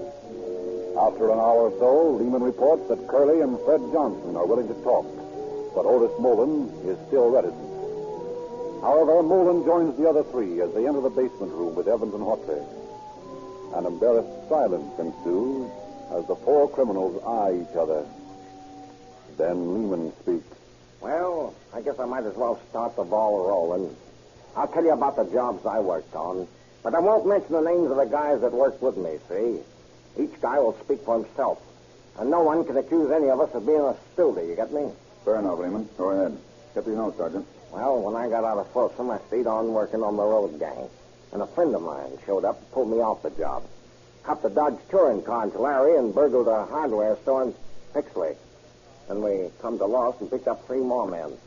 Went to Spokane and cased Mr. Regal's joint. One of the men worked for him once. We took everything we could get there and then started south. In Ventura County, we pulled a few store burglaries. Then we come back to Lost, and this Carney shooting occurred. Well, I guess it's in order for me to say that I didn't figure personally in the shooting. I didn't know anything about it after it was all over. But I did go with the boys to Reno, where we hid out until we heard that Carney was going to get well. Then we come back to town, and, well, I guess you know the rest of it. Yeah. Who's next? Also, I was one of the men in the bunch with Lehman. Yeah, I was present when Carney was shot, and I figured in all the jobs Lehman told you about. Okay, Johnson. What have you got to say, Mullen? Same here. I was with Lehman on all the jobs, and I was present when Carney was shot. That leaves me. I was in on all the jobs, and I fired the shot at Carney. But it was an accident. I didn't intend to shoot the gun. I just wanted to scare him. That's fine, boys. And I want to thank you for playing ball with us. Oh, that's okay, Lieutenant. You know, one of the rules we live by is never give a cop an even break, see?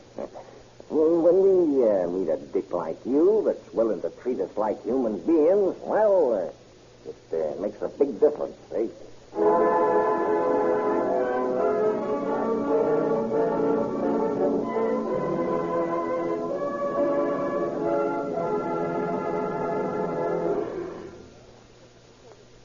Through the cooperation of the 4 criminals, much of the stolen property was recovered.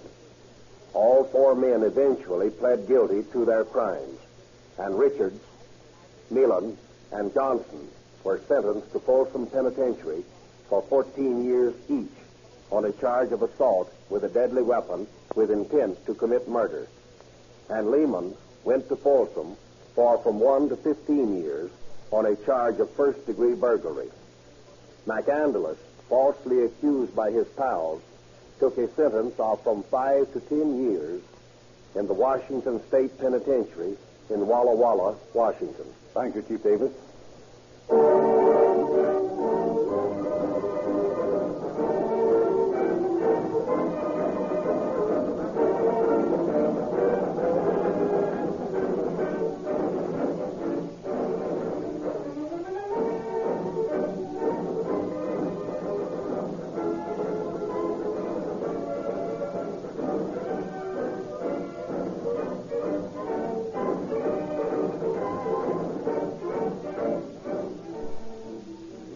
gentlemen, if you are Mr. or Mrs. Average Motorist, you are not interested in technical statements about gasoline.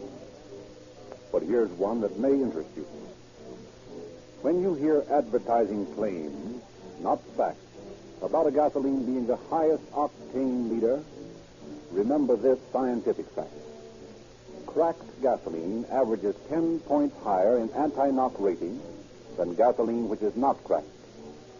Hot summer weather increases the knock in your motor, and summer driving is harder on your car. Rio Grande cracked with tetraethyl will see you through this summer with greater driving comfort. Use the same gasoline in your car that in the Southwest powers so many police cars, fire engines, ambulances, and other emergency equipment. Buy Rio Grande cracked and have the satisfaction of police car performance in your car. The new radio log for August is now available, containing a complete list of forthcoming cases to be broadcast on Calling All Cars and another Rio Grande radio program. Drive into your neighborhood Rio Grande service station tomorrow and ask for the August radio log. It's free.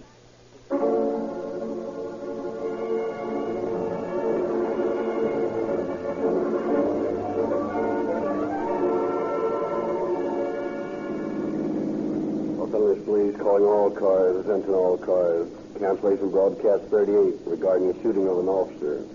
Suspects in this case now in custody. That's all. Rosencliff.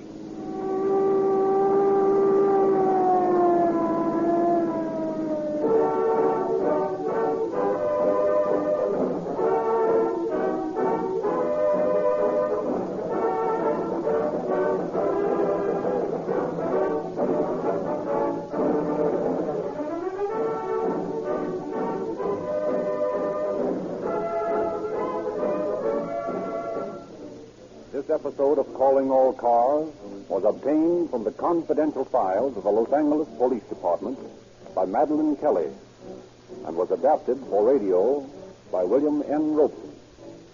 The orchestra is under the direction of Frederick Stark. And this is Frederick Lindsley saying good night for the Rio Grande Oil Company.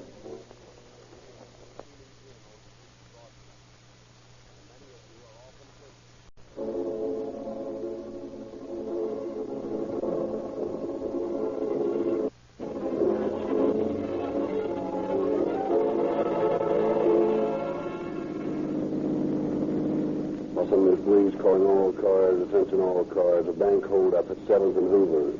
Police officer shot and killed. And that's all. Rosencliff.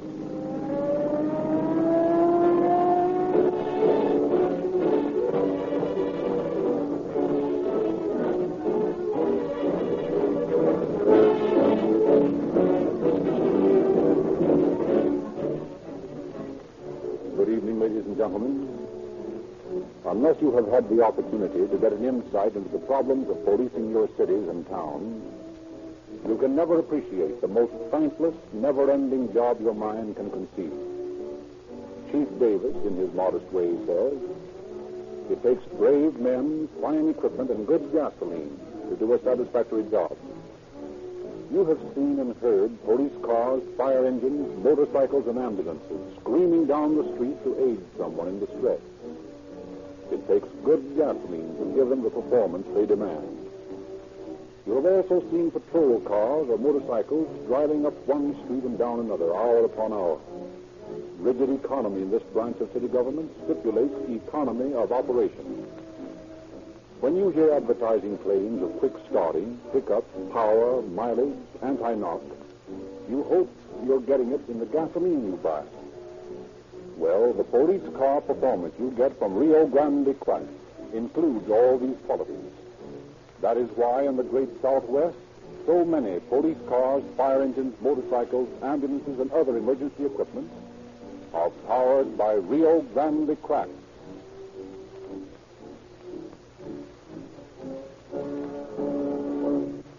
Once more, the Rio Grande Oil Company is proud to present Chief James E. Davis of the Los Angeles Police Department, whose interest in the citizen and taxpayer makes possible these broadcasts.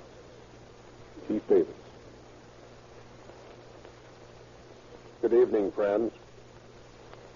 There is an axiom in England as old as England itself, that no matter where a citizen of England is, when he meets death at the hands of an enemy of England's society, no force on the face of the earth can keep Great Britain from reaching out and avenging his death. The streets of London are patrolled by uniformed bobbies, unarmed with but few exceptions.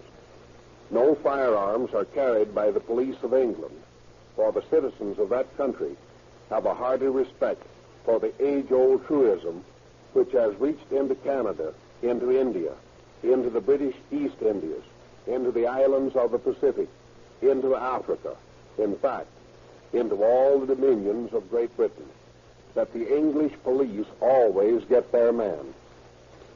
Here in America, only recently has public decency been so outraged by the brazenness of the criminal element as to bring to every citizen a realization of how important it is to support the police and peacetime army on a criminal front where battle never ceases. For years, the law enforcement agencies of this country have carried on undaunted under a burden of public disrespect which has made their job the hardest in the world, almost impossible to successfully finish. Until but a few months ago, if a gangster killed a policeman, that was not news. But if a policeman killed a gangster, that was news. News so colored by sentimentalists that a wave of criticism swept over the policeman and his colleagues so overwhelmingly that he not only lost courage, but faith in the citizens whose job it is for him to protect. Tonight's story tells more eloquently than can any words of mine what it means to kill a policeman. It concerns the wanton murder of a guardian of the law by self-styled tough eggs from Texas, unaccustomed perhaps to the unceasing vigilance of your police officers. I hope that every citizen listening to this program will realize as he hears this story unfold how important it is for him to back up morally and actually, if necessary, the policeman who risked his very life to protect him, his property, and his family. Professor Lindsley will now go on with the story.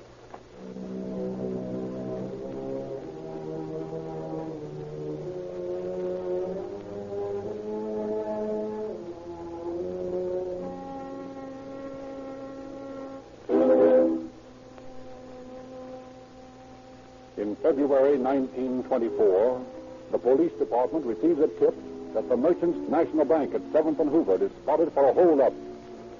Chief of Detectives George K. Holmes details officers Bond and Forbes, members of the department's famed crime clusters, an organization of 300 patrolmen working in plain clothes, to stake out at the bank. We join them on February 20th, after several days on the job, seated in a little office at the side of the main banking room. Well, this is a soft one, Forbes. Yep, don't mind it a bit. 2 days we've been sitting around here. Well, that's better than shaking down bags. Well, even shaking down bags is better than pounding a beat. How do you know? You've only been on the force a couple of months. 6 months. Well, wait until you've pounded a beat as long as I have. And then you'll really know how soft this steak is. Hey, Forbes, do you suppose somebody will try to knock over this place? You never can tell. They seem to have a pretty hot tip at headquarters. What would you do if they did try a job? What would I do? Well, Glenn, that's hard to say. You never know, for instance, what you'll do before you get into an automobile accident if you manage to do the right thing, or you don't live to tell about it. Yeah, that's right. Well, police work's the same sort of thing. Yeah, and it's swell, don't you think so, Forbes? Oh, I don't know. It's a good job. I'll say that much. Yeah, but there's more to it than just that. It's the idea of being a peace officer, keeping the peace. It's being on the right side. I get a big kick out of it. Yeah? Well, kid, if you get such a big kick out of it, take a look through the door and see how things are going in the bank. Okay. Say, have you noticed while we were talking, it got awful quiet in there? Yeah, it did at that. Take a look. Right. Get back in there. Forbes, there's a holdup going on out there. There's a guy with a gun. Okay, kid. Here's your chance to be a hero. Unlimber your coat and follow me. I'll take you back in there. Drop that gun. We're police officers. The hell with police officers. Come on, kids. Get the door.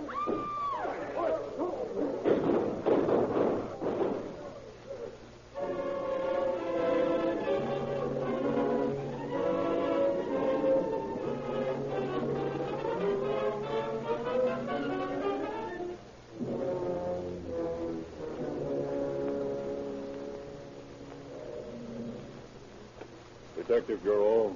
Lang, you've been talking. What? Yeah. Okay, right away. Flying Squadron. Frank Holdup at 7th and Hoover. Officer Shutt. Get out there, boys.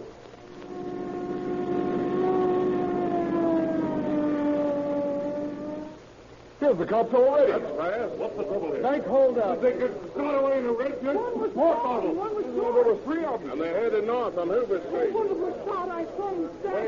Wait a minute. Don't all talk at once. You said they headed north on Hoover? That's right. Yeah, I saw him drive away. Okay. Frank, you take your car and see if you can follow them. Okay. Now, where's the officer that was shot? In my office. I'm the manager of the bank. Will you take me to him, please? Sure. Right inside the door. There are 2 of them, you know. Both shot? Yes. I've already phoned for the ambulance. Here we are. Right in here. Forbes and Bond. 4 guys. Heard that, Forbes? No, I'm okay. Just grazed my head. I'll be all right in a minute. You look after the kid. He got hit bad. How about it, Bond? How are you feeling? Not so good, Lieutenant. He got me for keeps, I guess. But I did my duty, Lieutenant. I got him. He's wounded. Look for a guy that's wounded.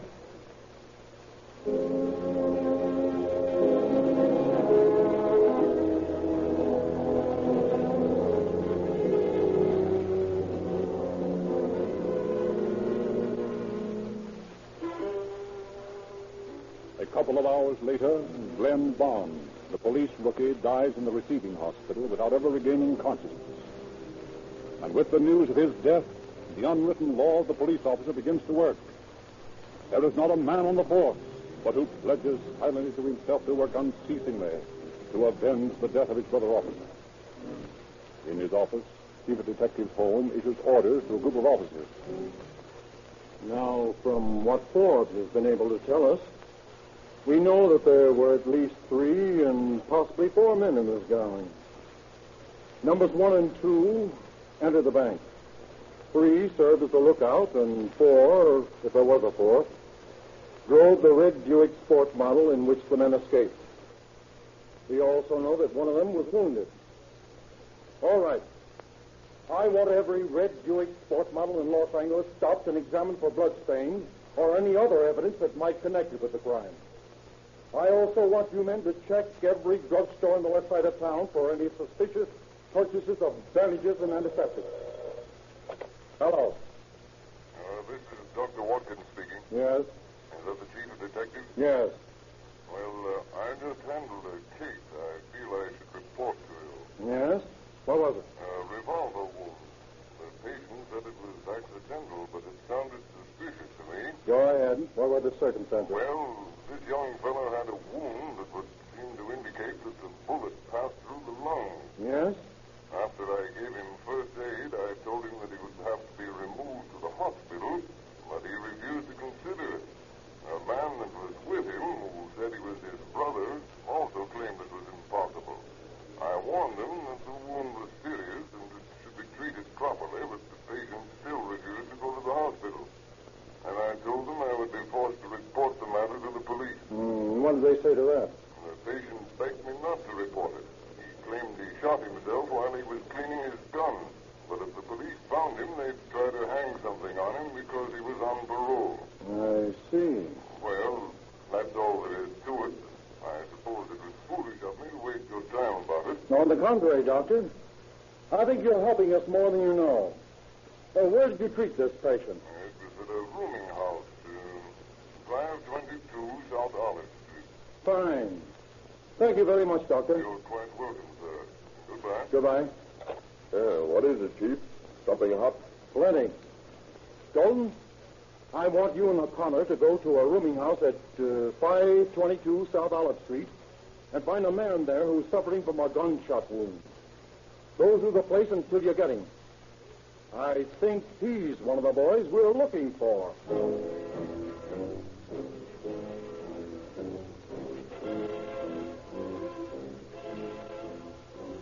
The officers conduct a systematic search of the Olive Street rooming house.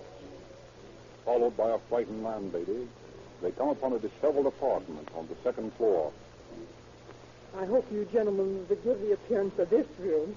It was just vacated a half an hour ago, and I haven't had time to clean it yet. Just vacated a half hour ago, eh? Smell what I smell, White? Yep, antiseptic. Let's take a look at the sheets in this bed.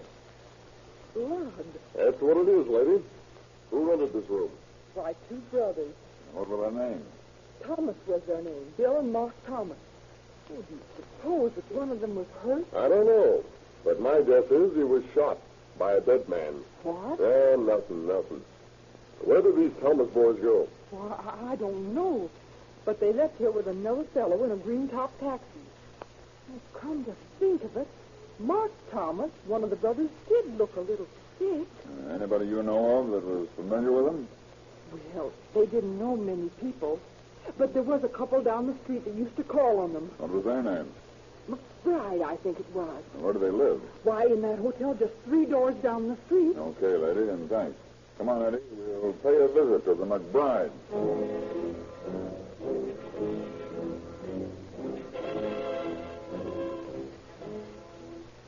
Is Mr. McBride upstairs? Oh, yes. How about Miss McBride? She in? No. Any idea when they'll be back? No, I haven't. Well, we'll wait. You might wait a long time. There's no telling when they will come back. Yeah? Well, maybe I'll find out quicker if I run that switchboard. Well, what do you mean? You sit over there. I can run a switchboard as well as you can. Well, you must be nuts. I can't let you do that. Come on, Switch Stolen. You know who we are. You probably know why we're here. Now move over there and make it snappy. I'm the telephone operator for a while. Mike, you better go up and wait in the room. Okay. Hey, you, which room are the McBrides in? Well, I don't know. Listen, Sonny, I'm going to lose patience with you in a minute and run you in. Now, which room is McBride? 115. That's more like it. Let's see. Yeah, here's the key. Go to it, Mike, and ring me down here if they come in the back way.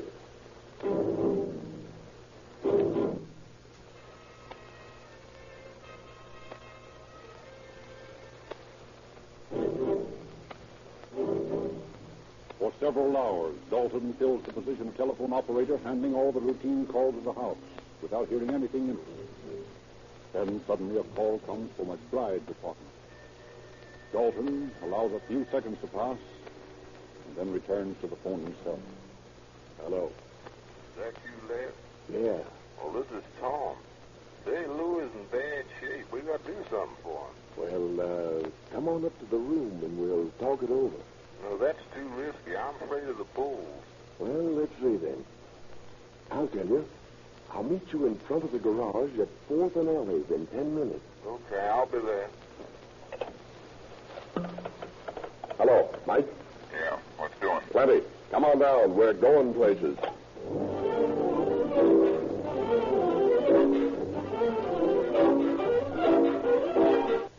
Dalton takes one side of Olive Street and O'Connor the other. As they approach the corner of Olive and 4th, they discover to their disgust that the meeting place Dalton thought of on the spur of the moment is obscure. There are 3 garages at the corner of 4th and Olive. However, the officers can do nothing about it except keep on the lookout for a young man who might look as though his name was Tom. O'Connor softly calls several passersby by Tom with no success, and is about to give up the vain waiting when a tall young man approaches the corner, looking up and down the street. O'Connor quickly walks up to him. All right, Tom. Why? Well, my name ain't Tom. Wait a minute, brother. I'm a police officer. I want to talk to you. Hey, Eddie. Come on over here. Now, what's your name? Bill Smith. How long you been in town? Me? Not very long. Just up here for a visit. From Texas, I suppose. Yeah. How could you tell? I can't miss that accent. You know many people here? Nobody, hardly.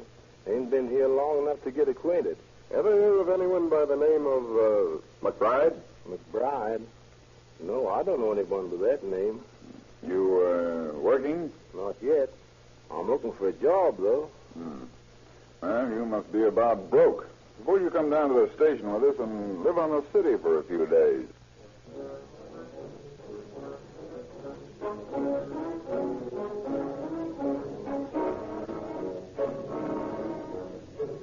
In spite of his protestations of innocence, the man who claims to be Bill Smith is taken in and booked on a vagrancy charge.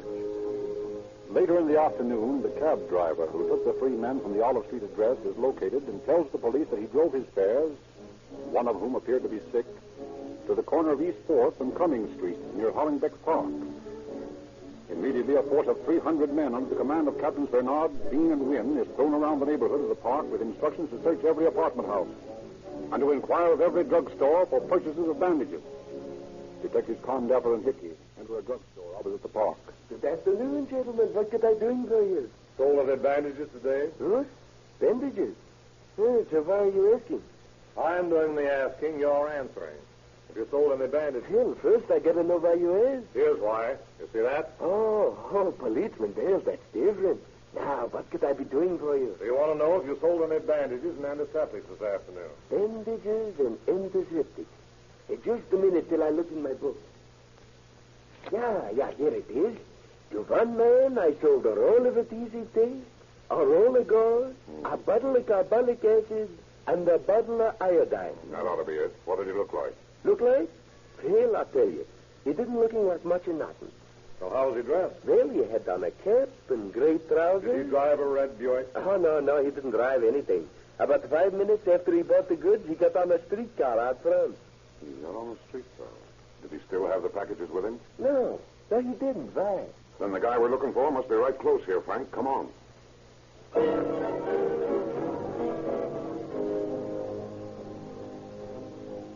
The search is centered on the neighborhood in the immediate vicinity of the drugstore. 2 apartment houses are entered without success, but the trail grows warm as Hickey and Condapper interview the landlady of the third. Why, yes, there's a sick man here. I don't know what it is the matter with him. What apartment's he in? Why, number 6, just 2 doors down the hall. Who's it registered to? Mr. Grant and his wife. Okay. Come on, Jerry, let's talk to him. Right.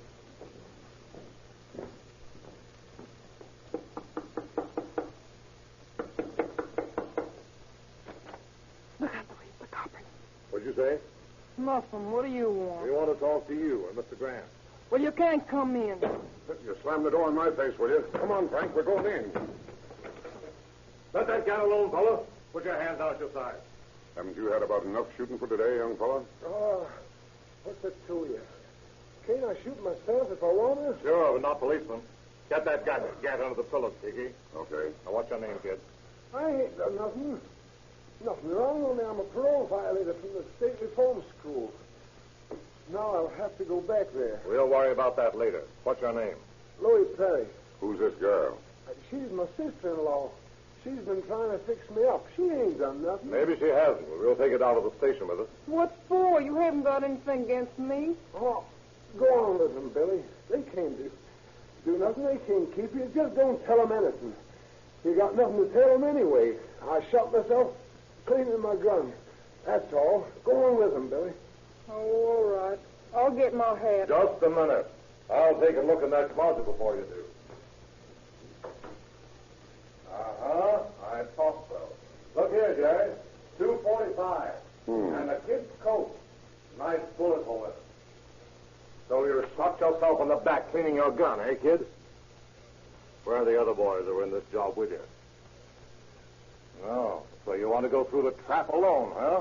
The trap? Sure, you killed a copper, didn't you? No, I didn't kill a copper.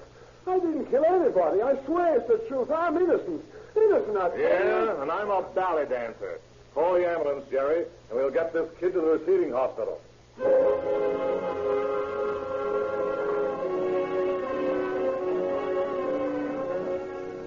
Louis Perry is taken to the receiving hospital, while Billy, the wife of his brother, is brought before Chief Holmes for questioning. She stoutly denies any knowledge of the bank robbery, claims an alibi for her husband, and states that Louis accidentally shot himself. The questioning goes on for hours. No, Mrs. Perry.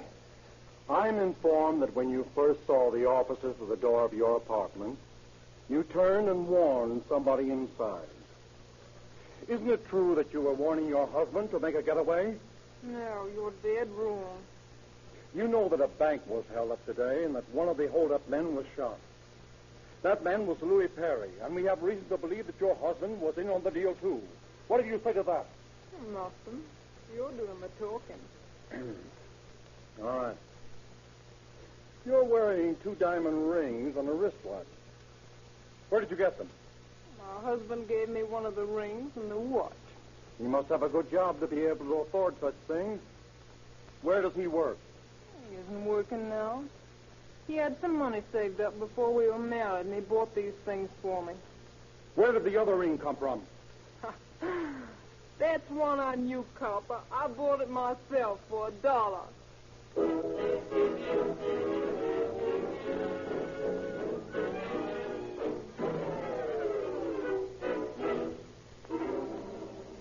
Continued questioning of Billy Perry fails to uncover a single enlightening fact regarding the whereabouts of her husband or the identity of the other members of the gang. Louis Perry, questioned at the hospital, is likewise silent. The investigation is checkmated until late that night when the operator at Detective Headquarters receives a strange phone call.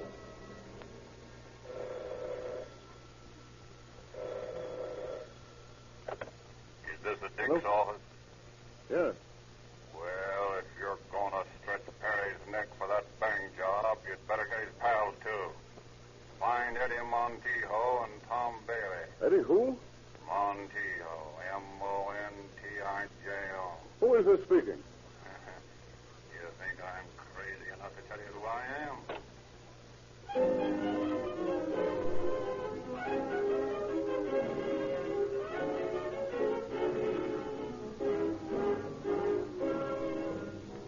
A hurried examination of the police record shows that Eddie Montijo had been arrested 5 times on charges of burglary and petty theft.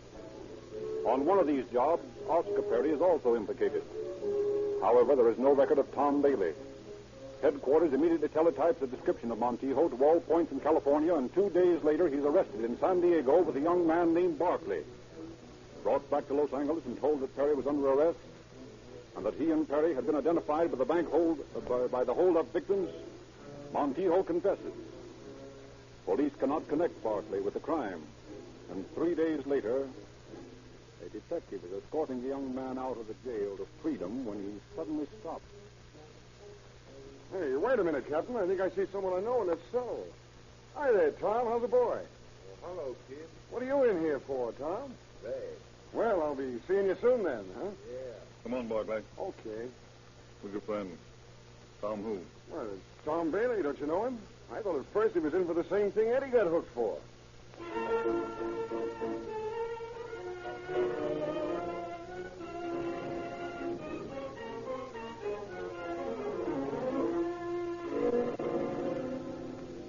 Thus does his friend unwittingly betray Tom Bailey and identify him to the police. For Bailey is the young man who had been arrested by Dalton and O'Connor under the name of Bill Smith. With 3 of the gang under lock and key, police centered a search on Oscar Perry. Failing to develop any case against Perry's wife, she is released, and detectives are assigned to shadow her constantly while the wires to her apartment on East 4th and also to her sister's home in Long Beach are tapped. The officers grouped in Chief Holmes' office, having long to wait for results. Chief Holmes' office. Special operator, Chief. A call has just been placed to that number in Long Beach. Good, let's hear it. I put you on the line. Something good, Chief? I don't know. We'll see. Oh, Billy, that you? Yes. Honey, how are you? Fine. Now listen, sugar. You all stick to what you say. Don't let anyone or anything change your mind. Don't pay no attention to the newspapers. Stick to your story. Want to see me, sugar? Do I? I've just got to, honey. I'd sure like to hear you say that. You better hang up now, honey. Somebody might be listening in. Call me later, will you? You bet I will. You stick right to that phone. All right. Goodbye, honey. Goodbye, sugar. Operator.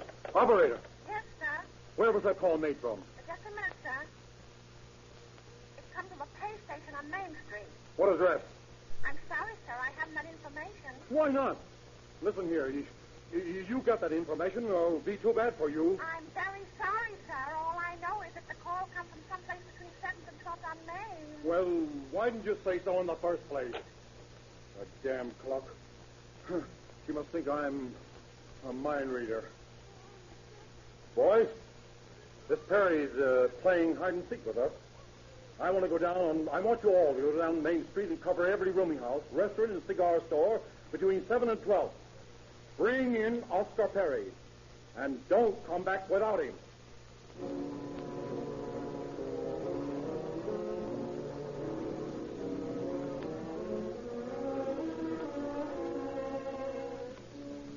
Detective Jack Trainer, who leads one of the squads of searchers, possesses one clue in the form of a tracing of Perry's handwriting, taken from the register of the apartment on Olive Street, where he had registered as M.R. Thomas.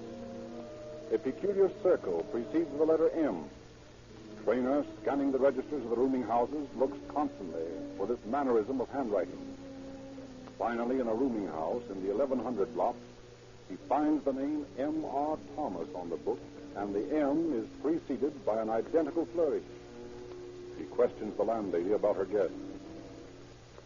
Who is this M.R. Thomas? Why, a young fellow who just come in. He's in room 3. Room 3, huh? Where's that? Why, just across the hall. Has he done anything bad? Plenty. You better stay out of the way, ma'am. We may have trouble. All right, boys, let's go.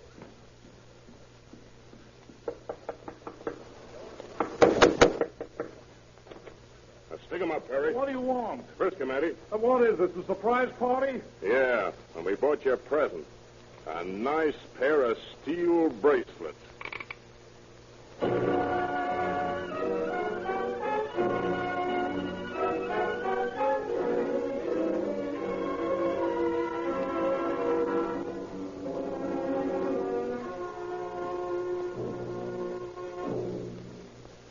No witness of a bank robbery had been close enough to Oscar Perry to positively identify him as a member of the gang.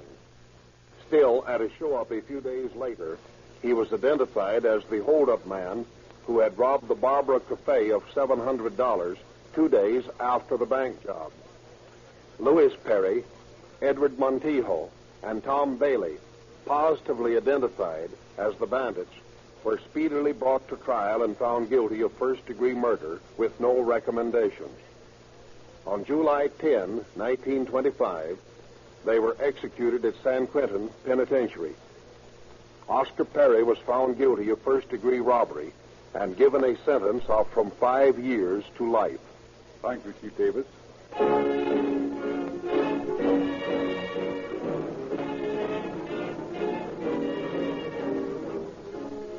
An old Western saying is, chock full of good sense.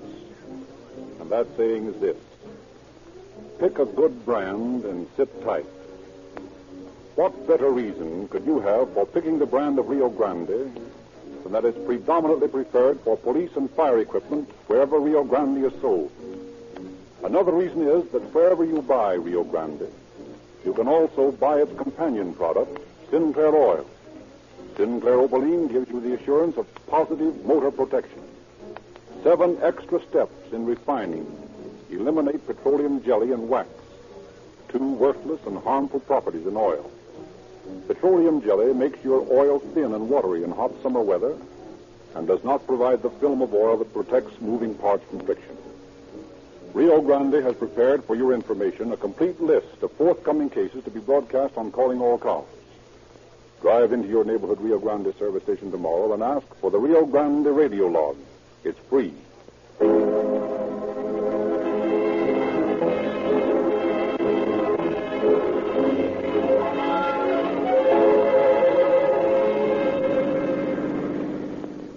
Los Angeles Police calling all cars, attention all cars, cancellation broadcast 39 regarding an attempt bank robbery. Suspects in this case now in custody. That's all. Rolls and quotes.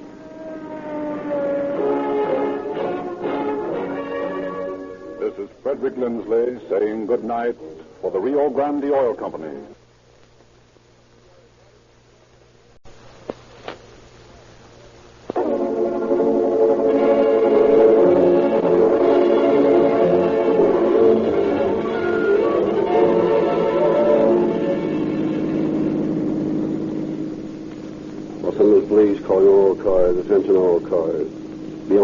job for a well-dressed young man. About 25 years of age, medium height, weighed about 140 pounds.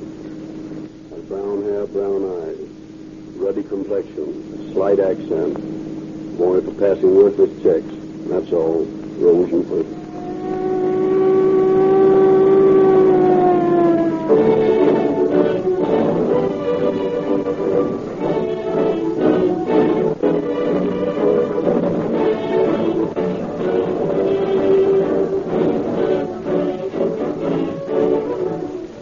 Good evening, ladies and gentlemen. The exciting and hazardous duties of your police and fire departments demand that the automotive equipment they use deliver sparkling, dependable performance. When life or death may be a matter of seconds, their gasoline must be good. Instant starting, unlimited power, quick getaway night and day. That's why so many police cars, fire engines, ambulances, and other emergency equipment are powered by Rio Grande cracked gasoline. Remember, this gasoline is exactly the same as that which you can buy at any Rio Grande service station. Also, cracked gasoline has 10 points average higher anti-knock rating than gasolines which are not cracked. If you are now a user of Rio Grande cracked with tetraethyl, then you know what police performance in the gasoline really means. If you are not, then try a tankful tomorrow and enjoy the performance required by police and fire departments. Rio Grande cracked is sold at all Rio Grande stations.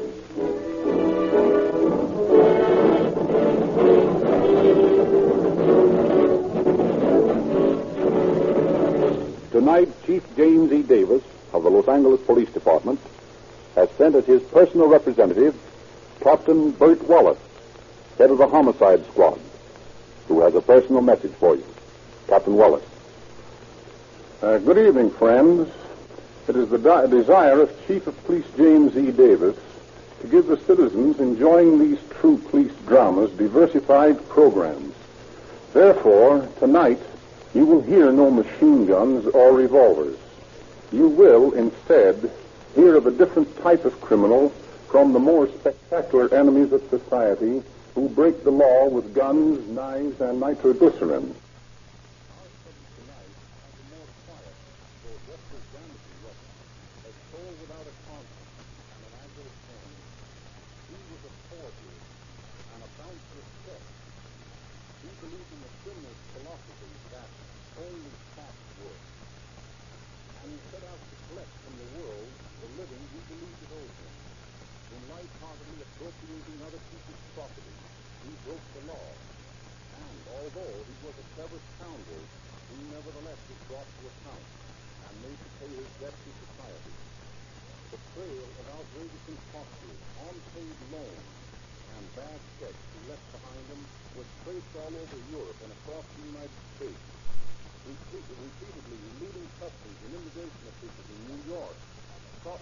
Men in England and officers with Paris police.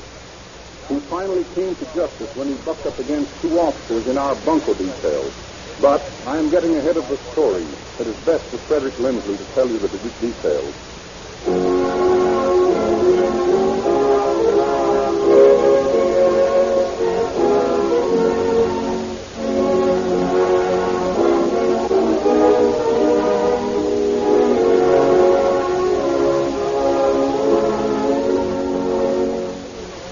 Midwinter 1927.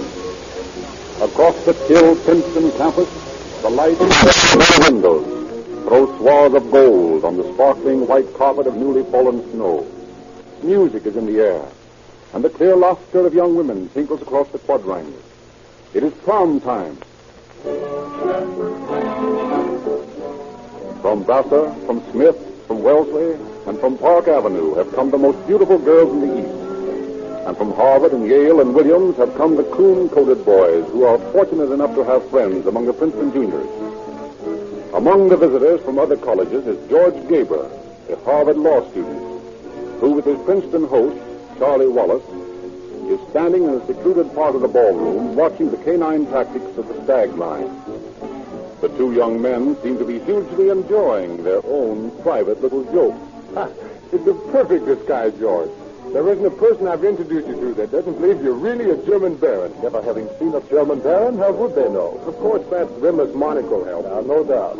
You'd go a long way to Germany before you'd find a real baron that wore one. Yes, I suppose so. But for Princeton purposes, your monocle, your accent, and your big title of Baron Alfred von Krupp passes perfectly. You know, as a matter of fact, Charlie, there aren't any von Krupp. Really? Sure. The Krupps, as you know, were famous munitions makers for years and years. Finally, the head of the family died, and there were no male descendants. So Wilhelm II arranged a marriage for a favor of his to the woman who was the head of the house of Krupp. And instead of her taking his name, he took hers. Well, I'll be darned. I never knew that. I thought there was anyone else, I guess. You Americans are woefully ignorant of the Almanac de Gotha. The Almanac de Gotha? Well, what's that? Oh, that's well, you might say the who's who of European nobility. Yeah? Well, if there is such a thing, we better not go too far with that little joke. Somebody may check up on you. Who? You never even heard of the Almanac. And if you didn't, you suppose anyone else here has? Well, maybe not. Charlie, I'll wager I can pass as the Baron Alfred von Krupp any place in this country and get away with it. Oh, no, you couldn't. Sure I could. I can pull this guy to New York and Newport and Miami, any place, and get away with it. I'll bet you couldn't. I know I can. Somebody would be sure to check upon you. Charlie, as I said before, if you'll pardon me, you Americans are dumb. Yeah, but just the same... If I can successfully pass as the Baron von Krupp for 6 months, I tell you what I'll do. I'll be your valet for the next 6 months. Oh, that's too easy, George. I know you can. But if I get by with it, you will be my valet for 6 months. Okay, George. It's a bet.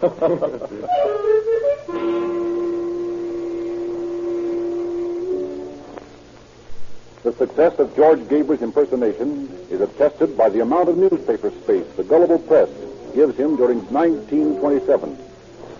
He is feted by society wherever it congregates. He makes friends with people in high places. Henry Ford is so taken with the engaging young fellow that he makes him a present of an automobile. George Gaber, alias the Baron von Krupp, is living off the fat of the land and anticipating the services of Charlie as his valet for 6 months, when at a house party on an estate in Delaware, his hostess introduces him to a countryman. Baron, I'd like to present the Count von Schwarzendorf. Count, this is the Baron von Krupp. Es freut mich sehr, Sie kennenzulernen. Ja, Exzellenz. Es ist vielleicht besser, Sie sprechen Englisch. Ich glaube nicht, dass unser Gastgeber Deutsch versteht. Ja, it's better. I beg your pardon, madame. It is so charming to meet a fellow countryman who naturally falls into the mother's heart. Oh, of course. And I'm sure you two will have much in common. You see, Baron, the Count is in America inspecting our Delaware munitions plants for his government. And, Count, of course, you know the Baron's family, the von Krupps who made all those guns in the war. The von Krupp? Oh, yes, of course, you know. They made the large Emmers or some gun like that. You know, the one that bombed Paris. Oh, yes. You come from the von Krupps of Essen, then, Baron? Yes, exactly. Very interesting, Baron. It has been a pleasure to meet you. Madame, you said something about the garden. Oh, yes. Come this way, Count. I want you to see my dahlias. Auf Wiedersehen, Baron. Auf Wiedersehen. Madame, what do you know about this fellow? This Why, Baron? Why, he has the best of recommendations. What do you mean? He is an impostor. Count, how dare you? He's my guest. I am sorry, Madame, to be so brusque, but this fellow is no baron. He cannot be. Why not? Because in all the nobility of Europe, there is no von Krupp. Great heavens, are you sure? Positive, Madame. Then maybe he's come here to rob me. Maybe he's stolen my jewels. We must do something, Count. We must catch him. Please, quiet. Allow me to handle this matter. There must be no excitement nor disturbance to alarm the guests. I shall call the police and then take the baron for a walk in the garden. When the police arrive, we will transfer him to their automobile, and then you may announce to your guests that the baron has suddenly been called away. And so you are relieved of a possibly dangerous man, and your face is safe, and no one the wiser. Oh, Count, you think of everything.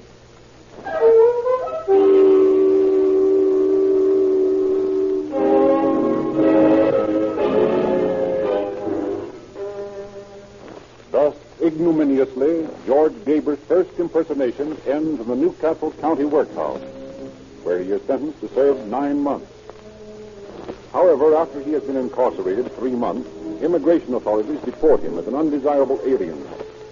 Ejected from one country after another, he finally is refused permission to enter his native Hungary on the grounds of having taken out first citizen papers in America. He is no longer entitled to Hungarian citizenship. But this resourceful man without a country manages to procure a birth certificate of a former Harvard classmate, and presenting it to the American consul with the story that he lost his passport, manages to get another issued to him in the name of his friend. His wager with Charlie Wallace has taught Gaber how easy it is to live without effort. So, equipped with his falsified passport, he journeys to London, where he prepares to get by on a really royal scale. The telephone, it is only a lie.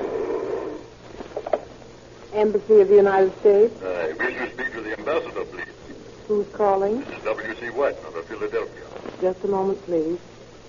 Mr. Widener of Philadelphia calling, sir. Widener of Philadelphia? Oh, yes. I'll talk to him. Hello, Mr. Widener. Hello, Mr. Huffman. I've never had the pleasure of making your acquaintance. I presume you know who I am. I certainly have heard of the man who gave that beautiful library to Harvard. Well, that was nothing. I didn't know you were in town, sir. I hope I shall have the pleasure of entertaining you at the embassy. Unfortunately, Mr. Huffman, I'm only in London for a few hours. I leave for Paris tonight. But there is something. What is that, sir? Well, my nephew, Charles Hugh of Richmond, Virginia, is arriving in England sometime tonight. If you could... I'll certainly do everything I can to make his stay a pleasant one. I've taken the liberty of telling him to call you when he gets in. Excellent, Mr. Widener. I'll look after him. Thank you very much. And thank you, sir. Have a good trip.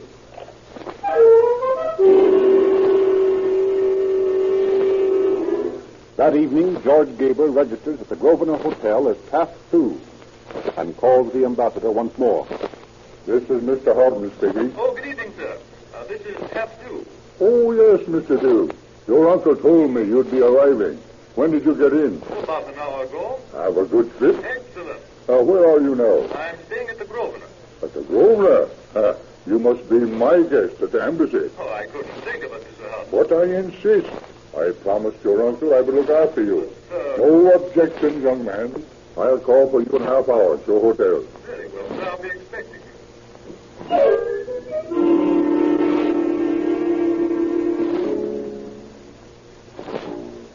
And so George Gaber, alias Taft 2, becomes the guest of the ambassador to the court of St. James.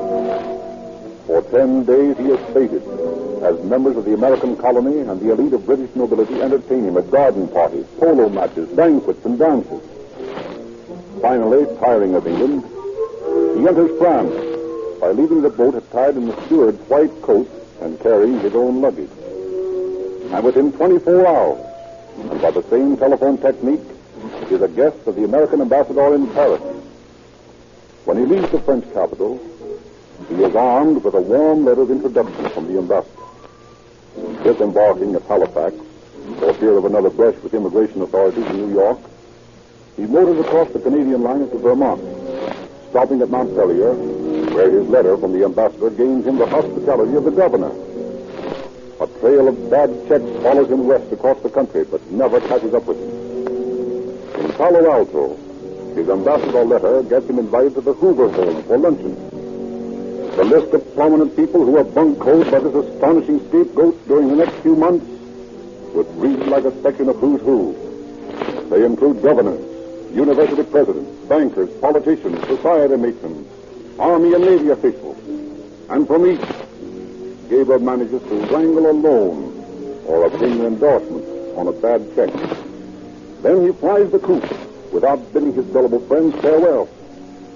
His junket leads him once more to the West Coast, this time to San Diego, where, posing as Taft 2 Houghton, son of the ambassador to Great Britain, he is right royally entertained. That's it. In the review of the fleet. On the strength of his unimpeachable credentials, and then becoming bored, starts for Los Angeles. The telephone is once more an important piece of his equipment. The manager of an exclusive Los Angeles club receives a call one afternoon. Hello. Is this the manager whom I'm speaking? Yes. I'm secretary for Mr. Tattoo Houghton, Assistant Solicitor General of the United States. Yes. I want to reserve a suite for Mr. Houghton. An hour later, George calls the manager a second time. This is Louis B. Mayer speaking. Yes, Mr. Mayor. Mr. Tattoo Houghton, a very good friend of mine, will arrive in the club shortly. I will consider it a personal favor if you'll take good care of him. We'll be pleased to, sir. Tell him to get in touch with me as soon as he gets in. Yes, Mr. Mayor. Still another call comes to the club in the early evening. This is Mayor Porter speaking. Yes, Your Honor. You're expecting a Mr. Tattoo Houghton? Yes, sir. He's reserved a suite. Ah, good. Please tell him I've arranged a banquet for him at the Jonathan Club. I will, sir. Ask him to call me as soon as he arrives. Yes, Your Honor.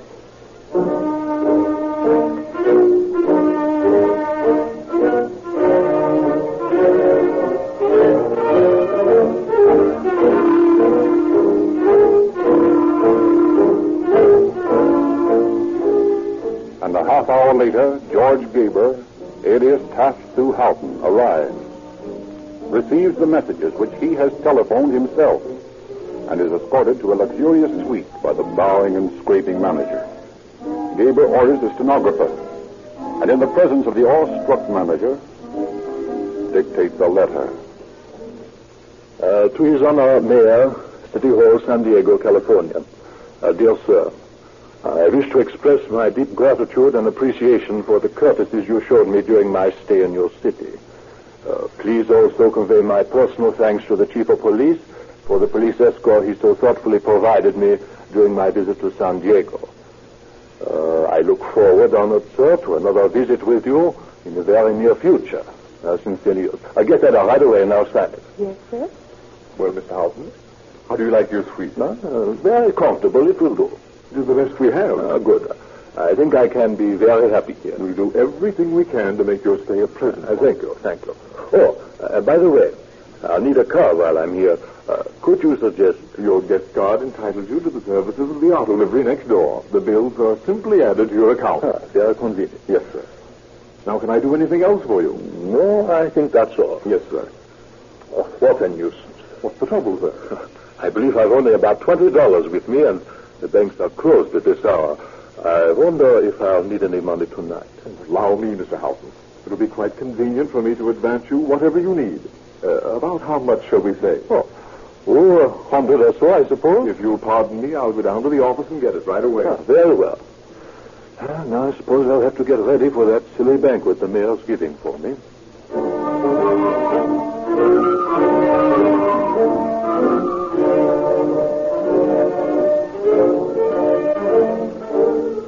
Gaber takes the club for several $1,000s before polite demands for a payment on account forces him to settle with a bad check and move out.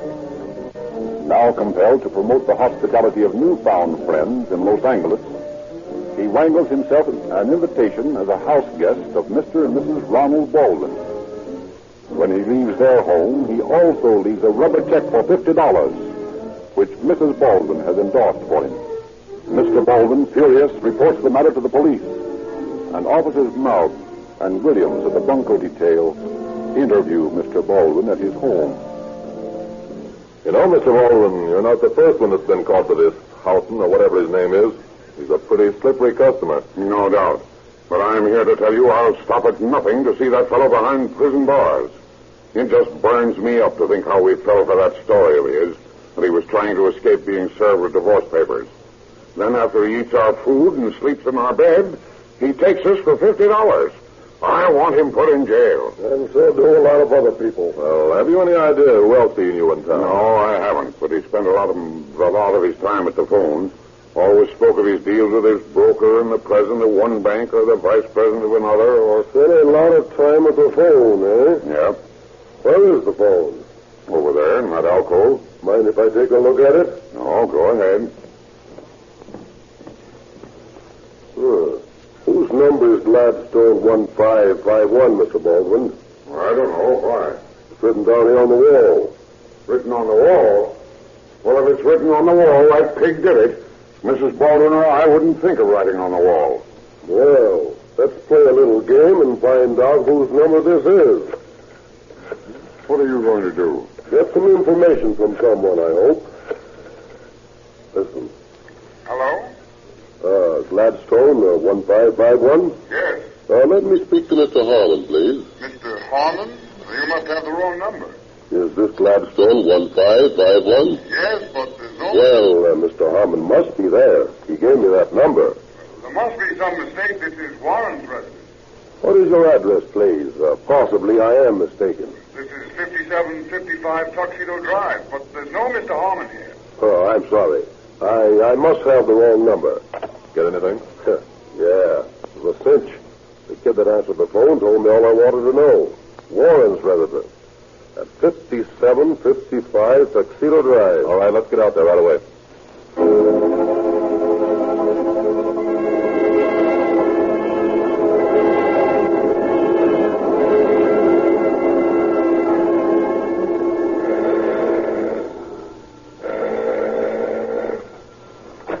Mr. Warren? I'm Jack Warren, Jr. What can I do for you? Are you acquainted with a man named Houghton? Am I? I'll say I am. Why? Are you a policeman? That's right, buddy. Well, I was wondering when you'd catch up with him. What do you mean? Well, come on in and sit down. I suppose you want to ask me questions about him. Yeah, we do. All right, come on in. Sit down over there anywhere, on the Davenport. Smoke? Yeah, thanks. Well, what do you want to know? How long have you known Houghton? Just a couple of weeks. And that's 2 weeks too long. You know what he did? No, but we want to. Well, he got me to go to my dad's bank and endorse a $100 traveler's check for him.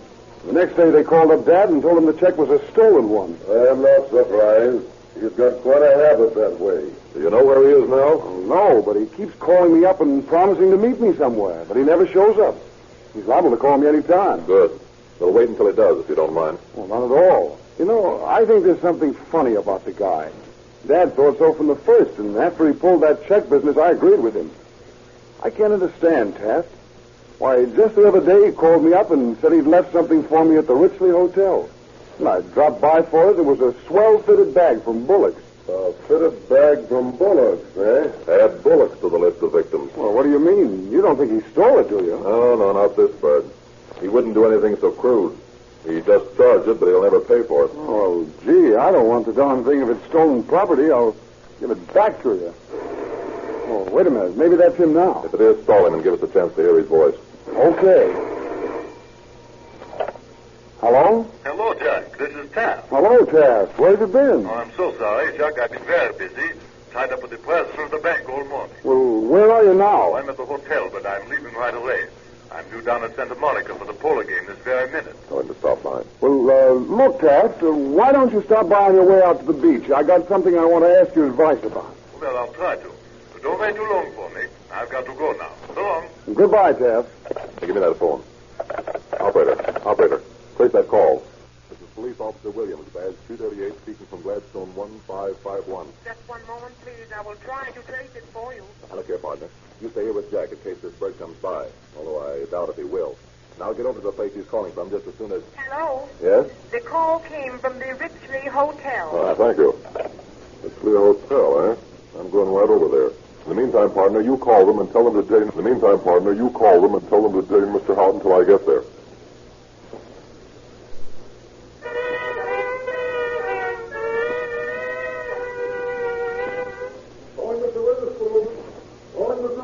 Can I help you, sir? Oh, yes. I'm looking for a man by the name of Houghton who's registered here. I'm sorry, sir. Mr. Houghton is just checked out. Here's my card. I'm a police officer. You know where he went? Say, what's the meaning of all this? A little while ago, a man called and said he was a police officer and ordered me to detain Mr. Houghton. And now you come here demanding to see him. Fortunately, Mr. Houghton had already checked out when the first call came. I'll have you know, my good man, that we do not like to have our guests annoyed in this manner. Mr. Houghton is a very fine gentleman. And furthermore... Wait a minute, brother. How did Houghton pay his bill? By check? Of course. Here's his check right here. On the Crocker National Bank of San Francisco. I thought so. Well, maybe you think Mr. Houghton's a fine gentleman now, but when that check comes back, you may think different. Right. What do you mean? I mean that Mr. Houghton hasn't any account at that bank and that you're out just $64.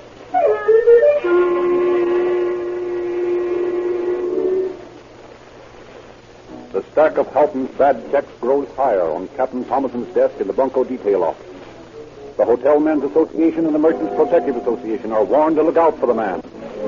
Maug and Williams develop another angle of the case when they discover that Halton has been trading on the air-mindedness of young boys, posing as an aeronautical inspector for the Department of Commerce, and promising to make them licensed pilots, but in the meantime using their identification to cash worthless checks. It is this strange desire to impress boys of high school age that proves his undoing.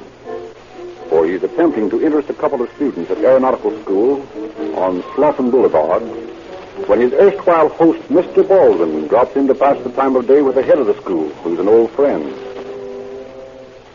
Well, Ernie, how's the aviation school business? Fine and dandy, Bob. How's things by you? Well, I can't complain. Life's a little brighter since we got rid of that fake Virginia gentleman who was living off of it. That was a funny case. If any, I've laughed over it many times.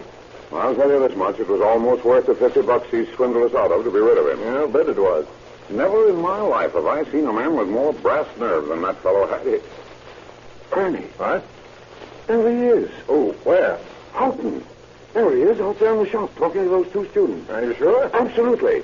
Come on, he's not going to get away from me this time.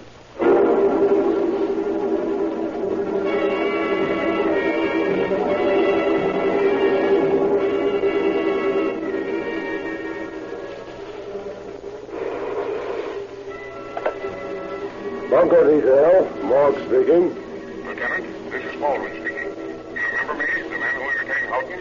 Yes, of course I do. We've got our man. You have? Where? Out at the Pacific College of Aviation on Slauson. Hurry up out here. You bet I will.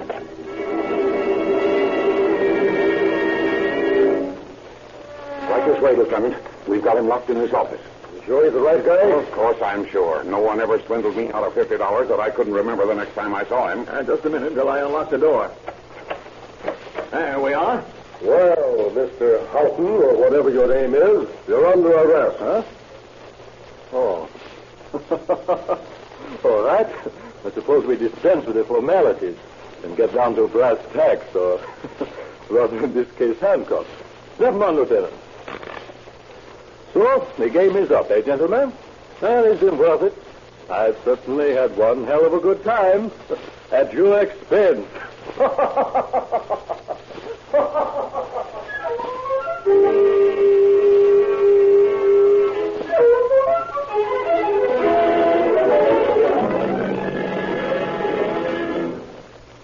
We voluntarily released our prisoner to federal authorities for prosecution on the charge of impersonating a federal officer.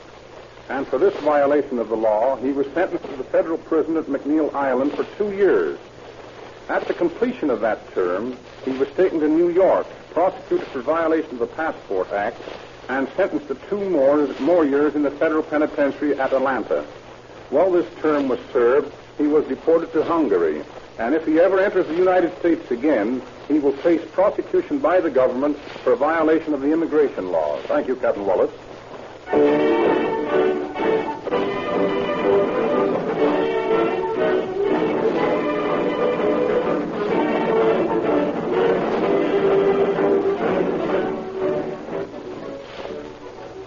When you buy Rio Grande cracked gasoline, remember, although good gasoline is essential to the proper performance of your car, the life of your motor depends upon the oil that you use. You all know what petroleum jelly is. You know how thick it is when cold, but how thin and watery when hot. Most all oils contain this petroleum jelly because it is a costly process to remove it. It necessitates chilling the oil down to 60 degrees below zero. Sinclair oils are also de-waxed, removing the gummy properties in crude oil that clog the spaces between the pistons and cylinder walls. Now, you may buy either Sinclair Pennsylvania, made from Pennsylvania's highest priced crude oil at 30 cents a quart, or Sinclair Opaline, made from Mid-Continent's oldest crude oil at only 25 cents per quart. Remember, Sinclair Opaline is made from Mid-Continent crude oil, which is much superior to our Western oil. Sold only in tamper-proof extra major cans at only 25 cents per quart at all Rio Grande stations.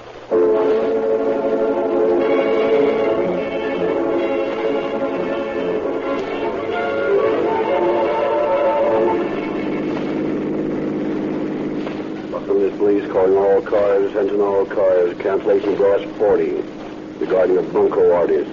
Suspect is now in custody. That's all. Rosenquist.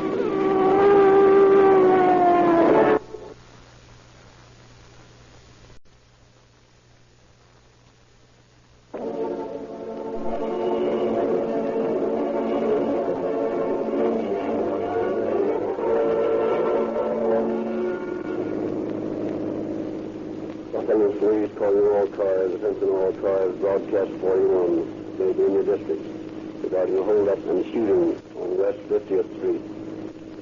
There's one bandit, described as American, 28 years of age, about 5 feet 7 inches, weighed about 135 pounds, was masked, wore a dark top coat, escaped in a Ford Roadster, license number unknown, and that's all. Rosenquist.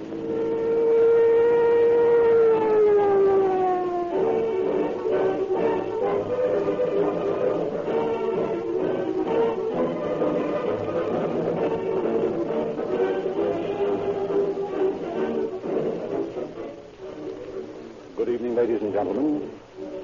Everyone wants good mileage from his gasoline. Here's the way to get it. Use one brand of gasoline regularly and make that brand Rio Grande Cracked. Rio Grande Cracked will give your car the same dependable police performance demanded by the police and fire departments of the great Southwest. Smart purchasing agents demand the gasoline that delivers good mileage. They know to a fraction of a cent per mile what it costs to operate automotive equipment. Rio Grande Cracked will give you as many miles for your money as any gasoline you may buy. Fill your tank tomorrow at your Rio Grande dealers for sparkling performance and dependable mileage. Cracked will settle your gasoline problems for good, for its quality never varies.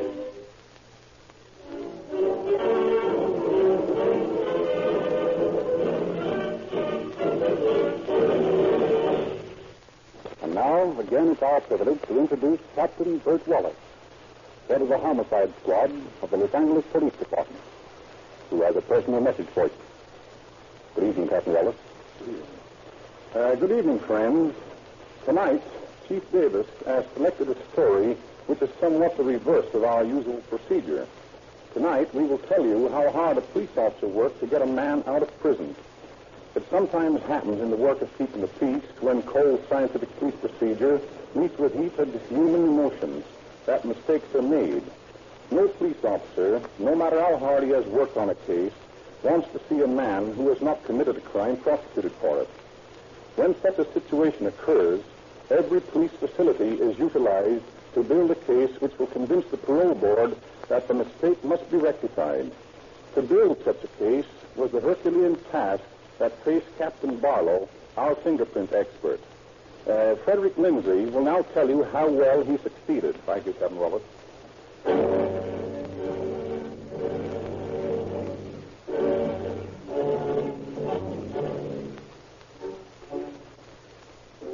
It is a cool autumn evening several years ago. In her living room on a quiet residential street, Mrs. Gettle Watson sits alone, playing the piano.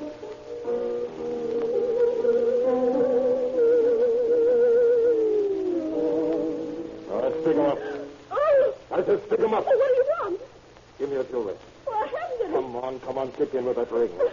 Come on, hurry up, will you? Here you are. All right.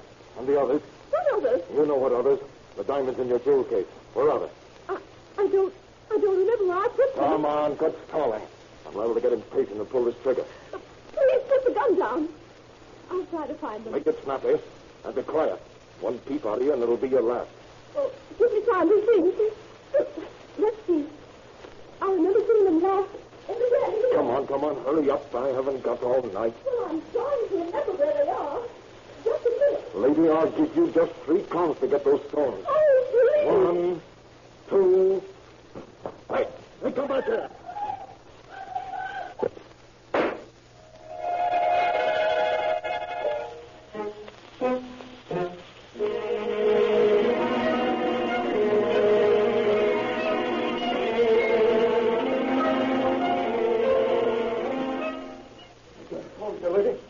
Why, yes.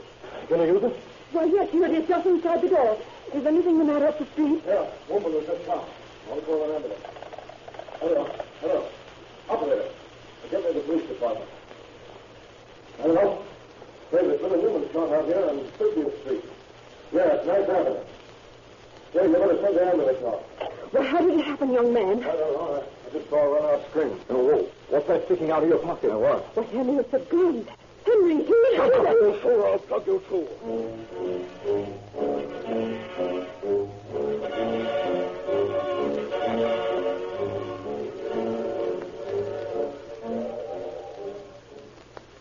She's still breathing. Oh, somebody bring some water. I'll go get some minutes. Oh, has anyone a handkerchief or a rag? We've got to stop the blood. Get some time. Oh, thank God. Right this way, Doctor. Stand back there. Stand back. Have a man. Samuel. Yes, sir. Keep these people back. Yes, sir. Now you'll have to get back, folks. Come on, move right side. I did what I could for her, Doctor. Oh, poor Mrs. Watson. Yes, thank you. Let's see now. Looks like the bullet pierced the lung. Very serious. Very serious. She was such a good neighbor. Evans, we better get her in the hospital in a hurry. Yes, sir. I'll stay here until the homicide men arrive, Doctor. Very well, Camel. Now, what do you people know about this? Hey, wait a minute, just a minute. One at a time. One at a time. Hey, you first, ma'am. Well, it was about 7:30, and I... Hey, just a minute. What's your name? Why, Mrs. Reynolds. Mrs. Edward Reynolds. Mrs. Edward Reynolds. Where do you live? Why, next door to Mrs. Watson. Mrs. Watson. Yeah, that was the victim's name, eh? Yes. Widow, or is her husband living? Oh, he's living. So where is he? I don't know. I think this is his lodge night. Oh, I see. Well, what do you know about this? Well, just as I was saying, I was putting Junior to bed about 7:30 and listening to Mrs. Watson playing the piano. She plays so beautifully. And since that tube went by that on our radio, why, it's the only music I get. And, I do love music. Yes. So do I. But what happened? Yes. Well, I was listening to Mrs. Watson playing Liebestraum when all of a sudden she stopped. And she never stopped in the middle of a piece. Why, I remember the day Heinemann's butcher shop caught fire, and she went right on playing Let's stick to the story, lady. What did you hear after she stopped? Oh, yes. Well, then I heard a man's voice speaking in a low tone, and, well, naturally I tried to listen, for it wasn't Mr. Watson's voice. So I put Junior down and went right over to the window, but there was no light in the dining room, and I couldn't see very much. Well, what did you hear? Well, I couldn't make out anything until I heard Mrs. Watson getting excited. And then she screamed for help, and there was a shot, and someone ran out of the house. What did he look like? Well, I just got a good look at him. Is that all you know? Yes, I guess that's about all. Well, I know a lot more about this than Mrs. Reynolds. And I didn't have to peep into anyone's dining room to find out. Now, look here, Mrs. Stanley. What are you making any remarks? Ladies, we're trying to settle some trouble, not start any. Your name, Mrs. Stanley? Yes, Mrs. Letitia Stanley. And this is my husband. Pleased to make your acquaintance, officer. Huh? Oh, yeah. What do you know about this thing, Mrs. Stanley? Well, just after I heard the shot, I called Mr. Stanley out on the porch. Of course, he said it was a backfire, but I've learned not to depend upon what he says. What was it? Well, it was a shot, all right. And just a moment later, a man ran up on the porch and told us the woman had been shot and asked to use the phone. He called the police, and just as I was asking him about it, I saw a gun sticking out of his pocket. And when I accused him of shooting poor Mrs. Watson, he threatened to kill me. Yeah, what did he look like? Looked like? Well, it was so dark I couldn't tell. I thought you knew so much about this, Mrs. Stanley. And I do. You didn't see him drive away in a Ford Roadster, did you? A Ford Roadster? He drove away in a Ford Roadster? Yes. Well, why didn't you say so? What was the license number? The license number? Well, so on, Mrs. Stanley. Tell the officer the license number. Well, I didn't think to give it. Didn't think. Mortimer, are you going to stand there and hear me insulted by this nobody? Nobody? Well, look here, Mrs. Stanley. I'll have you know that you and anyone else can help me like that. Is that so? Yes, it is, Mrs. Mortimer, do something. Do something.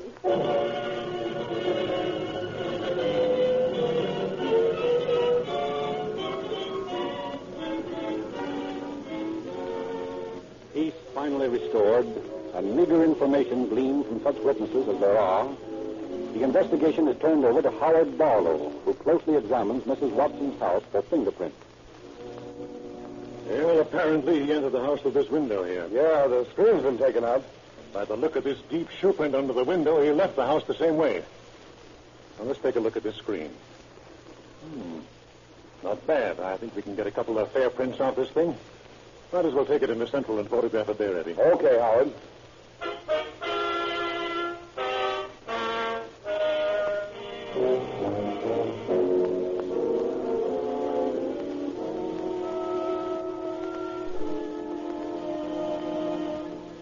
The latent fingerprints found on the screen by Sergeant Barlow are photographed by him and also by the sheriff's office, which sends copies to the State Bureau of Identification in Sacramento. A search of the files in the police department fails to link these latent fingerprints with any on record. And as soon as she is able to be questioned, Mrs. Watson receives a visit from investigating officers at the hospital.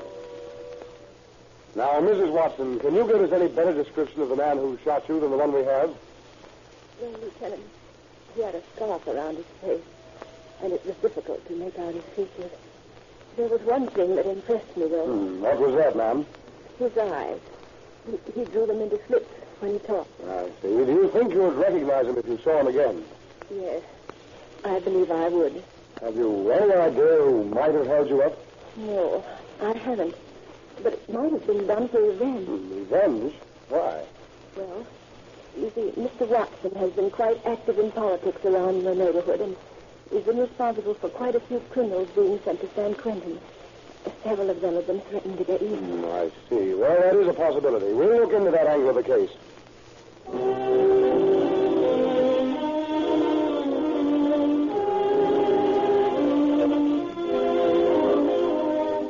But several days go by, and police are unable to connect the crime with any of Mr. Watson's potential enemies or with any of the records on file. Then in a rooming house on South Kirk Street occurs an incident which is destined to have great bearing on the case. I tell you, Mrs. Guinness, this has got to stop. I'm moving out. Sure, and what is it now, Mr. Fitz? Now, it's my pants. Sure, Mr. Fancy Prayers, what's the matter with your pants? Do you want them patched, maybe? No, I don't want them patched. I haven't got them to be patched. Well, now, where are they, Mr. Fitz? They've been stolen. Stolen, is it? Yes, stolen. And I know who did it. And who? I think I know. It's that Preston fellow in room 105. And what makes you think he took them? Because I saw him wearing them this morning. The devil you say. Yeah. Well, I won't have goings on like that in my house. Now, you come along with me, and we'll see about it. Well, what's you going to do? Well, we're going to talk to Mr. Preston about this matter. Come along now. Why, I never had anything like that in my house. I'm not going to have a place like this. Are you Mr. Preston? Yeah, where is it? It's Mrs. Guinness. Oh, come in. Oh, good afternoon, Miss Guinness. Mr. Preston, whose pants is them? Why, they're mine. No, they're not, young man. They belong to me. You stole them. I did not steal them. I bought them from Jimmy Black. Well, they're my pants. Oh, I didn't know they was hot, or I wouldn't have bought them. Mrs. Guinness, I don't believe this young man's story. Yeah, well, it doesn't sound straight to me either. And I'm going to get to the bottom of it. What do you mean? Young man, I run a decent house here, and I don't want the likes of you into it. Okay, I'll move. Not with my pants on. I know you'll move. And if you'll be in the police patrol, you'll be moving. I've been missing things around my place, too. And I'm going to find out who's been taken, and I know the reason why.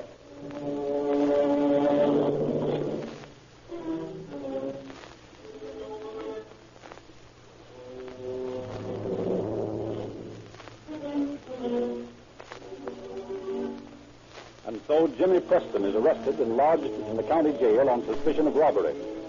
His fingerprints are sent to Sacramento, and police are elated to receive a reply from the State Bureau of Identification that they bear a general similarity to the prints found on the screen at Mrs. Watson's house. Sergeant Barlow immediately checks the prints and discusses his findings with a brother officer. Why, it's ridiculous. There's no point of identity between the latents we found and this man's prints. Yeah, but he might be the same man, mightn't he? Not a chance. Well, just the same, I'm going to take him over to the hospital and see if Mrs. Watson can identify him. And you're just wasting your time. Yeah, maybe, but it's worth a try.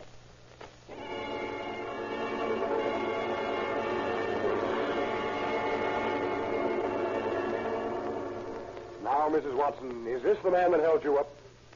It's so hard to be sure. But then, you've always found his fingerprints are the same, haven't you? Well, Sacramento reports a similarity. Listen, lady.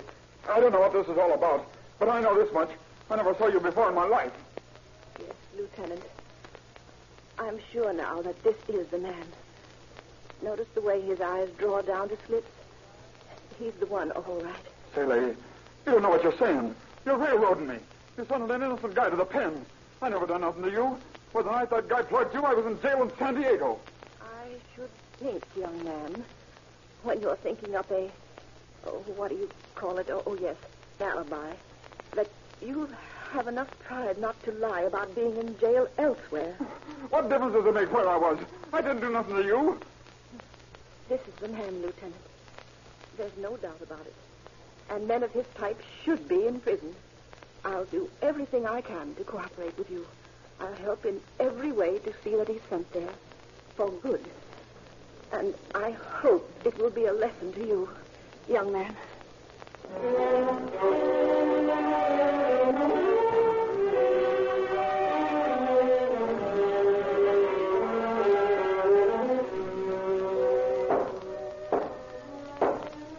James Preston, stand and face the court.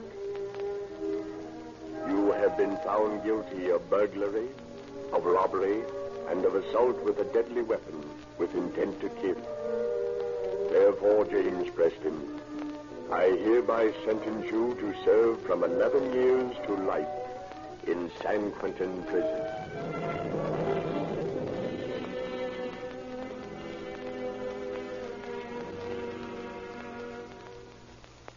I tell you, Chief, this is one of the most outrageous miscarriages of justice I've ever heard of. Quiet down, Sergeant. Let me get the straight of this.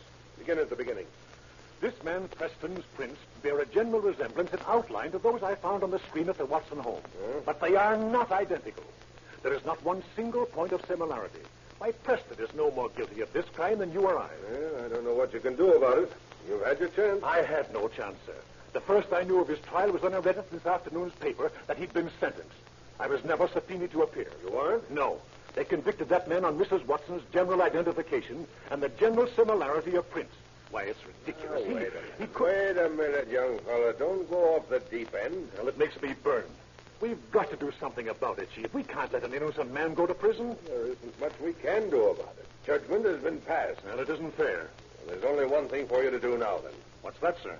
Find the man who left his fingerprint on Mrs. Watson's screen. If you can find the real criminal and convict him on your fingerprint evidence, then you can free Preston. And in the meantime, Preston has to go to San Quentin for a crime of which he is innocent. I'm afraid so, Sergeant. Very well, then. I'm going to find the real criminal if I have to go over every single one of the 300,000 prints in our files.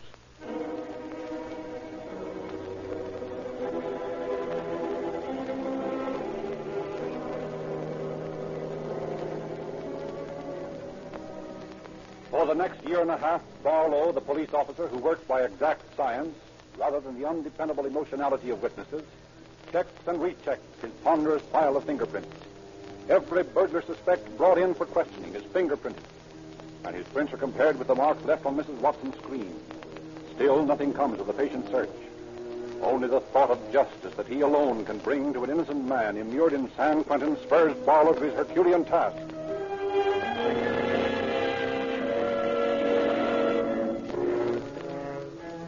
Then in 1926, nearly 2 years after Mrs. Watson was shot, an apparently unrelated incident occurs. Several burglary jobs have been pulled by a man who operates in a Ford coupe, license number 125380. The police bulletin describes the car and orders all officers to be on the lookout for it. On April 18th, a squad car is cruising through the sparsely settled southwest section of town. Say, partner, slow down a bit. I want to give this Ford the once-over. Yeah, mighty stolen, huh? Yeah, you never can tell. A car parked by a vacant lot out in this godforsaken neighborhood, parked there for no good. License 125380. Got that on the hot sheet? Yeah, just a minute until I see. Yes, by gosh, here it is. That's the car wanted in connection with those burglary jobs. Yeah? Say, if we knock this baby over, maybe they'll put us in plain clothes. You never can tell. You'd better pull up there ahead of him. Okay. How's this? Fine. We can keep our eye on him through the rear vision mirror. Now, when he gets in the Ford, let him drive by us and then force him into the curb. Okay. What if he starts shooting? That's all I want. If he starts shooting, I let him have it. And the taxpayers are spared the expense of trying him. What a vigilante you are. Rope in justice, huh? Sure, why not? Policing rats like these guys cost the people too much dough. Okay. Stole the frontier ideas. Here comes our guy. Swell. He's getting into the car now. He's rolling. Let's go.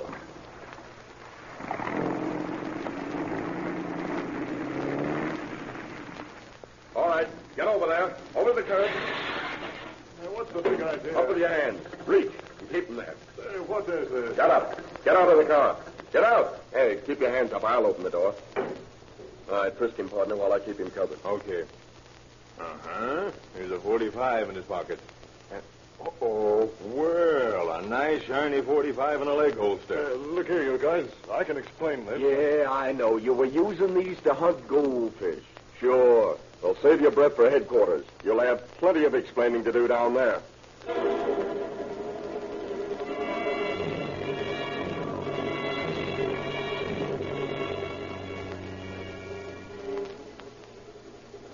The suspect, who says his name is Carroll, is brought in, fingerprinted, and booked on suspicion of robbery. Sergeant Barlow checks his prints against those found on the recent holdups and faces the man with these facts. Well, Carroll, you ready to confess? Confess what? Oh, you know that better than we do. Well, maybe I do, but you guys are paid to find out things. Suppose you find out something about me. Very well. We'll show you how far we've gotten. Barlow, suppose you tell Carroll what we know about him. Well, Carroll, on December 29th, you burglarized the home of Charles McInnes on Glendale Boulevard. On July 4th, you broke into W. Barker's house on Western Avenue. And on January 2nd, you committed the burglary at 5012 Beverly Boulevard.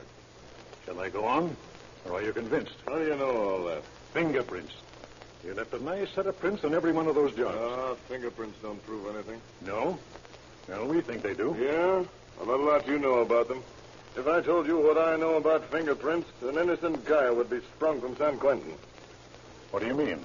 Oh, nothing. What innocent man are you talking about? Oh, some guy that got mixed up in a robbery and shooting a couple of years ago. Who do you mean? Preston? I've said all I'm going to say. Well, maybe that was too much, Carroll. Maybe you're the man I've been looking for a year and a half.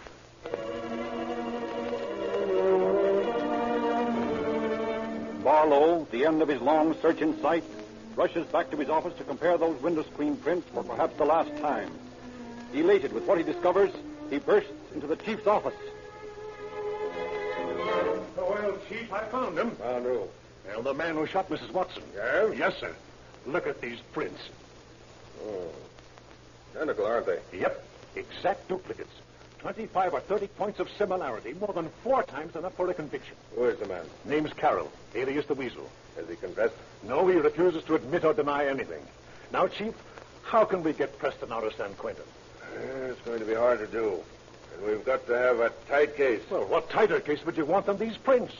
True. But first, the victim should be convinced. You mean Mrs. Watson? Yes. Let's see if we can get an identification from her. How? By pictures? Yes. We'll go out to see her and take her half a dozen mugs of convicts. Ask her to pick out the one that looks like the man who shot her. Then see if she picks out Carroll's picture. Okay, Chief. Let's go out right now, huh?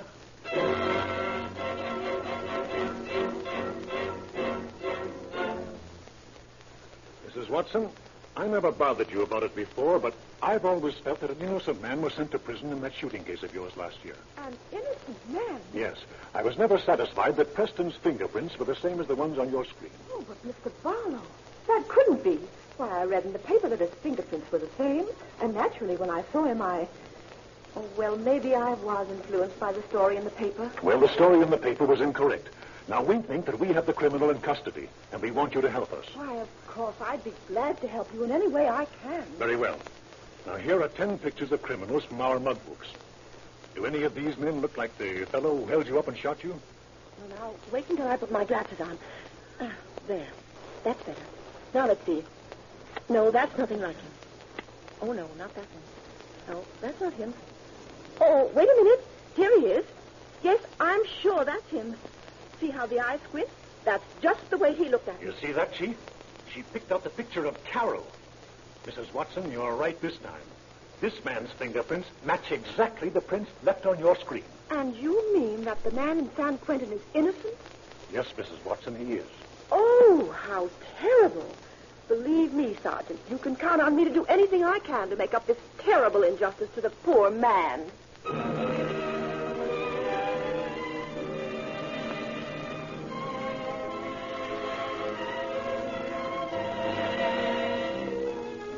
The superintendent of the State Bureau of Identification at Sacramento is asked to express an opinion on the Carroll prints and replies to Barlow that he is convinced that Carroll and not Preston is guilty of the attack upon Mrs. Watson.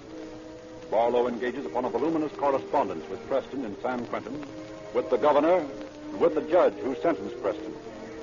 The machinery set in motion for Preston's parole, Barlow appears in the office of the district attorney. Now, I've sent you a statement of the facts in this case, sir.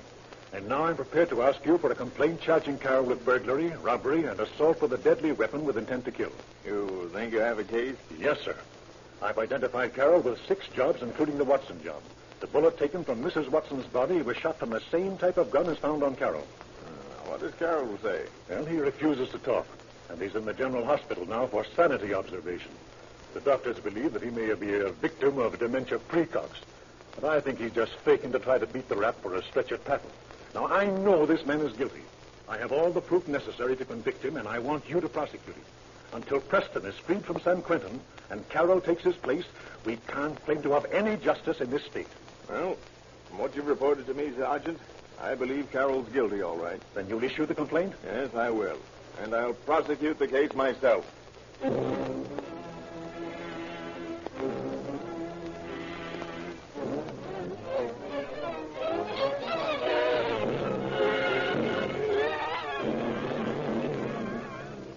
A year and a half after he had entered the state penitentiary, the great gates of San Quentin open on James Preston, and he emerges a free man. He hastens to Los Angeles to meet personally the man who has worked with such untiring effort in his behalf. Gee, Sergeant, I don't know how to thank you. There ain't many bulls that would do what you done for me. Oh, that's all right, Jimmy. I was convinced from the first that you were innocent, and I wasn't going to let you stay up there without fighting about it. Maybe you don't know how it feels to be in my spot, to be free, out in the open again, to get a break. I don't know what to say. Well, don't try to say it, Jimmy. I think I know what you mean. A great injustice has been done to you, and I don't know how I'm ever going to make it up to you. But the boys in the department have made up a little purse. Now, it isn't much, but maybe it'll help you get started. We want you to just accept it as our way of saying we're sorry you had to go up there. Gee. The chief has arranged the job for you at the Ford plant. You can start to work next week. Gee. And I used to think that coppers was rats.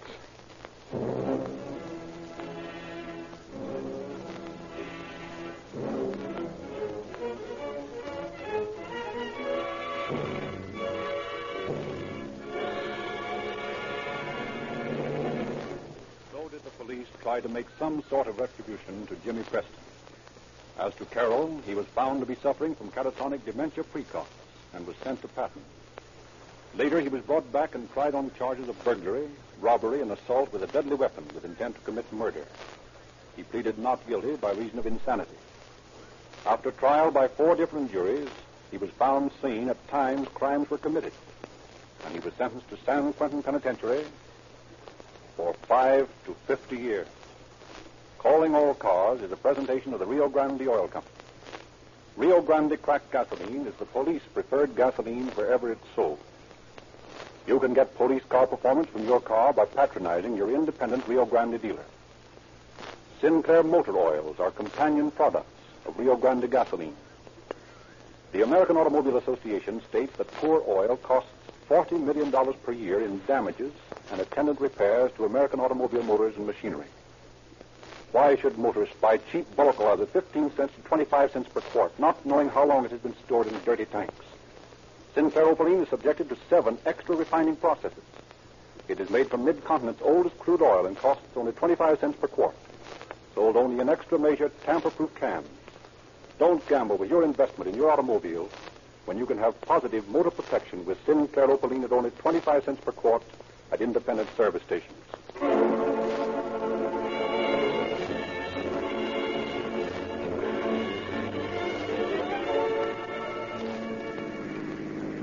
Police calling all cars. Attention all cars. Cancellation broadcast 41 regarding a holdup. That's all. Rosenquist.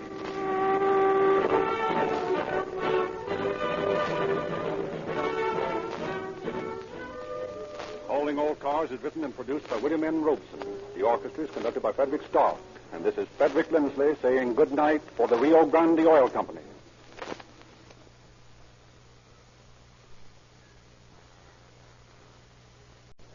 Calling All Cars, a presentation of the Rio Grande Oil Company.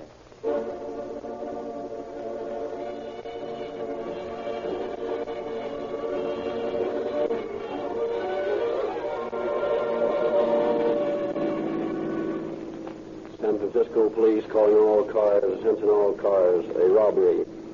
3 men entered a house on Filbert Street, bound the occupants, and got away with $25,000 worth of currency and jewelry. Go get them. That's all.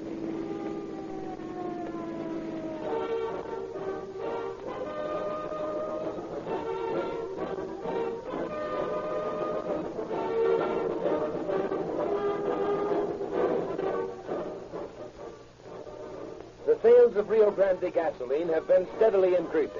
Motorists everywhere are learning what police performance in Rio Grande cracked really means. Cracking produces a gasoline that averages 10 points higher in anti-knock than gasolines which are not cracked. It separates the sluggish, slow-burning elements from the rich, powerful atoms, so that the cracked gasoline that police, fire, and emergency equipment use is all vital, concentrated power. When you hear police, fire, or ambulance sirens screaming down the street, or when you listen to the thrilling stories in Calling All Cars, remember Rio Grande Cracked is the preferred gasoline for this emergency equipment. And what a test for gasoline. The average police car takes 7 times the abuse that you give your car. In one of the police departments served with crack, their patrol cars average 78,000 miles per year. They operate at cruising speeds of 5 miles per hour up to 70 or 80 in an emergency. What a test for gasoline. Thousands of listeners to this program have become regular users of cracked gasoline because of the extra power and speed that this gasoline actually does give. If you enjoy this program, may we ask that tomorrow you give yourself the opportunity to enjoy police car performance in your car.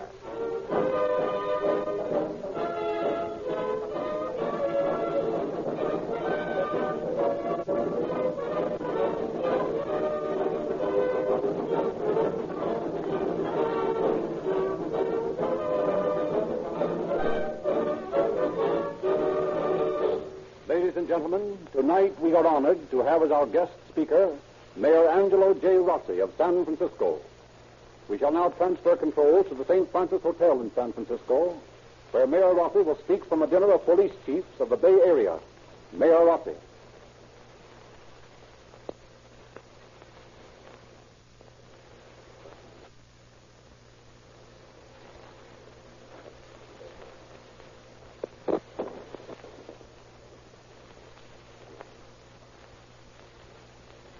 On behalf of Mayor Rossi, who has been detained by extraordinarily heavy official duties, we introduce Sergeant McKee of the San Francisco Police. Sergeant McKee.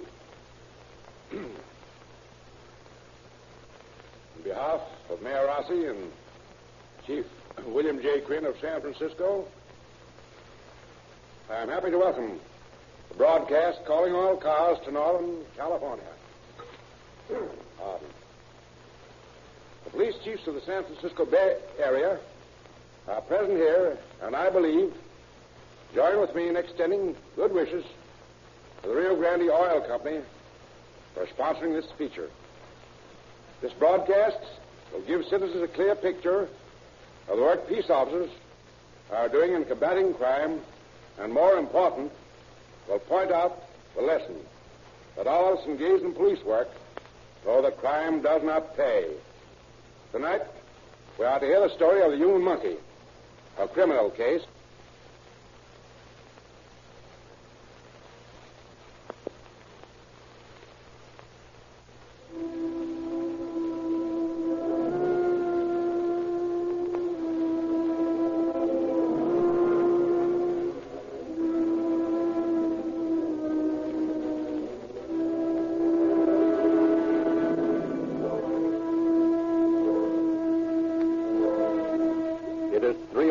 in the morning.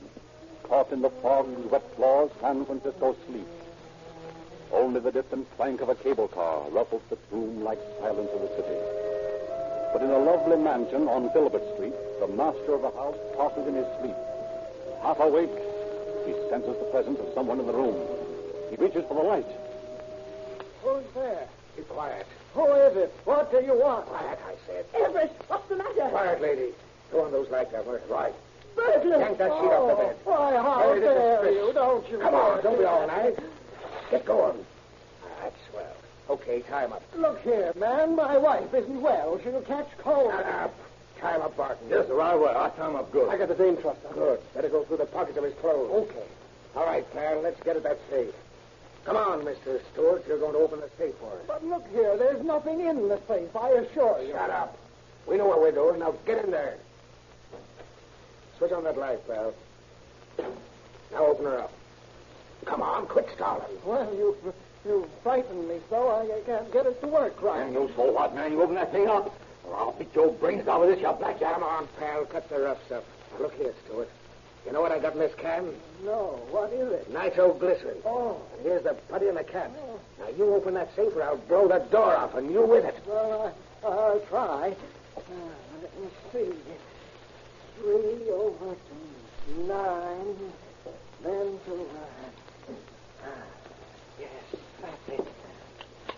Yeah, that's more like it. Here, boss. Look over here. There ought to be something in the silver drawer here, sure enough. Don't touch that. There's a burglar alarm attached to it. Oh.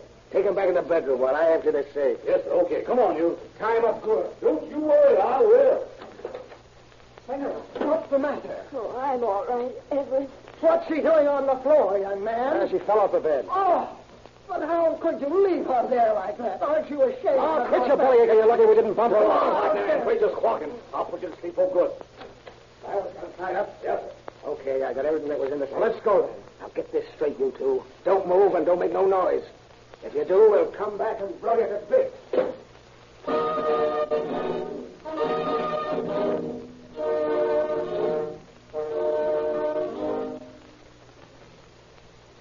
After a quarter hour of frantic calling, the two victims managed to rouse their young grandson, who frees them from their bonds. Mr. Stewart discovers that the telephones in the house have been ripped from the wall. And it's another half hour before he can awaken a neighbor and summon the police. Shortly afterwards, Detective Sergeants George McLaughlin and Leo Bunner of the robbery squad inspect the scene of the crime. George, it looks as though this is the window they got in by. Yep, that's right. Here's the mark of the jimmy. About 1 3/4 wide. Yeah, probably one of them was boosted through this window and opened the door for the others. Mr. Stewart. Yes, Sergeant. Got any sort of a burglar alarm system here? Why, yes. The whole first floor is wired with burglar alarm. That's funny. It's since they got in by this window, but no alarm went off. I wonder if they shorted the system. Try that window over there, George. Okay. No short. Let's get a look at this thing. Just as I thought. Look here, George. Now, what do you find? See this? When I raise the window, this alarm doesn't click. The window shrunk a bit, see? Sure. But the alarm works on the other windows. I'll say it does. Just listen to it. Looks like an inside job to me. Mr. Stewart. Yes. Let me get the straight of this again. You say that one of the men went directly to the pocket on the inside of your vest for your bankroll, huh? Yes, that's right. Well, do many people know that you carry your money there? Why, no, naturally not. And they knew where the safe was and about the burglar alarm in the silver drawer. Yes. It's all very strange. Not so strange, Mr. Stewart. This job was pulled off by someone on the inside. What do you mean? How many servants do you have? 2, a Chinese cook and a houseman. Either of them could have been in on this. Oh, I'm sure Lee Fu wouldn't. Why, he's been with me for nearly 4 years. How about the houseman? No, I can't be so sure. There. I've had, let me see, 3 different housemen in the past few months. You'd better give us a description of them. Well, first there was Percy Randolph. Percy Randolph? Yes. Negro, about 6 feet tall, slow-spoken, scar on the left temple? Why, yes, that's the man. But I'm sure he had nothing to do with this thing. He had impeccable references. Worked for a Dr. Wilson in Stockton before he came here. Well, why did you discharge him? I didn't. He quit for a better job in a garage just down the street here. But I'm sure he's honest. Well, I wouldn't be too sure, Mr. Stewart. Because Percy Randolph is an ex-convict who hasn't been out of San Quentin much more than a year. Good heavens. Come on, Leo. Let's go around to this garage and get a line on Percy.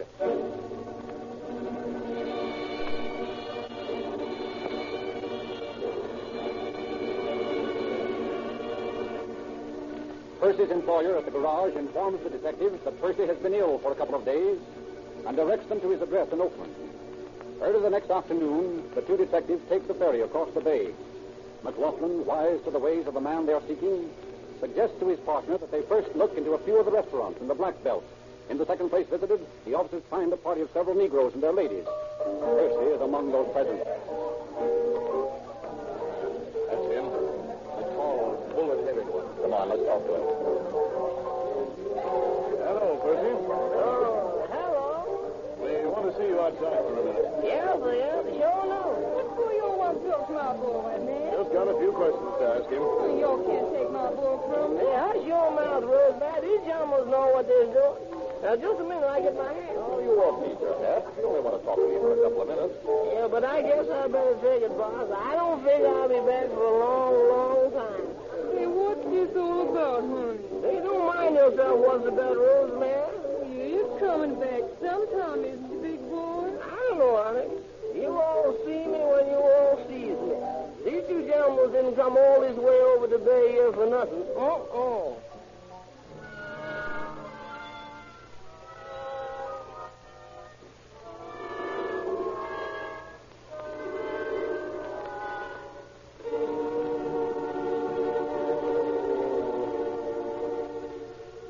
Although Percy's quick surrender bespeaks a guilty conscience, his replies to the various questions shot at him are so evasive and contradictory that the officers are convinced he is lying. Finally, after hours of questioning, he suddenly offers to come through if they will buy him a swell dinner. McLaughlin and Bunner jump at the offer and rapidly escort Percy to a quiet little Italian restaurant on Montgomery Street. And there, after a huge dinner, the Negro consents to talk. Well, you see, it was this way. I've got a friend, a colored boy, who lives over on Pine Street. What's his name? Barton. Go ahead. Well, I used to drop around and see him have a shot of gin, see? And one night while I was there, a couple of white boys come in. Now, what are their names? I don't know. I never done heard them say. Sure about that? Yes, I was positive. Okay, go ahead. Well, so these boys was pretty broke, and they was figuring on how to make some dough quick and easy. So in a while, Barton tells them that I used to work for Mr. Stewart, and that they could knock him over easy if I helped them on the job. Well, so I didn't want to mess around Mr. Stewart's place. You know, he was always on the level with me. Well, why did you then? Well, I'm not saying I did, and I'm not saying I didn't. What happened next? Well, they all set to work on me, see? And finally, I agreed to tell them about the place, and they said that I'd better keep out of the way. But just the same, they were going to split with me. So, you see, I really didn't have anything to do with the actual robbery. Yeah, I can see that. Where's your share of the take? Mine? Oh, I ain't got that. Hey, Sergeant, that reminds me. Reminds you of what? What time is it? A few minutes past 9. Why?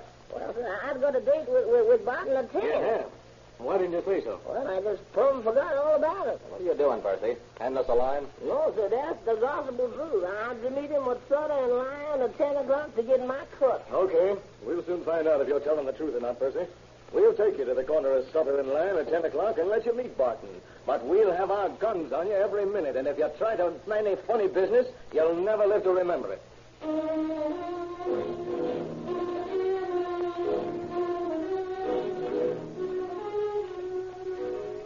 Percy is instructed by the officers to meet Barton and walk east on Sutter Street. Bunner hides across Sutter Street in the shadow of a porch. McLaughlin hides in an alley. Several other officers are placed out of sight around the corner. And a block away, 2 men wait in a police car. Bunner watches the radium dial of his watch as 10 o'clock approaches. Still suspecting that Percy had been handing him a line, the detective is amazed to see a Negro carrying a suitcase alight from a Sutter Street car at exactly 1 minute past 10.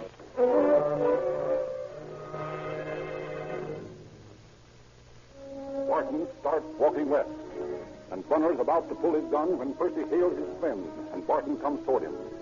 For a few minutes, the 2 men talk, and then Barton gives Percy the suitcase and places something in his hand. Just at that moment, a police car drives by, and Barton, frightened, hastily leaves Percy.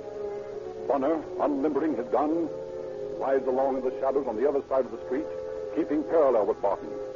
When the Negro is under a street light, Bunner runs across the street, keeping the bandit covered.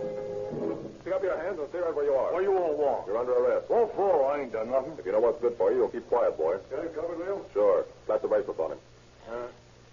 Take him down. Hey, Tim, bring Percy down here. Okay, sir. Find anything? Yeah, a couple of $100 in $10 and $20 gold pieces.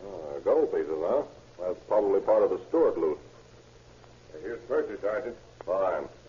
Where'd you get that suitcase, Percy? Yeah, this young fella here, give it to me. This black bar's lying, Chief. I never saw him before. Shut up. Open the suitcase, Percy. Yeah, there you are, sir. Suit of clothes and 2 towels with Stewart's name on them. Where'd you get these, Barton? I ain't nothing. Well, maybe you'll change your tune when we get you to headquarters.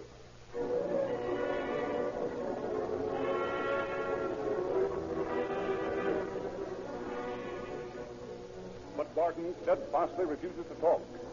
And when arraigned before the judge next day, proclaims his innocence and demands an immediate trial. Officers Bunner and McLaughlin ask for more time to enable them to round up 2 more suspects. And the judge continues the case for a week, placing Barton under a $100,000 bond. Then McLaughlin and Bunner are led by Percy to Barton's room on Pine Street. While McLaughlin and the Negro hide in Barton's room, Bunner interviews the Japanese landlady. Yes, please. I'm a police officer. Oh, police officer. Oh, I nothing do bad. I good woman. What for the honorable police officer come to my house? Don't worry, ma'am. I didn't come here to arrest you. Oh, very nice. Thank you very much. I want to ask you some questions. Oh, yes. Questions. I do. I want to know something about that colored fellow that lives upstairs. Colored fellow. He not nice, I think. Any white men go up there? White men? Oh, I think maybe yes. What do you know about them? Me? Not knowing anything. Well, how many men were there? Oh, maybe so too. Sometime other color fellow he come, I think. What do they do up there? Do I not know him. Now, listen, ma'am, I'm not going to arrest you. I want to find out about these guys. Now, what do they do up there? Oh, please, they talk. Maybe they drink. What do they talk about? I know nothing. I hear voices. Oh, maybe so. There comes one of them through door. Where? Come in from street, maybe. Get back in the room. Close that door part way. I don't want him to see me.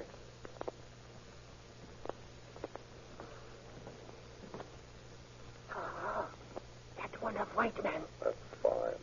Oh, why you pull gun? Maybe you shoot him? Maybe if I have to. You stay right here and don't make any noise. Oh, yes. Please, yes. Remember, quiet. Oh, yes. I'm not forgetting.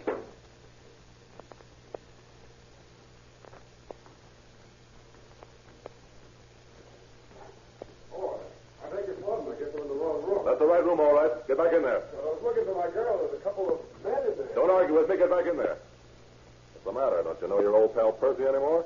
Hey, who are you anyway? You don't recognize me yet, huh? Well, I'm a police officer. Come on out here, George, and frisk this guy. Say, what's this all about? That's what we're finding out. Know this guy, Percy? Yo, boss, he was on the steward job. His name is Elmer Sandberg. Memory's getting better, Percy. You're crazy. My name's George Smith. Yeah, I know. We got a lot of your relatives on our books. Well, here you are, Leo. $10 gold piece is all I can find. No gun? Nope. Well, the gold piece linked him up with the steward job. Yeah, but he was there, Shut boss. up, you dirty stool pigeon. All right, Sandberg, you shut up. That sort of thing isn't going to help you any. Now, look here. I'm on the level, I tell you. I don't know what this is all about. Oh, well, then I'll tell you. Night before last, $25,000 in bonds, jewelry, and cash were stolen from Everett Stewart's house on Filbert Street. We want to know what you know about it. Well, I don't know nothing about it. Then why were you so eager to call Percy a stool pigeon? Oh, I know these kind of guys. He'd frame anybody for $2. Oh, come on, Sandberg. Let's save some time. What have you got to tell us about this stick-up? I got nothing to tell. Listen, why don't you take him into the room alone, Leo? We're just wasting time this way. Okay, I'll try it. Come on in here, Elmer. I want to talk to you alone. I suppose you're locking that door so you can give me the works, huh? Not at all. I just want you to tell me the truth. Now, well, I am telling you the truth. I don't know what you're talking about. Oh, yes, you do.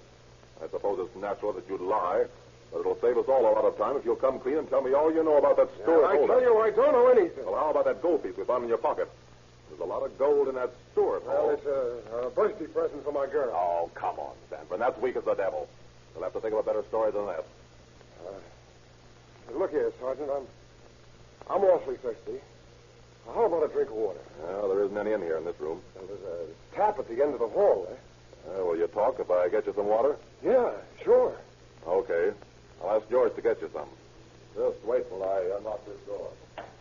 As Sergeant Bunner turns his back to unlock the door, he hears a scuffle of feet and whirls around. to find that his prisoner has dived headfirst through the window. Rushing to the window, Bunner faces Sandburn for a brief instant across the fire escape. And then the daredevil bandit hurls himself into space. Horror-stricken, Bunner watches Sandburn's body turn over and over as he falls 3 stories onto a vacant lot beside the rooming house. Sounding the alarm to McLaughlin, Bunner runs down the fire escape. When he reaches the second-floor landing, to his amazement, he sees Sandburn jump to his feet and run toward Pine Street. Bunner jumps from the second-floor landing. His ankle crumples under him as he hits the ground. McLaughlin, rounding the side of the building, cannot shoot at Sandburn because his brother officer is in the line of fire. This momentary break enables Sandburn to escape from the crowds on Pine Street. And discouraged, the 2 officers, Bunner limping badly, climb the stairs to the room where the frightened Percy waits for them. They begin a careful search of the room as they discuss their hard luck. Leg hurt much, Leo? Yeah, bad. I broke something when I lit. Yeah, but that's nothing. What I can't understand is how that guy can move after he jumped those 3 stories. Yeah, beats me. Well, we just got a tough break, that's all. Yeah, that's right. Hey, George, here's something. What do you got? Address. Here, what do you make of it? 116 E-U-R-L-E Street. Oh, what a lousy penman this guy is. Earl Street. There's no street like that in San Francisco. Wait a minute. This may not be an E, and this L-E might be a K. Which might make it Turk Street. That's right. And 116 is just around the corner. Let's give 116 Turk Street a try.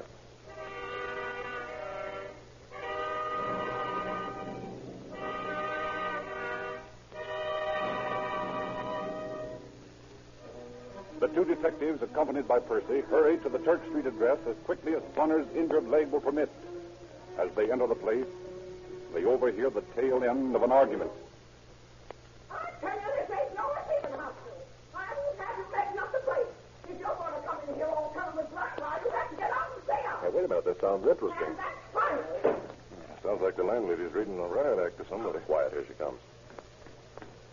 Well, what do you want? We're looking for a young kid who might be injured. Did anybody like that come in here during the past few minutes? Did he? I'll say he did. And he's going out as fast as he come in. Said he was run over by an automobile. I don't believe him. And I don't want the police coming around my place. Madam, we are the police. I knew it.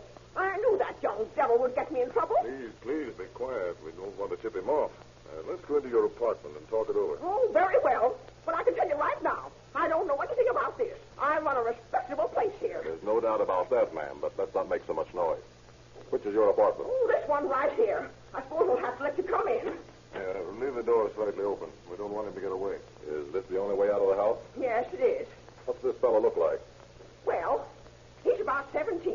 He's short. He's got gray eyes. How badly injured is he? He's all scratched up and he's limping. He told me he'd call his uncle to take him to the hospital. His uncle? Yes, there's a middle-aged man comes to see him. At least he says it's his uncle. Now, wait a minute. Did you hear that? Yes. That was somebody coming in the front door. If it's this boy's uncle, nod to me. All right. That's him. Drop your hands. Quiet, I'll let you have it. Now get back in here. Frisk him, George. Hey, what is this? I came here to get a good night's sleep. Yeah? Well, you'll get your good night's sleep tonight. In jail. No gas, Leo. Good. Now get into this closet here. Hey, look here. You can't do this. And shut up. Say, that's Frank Leatherman. We've set him up a couple of times for safe cracking. We're doing a good day's work, Leo. Yeah, but we haven't got Sandburn yet.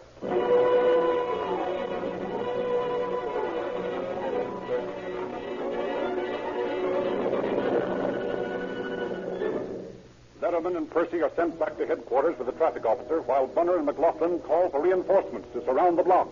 The posse arrives, and McLaughlin secretes himself in a closet, which has a window that gives out into an areaway and commands a view of the window to Sandburn's room. All precautions taken, Bunner approaches the door of the room and is surprised to see it open and Sandburn appear. The game's up, Elmer. Better give yourself up. We don't want to harm you. For answer, Sandburn slams the door in the detective's face. And McLaughlin, from his point of vantage, sees the human monkey crawl out of the window and begin climbing hand over hand up a drain pipe toward the roof. McLaughlin leans out the window. Come down there, Sanborn. We've got you covered. Nuts for you and your police force. In an attempt to frighten Sandburn, McLaughlin throws out his automatic. But Sandburn continues climbing. Just as he nears the roof, the detective fires again. This time, neatly drilling each of the fugitive's legs. But this does not stop Sandburn. and with a tremendous heave, he disappears over the ledge onto the roof. A moment later, Detective Nielsen runs in and reports that Sanborn, attempting to climb higher to the roof of the adjoining building, had gained the eaves and, losing his grip, had fallen 3 stories. Sure that he was dead, Nielsen had descended to the spot in time to see this amazing young fellow crawl through the window into a hotel. The detectives now concentrate their search in the hotel and methodically go through every floor, room by room. As they reach the 2nd floor, the manager rushes up to them. Officer, come quickly. Come quickly. He's in my kitchen. Hurry. Which way? Right down the hall here in 205. There. In there. Drop that gun, Sanborn, and we'll let you have it. Okay. You got me all right. We fainted. Come on, boys. Let's climb out to the car. Yeah, here. Get a hold of his feet there, Alquin. Take it easy. All right. Yeah, all right, this way. Hold that door open, Charlie. Well, look at the way that poor kid's been beaten up by those big brutes. Get that, George? Yeah, I got it. The policeman's always in the wrong with some people. Yeah, I wonder if that dame would like to have this poor kid bump her on the floor some night the way he did Mrs. Stewart.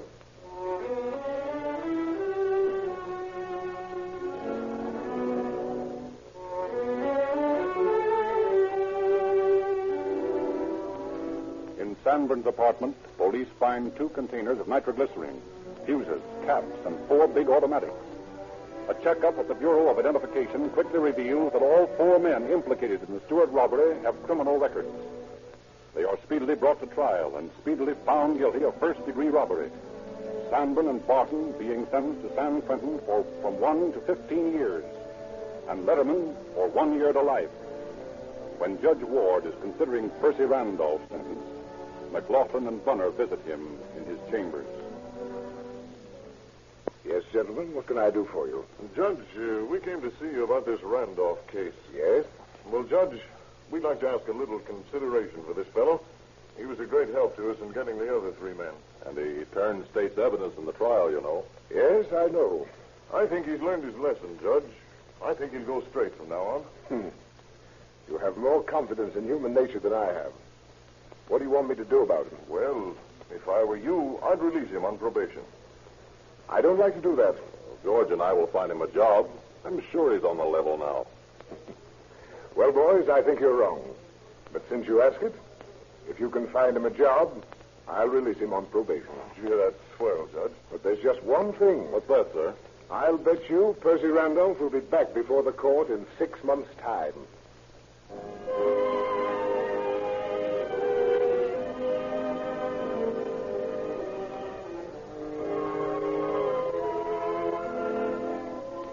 Laughlin and Bunner obtain a job for Percy in a cleaning plant. He went straight for several months, and then one day disappeared with a truckload of clothes. He was arrested in San Jose, and in just 1 day, less than 6 months after the prediction, he stood before Judge Ward and heard his sentence reversed, and was soon crossing the bay to join his pals in San Quentin.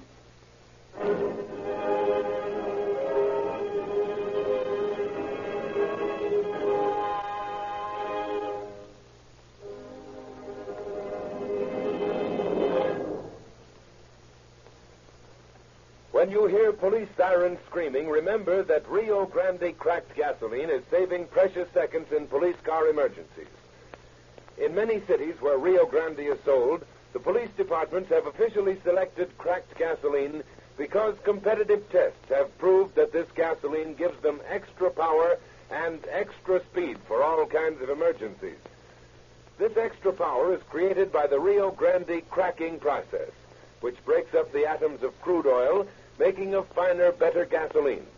In uncracked gasolines, this energy is wasted. So you actually do get extra power and speed when you use Rio Grande cracked gasoline in your car. You get police car performance, and it costs you nothing extra because Rio Grande cracked with tetraethyl added sells for no more than many gasolines which are not made by the cracking process.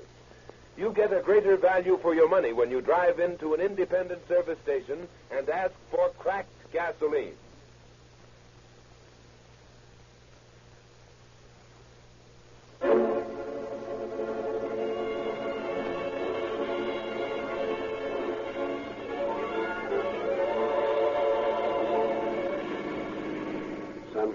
Police calling all cars. Attention all cars. Cancellation broadcast 42 regarding a holdup. Suspects in this case are now in custody. That's all.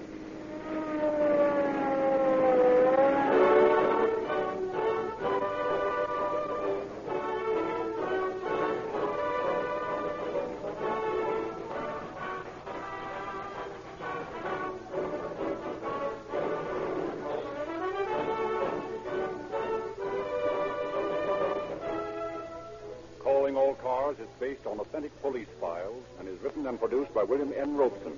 The orchestra is conducted by Frederick Stark.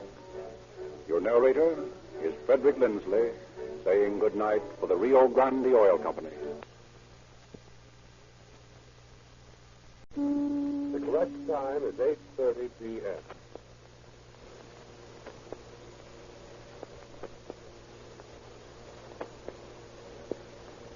Calling all cars, a presentation of the Rio Grande Oil Company.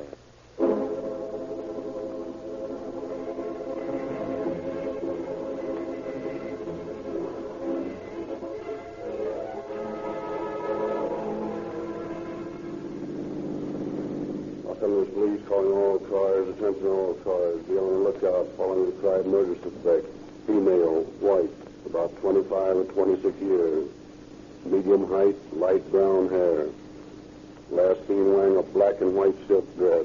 That's all. Rowing quick.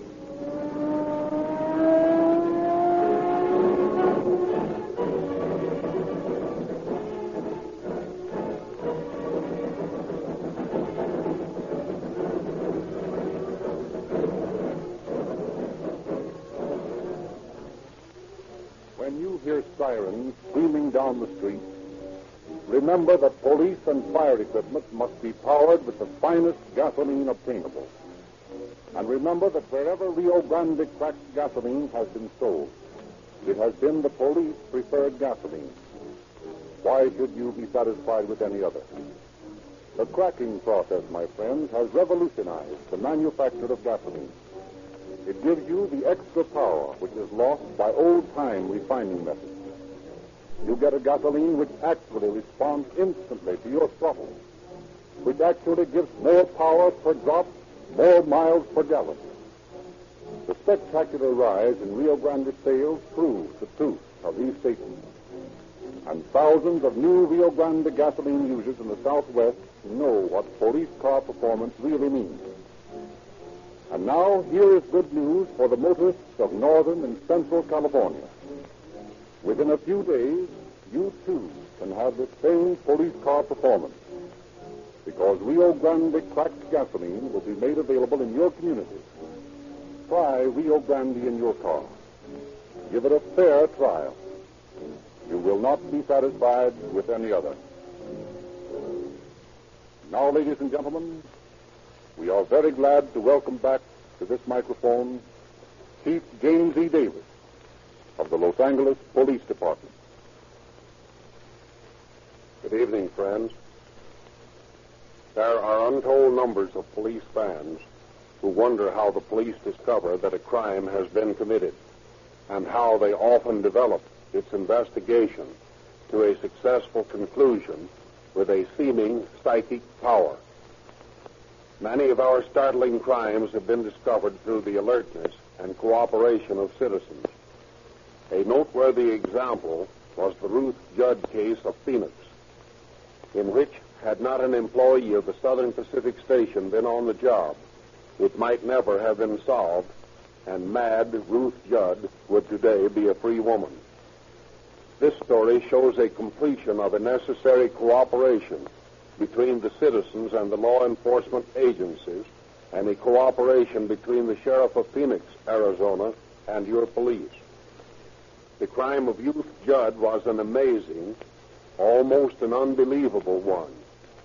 The way it was unraveled was equally as astounding. Frederick Lindsley will begin the story. Thank you, Chief Davis.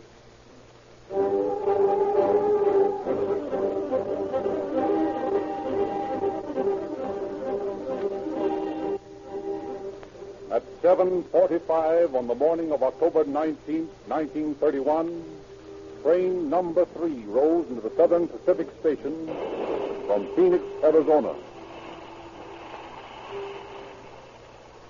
Hi, Andy. Hello, Bill. What do you got? Oh, not much. 4 or 5 trunks. And a couple of them stink like the typhus. Oh, a deer hunter's trying to slip some contraband over on us, huh? Yeah, I guess so. I'd be mighty glad to get them off the car, I can tell you that. Oh, hey, I don't wonder.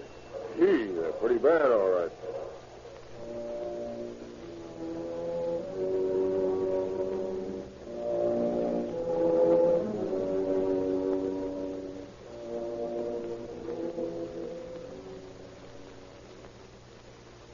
Can I help you, ma'am? Yes, please. I'd like my trunk. Here's a check. Oh, yeah. Say, just a moment, please, will you, please? Mr. Anderson. Yeah, what is it, George? This lady's calling for those trunks. You know the two. Oh, yeah.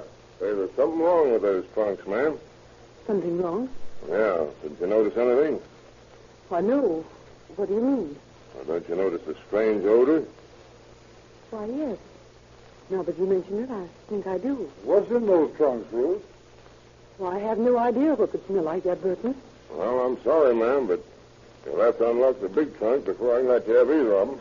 Well, that's a little silly. Can't help it, ma'am. This is mighty suspicious. You ain't been hunting deer, have you? No, I haven't been hunting deer. Well, you'll have to open them up. But I haven't any keys with me. Well, perhaps I can find a key to fit the trunk. Oh, I wouldn't do that. It might embarrass my sister. Well, I'll have to get the keys from my husband. I'll be back later in the day.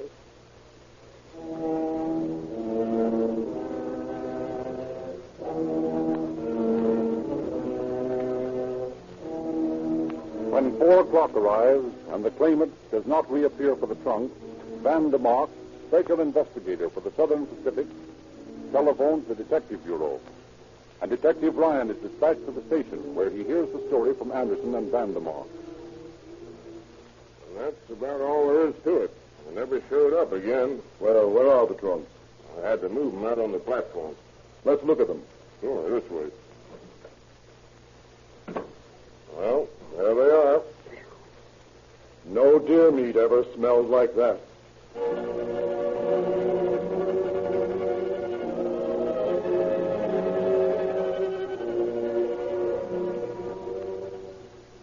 Detective Ryan searches through hundreds of keys at the baggage office until he finds one that will open the locks of the 2 trunks. When the lids are raised, a horrible sight is revealed to the sickened gaze of the officer. The large trunk contains the body of a woman shot through the head. In the smaller trunk is the inexpertly butchered body of a second woman, minus a section of the torso. Also found in the trunk are letters, postcards, and snapshots, from which officers are able to identify the victims as Agnes Ann Leroy and Hedwig Sanderson of 152 North 2nd Street, Phoenix. Ryan immediately phones Phoenix police, giving him a description of the man and woman who called for the trunk, and the name and addresses found with the body. An hour later, Ryan receives a call. Homicide detail. Ryan speaking. Just a moment, Lieutenant. Phoenix is on the wire. Go ahead, Phoenix. Hello? Ryan? Yes? This is Captain Bowers, Phoenix. Oh, yes, Captain. What did you find out? Well, that house at 152 North 2nd Street has been vacant for several days. Neither Mrs. Leroy nor Miss Samuelson has been seen by the neighbors since last Friday night. I guess they're the victims, all right. Seems to click. Yeah.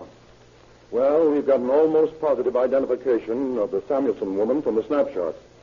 But we can't be so sure about Leroy. She's pretty badly messed up. Find out anything else? Yeah. From the description you gave me of the woman who called for the trunks, I think she's Mrs. Ruth Judd. Judd. She's about 25 or 27, blonde and pretty. That checks. Her husband is Dr. William C. Judd, and he's in Los Angeles or Santa Monica. Oh, yeah? Yes. She communicates with him at 654 13th Street, Santa Monica. Oh, wait till I get that. 654 13th Street, Santa Monica. Right.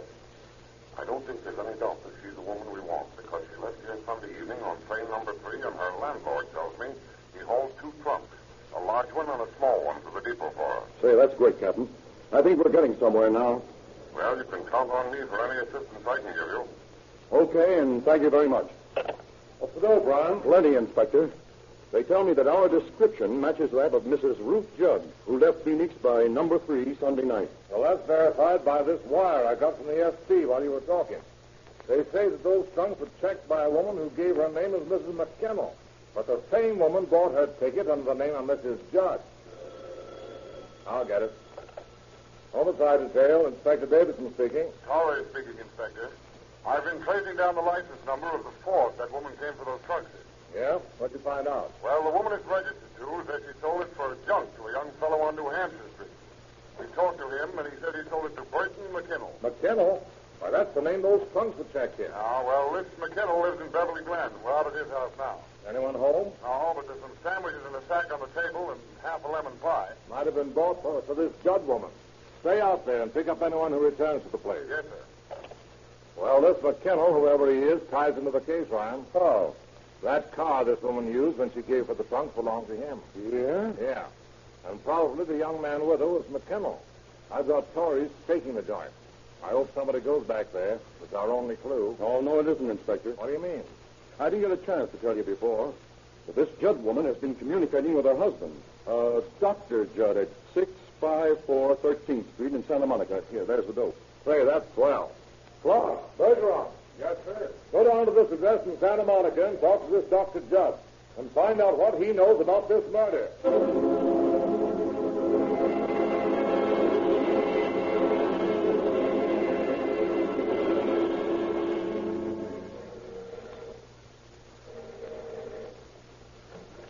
What is it?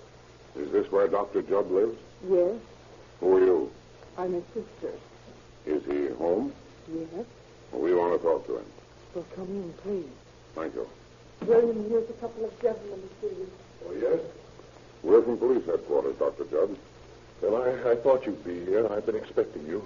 Who's this young man with you? That's my brother-in-law. What's your name? Burton McKinnell. Burton McKinnell, huh? You're Ruth Judd's brother? Yes. Were you with her when she went to the Southern Pacific Station to claim some trunks this morning? Yes. You know what has happened, Dr. Judd? Only what Burton has told me. Has your wife been in touch with you? No, I haven't heard from her. What do you know about this thing, young man? Very little. Where's your sister now? I don't know. Frankly, if I did, I wouldn't tell you. You can't blame me for that, can you? We want to know everything you know about this. Well, I don't know where Ruth is.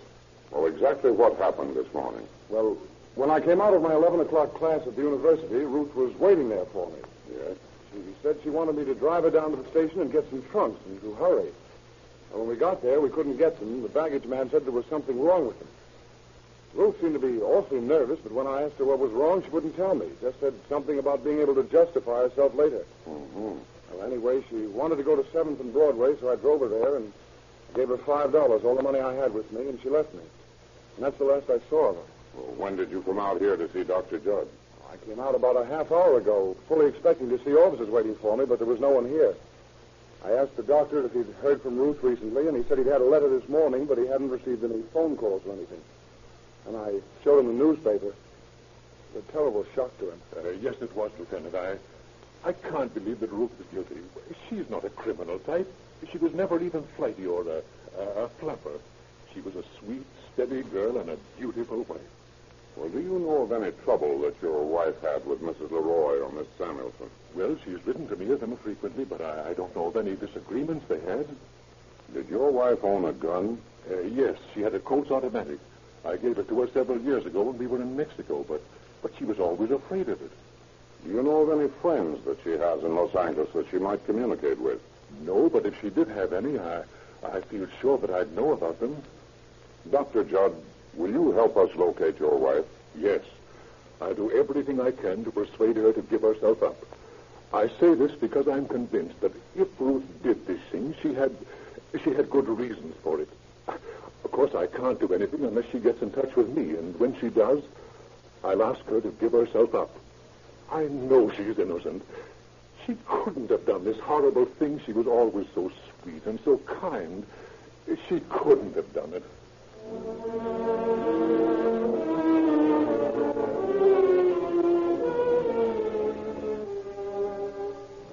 Later that night, the missing section of Hedvig Samuelson's body is found, jammed into a suitcase which had been left in charge of the matron in the ladies' restroom at the Southern Pacific Station. The matron's description tallies with the other descriptions of Ruth Judd.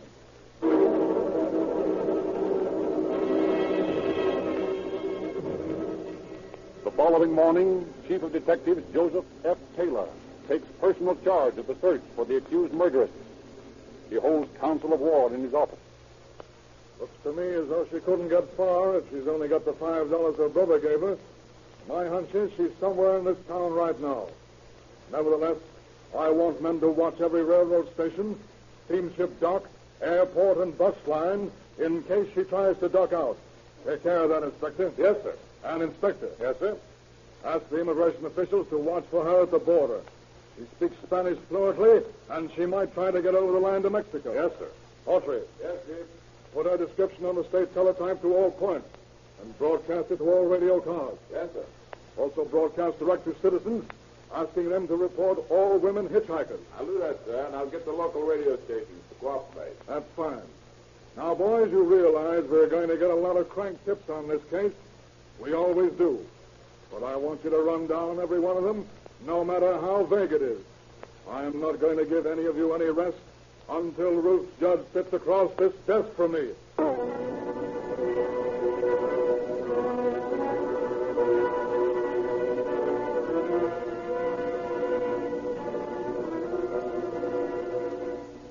While scores of police search for Mrs. Judd, while Dr. Judd and Burton McKinnell are kept under constant surveillance, while an officer is stationed in the house of Dr. Judd's sister in Santa Monica to investigate every telephone call, while newspapers scream headlines characterizing Winnie Ruth Judd as a velvet tigress, 3 long, fruitless days go by, during which nothing develops but a tangled welter of statements from Phoenix acquaintances of the principals of the crime that makes the motive for the crime more and more obscure.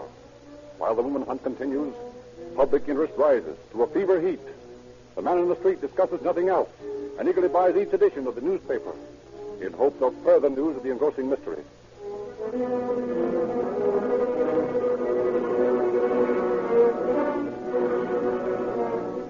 On Tuesday morning, the Los Angeles Examiner offers a $1,000 reward for information leading to the apprehension of Ruth Judd.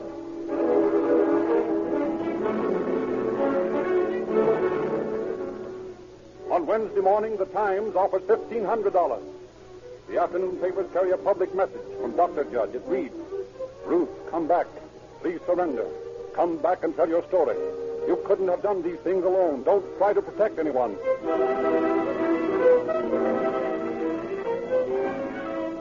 On Thursday, Dr. Judd states that if he could have but 5 minutes alone with his wife, he could persuade her to give herself up, whether she is right or wrong. Friday, the tension grows as men stop to discuss the case on the streets, as housewives chat with neighbors about this amazing member of their sex. Across the entire city sweeps the feeling that something has to happen. Then, shortly after noon, in the office of the attorney retained by Dr. Judd, the phone rings. Hello? Dr. Judd. Why, no, not right now. Who is it?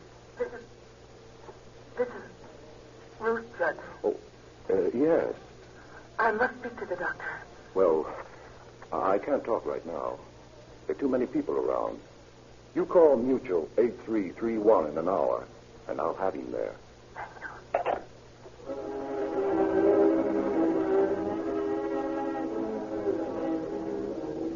The attorney rushes to the Hall of Justice, where Dr. Judd is attending an inquest on the bodies of the 2 victims. Together, they return to the office to wait for the call. 1 o'clock. 1:30 comes and goes. The hands of the clock slowly approach 2. Dr. Judd feverishly faces the silent telephone, and then... Hello? Hello? Oh, Doctor, darling. Oh, Ruth, where are you? I'm afraid to tell you, Doctor. Police will get me. I'm afraid. But, Ruth, honey, if you tell me, Mr. Russell and I will come and get you, and we won't bring the police. Promise, Doctor? Of course. Look, Ruth, are you downtown? Yes. All right. You know where the Biltmore garage is? Yes. Well, you go there, and we'll meet you there in just a few minutes, dear.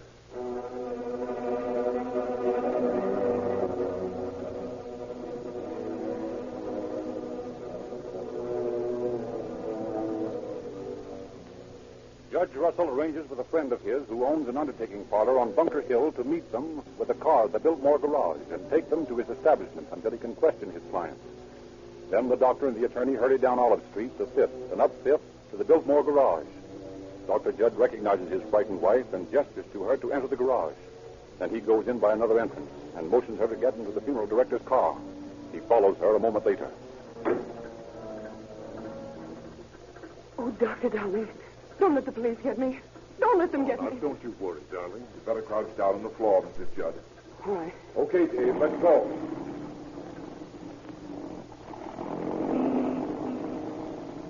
You won't let the police get me, will you, Doctor? You won't let them, Mr. Russell, will you? We have to talk that over, Mrs. Judd. But first, let's get you out of sight.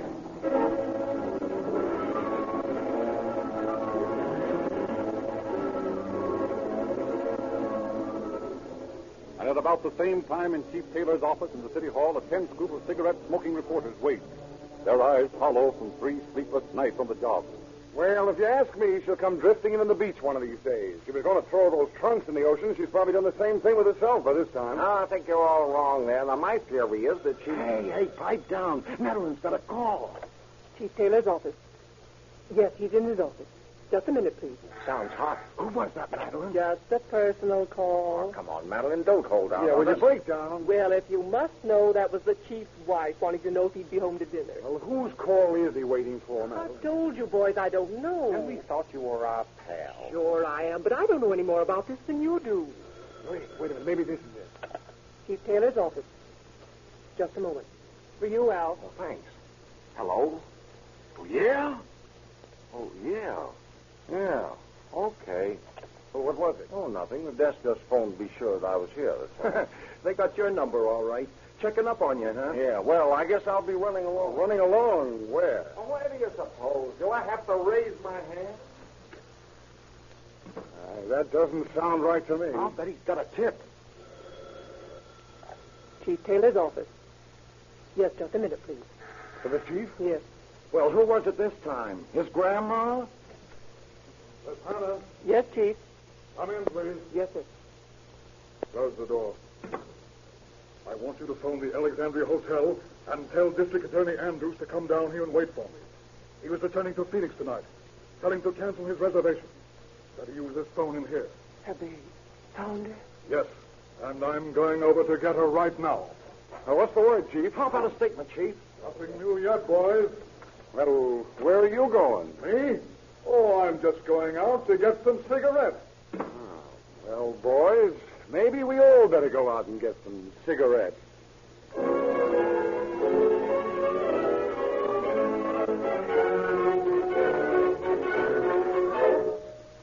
While Chief Taylor rushes to the undertaking establishment where Ruth Judd has been taken by her husband and his attorney, the hunted woman is being treated for a wound in her hand by Dr. Judd.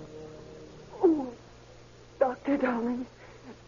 That hurt. Now, please be patient, Ruth. I've got to get the bandage off. It's all stuck. Oh. That's the only reason I gave myself up. I was afraid of lockjaw. Now, dear, this is going to hurt. Now, there. Oh. There, now. Well, that is a very nasty wound. Uh-huh. Hedwig did it. Hedwig shot me in the hand. I shot in self-defense, Doctor, dear. Mr. Russell, I shot in self-defense. Yes, Mrs. Judd. But now you must be quiet. You didn't have to call the police, Mr. Russell. I don't see why you did that. I'm innocent. There's nothing else I could do, Mrs. Judd. If I hadn't informed the police, we'd all be open to prosecution for harboring a criminal. Harboring a criminal, huh? So I'm a criminal. You're afraid for yourselves, is that it? Now, please, Ruth, please, you must be quiet. Nobody has called you a criminal. We all believe that if you did this thing, you were justified. Of course I'll be justified. I shot in self-defense. Oh, Doctor, darling. That hurt. Oh, there, now, I won't hurt you anymore. Now, this bandage will do until we get you to the hospital. Come in. This is Mrs. Judd. Yes? I'm a police officer, Mrs. Judd. I have here a warrant for your arrest on a charge of murder. Yes. Will you come with me, please? Yes. Oh, you've been injured. I've been shot through the hand. Then I'll send for an ambulance. Oh, no. Please. I can go to the hospital in a car. Oh, very well. You'll come with me, please. The car is waiting downstairs.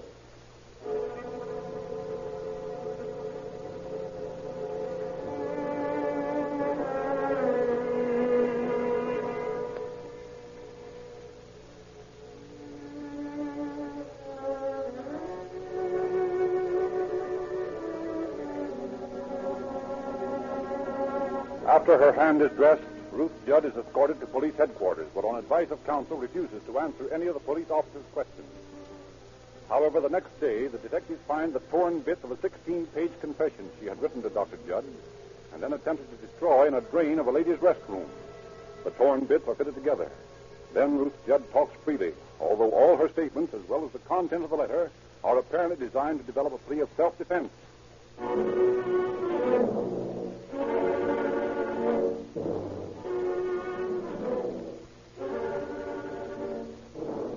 On October 29th, Ruth Judd is removed to Phoenix. And on January 19th, 1932, she goes on trial for her life. A trial which is highlighted by the alternate moodiness and hysteria of the accused and by the battles of alienists on both sides in an attempt to build up and tear down an insanity plea. On February 8th, the prosecuting attorney opens the argument for the state. Gentlemen of the jury, you have heard the arguments of the distinguished alienists for the defense. You have heard them testify to the alleged glandular disorders of the defendant. This is absolutely ridiculous and absurd, and it's the rankest nonsense. Ruth Judd knew what she was doing. Early in the game, her plans went wrong when she was faced with the necessity of changing the bodies from one trunk to two in order to get away with the shipment. And she did this, although she insists she'd been shot during the argument and at the time had a bullet lodged in her hand. I ask you, gentlemen, if this is possible. No, gentlemen, it is not. Ruth Judd did not have a bullet lodged in her hand on Friday night, nor yet on Saturday morning. You've heard the testimony of witnesses who saw that hand unbandaged on Saturday morning. Ruth Judd, gentlemen, shot herself in the hand sometime after Sunday morning or Saturday morning in an attempt to prove a defense plea. In doing this, she showed more sense than you or I would under similar circumstances. Gentlemen, if this is insanity, then we had best build a fence around the whole of Maricopa County and make an insane asylum out of it.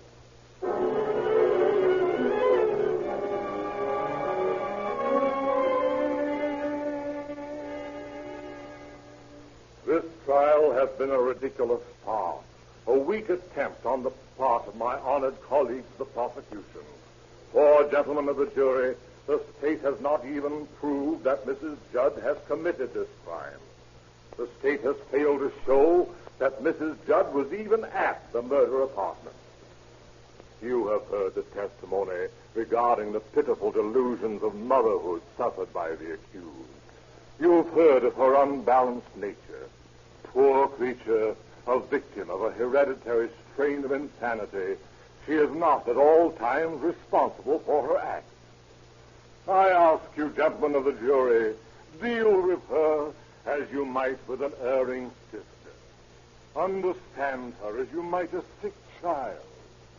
I ask you, gentlemen, to bring back a verdict of not guilty by reason of insanity, and let the state take care of this woman as a sick person, and not as a corpse.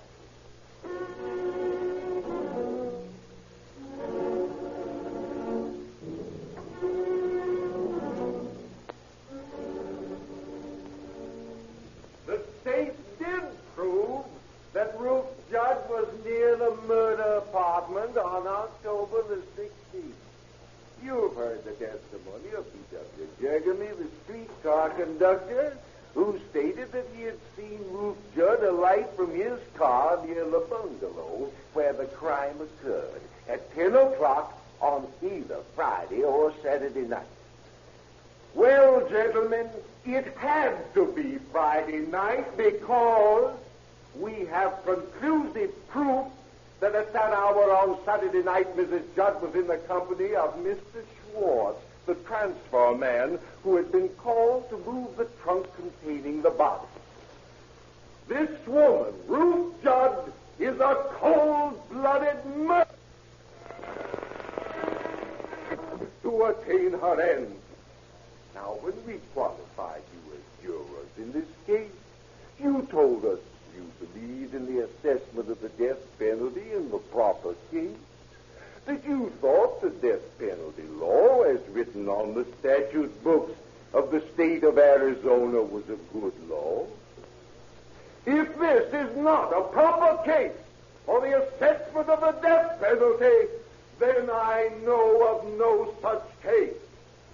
In behalf of the citizens of Arizona, your friends and neighbors, I ask that you bring back a verdict of guilty with death as the penalty.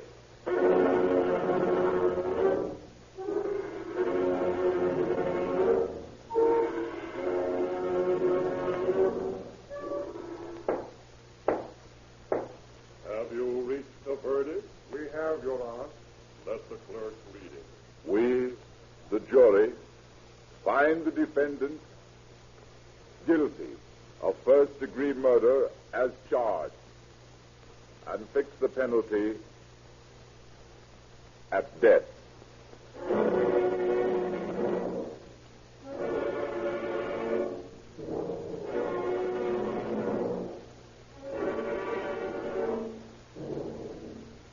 On the eve of the date set for her execution, Ruth Judd went on trial again with a plea of guilty by reason of insanity.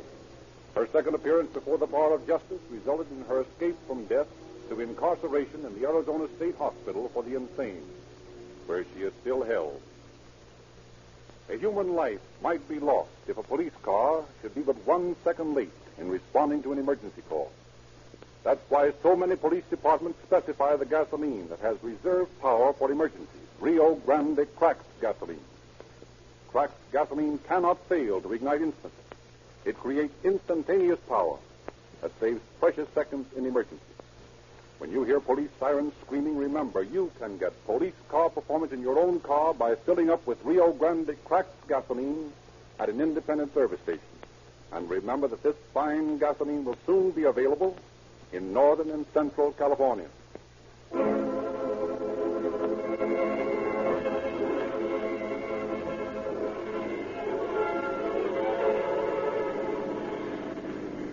Los Angeles Police calling all cars, attention all cars, cancellation broadcast 43 regarding a trunk murder. Suspect in this case now in custody. That's all. Rose Enquist. This is Frederick Lindsley saying good night for the Rio Grande Oil Company.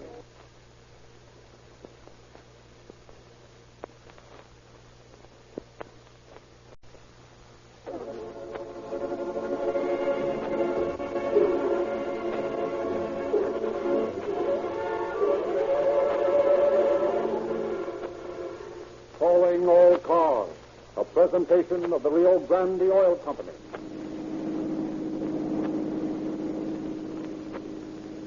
Long Beach Police calling all cars, attention all cars, broadcast 44 regarding a hit and run.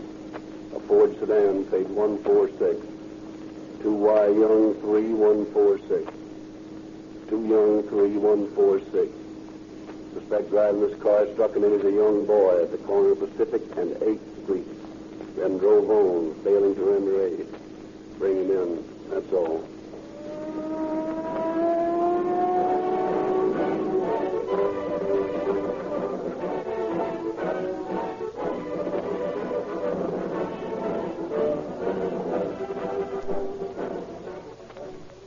Tonight, I have an important word for boys and girls. Would you like to save a life? Listen to my announcement at the end of this program. I want you to join the Junior Police Department. I want to give you a real metal police badge and assign you to the work of saving lives. Be sure to listen. Every motorist has experienced narrow escapes. You've seen accidents happen to others where reserve power could have averted a crash and saved a life. That's why it's so important for you to have police car performance in your own car. With Rio Grande cracked gasoline in your tank, you can save seconds in emergency.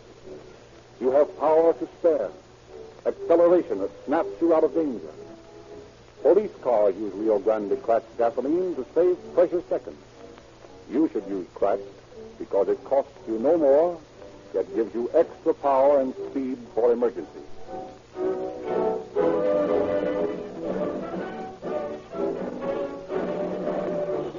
It is now our pleasure to introduce Captain C.B. Hall of the Traffic Patrol Division of the Los Angeles Police Department, who has a message for you. Good evening, friends. The greatest traffic accident crusade in the history of the United States is now in progress. In 44 states of the Union and in the District of Columbia, police officers are pledged to concentrate their efforts toward wiping out every possible carelessness and recklessness on the part of the driving public. Police chiefs of California and Arizona are pledged to make the Southwest the white spot of traffic accidents. This is by no means a simple or easy task. Every one of you within the sound of my voice must help. The statistics of traffic fatalities in the past year make dour and foolish reading. Consider just one of them. In 1933, the horribly bloody total of 17,200 men, women, and children met their death through the carelessness of drivers who failed to observe the elementary rules which every candidate for a driver's license is required to know. But statistics of thousands of deaths may still fail to impress. So tonight we ask you to listen to the story of just one, the true tale of one member of that foolish company of innocent victims of the automobilist's selfish carelessness. Thank you, Captain Hall.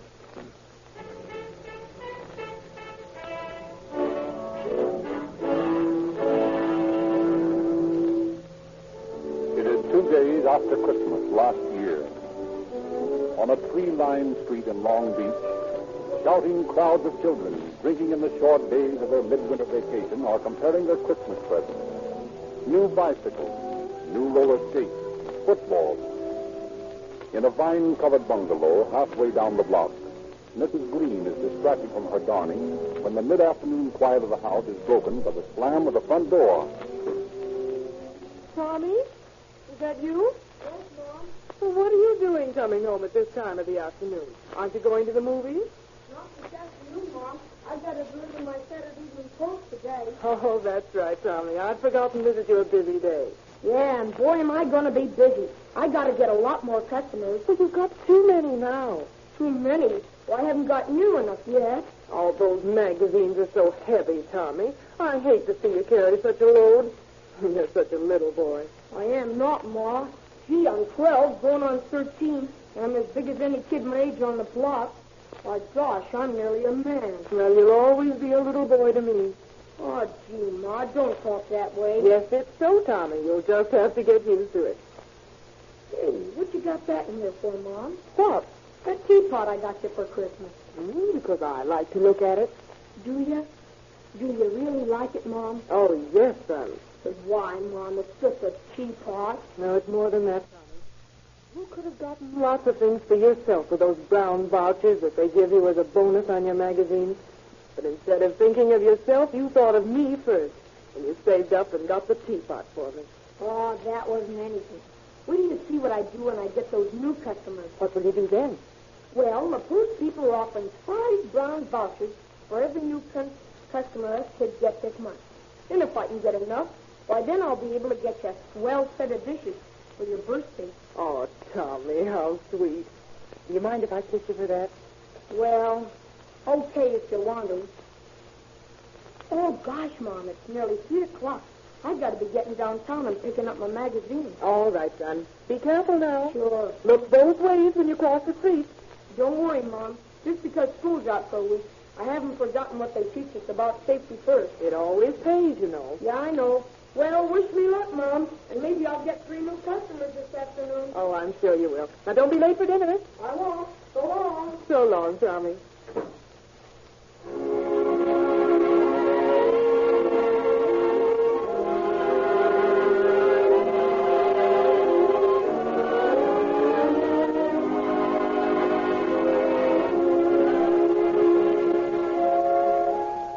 Tommy delivers his magazines that sunny afternoon and is quite successful in getting new customers.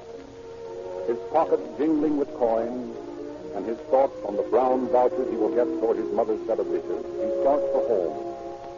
At the corner of 8th Street and Pacific Avenue, he carefully looks both ways, and sure that the street is clear, he starts across.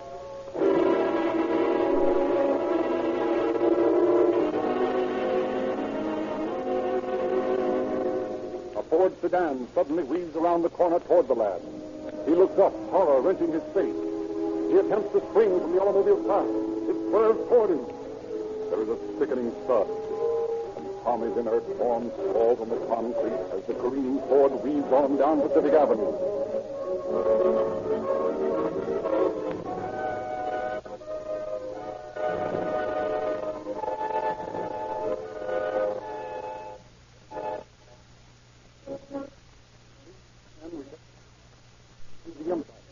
Have seen Tommy lying in the street and seen the unsteady driver streaking down the avenue.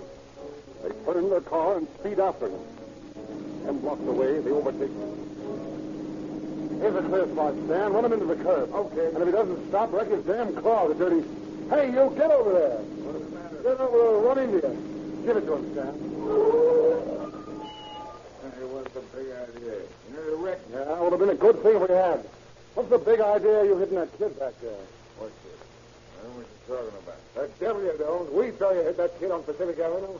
Pacific Avenue? You must be nuts. I ain't been on Pacific Avenue all day. Now, tell that to the cops. Hey, what is it? A flame up? Listen, guys, no flame up. And the least you say, the better. Now, you've got a can on you can smell a block. Drunk driving and hit and run. Now, you'll do a nice stretch for that. Now, look here. If you know what to do for you, you'll get their cargoes out of my way and let me get going. Yeah? Well, you ain't going no place but the police station. I want to show me your badge. Here's my badge, mister. This big slip in your face. You can't arrest me. Listen, mister, hit and run is a felony, and a citizen can arrest any guy he sees committing a felony. Go on, Ben. Beat over to the police station and bring some cops over here. I'll watch over our pal here, and if he tries to get away from me, I'll smear that big nose of his all over his ugly face.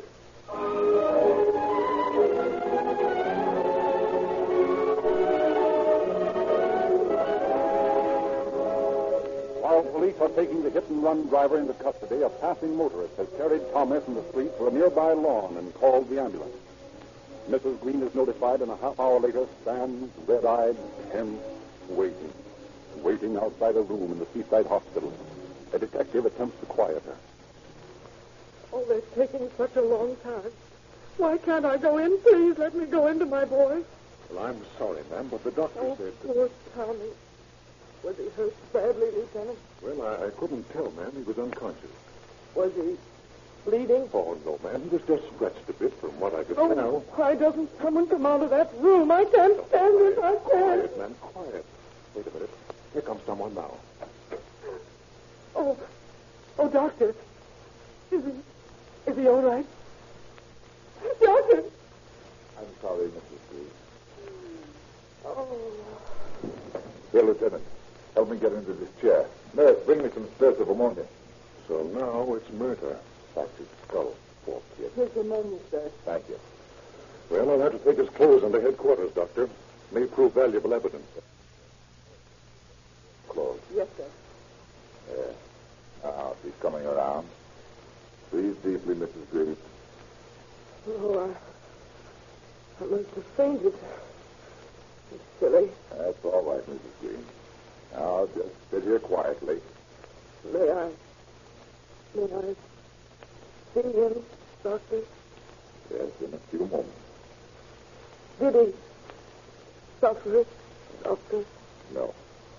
He never regained consciousness. Oh, that's nice. I'm glad he didn't suffer. Here are his things, Lieutenant. Thank you. Why, those are Tommy's clothes. What are you going to do with them, Lieutenant? Well, I'll have to take them to headquarters, ma'am. No. That's his new sweater. I gave it to him for Christmas. You can't take it. Give it to me. Now, please, ma'am. You mustn't excite yourself.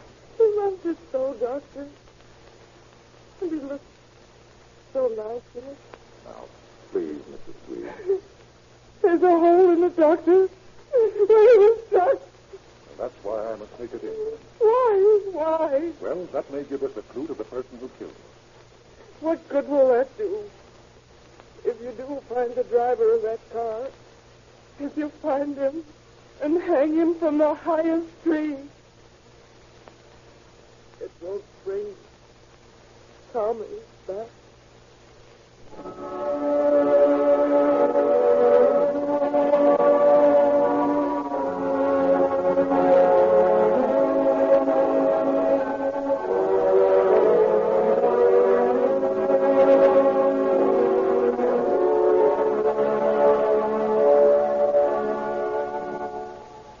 Late the same evening, Detectives Guthrow and Len, who have been assigned to investigate the case, inspect the murder car at the garage, where it has been impounded. There's no doubt about this being the car. Look at the way that headlight's bent. Yep, bent up and to the left. And look at that dent on the radiator. That was made by that poor kid's head. Yeah, must have been doing 40. Hit him hard enough to make the radiator leak, too. You know, Len, I'd like to see him swing for this. Yeah, so would I. But we're far from getting a case yet. You know that, don't you? Yeah, with no witness to the actual accident, it's going to be hard to convict him. As a matter of fact, we haven't enough so far to get the DA to issue a warrant. If we could only find... Wait a minute. Oh, Hey, look here. what is it? See where these radiator pins are bent? Yeah. Well, look closely. Here, wait till I throw my flashlight on it. There. See? Several green fibers. From the kid's green sweater. Well, that would be my guess. Now we've got something to go on. Hey, where's that mechanic? Hey, you. Yes, sir? I'm sending a man over to photograph this car. Yes, sir. After he's through, I want you to take that radiator off and send it to me at headquarters. Okay. And don't wipe it off. Don't handle it any more than you have to. Understand? Yes, sir. All right, Len, let's go. Now we've got something to talk to this driver about.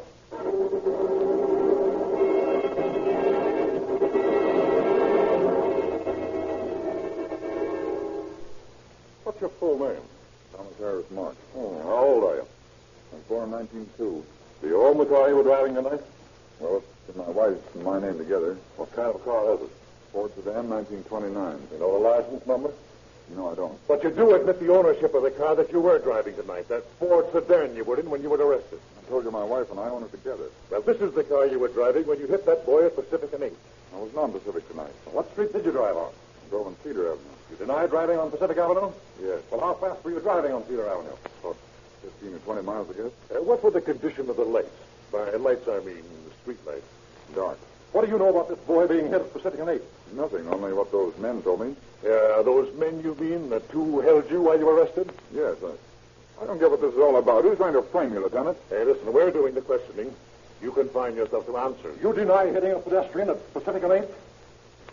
Yes, I don't know anything about it. Then how do you account for your right headlight being bent to the left as it is now on your car? Oh, that's easy. I bumped my car into a garage door when I was up to a cabin in the mountains 2 weeks ago. Just bent the head, bumping into a door, huh? Yeah, that's all. But your radiator's leaking, too, and the dust is rubbed off where you hit that kid tonight.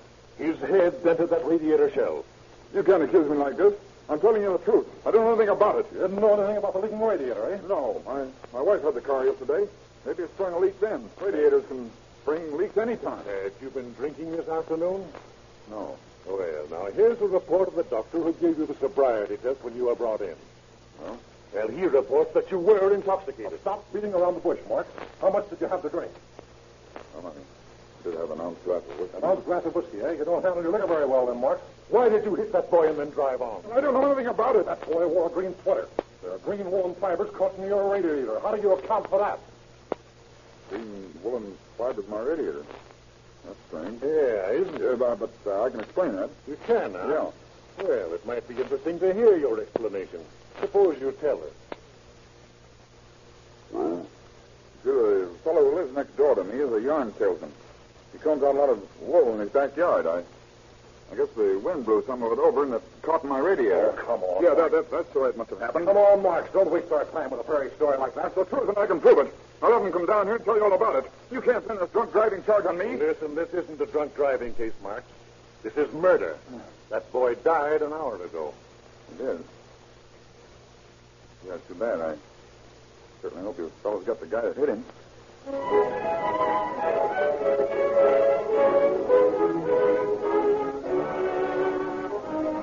The case of the police against Marks is far from complete. When the coroner's inquest is held 2 days later, Marks refuses to testify. The coroner's jury returns a verdict of accidental death as the result of being hit by a Ford sedan, but is unable to name Marks as the driver of the death car. Determined to bring Marks to face a crime of which they are convinced he is guilty, Jethro and Lenz call upon Ray Pinker, chemist of the Los Angeles Police Department, for assistance in identification of the woolen fibers found on the radiator. Burdened down with the radiator and Tommy's clothes, they interview Pinker in the Los Angeles Central Police Headquarters. Here's the radiator, Pinker. You can see the fibers impinged in those bent radiator fins. Oh, yeah. And here's the boy's sweater. This tear was made by impact with the car. There's no doubt about this bird being guilty, but he's trying to alibi those fibers by claiming that they blew over from a neighbor's yard and caught in the radiator. These fibers didn't catch in the radiator. They've been held there by these bent fins. Quite right. There's no question in our mind about the defendant's guilt. But we haven't got a case unless you can assure us that these fibers match the wool in the sweater.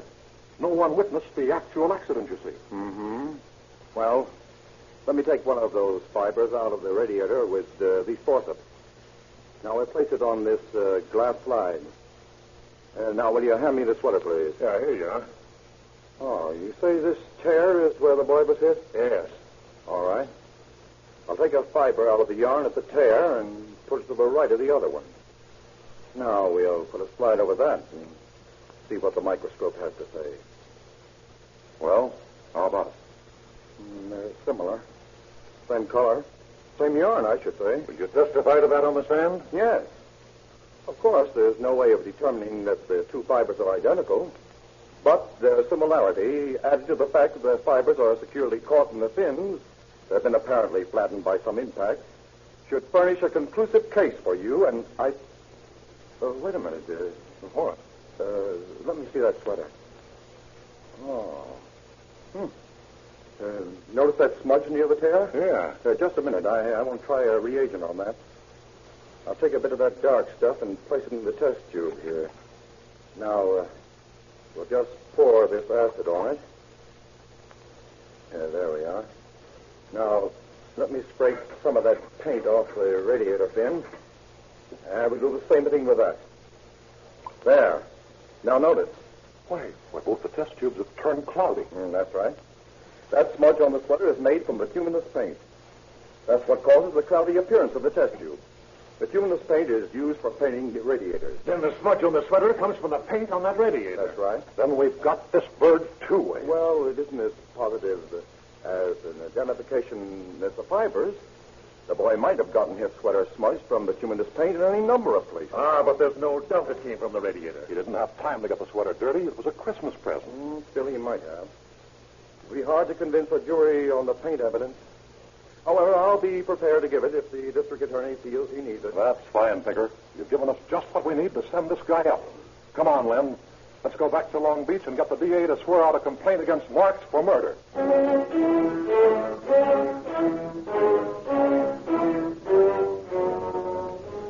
Presented with the evidence police science has provided, Deputy District Attorney William Brayton is quick to issue a complaint against Marks, charging him with murder, drunk driving, and hit and run. On January 4th, he is held to answer on all three charges, and his bail is set at $10,000. On February 26th, Marks goes on trial in Department A of the Superior Court. After several days of testimony, the defense introduces its star witness. You promise to tell the truth, the whole truth, and nothing but the truth, so help you God. I do. What is your name? Robert Harper. Where do you live? At 827 La Jolla Avenue, Long Beach. Are you acquainted with the defendant? I am. Do you know where he lives? At 829 La Jolla, next door to me. What is your business, Mr. Harper? I'm a yarn salesman. How long have you been in this business? 15 years. You are familiar with the various colors used in dyeing yarns and the various texture of various kinds of yarns? Naturally. I'll ask you to come over to this table and investigate the wool fibers under these microscopes. The one on the right has been admitted as evidence from the radiator of the defendant's car. The one on the left is from the sweater of the deceased. Will you look at them, please? Good.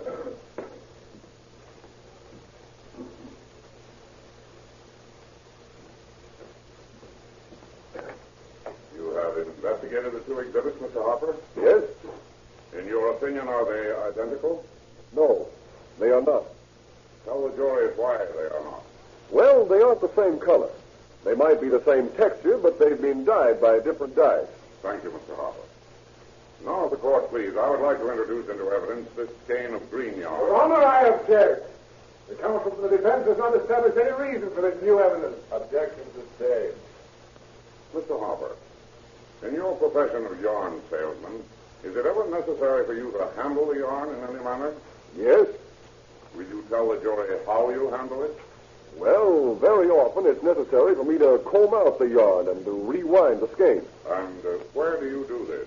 Well, my wife makes me do it out in the backyard because it gets the house all dirtied up with lint and fibers. You know how women are. You can't do anything with them when they... Order. Oh. Thank you, Mr. Hopper. If the court please, I will seek to establish the identity of the yarn found on my client's radiator. For that purpose, I would like to enter this skein of green yarn into evidence. I hope I have established my reasons sufficiently for the benefit of my worthy colleague of the prosecution. You may enter the evidence. I thank you, Your Honor. Now, Mr. Hopper, do you recognize this skein of yarn? Yes, it's one of my stocks. Have you ever had occasion to comb this yarn? Yes? When? The 26th of December. Was that the day of the accident concerned in this case? No, it was the day before. And was there a wind blowing that day? Yes, I believe there was. Mr. Hopper, I'm going to take a fiber of this yarn and place it under this microscope. That is, I will substitute it for the fiber taken from the sweater of young Thomas Green. Now, Mr. Hopper, will you kindly step this way and inspect these two microscopes?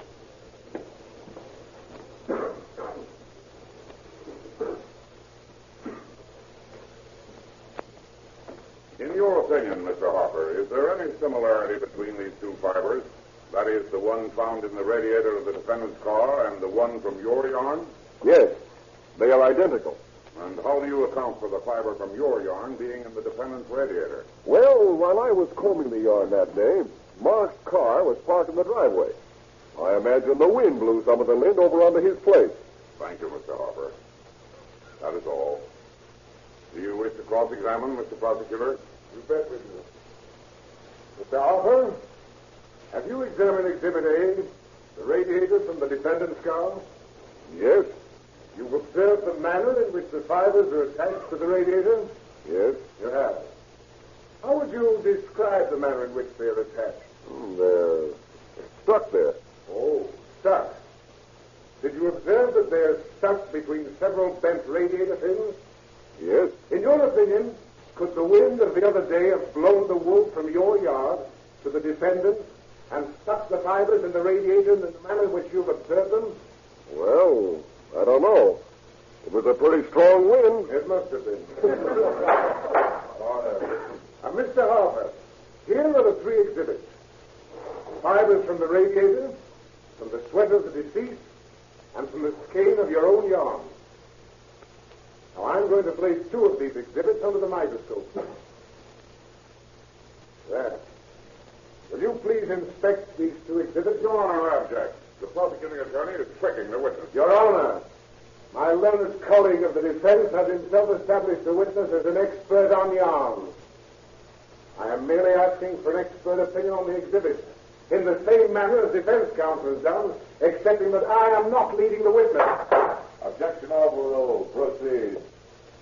Now, Mr. Harper, will you step down here, please, and examine these exhibits?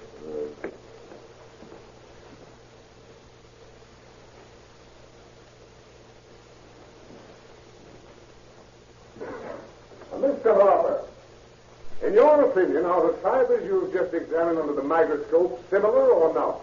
They are identical. Thank you, Mr. Harper. That is all. I will now pass around the exhibit. You'll observe, ladies and gentlemen of the jury, that they're exhibits C and D. The fibers from the radiator and from the sweater of the deceased. And when permitted to inspect them without being coached, Mr. Harper has found them to be identical.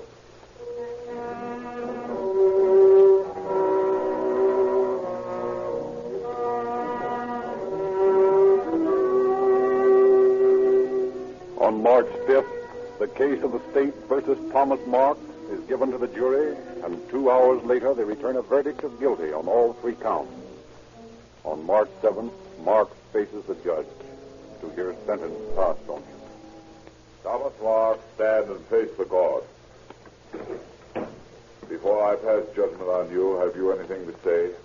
Nothing to say. Thomas Mark, the jury has found you guilty of sections 112 and 141 of the California Vehicle Act. While in the act of committing one felony, that of drunk driving, you committed another, hit and run. As a result, the jury has also found you guilty of second-degree murder. I am disappointed with this verdict. I only wish that they had returned a verdict of first-degree murder with no recommendations. It would give me great pleasure to sentence you to hang, for you are no less a murderer than the man who runs amok with a revolver. An automobile in the hands of a man under the influence of alcohol is an instrument of death. The streets and highways of California are lethal paths for our children as well as for us until your type of criminal has been done away with. The verdict of the jury constrains me from giving the sentence I feel you deserve and compels me to pass a much too light judgment on you. That cannot be helped now. Therefore, Thomas Marks, I hereby sentence you to serve from 5 years to life in San Quentin Penitentiary.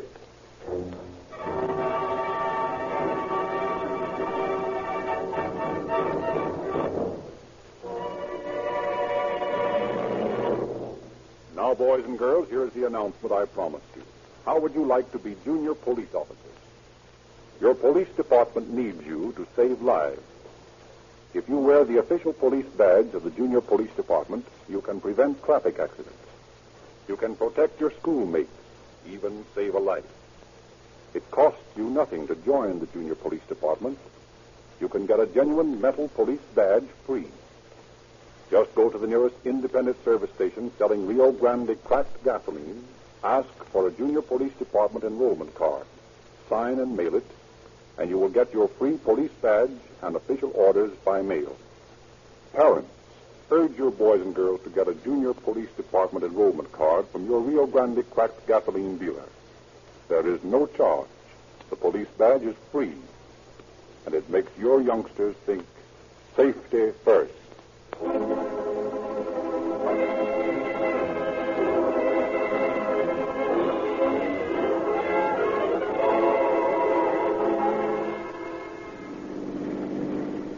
Long Beach Police calling all cars, attention all cars, cancellation broadcast 44 regarding a hit and run. Suspect in this case now in custody. That's all.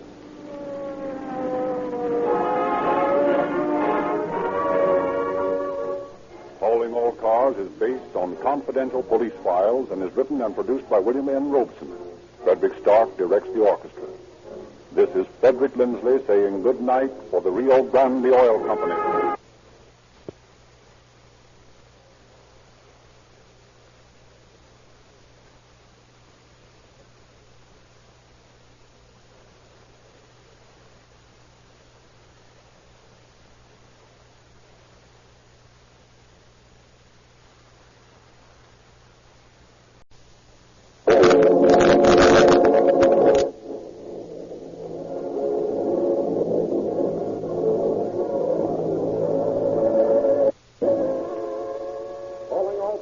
Presentation of the Rio Grande Oil Company.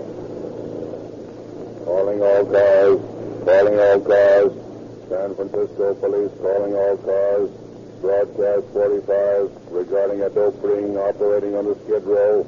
Lay off those angle boys. State narcotic men are handling it. That is all.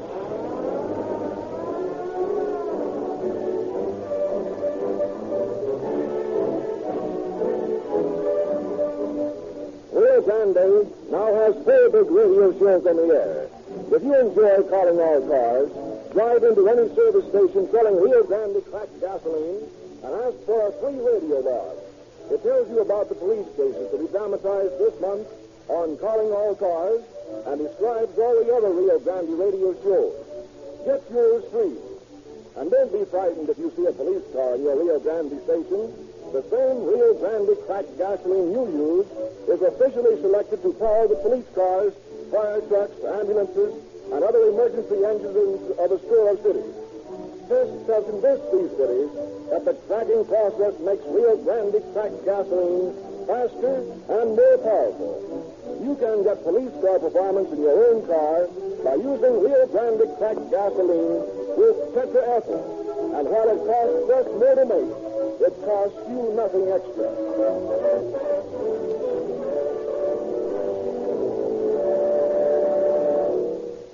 Tonight we are privileged to introduce Inspector F.J.A. O'Farrell, who is in charge of the Division of Narcotic Enforcement for the state of California. Inspector O'Farrell. The narcotic evil has become a menace to America because of the lack of interest and knowledge on the part of the public. This evil touches and concerns every American citizen, and it is only through the education of the individuals of this nation can the menace be curtailed. Information has reached the division of definite cases wherein former run-runners are turning to illicit narcotic smuggling and peddling as a source of revenue due to the 18th Amendment. It is also a known fact of the division that through its contact with other law enforcement bodies, that Eastern gangs have attempted to muscle in on Western territory, a situation which keeps the police departments of the West on their toes to prevent such an invasion. For behind the gang situation stalks the narcotic evil. Although handicapped by curtailed personnel and inadequate funds, the State Narcotic Division, under the efficient leadership of my chief, William G. Walker, has been able to carry on the battle against narcotics just as vigorously and effectively as it has in the past when times were better. But we need the active, interested cooperation of every citizen. It is the hope of Chief Walker and myself that the story you are about to hear will bring home to you a little more vividly the constant menace which exists in the drug traffic and the absolute necessity of stamping it out of its distance. Thank you, Inspector O'Farrell.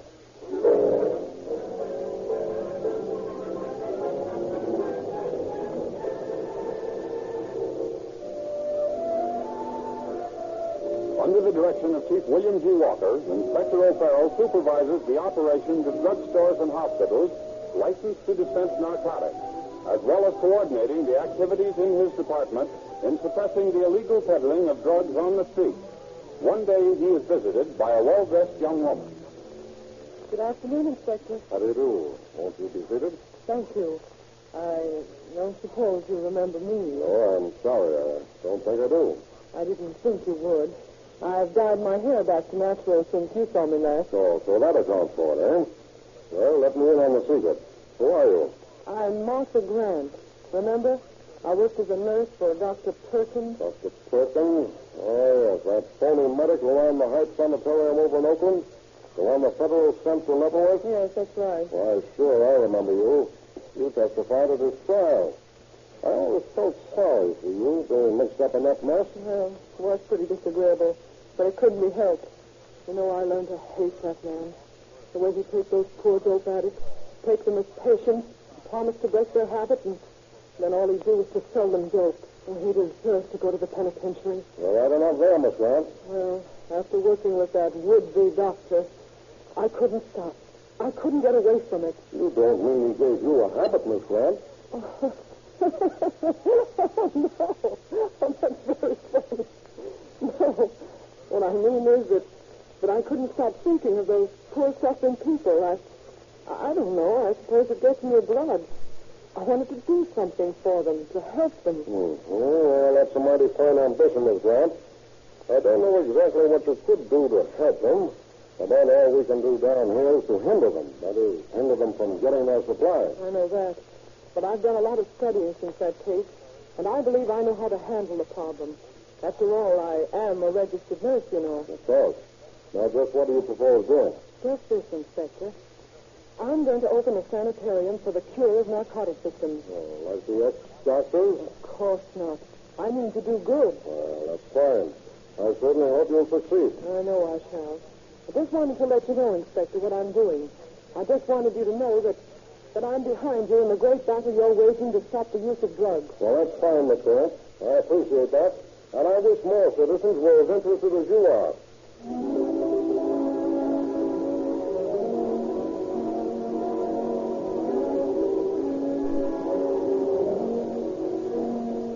A few months later, O'Farrell, making his usual rounds of inspection on drugstores and hospitals, visits Martha Grant at her newly opened Pure Sanatorium, a modest cottage of 3 rooms.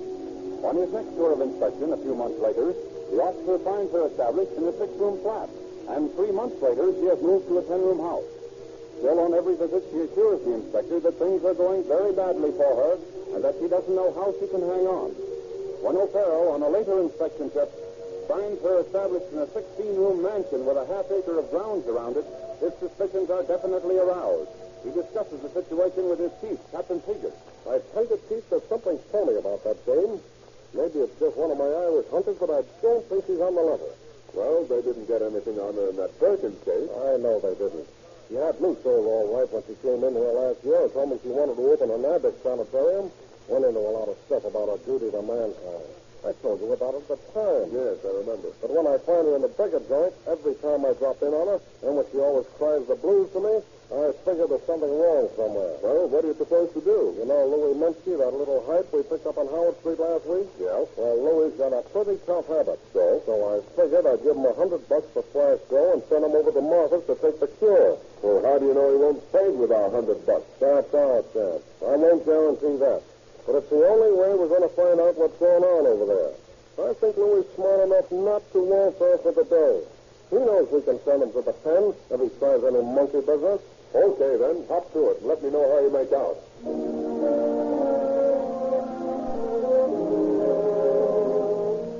Inspector O'Farrell heals Louis Minsky with $100 and sends him across to Martha's establishment in Oakland.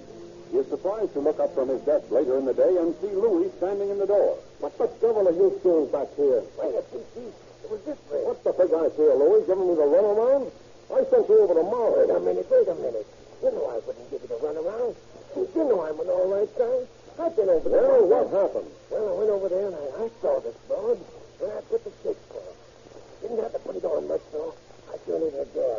You'll do. How about it, Chief? Finish the plug of the jab. Listen, Louis, you know me better than to ask me that. I just thought maybe... Come on. Stop beating around the bush. What happened over there? I told this dame I wanted to take the cure, like you told me to. What did she say? Said she didn't care much about taking patients, so I flashed the roll like you told me to, and she just passed over that. Not interested in patients, huh?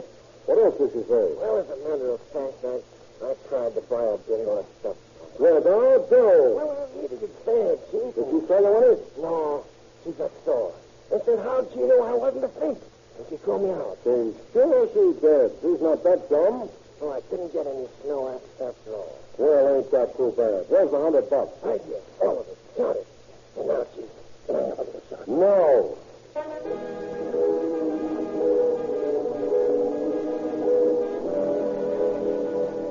Convinced that Martha Grant's addiction sanatorium is merely a blind for dope peddling activities, the State Narcotic Bureau intensifies its efforts to take some junk back to her. Every hype and peddler brought into headquarters is grilled regarding his source of supply. For weeks, the rounding up and questioning of addicts goes on without any success. Finally, from an unexpected direction comes an offer of assistance when Johnny Rabb, one of the hypes picked up in the Dragnet, gets an audience with some success. Finally, from an unexpected direction comes an offer of assistance when Johnny Rabb, one of the hypes picked up in the Dragnet, gets an audience with Captain Seeger and Inspector O'Farrell. Well, Johnny, what's on your mind? Look here, Inspector, I don't like jail one little bit. Who does? Well, I want to make a deal with you. Oh, you ought to know by now you can't make a deal with us. If that's what you came down here to talk about, you're wasting our time. Now, wait till you hear what I got to say. I'll turn informer for you. I want to get out. What have you got to inform? I ain't saying, but I can put you in touch with a good connection. Who? Well, what good would it do to tell you? You couldn't get anything on him if you don't let me out to do it. Why not? Well, because if you don't let me out, he'll know in 24 hours that he's hot and he'll take it on the lamp. How big is it? Plenty. He's the boss of the peddlers on a skid row. Got 4 or 5 hypes dropping for him. You set me loose and I'll get the stuff on him. We'll let you know, Johnny. You wait outside while we keep an eye talking over. Okay. Well, how's that sound to you, Chief? 7 suits to catch the thief, huh? That's about it. We'll have to give him some grease to buy the stuff, but it ought to be worth it. And it might lead to Martha Grant. She seems to be the ringleader of this outfit. Oh, I hate to put my trust in these types. I know, but it didn't hurt any of the stuff blowing Munchie. He came back with a dough. Yeah, but what do you know about this bird? Oh, nothing much. But I'll put a tail on him so he won't have much of a chance to double cross us. Okay, it's a cinch for not getting anywhere until we knock over the pan of this outfit. These small fry peddlers don't mean a thing.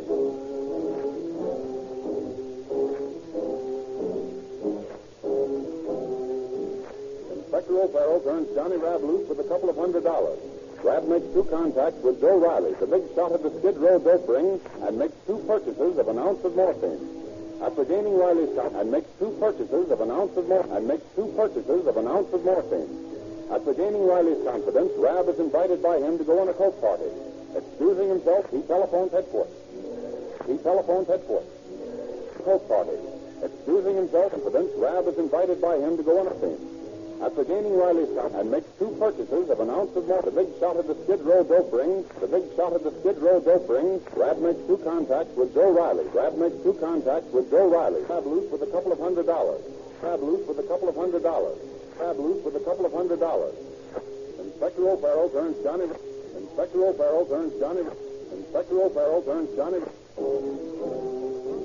Inspector O'Farrell turns Johnny.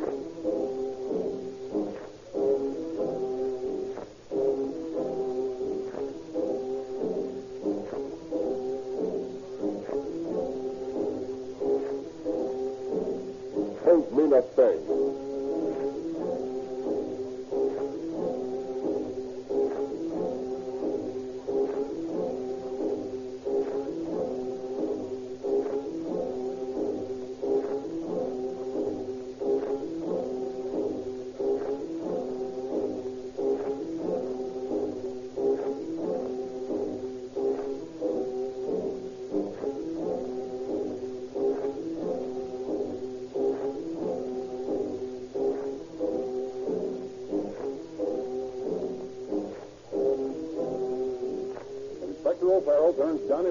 Inspector O'Farrell turns Johnny Rab loose with a couple of $100.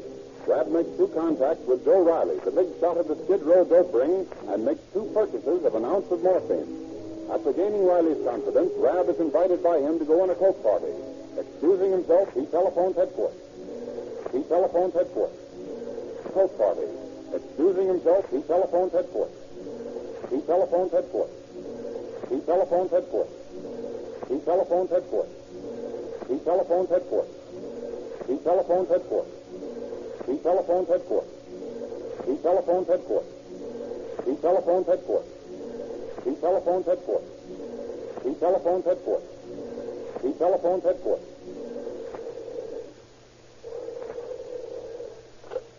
Take off on it, Joe. O'Farrell speaking. This is Johnny Rab, Inspector. Yeah, I've been waiting to hear from you. I got things fixed for tonight. Riley wants me to go on a coke party with him. Yeah? Yeah. He says we got to go to over the headquarters and stuff. Where are you now? I'm over the hotel. I'll be with Ron. I'm over the hotel. I'll be with Ron. I'm over the hotel. I'll be with Ron. I'm over the hotel. I'll be with Ron. I'm over the hotel. I'll be with Ron. I'm over the hotel. I'll be with Ron. I'm over the hotel. I'll be with Ron. I'm over the hotel. I'll be with Ron. I'm over the hotel. I'll be with Ron. I'm over the hotel. I'll be with Ron. I'm over the hotel. I'll be with Ron. I'm over the hotel. I'll be with Ron. I'm over the hotel. I'll be with Ron. I'm over the hotel. I'll be with Ron. I'm over the hotel. I'll be with Ron. I'm over the hotel. I'll be with Ron. I'm over the hotel. I'll be with Ron. I'm over the hotel.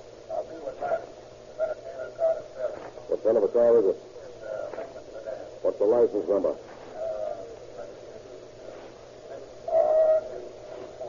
6R824. Okay. We'll train you to the ferry and wait for you at this end. When you drive off the ferry, light 2 matches for your cigarette if you got the stuff with you. That's right.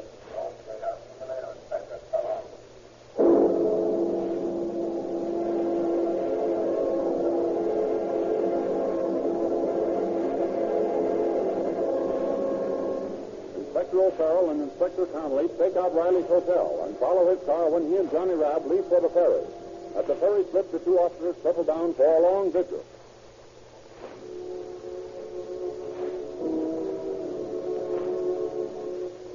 The pale spring moon rising out of the east bay is slowly extinguished in the smothering soft swells of the fog that comes rolling in through the Golden Gate. The late evening quiet of the harbor suddenly finds voice as the whistle buoys take up their eerie warning. Ferry boats, which had gaily swished across the bay like young girls on their way to a dance, now slink into the dock, lights shrouded in mist. Hours pass, and the end of each ferry is a signal for Conley and O'Farrell to start the motor of their police car and crouch in the shadows of the ferry building, scanning each passing automobile as it rolls off the gangplank. Finally, toward midnight, another boat shoulders into the dock.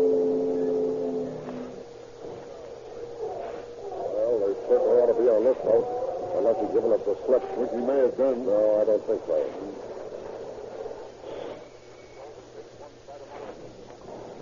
Here comes the cause, under tow.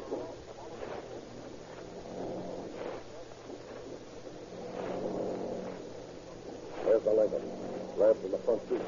He lit two matches to a cigarette. That means he's got the slip. Come on, let's knock him over. They're going too fast. We'll have to tail him in our car. Let's go. Okay.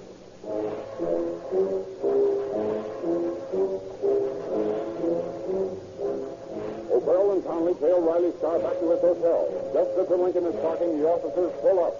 Inspector Conley jumps on the running board of the driver's side as O'Farrell approaches the car from the passenger side. You're under arrest. What? Pick him up and keep him there. What's the charge? Just a minute and I'll let you know. Find it, O'Farrell? Yeah. Well, I sighted the on the floor of the car. That's fine. The charge, Mr. Riley, is possession of narcotics in violation of the State Narcotics Act.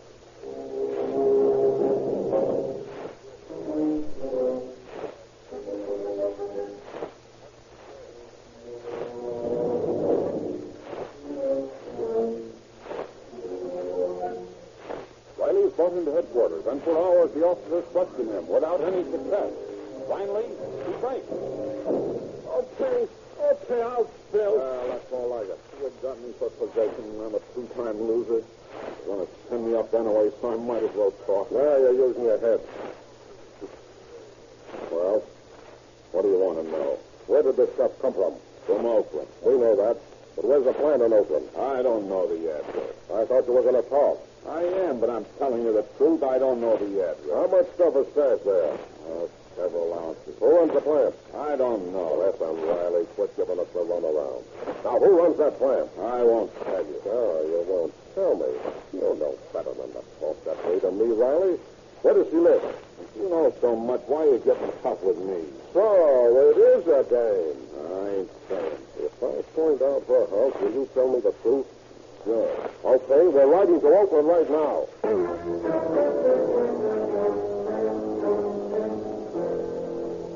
O'Farrell, Seeger, and Conley take Riley across the bay and drive directly to Martha's big house. The police car pulls up in the dark shadows of the tree-lined street. Is this the place? You guessed it. This is where she lives, all right. Okay. Then you're going to show us where the stuff is. I didn't get the stuff here. This is only where she lives. This isn't the plant. Where is the plant? I told you I don't know the address, but I do know the place when I see it. I'll point it out to you. It's the bungalow court, and it's the last house in the rear to the left. Okay. Where do we go from here? I guess we better turn up the next street to the right. To the right. Okay. Let's go, Conley.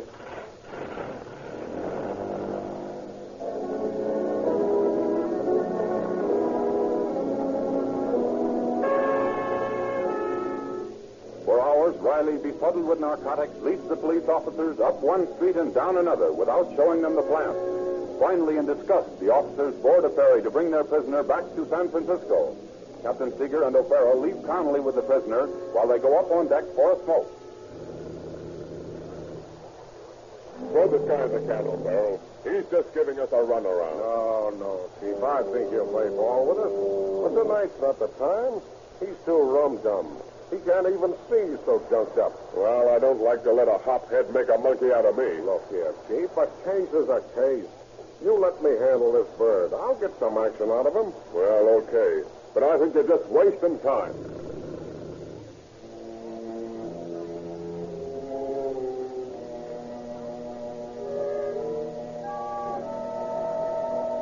O'Farrell stays up all night, questioning and re-questioning Riley. Finally, he promises to cooperate with the officers. At 9 in the morning, he calls Martha, but she is out. Again at 12, he tries, but fails to communicate with her. In the late afternoon, Seeger and O'Farrell take Riley back to his room in the hotel. At 5 o'clock, Riley calls Martha once more. O'Farrell and Seeger listen in on the two extensions. Hello, Martha. Oh, that party last night did me in, Martha. I slept in late. I tried to get you at noon, but you just left.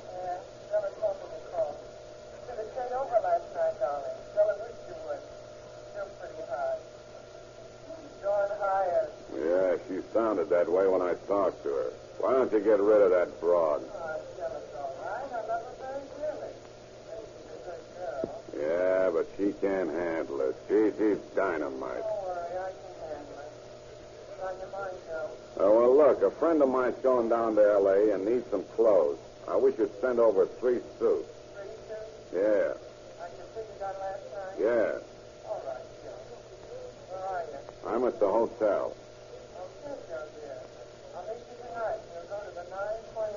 That'll be swell. See you later.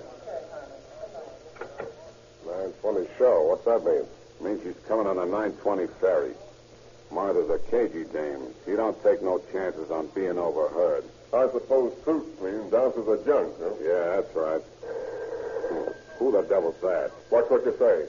Get on that wire, O'Farrell. Okay. Okay, Riley, answer it. Hello? Hello, Joe? Yeah, Martha, what do you want? I'm here, okay, and waiting to see you. Goodbye, Martha. Say what I tell you guys. She's a smart dame. You're going to have to be on your toes if you get anything on her.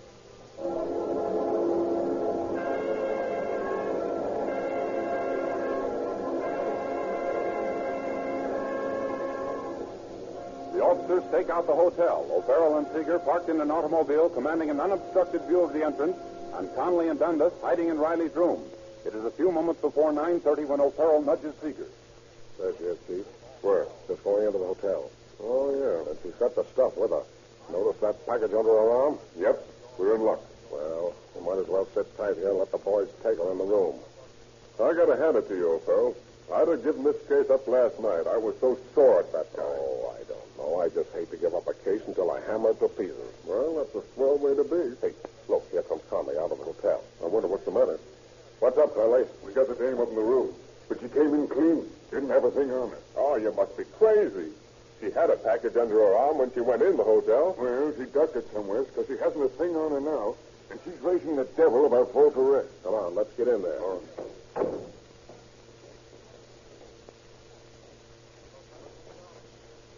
Where's that elevator boy? Hey, you. Yeah, sir? Did you take a lady up to the second floor in the last 5 minutes? No, sir. Did you see a lady come in? I recollect like I do, sir. Where'd she go? Maybe she went upstairs, sir. Did she have a package under her arm? Maybe she did, sir, and maybe she didn't. Come on, up the stairs. Keep your eyes open.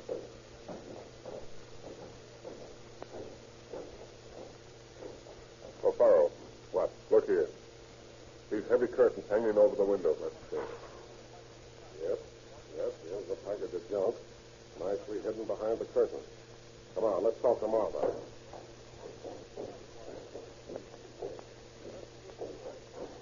Well, Inspector, I'd like to know the meaning of placing me under arrest. You know I'm sincere. You know I want to help poor unfortunates like Mr. Riley here. And now you subject me to this humiliation. What do you know about this package, Martha? Nothing. I never saw it before. Riley? Is this the woman you talked to on the phone this afternoon? Yeah. Is this the woman you bought 2 ounces of morphine from last night? Yeah. Well, you dirty think you're out I thought you'd show your colors, Martha. Now, cut out the rough stuff, because we got you right where we want you. You're under arrest for violation of the State Narcotic Act. That's a hot one. You can't prove a thing. I never saw the package before. I don't know what you're talking about. You can't arrest me. No? Well, we're going to. And after we bring back the junk you've got stashed in your Oakland plant, we'll have plenty on you.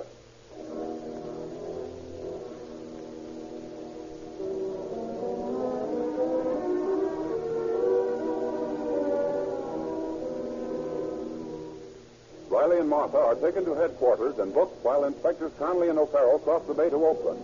They enlist the aid of Lieutenant Barbeau of the Oakland Police Department, who sends a squad of 2 plainclothesmen and 2 patrolmen, along with the narcotic agents, to raid Martha's. They are met at the door of Martha's house by a beautiful young woman attired in negligee, who appears to be under the influence of narcotics. Oh, hello, boys. Where's Martha? Martha's in jail. We're police officers. Oh, well, that's okay. We can all have a party just the same. Come on in, boys. Come on in. You bet we will. Who are you? Oh, I'm Stella. Oh, yes, I've heard of you. Boy, sure you have. Oh, everybody that knows Martha's heard of little Stella. Been hitting it up, haven't you, Stella? I don't know what you mean. Leave a man here with Stella, Lieutenant, and start from the attic and search this place. Yes, sir. Tear it apart. Don't overlook any possible place where the stuff could be hidden. Yes, Inspector. Are you going to sit down and talk to me, Inspector? I am not. I got work to do.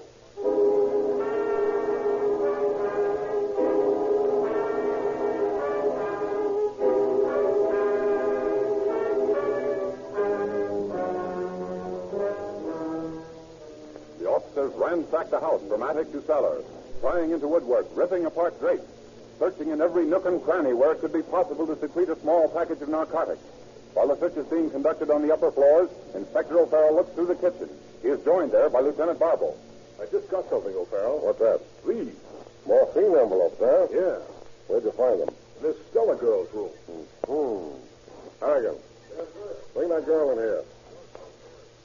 Oh, hello, Inspector. Stella, what do you know about these 2 envelopes? Oh, those? Oh, they were awfully nice. What was in them? Oh, something awful nice. Where's the rest of it? I don't know. I was waiting for Martha to send me some more. What are you doing here, Stella? Oh, I came here as a patient. Martha was going to make me well. I thought so. She did a good job of it. Oh, indeed she did, Inspector. Oh, I feel better right now than I ever did. Yeah, I can imagine. Come on, Inspector. Let you and me go up somewhere where we can talk, huh? Look here, Stella, I mean business. Where's the rest of this stuff? Oh, that's all there is, Inspector, honey. I've just been waiting for Martha to bring me some more. Well, you're not going to get any more. Martha's never going to bring you any more. Never any more. Oh, Inspector.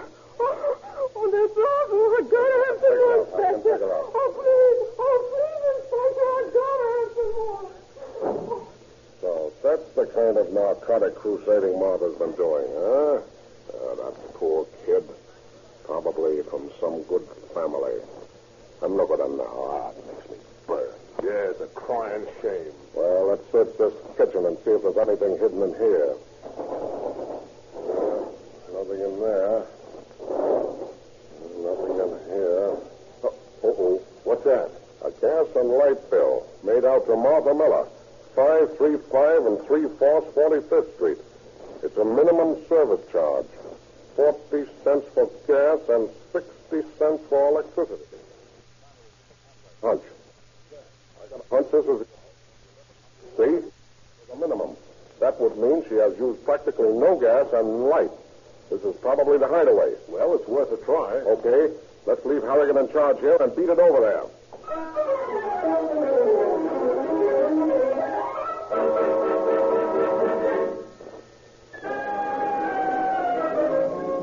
O'Farrell and Barbeau speed to the 45th Street address and find that it is a bungalow court. 535 3/4 turns out to be the last house in the rear, further checking with Riley's description of the plant. The door is locked, and the officers let themselves in through the kitchen window. They switch on the light. Now, Riley. Riley said the stuff was in the cooler. Let's see. Strike a match, will you, Barbeau? Yeah. That's better. Now, wait. Wait till I feel around it here. Uh-oh. Here's something. Yes, sir. Here's the stuff. 2 ounces. Well, that's the payoff. Now we got Martha Grant right where we want her. Yes, sir. Let's get back to the other joint. Now, wait a minute. Here's something to make him in handy. What's that? The key to the place. Lying here on the table. Bring it along and we'll have a little talk with Martha.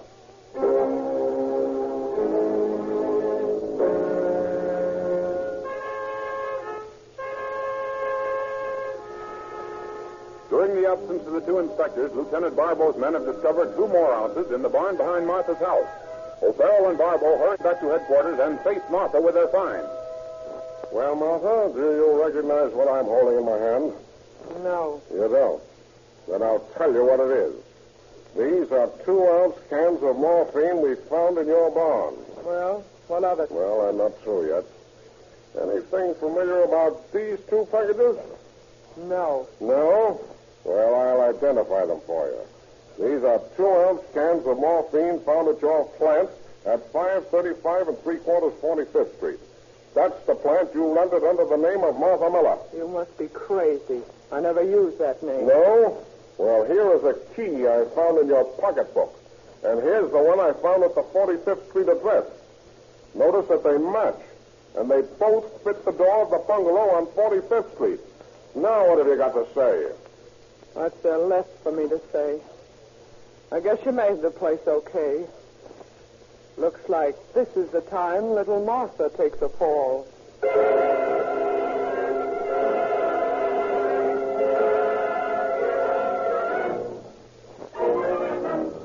You know, there are 3 grades of gasoline on the market.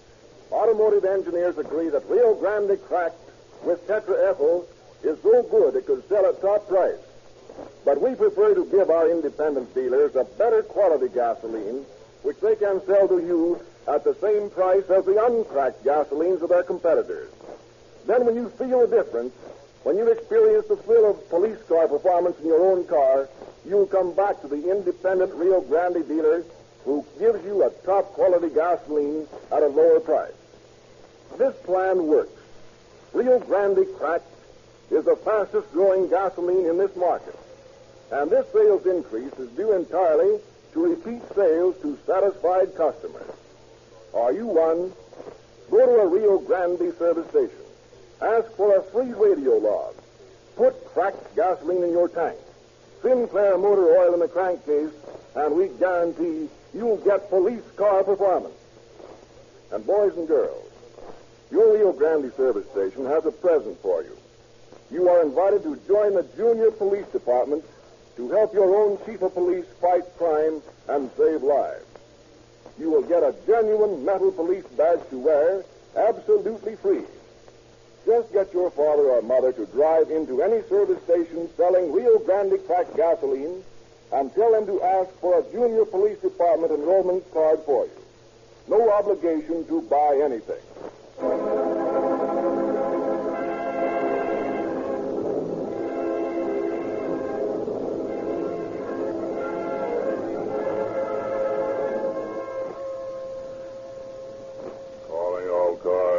Attention all cars. San Francisco police calling all cars.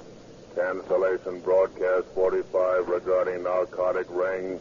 Suspects in this case are now in custody. That is all.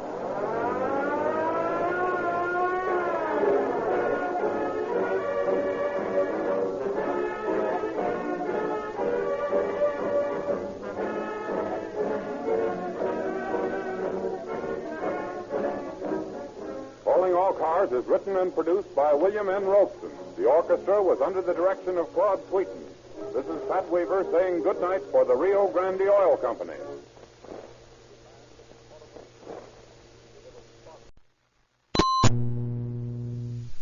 Presentation of the Rio Grande Oil Company. Calling all cars. Attention all cars. San Jose police calling all cars. Broadcast 46. Pick up a black coupe. License number 6 Alfred 1167. 6 Alfred 1167. Occupants of this car shot Officer John Buck when he attempted to question him. Go get him, boys. That is all.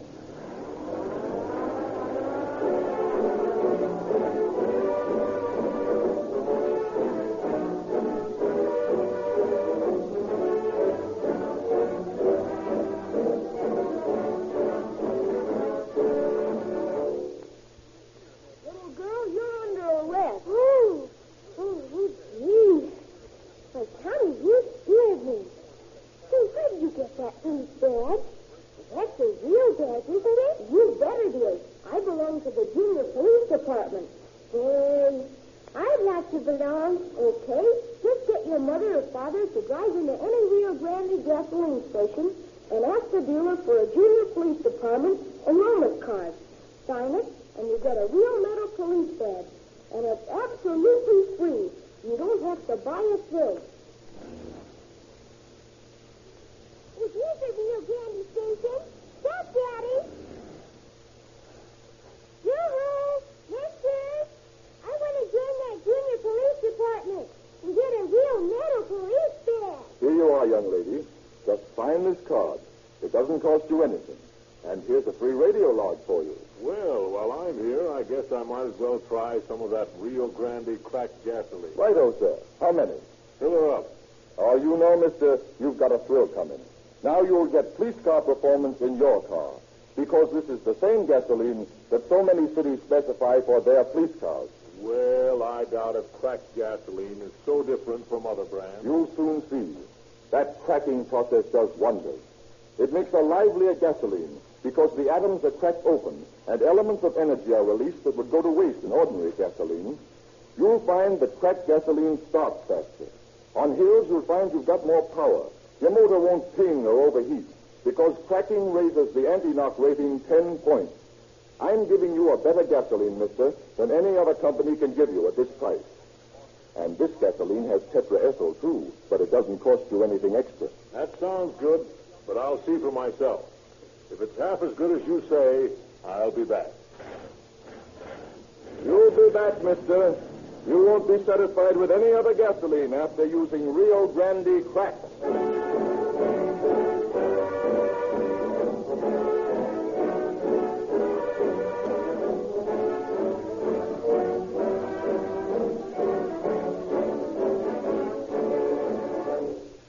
We are honored tonight to have as our guest Chief of Police J.N. Black of San Jose, who has a message for you. Chief Black.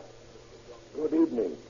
I feel highly honored to be invited to participate tonight in the broadcasting of Calling All Cars, which I am told is the West's greatest program. And I feel doubly honored that one of the cases of the police department, which it has been my privilege to head for so many years, has been selected as the basis of the story you are about to hear. In the policeman's code of honor, there is an unwritten law which is invoked only when a criminal has shot a brother officer. But when it is invoked, let the criminal beware, for the Royal Northwest Mounted has no sterner code. Our story tonight tells of the unwritten law. I shall now turn the microphone over to Pat Weaver, who will carry on with the story. Thank you, Chief Black.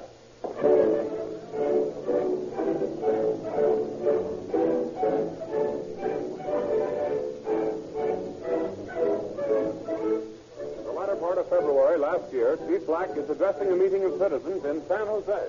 One of the greatest single factors which has acted as a deterrent to crime in our city is the installation of the police radio. Our station, KGPN, is in constant touch with the patrol cars cruising the city. And the rapidity with which these cars now arrive at the scene of a disturbance spells ruin for all but the most wary criminals. Tonight, I have planned a demonstration for you to show you just how efficiently our radio police work. I have here on the platform a telephone and a radio receiving set tuned in on the police broadcasting station. I will telephone for a police car, and any of you who wishes may check the time it takes the officers to respond. All ready? Now I will call for the car. Give me the police department, please. Hello? This is the chief, Sergeant. Send the car over to me right away. I'm at the auditorium. Now we'll turn on the radio. KGPM calling car 5. Calling car number 5. Report to the chief at the auditorium. Car number 5, report to the chief at the auditorium. That is all. There you are. No matter what the call, whether it is some boys creating a disturbance or a murder, your request for the police is referred to the car in your district just as quickly as that. It's a lot different than policing when I joined the force back in the 90s. I remember one case where a fellow ran berserk and killed 6 people down at Campbell, 5 miles away. By the time word got to us and we got to the scene of the crime in a rig, the murderer had a half a day's start on us. Now, over the radio, we've got an invisible dragnet around the criminal before he gets a block away from the scene of the crime. Well, here come the boys now in just a few seconds, less than a minute. And here's Officer Buck coming up to report. Good evening, Buck. Good evening, sir. You called? Yes, Buck. I wanted to show these folks how quickly you could answer a call. Ladies and gentlemen, this is Radio Patrolman John Buck. Where were you when you received my call, Buck? My partner and I were patrolling our district looking for those fellows who have been holding up gas stations. We were about 10 blocks away. Well, that's making good time, Buck. Anything special you wanted, Chief? No, just wanted to demonstrate the efficiency of you boys to the audience. Thanks very much, and thank your partner for me. Yes, sir. Good night, sir.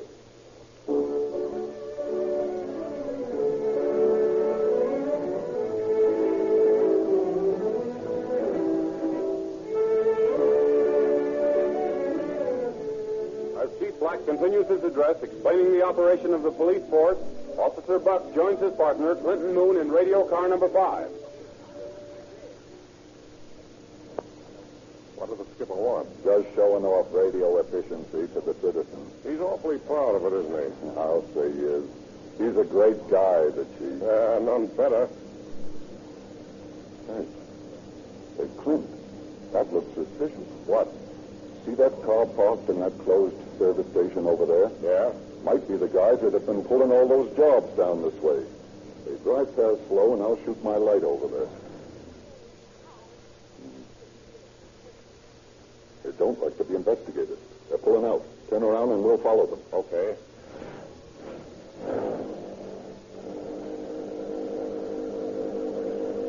Got that license?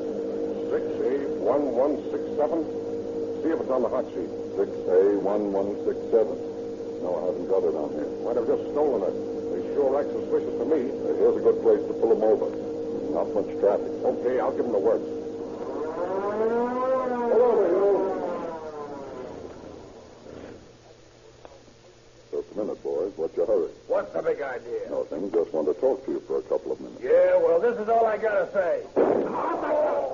Says you. Joe, pay your ass for it. Come on, Joe, get in there before he wipes you out. He wouldn't have a chance with this gun, hadn't damned. Come on, cut the gab. We'll scram him. Hey, stop! Come back here!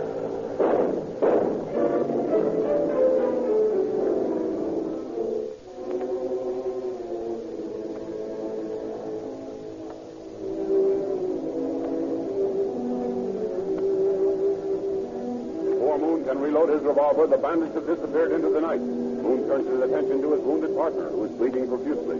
He rushes Buck to the hospital and then reports to headquarters. At the auditorium, Chief Black is still speaking. I cannot impress on you citizens too strongly the life of constant danger which your policemen lead. At any moment of the day or night, they may be called upon to give up their lives in defense of your property and of the peace of the community. I beg your pardon, Chief. Yes, what is it? An urgent call for you, sir, from headquarters. You can take it on this phone here. Very well. I hope you will pardon me, friends. Hello? Yes?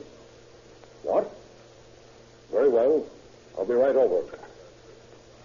Ladies and gentlemen, I must ask to be excused. The officer who demonstrated our police radio to you a few moments ago has just been shot.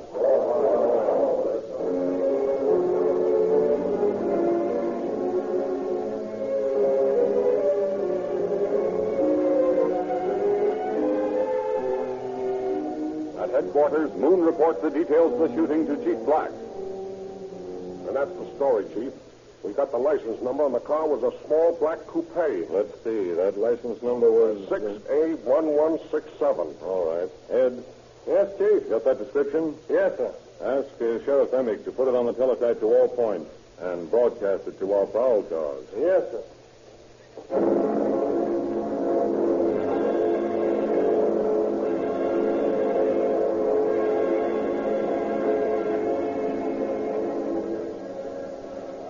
Police calling all Attention all cars.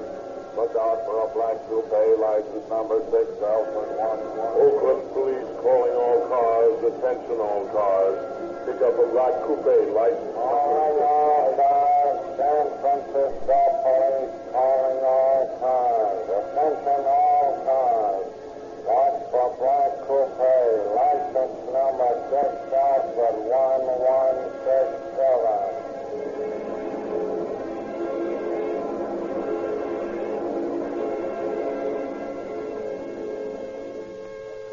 Call up all men off duty and tell them to report to me down here at once. And send these orders to the radio cars.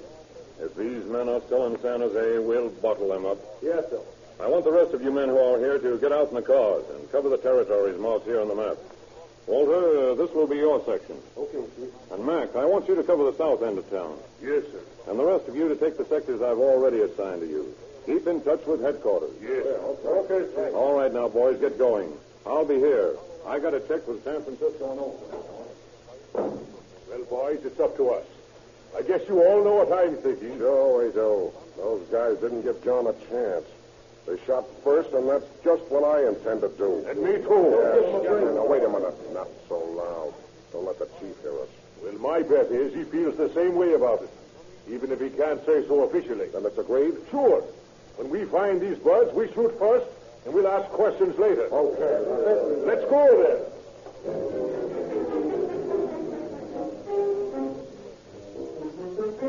As the police pledge their vengeance on the man who brutally shot their brother officers, the wanted black coupe is pulling up before a tiny bungalow in an auto camp on the outskirts of San Jose. Well, here we are, Joe. You need some help? Yeah. Give me a hand. You hurt bad? I don't know yet. Quiet, you damn fool. You want the bulls down on us? Now help me into the cabin.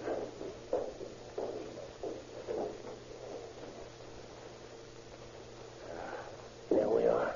Get me over to that Davenport quick. Now, where the devil's Bonnie? Bonnie! Hey, Bonnie! Yeah, honey? Come here. What is it, hon? What's the matter? Plenty. Get the bandages out in the iodine. Joe, you're hurt. Sure, I'm hurt. Who did it? How did it happen? Stow the chatter, will you? I'm bleeding. Can't you see I'm bleeding? Tell me what happened. I plugged a cop. His partner let me have it. You plugged a cop? Oh, Joe, what'd you do that for? Now, listen here, Bonnie. You're an okay kid. And I like to have you around, but I ain't answering any foolish questions. You mind your own business, and I'll mind mine. But, Joe, I love you. You don't know what it means to be left here night after night while you're out. Never known if you come back alive or... Not at all. Yeah, well, if it gets you so upset, you can always walk out, you know. That door is always open. Joe, you know I wouldn't do that. Yeah. You'll be better off without this broad, Joe. We had nothing but bad luck ever since you picked her up. Joe, you gonna let him talk like that? I'm gonna plug both of you if you don't stop this gabbing and bandage me up. We ain't got all night to sit around here chewing the fat. We got a highball out of here.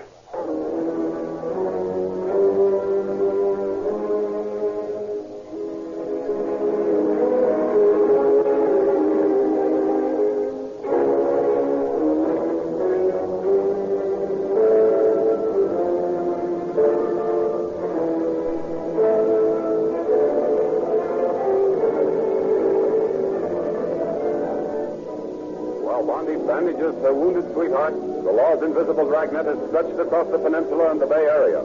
The police radio spins an escapeless web as it deploys officers to all strategic points leading out of San Jose and into San Francisco and Oakland.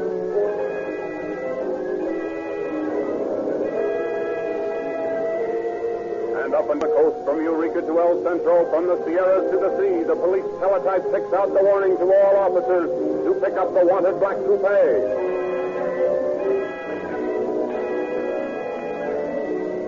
The Bayshore Highway is barricaded, and every passing car is stopped, and its occupants are scanned and questioned. The bay bridges and ferries are watched to prevent escapes to the north. Route 101 is blocked between Gilroy and San Jose. Officers are stationed outside Livermore on Route 99. Escape to the south is cut off.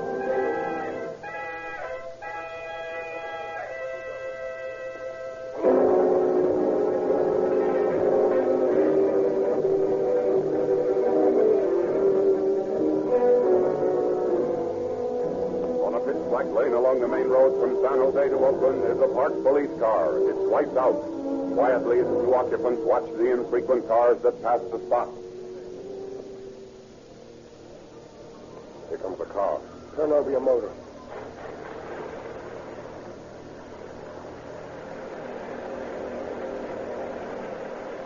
No, that was a sedan. Wish I could smoke. You better not. We don't want anybody to see us. Yeah, that's right. Remember, this time we shoot. Don't worry. There's no witnesses out here. And the story is, they resisted arrest. Right. They'll get what's coming to them. On your toes. Here comes another one. Get that gap ready. Yes, sir.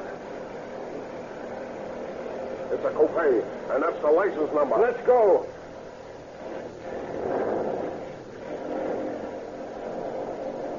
Force him over. Get over, you. Let him have it. Don't shoot. Don't shoot. You didn't give Buck a chance. Hey, Harry, hold it. What's the matter? They got a woman in there. Ah, nuts. Stick up your hands, you three. Now, come out of there holding them up. I'll open that door. What's all this about? What do you want with us? You're under arrest. What for? Assault with a deadly weapon with intent to commit murder. That's ridiculous. Come on, cut out that talk. Get out of there. Hurry up, you. Look here, you guys are all wrong. There's some mistake. Listen, mister. Nothing would give me more pleasure than an excuse to shoot you. Now, you shut up or I'll plug you for resisting arrest.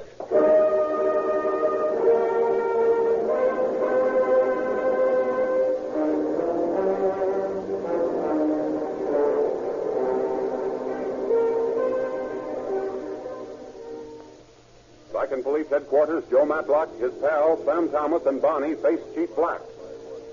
Look here, Chief. What's the big idea? My friend here is sick. He's got an appendicitis attack. I was just taking him over to the doctor in Oakland when these two men arrested us. Appendicitis attack, huh? He's not suffering from appendicitis. He's got 3 bullet holes in him. Ed. Yes, sir? Have the sergeant fingerprint these 3 prisoners, and then take this man who's suffering from appendicitis and have him treated for his bullet wounds. Yes, sir. Listen, Chief, you got a bum steer. What do you want to fingerprint us for? We ain't done nothing. Why, I'm a plumber. I got credentials. Let me show you my papers. We're on the up and up. Yeah? Well, if you're on the up and up, then you won't mind being fingerprinted, for elimination. But, Chief, that's just a lot of time wasted. You better let us go. I got to get my pal to the hospital. Yes, please, sir. He's in great pain. I don't doubt it. Those police revolvers leave ugly wounds. But, Chief, there's no reason Take them out. Ed, take them out.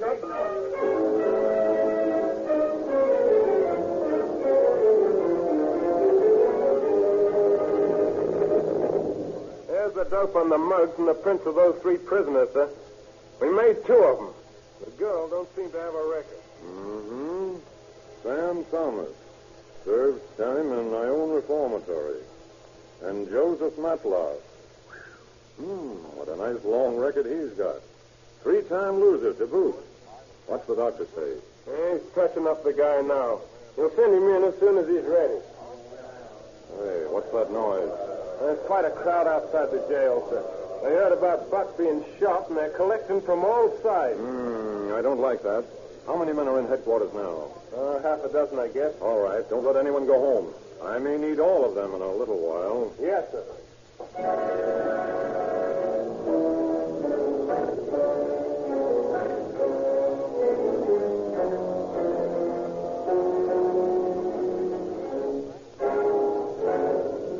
Matlock is treated for his wounds and then is thrown into a cell with his frightened partner, Sam. Hey, Joe, what are we going to do? Don't worry. We're okay, kid. What makes you so sure? Listen, I beat the rat before, and I can beat it again. Yeah, but, geez, you shouldn't have plugged that cop. Quiet. You didn't see me plug no cop, did you? What do you mean? Oh, I get it. No, of course not. I didn't see anything. That's right. And you ain't going to squeal, are you? Well, you know me better than that, Joe. Yeah, well, I ain't so sure. You ain't been through as many of these things as I have. They're liable to get tough with you. That don't scare me. I ain't spoken, but I'm worried. Well, forget it. This is going to be a pipe. They ain't got anything on us. Oh, I wish I could be sure. That other bull saw us. He ain't certain it was us he saw. Why, when I get a mouthpiece down here from Frisco, we'll be out of here in no time. Gee, I hope so. If that guy dies, this'll be murder. Yeah, only we didn't do it, see? You don't know nothing about it.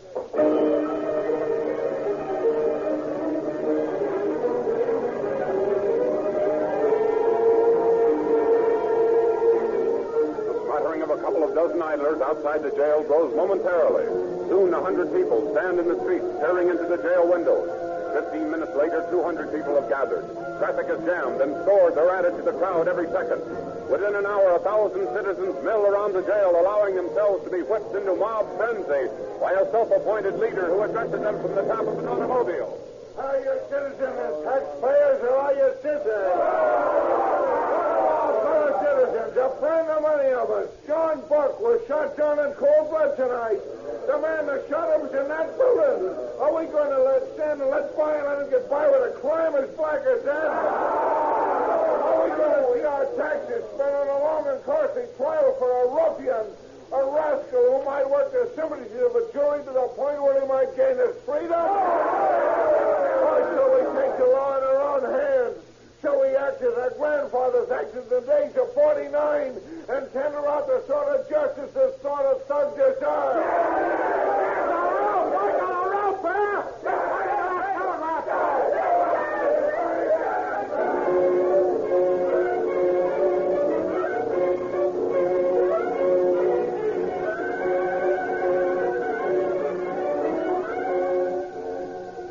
Having made arrangements to protect the jail against attacks from the maddened crowd outside, summons Matlock to his office. The criminal, conscious of the mutterings of the crowd, looks uneasily at the bars in the high, narrow window, glances carefully at the chief, twitches, weaves back and forth in his seat like an animal at bay. Matlock, I want you to tell me about that shooting tonight. What do you mean, Matlock? My name is Johnson. If it is, it's an alias. Your name is Matlock. Here's your record. You see, I know more about you than you know about yourself, perhaps. Now, you'd better tell me about that shooting. I don't know what you're talking about. No? Listen to that. What's all that shouting about? Oh, don't poker face me, Matlock. They want your hide out there. You shot a policeman. I didn't, I tell you. I can explain everything I done tonight. I can account for every place I've been. You're lying, Matlock. I know you shot that policeman. You can't prove it. Well, listen once more. Well, Matlock, so you can explain everything? Sure. What would you rather do, explain a lie to that bloodthirsty mob out there, or tell me the truth? Oh, gee, Chief, you wouldn't turn me over to them, would you? I don't know, Matlock. I might have to. No. You couldn't do that. No, you mustn't do that, Chief. Well, do you want to come clean? Okay. I'll come clean. Did you shoot Officer Buck tonight? I don't know what his name is. Well, did you shoot a police officer? Well, yeah. Why? Oh, I don't know. I'm a hard guy, Chief. I don't take back talk from no one, and I don't like bulls. So you go around shooting them, is that it? Well, not exactly, but this big flat foot ran us into the curb, and I wouldn't take any of his lip. He started snooping around, so I let him have it. I can't afford having anybody monkeying around me. Why not? Well, you see, I'm a 3-time loser, Chief. I'm out on parole. I know if he found anything on me, it'd be just too bad, so I took my chance of shooting it out. And here you are. Yeah, here I am. Please don't. You break out those submachine guns? Yes, don't. Tell the boys to stand by. No, don't let them get me, Chief. Please save me, Chief. We'll see. Quiet now. Cut that out. I'll open the doors, but I don't want any of that racket. Now stand back 6 paces from that door when I count 3. The man that's any closer when I open the door is going to be sorry. Ready. 1, 2, 3. Now, what is it? Wait a minute. Who's the ringleader of this outfit? I'll talk for these citizens, Chief. Well, what do you want? One of our peace officers was shot tonight. He may die. Yes? We want to settle this matter in our own way. We want to take the whole thing off your hands. You want to lynch this man? Yeah, him and his partner and that girl. You want to avenge the attempted murder of a police officer? Yeah. And to do that, you would set aside the authority vested in the police department? I don't know what you're talking about. We want this man spotted. Now, look here. You're not very consistent. And demanding the right to lynch this man, you infer no confidence in the police department, a member of which you are trying to avenge. Now, that doesn't make sense, does it? Well, but... Does it? Why, you don't understand. I do understand. You have no faith in the police department. Oh, no, it isn't that. We have faith in the police department, all right. Oh, you do? Oh, we do. How about the rest of you? Yeah. Okay. Then this is all I've got to say to you. Go home and cool off. You say you have faith in the police department. Very well. There are 6 officers in here armed with submachine guns. They are pledged to keep the peace even at the cost of human lives. You say you have faith in your police. Well, let me assure you that these men will turn these machine guns on you as the lawbreakers and offenders to the police that you now are, unless you disperse at once and go to your homes.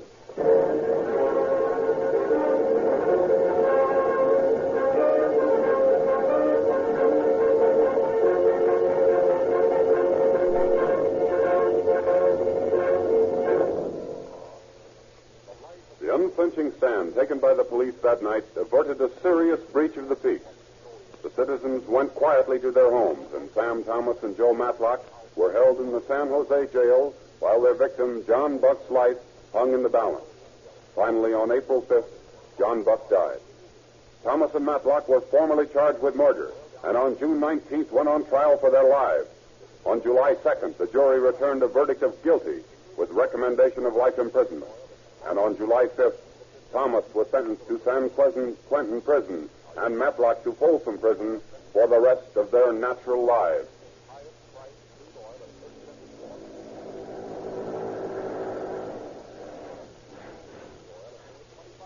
Hello there, Rio Grande. Remember me? You got me started on that cracked gasoline the other day. Sure. I knew you'd be back.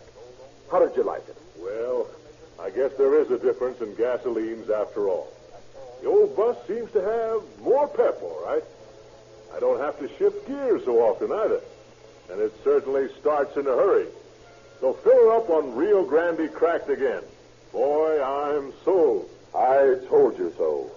That cracked gasoline ought to sell for more money, because Rio Grande stations are certainly offering the best gasoline value in this market.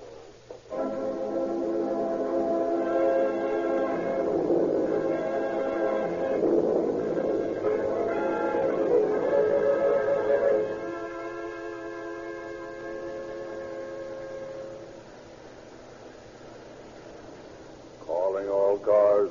Attention all cars. San Jose Police calling all cars. Cancellation broadcast 46 regarding a shooting. Suspects in this case are now in custody. That is all.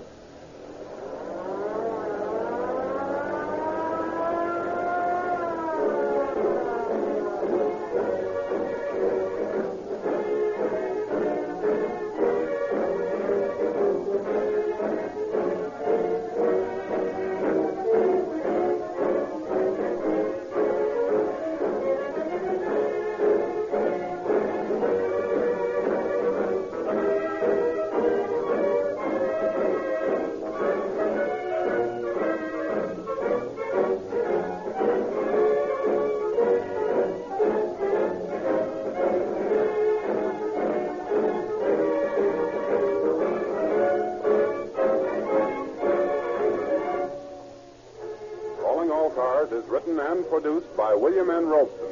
The orchestra was conducted by Claude Sweeten. In tonight's dramatization, you have heard the following radio artists. The role of Chief Black was played by Walter White. Carl Franke played Patrolman Moon. Laura Jane Heller played Bonnie. Ed Max played Patrolman Buck. Harold Helvenston played Sam Thomas. Arnold McGuire played Joe Matlock. Harold Perry played Mac. And George Levins played Ed.